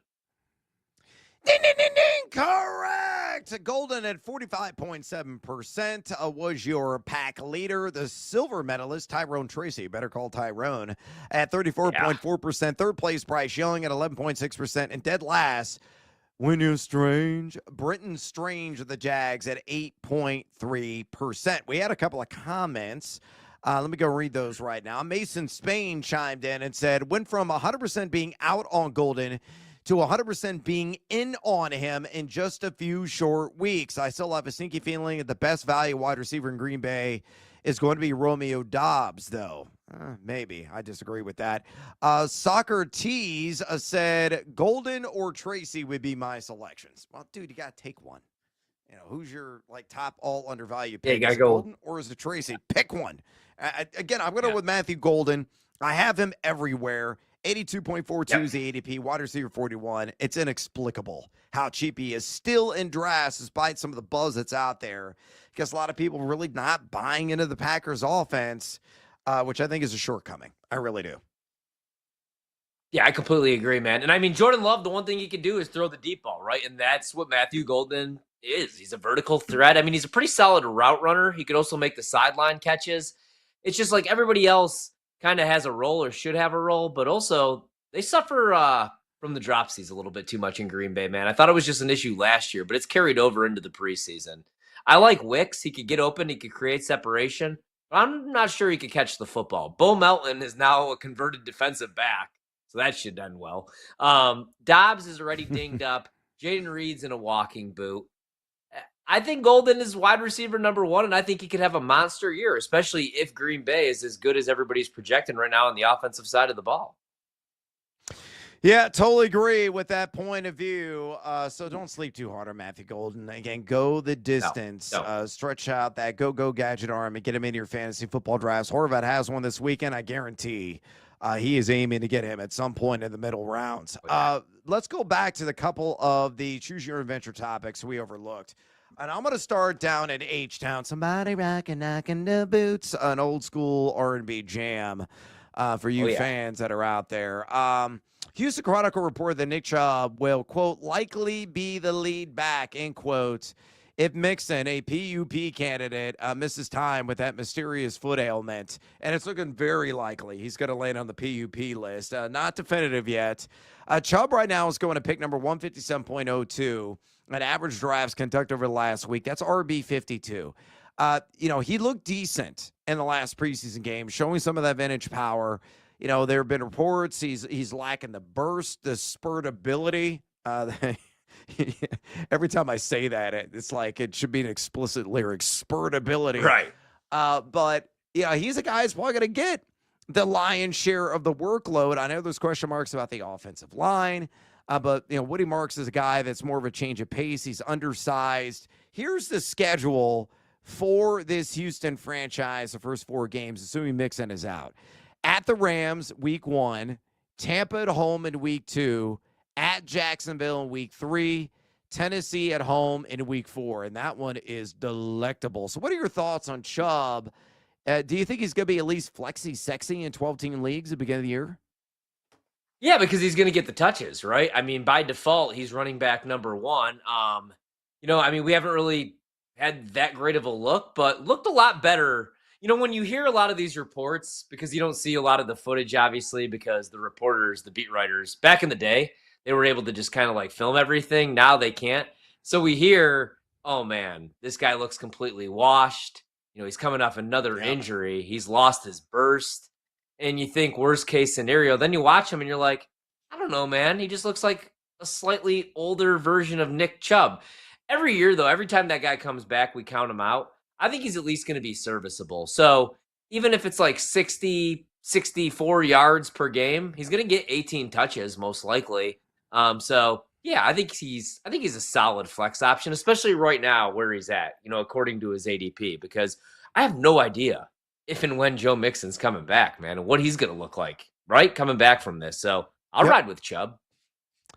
I will too, at that dirt cheap price tag. Again, north of pick number 150 in average drafts. I actually went, I think $5. I got him in the Kings Classic as a bench stash, and I'm delighted. I'm tickled. Yeah. Because you got 3 flex spots in that league, and I'm like, I'm probably going to ride Nick Chubb for a game or 2 here with the first handful of weeks of the regular season. He's not going to put up gaudy numbers, but could he be consistent, like 50 to 70 rush yards, possible touchdown per game? Yeah, he may score like 3 or 4 times over that 4-game stretch or 5-game stretch. And if he chips an additional 50 to 70 on the ground, you're looking at double-digit fantasy production, no matter the scoring format. You'll take that all diggity day long. So I have no issue at all. Again, given the ultra-cheap investment you have to make to get Nick Chubb and pray he's got something left in the tank on your team. The other one that we passed over, and I'll cover this real quickly, Diana Rossini of The Athletic saying Jets, Niners, and Vikings are monitoring the trade market for wide receiver. We already reported earlier on that Sky Moore got traded to the Niners during the show. Adam Schefter reported that, so you can probably cross him off the list. So the Jets and Vikings maybe in the mix, and possibly Terry McLaurin could be that guy. Let's do another percent play. Percentage chance Terry McLaurin gets traded before week 1. What is it? Man, I'm still going to say a 25% chance. If they can't come to terms, I mean, he still has another year left on that deal. I'll say, you know what? Even 25, I think I'm going to say 0% chance. I don't think it happens, man. I think they agree to terms and he's out there week 1 for the Commanders. I'm going to go 0% chance. Yeah, I'm going to say 2%, and I'm going to leave it at that. He will be a Commander week 1. All right, let's quickly rifle through our cards, our top 3 plays tonight. I'll go ahead and go first because all 3 of mine are losers. Had a same game parlay, Braves money line, they won, but Albies didn't get a hit. Mizorowski over 5.5 Ks, he finished with 5. Nick Kurtz over 1.5 total bases, A's 3+ runs. Well, that's still in play. 2-2 heading into the 9th inning. I need extras. I need Kurtz to do something. Parlay Pete's unlikely to hit because the Rockies are rolling. They're up 5-0 now on the Dodgers on Shohei Ohtani. What the hell's going on? Waldrop hit on my Sledgehammer special over 16.5 ounce. And the rest are all in the future. How about yours? Go quick. Yeah, really quick. I have the Cubs. They're up 3-2. I have the Royals, who were up 3-2. They just gave up the lead, though. So now it's 3-3 against the Rangers. And then I was with you on Ohtani strikeouts. Monty put in the chat that he was limping, a possible ankle injury. The trainers came out to look at him. He stayed in the game, but not great. So hopefully the Cubs hang on, and then I'm a happy man, and it's been a winning night. Yeah, no question. Yeah, that's a scary injury there with Shohei Ohtani. Everything riding on the Dodgers season on his arm, and of course, that bat. All right, I got to exit stage left. Stick around for a bonus hour, bonus time of BetMGM tonight with Ryan Horvath. Until next time, adios, amigos. Finish them, Cubs. Finish them. Don't miss out on the action. If you missed the show, you can listen back on the always free Odyssey app. It's BetMGM Tonight, presented by BetMGM.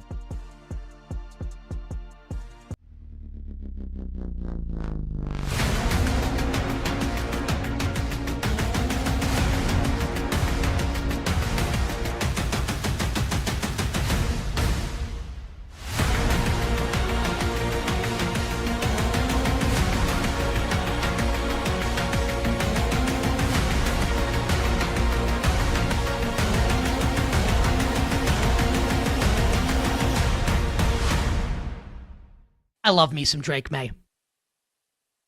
We talked about an adult in the room in Chicago with Ben Johnson. Ben Johnson is theoretical at this point as a head coach. He's a projection. I'm projecting that Ben Johnson's going to be really good. I think he's going to be really good. Mike Vrabel is not a projection. Mike Vrabel is not theoretical. He's real. And he's spectacular. Already with a coach of the year under his belt. You want to talk about an adult in the room? Here's Mike Vrabel. And I think this defense is going to be way better this year in New England. Milton Williams, Harold Landry, Robert Spillane, Carlton Davis, alongside Christian Gonzalez. Got to get him right and totally healthy. But man, Patriots team way better than it was last season. I think that the New England Patriots are better coached and have a better defense than the Cincinnati Bengals. The floor might be higher for the Los Angeles Chargers, but the ceiling is higher for the New England Patriots. I like the Patriots more than both. And that might sound like sacrilege, and you might think I'm nuts. Ask yourself this question, though. Again, am I wrong when I say the Patriots have a better defense and are better coached than Cincinnati? Am I wrong when I say the Chargers, the floor for the Chargers is to win more games than New England, but the Patriots' ceiling is higher than the Chargers' ceiling, especially with Rashawn Slater out for the season? Every year, teams come out of nowhere and surprise us and make the playoffs. I'll bet on the New England Patriots, plus 150, to be one of those teams this season.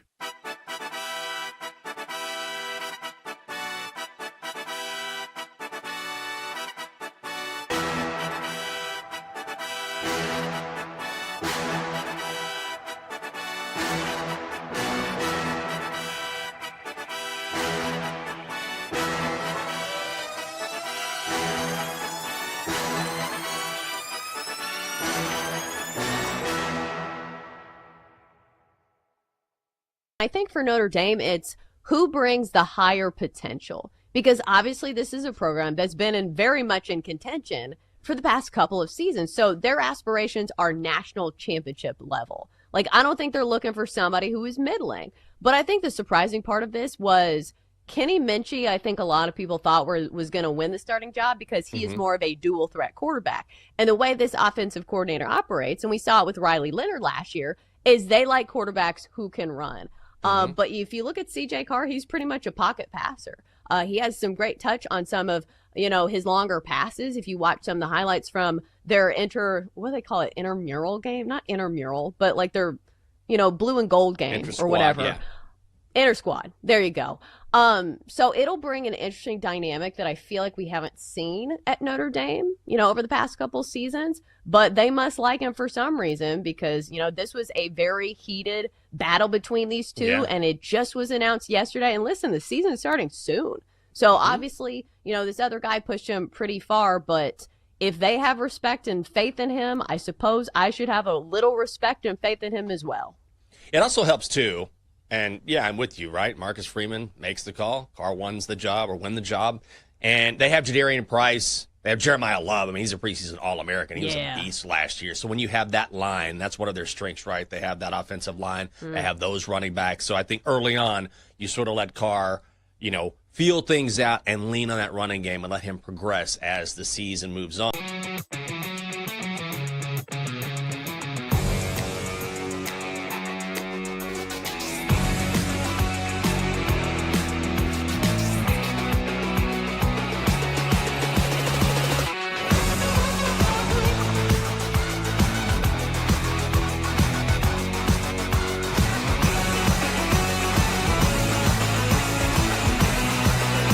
Begin. Raise up, take your shirts off, throw them around your head, spin them like a helicopter. It's BetMGM Tonight After Dark with Ryan Horvat. Some zig, I'm gonna zag. All right, the theme of the night is all dogs hopefully take us to heaven. Nobody wants to bet Seattle U, except for this guy. Presented by BetMGM, the sports book born in Vegas. BetMGM Tonight After Dark. Brad done for the night. He'll be back with us tomorrow, though, 7 to 11 p.m. Eastern. We're going to talk overvalued fantasy football players. We'll have some preseason bets because we're degenerates. We'll have some week 1 bets, and we're going to talk week 0 of the college football season, which takes place on Saturday, Dublin, Ireland. 11 a.m. noon kickoff here on the East Coast. 11 a.m. where Brandon's at in Chicago, of course. But I'm excited for it because we get Kansas State taking on Iowa State. Iowa State ranked number 22 in the country, yet Kansas State continues to take money out to a 3.5-point favorite. Total anywhere from 48 to 48.5 to 49 right now, actually, in some spots. So the over took a little bit of money today. We'll talk about that coming up. Major League Baseball, right now the Cubs have a lead and the Royals are tied up at 3. Those are my 2 bets, so I'll keep an eye on those. And we're going to talk a little bit of everything right now with one of my favorites, Jonathan Coachman. Give him a follow on X. The Coach Rules, Coach and Company. Guy does it all, man. PGA golf, the PFL, all over the place. But, Coach, actually, here's where I want to start, man. I want to start with this one because last night I was playing some Madden, and all of a sudden the halftime show rolls around, and there you were. And I'm like, how did you get that gig? Now, I'm playing last year's Madden still. I haven't bought the new one because I got the college football game. But how do you get that gig, doing the halftime show in the Madden video game? Well, you better not get this year's Madden because I'm not in it. They literally kicked me out after. That's all right. After 8 years, they called me like 2017. I was just getting ready to leave ESPN. By the way, I'm down here in Florida at the final PFL event, so it's absolutely amazing. But for probably 5 years, I would travel to Orlando once a month, and I was on the Golf Channel too. So I would do morning drive, and then in the afternoon, I would go and do my part of Madden there in Orlando where they make the game. But now they're trying to make it so realistic, and they want it to be so real that Scott Hansen, I think is his name, they're going to be recording every week. They're going to record stuff in the NFL studios of Red Zone, and they're going to put it into the game live. So it's going to look like a real NFL game with a real halftime. I couldn't be mad at that, Ryan. I really couldn't be. I was doing it from my house in California. So when you get this year's game, it's going to look very, very real, which I think is super cool. Yeah. Well, I'll be boycotting this year's game, man. That's why I'm a college football guy anyway. Thank you for the support. Hey, me and my buddies, we're deciding to do this for the first time. So we were going to do a fantasy draft, right? But it's a majors draft. So you're going to draft golfers. We're going to exclude Scotty Scheffler, a guy that could win the most majors. We're going to do it every year. We're going to keep track of it. But if we do this and I give you the number 1 overall pick, but you can't take Scotty, who do you think wins the most majors? Let's go the next 4 years. Who would be your next pick in a fantasy? Boy, that's a great question. I think I'm going to go with he was injured this year, but it all depends if Bryson comes back to the PGA Tour, because I think Bryson could. But really, I think it's going to be Xander Schauffele.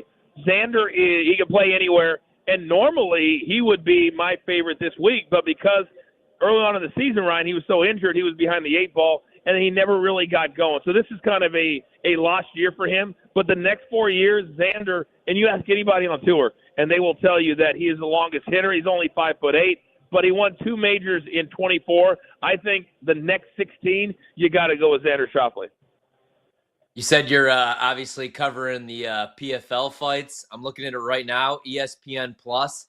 Any picks, any insight, man? I'm looking at this Edwards fight. 1,000%. So the main card is actually going to be on ESPN right after the Lily World Series. We have so much momentum, and the early card is on ESPN Plus. But the 3 World Tournament fights, here's what we got. My boy Ian Parker, who's literally sitting next to me at dinner right now, the betting guru from ESPN. He loves Dalton Rasta, who's an underdog against Fabian Edwards. And Dalton, I don't know if you've seen it, but I did a sit-down with these two guys, and I thought they were going to come to blows right next to me. We had 10 guys in the room, making sure if they did, they could break it up quickly. These two guys hate each other.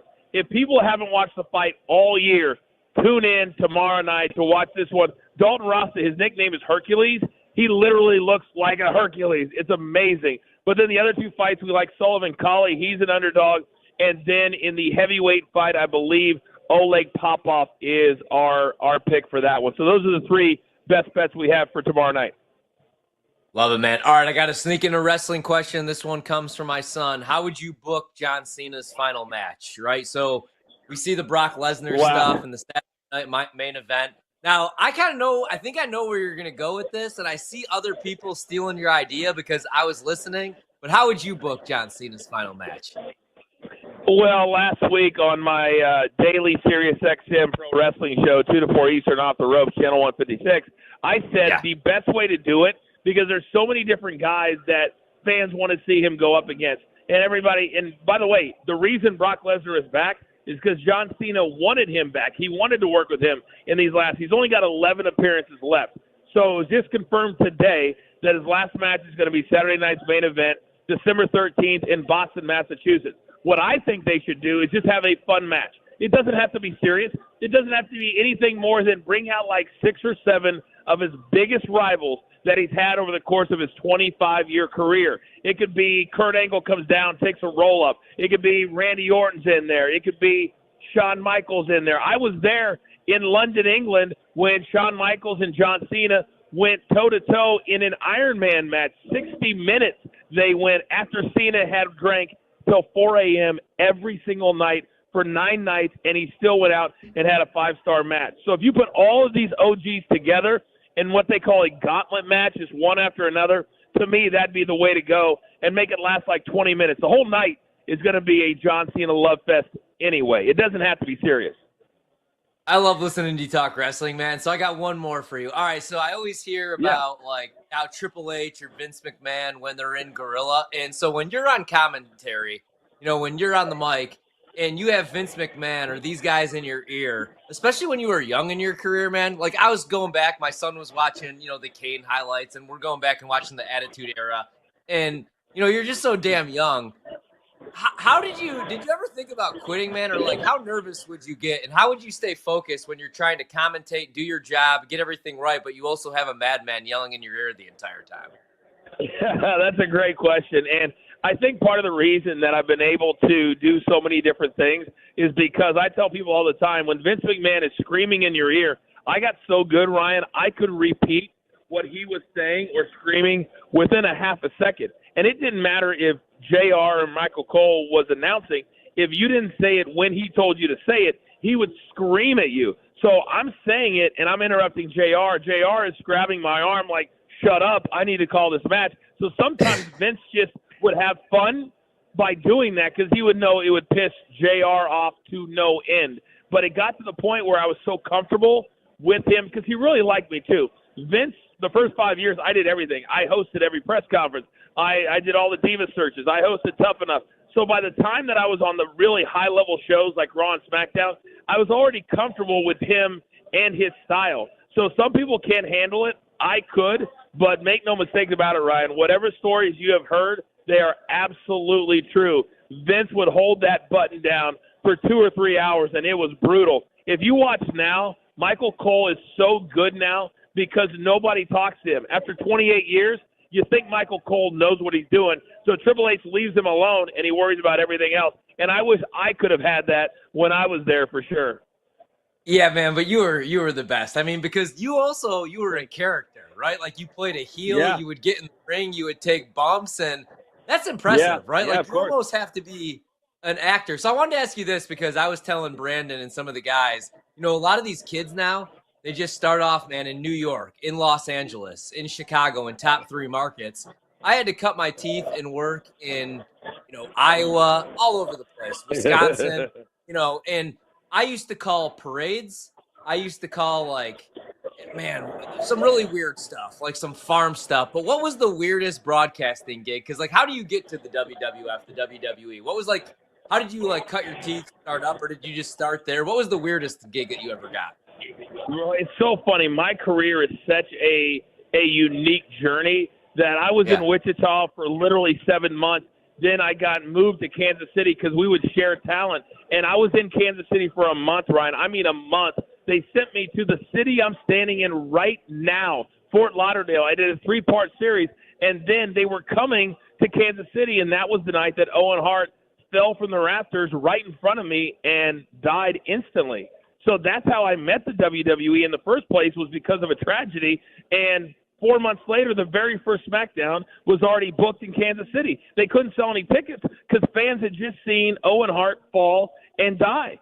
And so I did a story. They brought in Shawn Michaels. That's how I was introduced to the WWE. So I leapfrogged probably 4 or 5 steps. I went from local TV, only in local TV for a little over a year, all the way to the WWE when I was 23, 24 years old. So I really didn't have any weird things other than when I was in the WWE, I'm the only person, Ryan, that's ever hosted, because there was only one, the only pay-per-view Girls Gone Wild show of all time.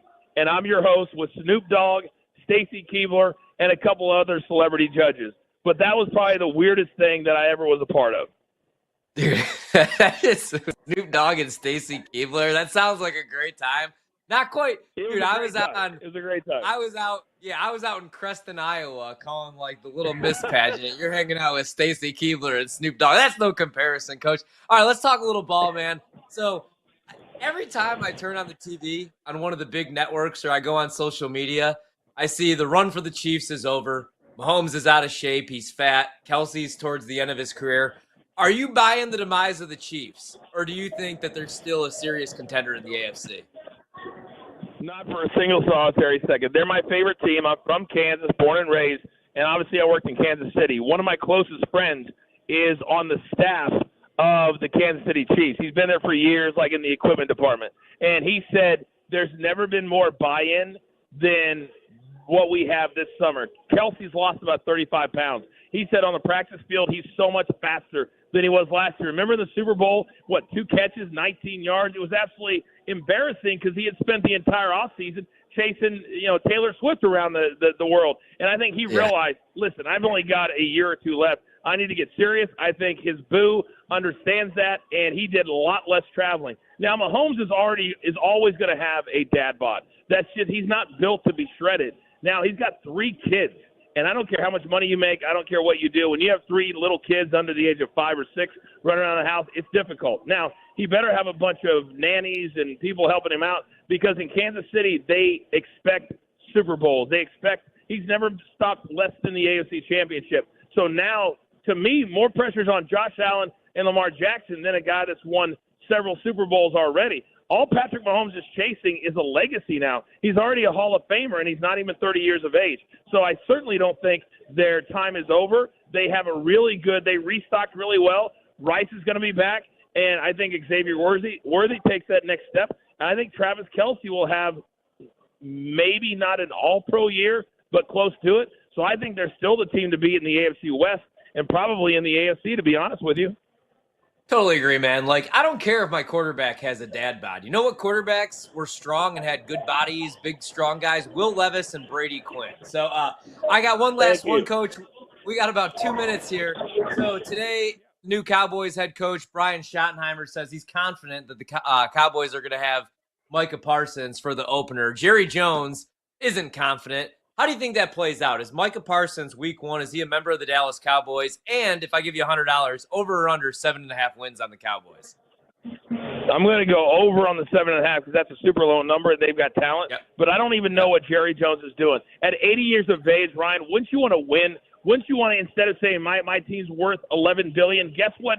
It doesn't matter when your team's worth that. Is when you're no longer around, when you're dead. And he's only got, 10 years left, maybe? I don't know how long, but he's 80 years old. We know that. And so to me, Micah Parsons is the premier defensive player. Why are you messing with him? And then he gets a step back, and you go, well, that's why we're not going to pay him. It's the most ridiculous thing. And when Denzel Washington is cutting a promo on you on First Take, you know you're doing something bad. So to me, I think they go like 8-9, 9-8, something like that. But I think Micah Parsons is gone because there's no way they can actually franchise tag him twice. Imagine what he's going to do if they do that once.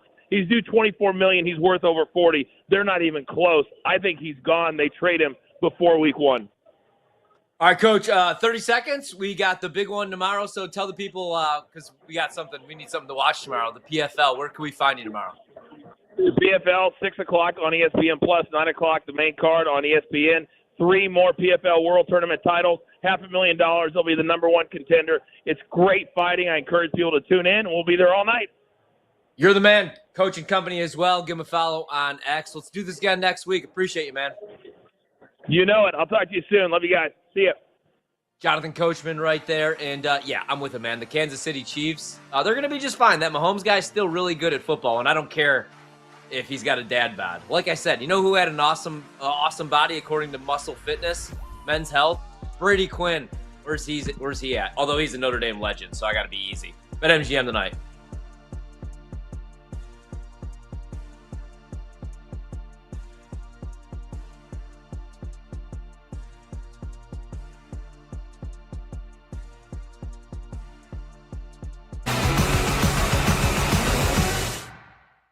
So to give a numerical comparison, this Thunder team coming into the next season is priced the same, basically, as Kobe and Shaq were after their first title.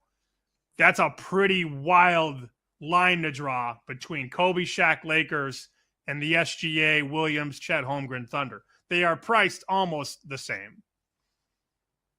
The next closest team, Cavs and Knicks, plus 750. I mean, Sam, I don't think it's crazy to think that the Thunder can run it back again this year because of how wide open the East is this year. I mean, do you think the Thunder can't get past the Knicks if they meet in the finals? The Cavs? Yeah, I think I don't think that price is going to get any longer. If anything, that's going to shorten as the season gets going. Don't you think?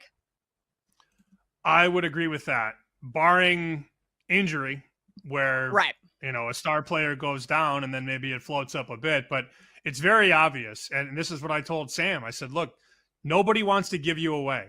They don't want to write you at 4-1 or 350. And he's like, what does that mean? So I had to explain all that because he's not a gambling guy and he had no idea what I was talking about. But there's no reason to give the Thunder away.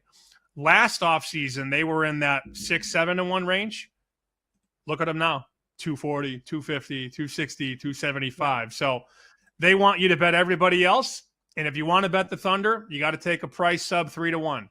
That's a true testament to how much they respect the Thunder and have question marks about everybody else.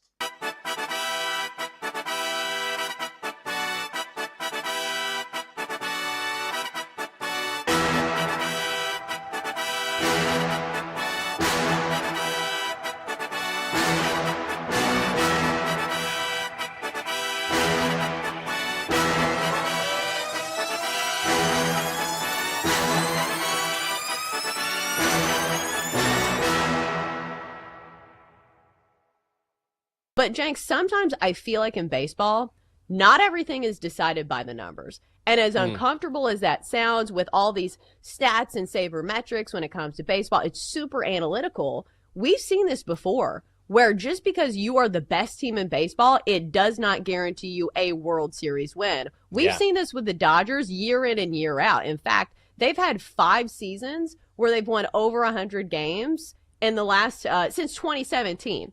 How many World Series have they won in those seasons where they've won more than 100 games?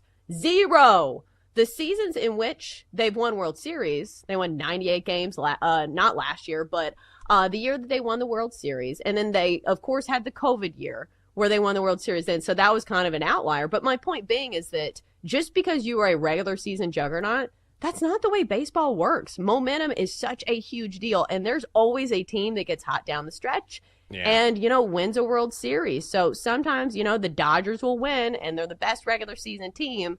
But it's not a guarantee. So I'm not looking at the Brewers and saying, oh, it's guaranteed that they're going to win the World Series. Chicago Cubs right now. They won their last 2 games, the doubleheader yesterday against the Brewers, finally got the bats going a little bit, but their offense has just been awful over the last month or so. What do you kind of contribute that slump to? Well, baseball it goes in waves, and sometimes you have 3 phases of the game, pitching, hitting, and defense, that will all be firing on all cylinders at one time. Right now, the Cubs pitching is the only thing that's kind of holding them in there right now because their bats are slumping so bad. But I think it's you got a young team, you got some young players on that squad that have really never been, besides Kyle Tucker, really have never been in much playoff games. So there might be a little bit of pressing going on, and as the season unfolds, when you get in these races, players will start to press a little bit and say, hey, man, we got to win today. And instead of going out there and playing like they normally would, they go out there like you have to win. And that can be a curse.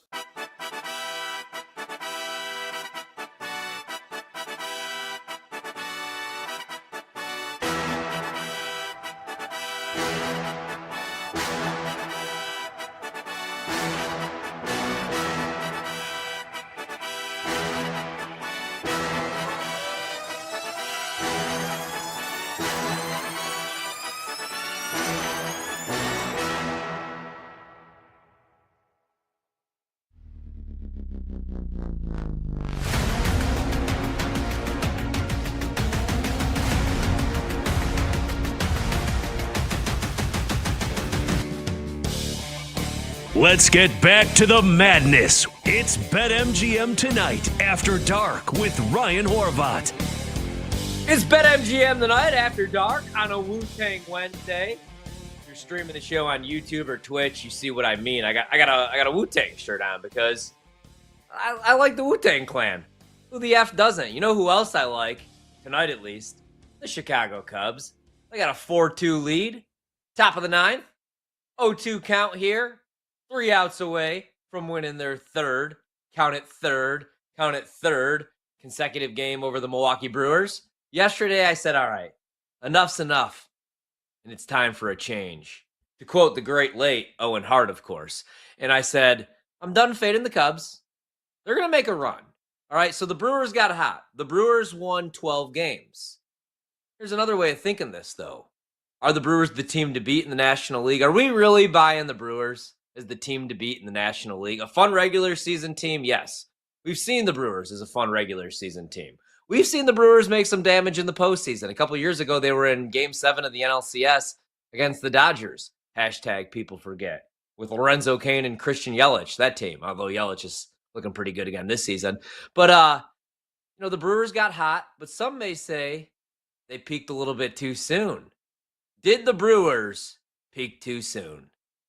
Now the Cubs make their run. They're about to win 15 straight.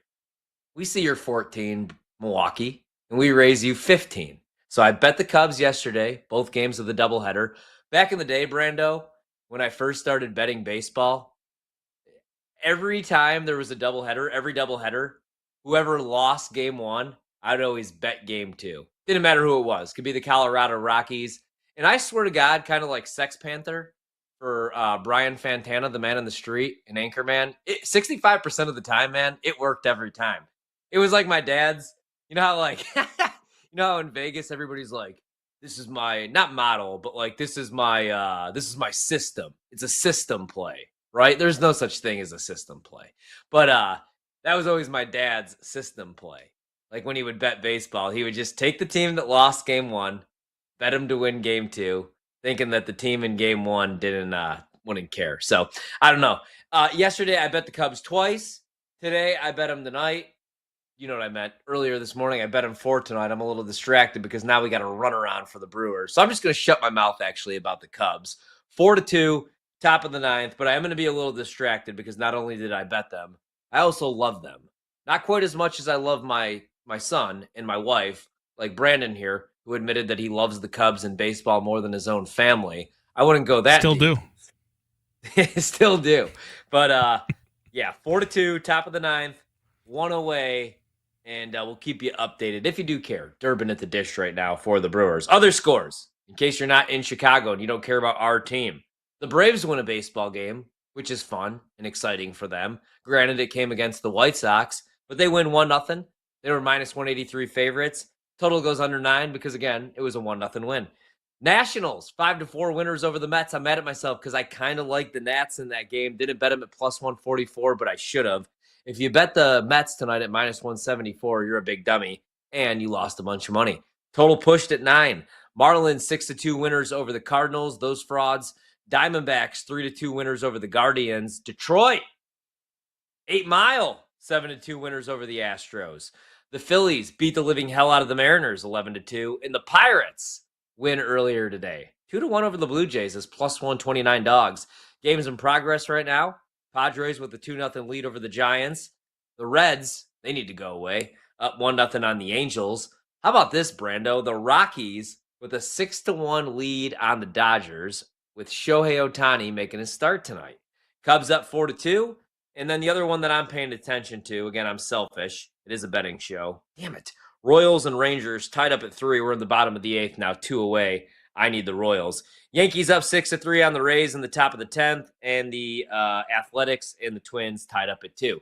There you go. There's your baseball for the night. All right, Brandon, before we get to week 0 college football picks, give me one baseball take from the night.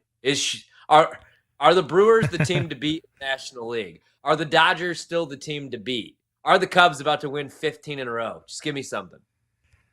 Look, I'm going to go and say that the Rockies aren't going to let the White Sox off the hook and aren't going to be the worst team ever like we thought they were going to be. 14-16 in their last 30 games. Let them get hot. They're just winning enough they're going to end up winning like 44, 45 games. So they're not going to hit that 121 loss mark, I don't think. I don't know if the Cubs are going to win 15 in a row. I'd love to see it. I'd be excited to see it. And I'm rooting for it. But they're looking good again. At least looking solid enough to where they can put something together and continue to not get swept, which is what I like. Yeah, let's actually just shut our mouths right now because now it's a 4-3 game. Runner on first, 2 away. So I'm ahead of you, and I'm sorry to spoil this for you because you're out in Chicago. The one good thing about me doing the show now from home is, I pay for high quality internet. Yeah, no, I'm just kidding. I was just going to say, how is your feed in D.C. faster than my feed when I'm a mile and a half away from the stadium? You'd be amazed what happens when you step out of the studios in Odyssey. There's a whole new world out there. Fair. That's fair. There's a whole new world. All right, let's talk some week 0. Let's start with the Dublin game. I'm going to be a little sweaty here. 2 away. Hold on. Brandon Lockridge coming into pinch run. All right, interesting. My other bet, by the way, also a sweat with the Royals. They're tied up at 3. All right, so right now, let's check the latest because my cousin is also sending me some prop bets that I'm going to place right now. Here, live on the air, dude. So Avery Johnson gave out the rushing yards, 41.5. Those are up to 57.5.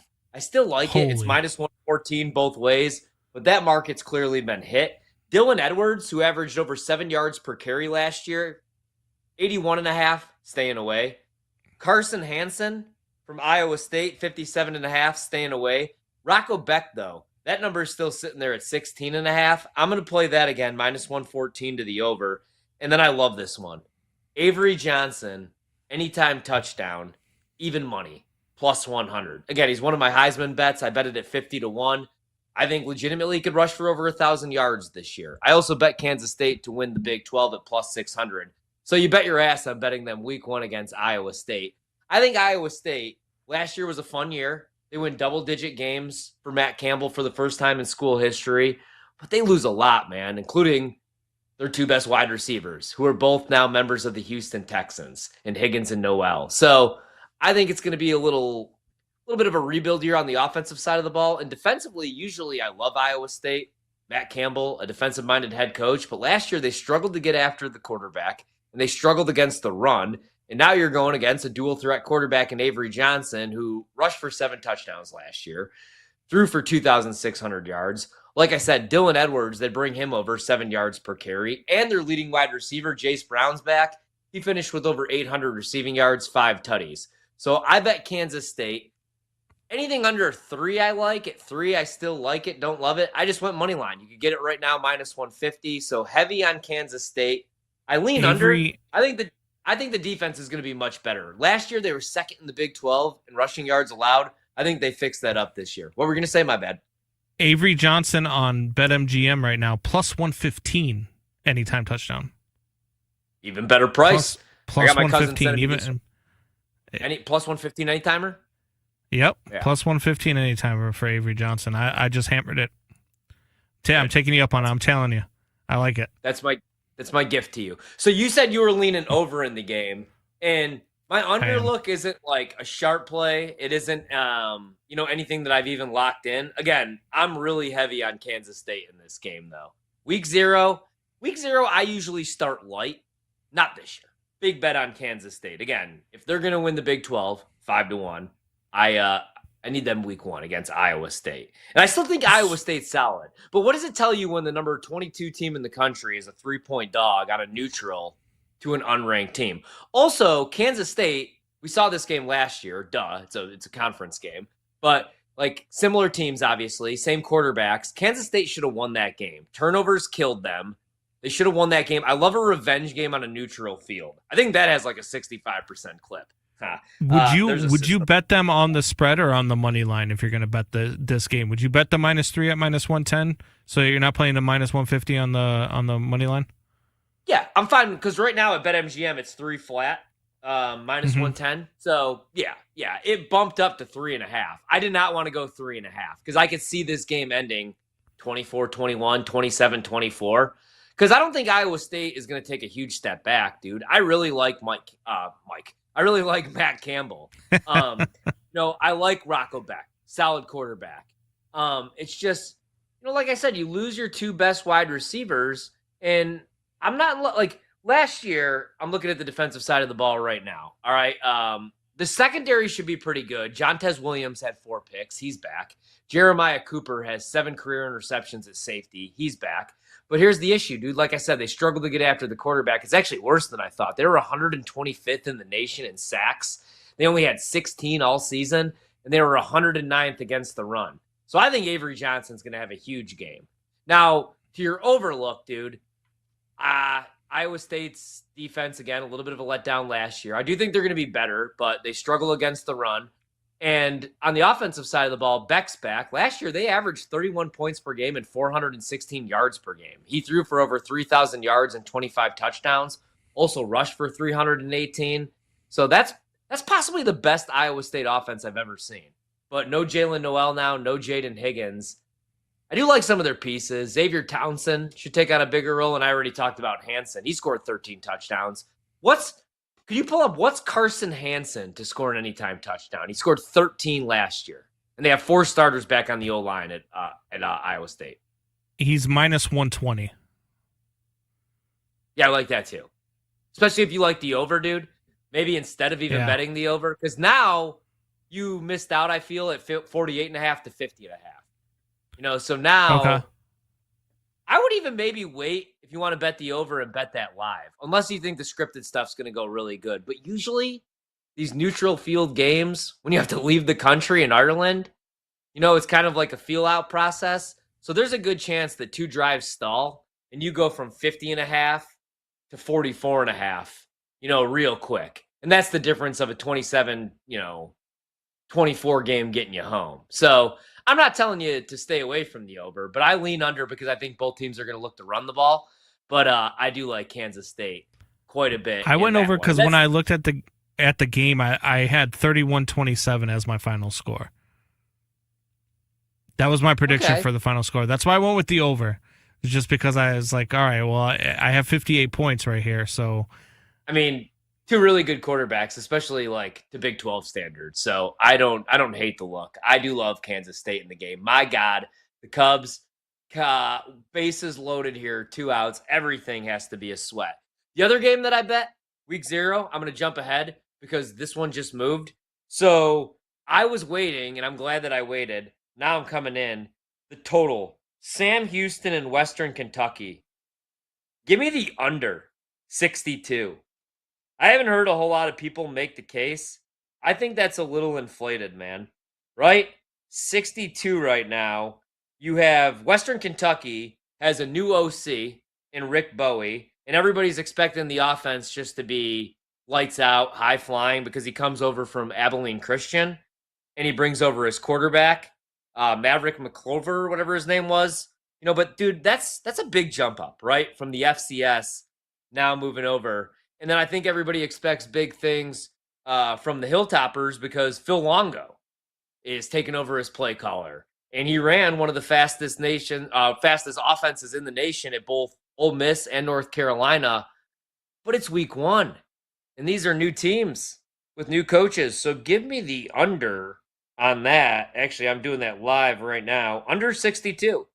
So there you go. Now I have 3 bets. 4 bets. I have the 2 quarterback rushing props in Kansas State and Iowa State. Kansas State huge on the money line. And who said I never did anything for you guys? Under 62. Sam Houston State, Western Kentucky, 7 p.m. on a Saturday night. What else would you rather be doing than watching that one? So under all day long. All right. So I can't talk you into UNLV at all. Maybe on the other side of the break you can. You said you bet I'm a 25.5. All right, there we go. Cubs win. Cubs win, Brando. 6 games back. They beat the Brewers 4-3. Brewers dropped to 79-48 on the season. Cubs 73-54. 6 games back. The Reds still 12 games back in the NL Central. We'll talk about that one on the other end. I just don't really like laying big numbers. With teams I'm with you. Like UNLV, right? Like I'll lay a big number with Georgia, with Alabama, especially in a motivation spot, a pissed off spot. But I don't know, man. Like this is what I tell people every year. I love college football more than anybody, and thank God we get a marquee matchup to bet bright and early, noon kickoff, 11 a.m. for you. But don't blow your wad on the first week of college football. We got 14 weeks of this, 12 games for every team, obviously. So you don't got to bet every game. That's how you see those guys that live under the bridge. What I tell my son, you know how I got that you know how they got there, Brando? They laid 25.5 with UNLV week 0. We wrap up the show next on BetMGM tonight. I hope that doesn't get me in trouble. Don't miss out on the action. If you missed the show, you can listen back on the always free Odyssey app. It's BetMGM Tonight, presented by BetMGM.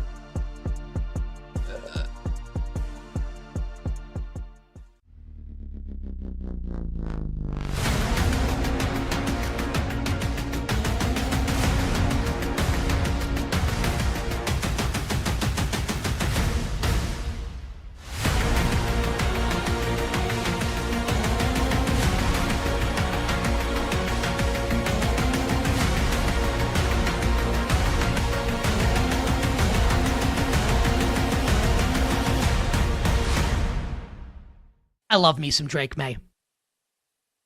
We talked about an adult in the room in Chicago with Ben Johnson. Ben Johnson is theoretical at this point as a head coach. He's a projection. I'm projecting that Ben Johnson's going to be really good. I think he's going to be really good. Mike Vrabel is not a projection. Mike Vrabel is not theoretical. He's real. and he's spectacular. Already with a Coach of the Year under his belt. You want to talk about an adult in the room? Here's Mike Vrabel. And I think this defense is going to be way better this year in New England.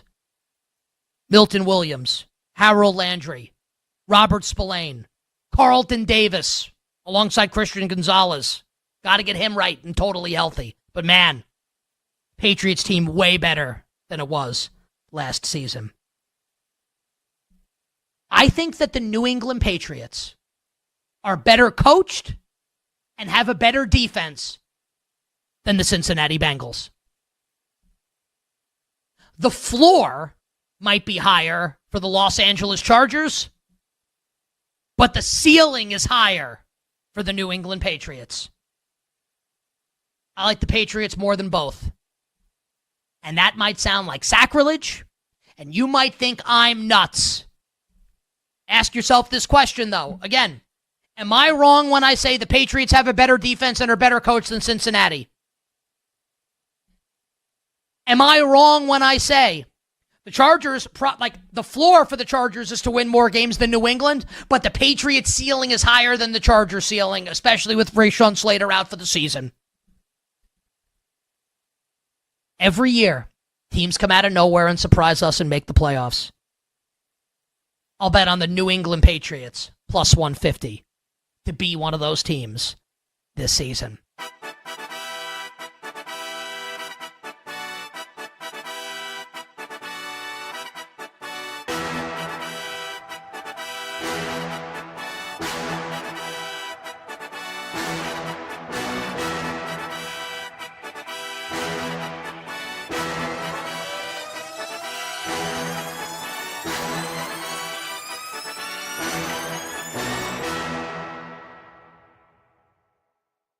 I think for Notre Dame, it's who brings the higher potential. Because obviously this is a program that's been very much in contention for the past couple of seasons. So their aspirations are national championship level. Like, I don't think they're looking for somebody who is middling. But I think the surprising part of this was Kenny Minchie, I think a lot of people thought was going to win the starting job because he is more of a dual threat quarterback. And the way this offensive coordinator operates, and we saw it with Riley Leonard last year, is they like quarterbacks who can run.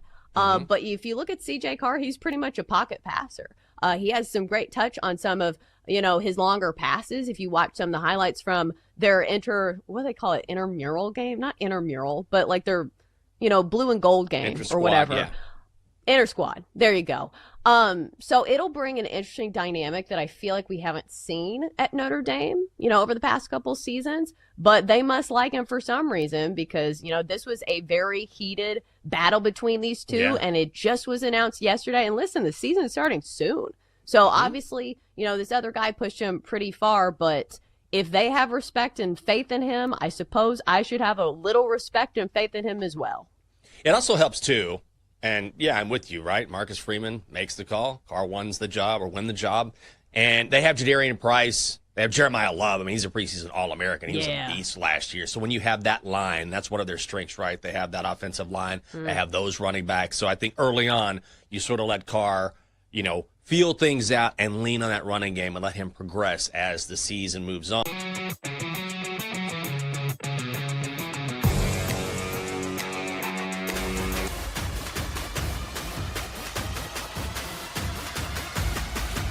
Let's get back to the madness. It's BetMGM Tonight After Dark with Ryan Horvat. BetMGM Tonight After Dark. Ryan Horvat with you here for the last segment. We're back tomorrow night, 7 to 11 p.m. Eastern. BetMGM Network. You can check out the podcast wherever you find your podcast. Like, subscribe, review, rate, all that fun stuff. All you got to do, type in BetMGM Tonight. You can stream the show wherever you go as well. So, Brando, there is a very underrated game week 0. So, like I said, love Kansas State against Iowa State. But 6:30 p.m. Eastern time on Fox, Kansas laying 12.5. I like watching Jalen Daniels play football. I hope he could actually stay healthy. I hope they could have that offense humming the way that it was when Andy Kotelnicki was calling plays before he left for Penn State. I couldn't lay 12.5 with Kansas. I actually forgot that I bet this game about a month and a half ago. but I bet Fresno State at 14.5. Now at 12.5, might wait, try to get a better number live on Kansas. I think they win that game, but I don't think that they win it by 2 scores. I actually kind of like Fresno this year a little bit, and I think that might be a sneaky, under-the-radar fun game. Total sitting there at 50.5. Definitely couldn't bet the under, but not running out to bet the over. But I will be in front of my TV for that one. Kansas and Fresno State. Any thoughts on that, or are you staying away? No, I keep trying to talk myself out of betting Fresno State, and you just made it so I want to bet Fresno State. So you're not helping me out here. I like Fresno State a lot in this game. I think Fresno State is live in this game. I think this could be my upset pick of the week, even though there's only 5 games this week and it's week 0. Yeah. I think that the Fresno State is poised for an upset against Kansas. Well, it sucks that you're not getting more than 2 touchdowns anymore at 12.5. But yeah, I'm with you, dude. I mean, they're just consistent at Fresno State. They made 13 bowl games in the last 18 years under 5 head coaches. The only thing is they're bottom 30 in returning offense and defense. 2 starters back on offense, and we got 3 on defense. The defensive line, though, should be a strength. And I do like E.J. Warner at times. He started at Rice and Temple. There's been some good moments. Obviously, he's Kurt Warner's kids. His issue is turning the ball over, though. 37 combined picks the last 3 seasons. I don't know. Kansas is a wild card to me this year, man, because it all comes down to can Daniels stay healthy. That he's really struggled to stay healthy. Seems like he's also been there for like 15 years, right? Yeah, like there was the year it does seem like he's like there was the year with. Yeah, go on. Sorry, my bad. No, you're good. I was just gonna say he's been there forever. It seems like he's been there since I was in high school. Yeah, I had to look. 6 years. It's his 6th year. Last year, he played more than 9 games for the first time in his career. He just has to stay healthy. He completed 57% of his passes, 12 touchdowns, but a career-high 12 picks. They lose Devin Neal. Yeah, I'm in. Even at 12.5, I'd be in on Fresno State, but I'm glad that I bet that when I did because right now you lost to 14.5. That got hit down to 12.5. So I'm excited for that one. And then we have Stanford, Hawaii. I don't have a huge handicap of this game, but I'll tell you this. I think Stanford's going to be awful. I think they're going to be so bad that I bet them under 3.5 wins. They've won exactly 3 games, 4 consecutive seasons. Frank Reich in the year 2025 is their head coach. Andrew Luck's running the program. And they got to go to the island to play Hawaii. So I'll roll Hawaii. In this game right now, you could get the money line -130, or you could get them under a field goal at 2.5. Total 50.5. Not a strong play, but a little action. I wish that game was a little bit later, only a 7:30 p.m. kickoff. And then the one that you're trying to talk me into, Idaho State. This is actually a BetMGM now up to 27.5. Like I said, the move from 26.5 to 27.5 or 25.5 to 27.5, it means something, but it doesn't mean a whole lot. Now, if that crosses 28, then you're going through key numbers. That means you're getting Idaho State more than 4 touchdowns. I'm not saying go and run out and bet them, but, I would rather have 4 touchdowns than 3 touchdowns, obviously. Total in the game, 65.5, which is pretty high. That might be my lean, would be the over in the game, right? I mean, what's your threshold? When it comes to points and spreads, what's your threshold? Is it 30? Like where you just where you absolutely, or not even just stay away, maybe you go towards the dog. Is it 30? Is it 28? Where do you look if when you're looking at these here? games? Yeah. Like even if it's like Alabama, like is 30 points ever too much for you to lay? No, not with a team like Alabama. I mean, it depends on the spot, especially, I've laid big numbers. Sometimes what I'll do, especially like with a team like LSU, they'll always have like a weird cupcake sandwiched in between some tough spots. So like there'll be times where they'll drop like 2 or 3 games and then they'll play like Sacramento State and I'll lay like 41.5, 45.5, or I'll just go with a team total like LSU over 48.5 because they're going to be pissed off and motivated and they're going to want to put on a show against lesser competition. That's how it goes in college. But if I'm looking for the dog, just looking for the key numbers. So obviously, if I want over a field goal, 3.5, over a touchdown, 7.5, 10.5 is very important, as is 10, 13.5 and 14.5. 14.5 very important because you're getting over 2 touchdowns. 17.5 because you're getting more than 17, 3-possession game, 21.5. So that's just what I'm looking for is the keys. 7, 14, 21, 28, things like that. But sometimes it doesn't really matter. Sometimes you get backdoored in some of these games too. I don't know that I could do it, man, week 0 with UNLV. But I would. You could talk me into the over. Let's see, though. 62.5 was the open, and we're up to 65.5. So somebody had the same idea. Idaho State can't stop the run. So I think there's a good chance that UNLV could rush for over 2 bills in this game, like 250 yards. And I also think Idaho State, with their quarterback Jordan Cook coming back from injury, I think they might be able to put up some points. If they could score 17, 21, if they could get on the board 3 times, then I think that this game would go over. So that would be my look.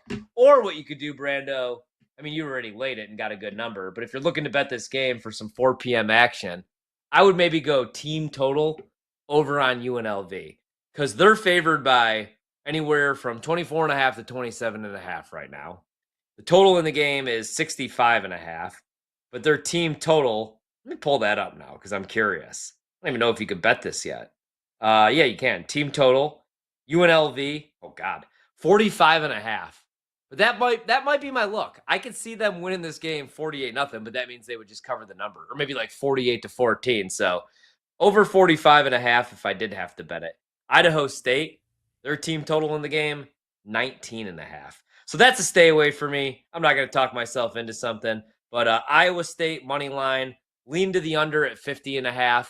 Both quarterbacks in that game over on the rushing prop. And then I'll go under 61.5 on Sam Houston State and Western Kentucky.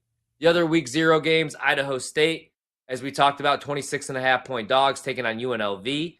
Total in the game, 65.5. I don't even think like you could watch this game on television. What the hell is MWN?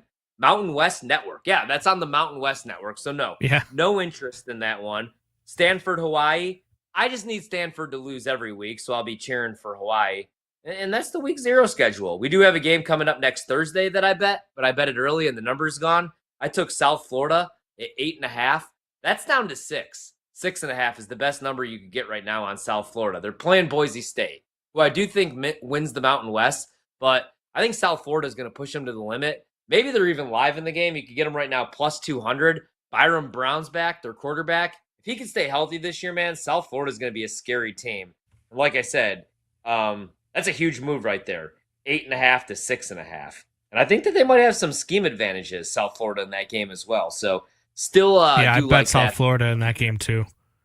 You did? Did you get 6 or 8.5? I did. Or 6? I bet them on the money line. I didn't even bet the spread. Well, I bet them on the money plus line. I think 200? South Florida wins that game. Yeah, I think South Florida wins that game. And you know what's going to happen, right? You know you're going to text me on Saturday at 2:00 and be like, "I bet UNLV." Nope. I promise you, I will not bet that. You're going to make me sweat it out alone. No, I can't bet every single week. And trust me, if I had any edge in that one, I would be all on it. I was even looking for like what does it tell you when you can't even bet the underdog on the money line? It's even Vegas is like, hey, yeah, we don't even want your donation. Idaho State is not winning this game outright. They probably get smoked. That would be the only way that I would play it. Like I said, over 45.5 on the team total, or just lay it with UNLV, dude. But yeah, I'm probably staying away from that one. I'll be watching the Mountain West Network, and I'll be sweating it out at 5:30 tomorrow or Saturday evening. I will be sweating out this game. That's when you know that we've Network. gone too far, dude. When the Mountain West has its own network. That said, though, Texas, the school, the university, the Longhorn Network, they had their own network, which I thought was absolutely ridiculous. By the way, just to wrap up the show, some headlines that we didn't get to. I kind of brought it up with Jonathan Coachman. So today, Brian Schottenheimer, and if you're wondering who the hell is Brian Schottenheimer, he's actually the new head coach of the Dallas Cowboys. He spoke, and he was quoted as saying, "I think at the end of the day, we feel like Micah Parsons will be out there when we line up against Philadelphia in 15 days or whatever it is." So they play on September 4th. That's the opener for the Dallas Cowboys. And I actually, guys, think that the Cowboys are going to upset the Eagles, I guarantee the Eagles will be like the most public bet team. Not that that really matters. They'll be everybody's survivor team because the narrative is Cowboys are going to be terrible, right? Dak never healthy. Pickens always angry. CeeDee Lamb awesome, but it goes back to Dak sucks. Ferguson had a little bit of a down year last year compared to what we thought he was going to do after that 4-touchdown performance in the playoffs. And now Micah Parsons might not show up to work. All that makes me want to bet Dallas even more. I think they're going to pull off the upset. The Eagles will have their little Super Bowl hangover, and Dallas is going to beat them, or at least cover. You guys just wait, I promise you. But you know what scares me a little bit about Dallas? Because I am over 7.5 wins. I do have Dak to lead the league in touchdown passes, 15-1. I am going to bet them week 1 against Philly, spread and money line. It's when the head coach, the brand new head coach, comes out and says, well, we're pretty sure that our best pass rusher, our most talented player on the defensive side of the ball will be out there in 15 days or whatever it is, you got to know exactly when your team plays the first game of the season, right? You guys have seen the interviews where Sean McVay, he could tell you what plays he was calling in like 2018. He's like, 2nd and 7, we give the ball to Todd Gurley. Ryan Schottenheimer doesn't even know when week 1 is. Bad start for the Cowboys. Best defensive player not paid, not showing up to work. Head coach, no clue when week 1 is. We're back tomorrow night. BetMGM the night, 7 to 11 p.m. Eastern. That's a wrap. Come back for more Wagertainment on BetMGM tonight, Monday to Friday, 7 to 11 p.m. Eastern on the BetMGM Network. Make it legendary.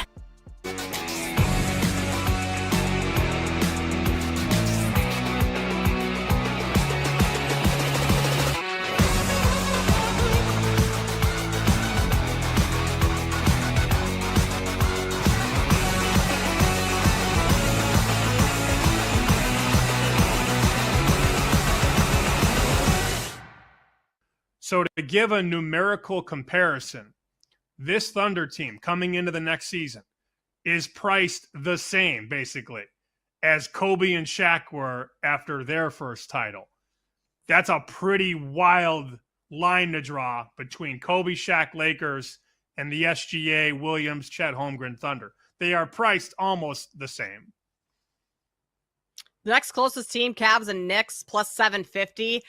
I mean, Sam, I don't think it's crazy to think that the Thunder can run it back again this year because of how wide open the East is this year. I mean, do you think the Thunder can't get past the Knicks if they meet in the finals? The Cavs? Yeah, I think I don't think that price is going to get any longer. If anything, that's going to shorten as the season gets going. Don't you think? I would agree with that, barring injury where, right, a star player goes down and then maybe it floats up a bit. But it's very obvious. And this is what I told Sam. I said, look, nobody wants to give you away. They don't want to write you at 4-1 or 350. And he's like, what does that mean? So I had to explain all that because he's not a gambling guy and he had no idea what I was talking about. But there's no reason to give the Thunder away. Last offseason, they were in that 6-7-1 range. Look at them now. 240, 250, 260, 275. So they want you to bet everybody else. And if you want to bet the Thunder, you got to take a price sub 3-1. That's a true testament to how much they respect the Thunder and have question marks about everybody else.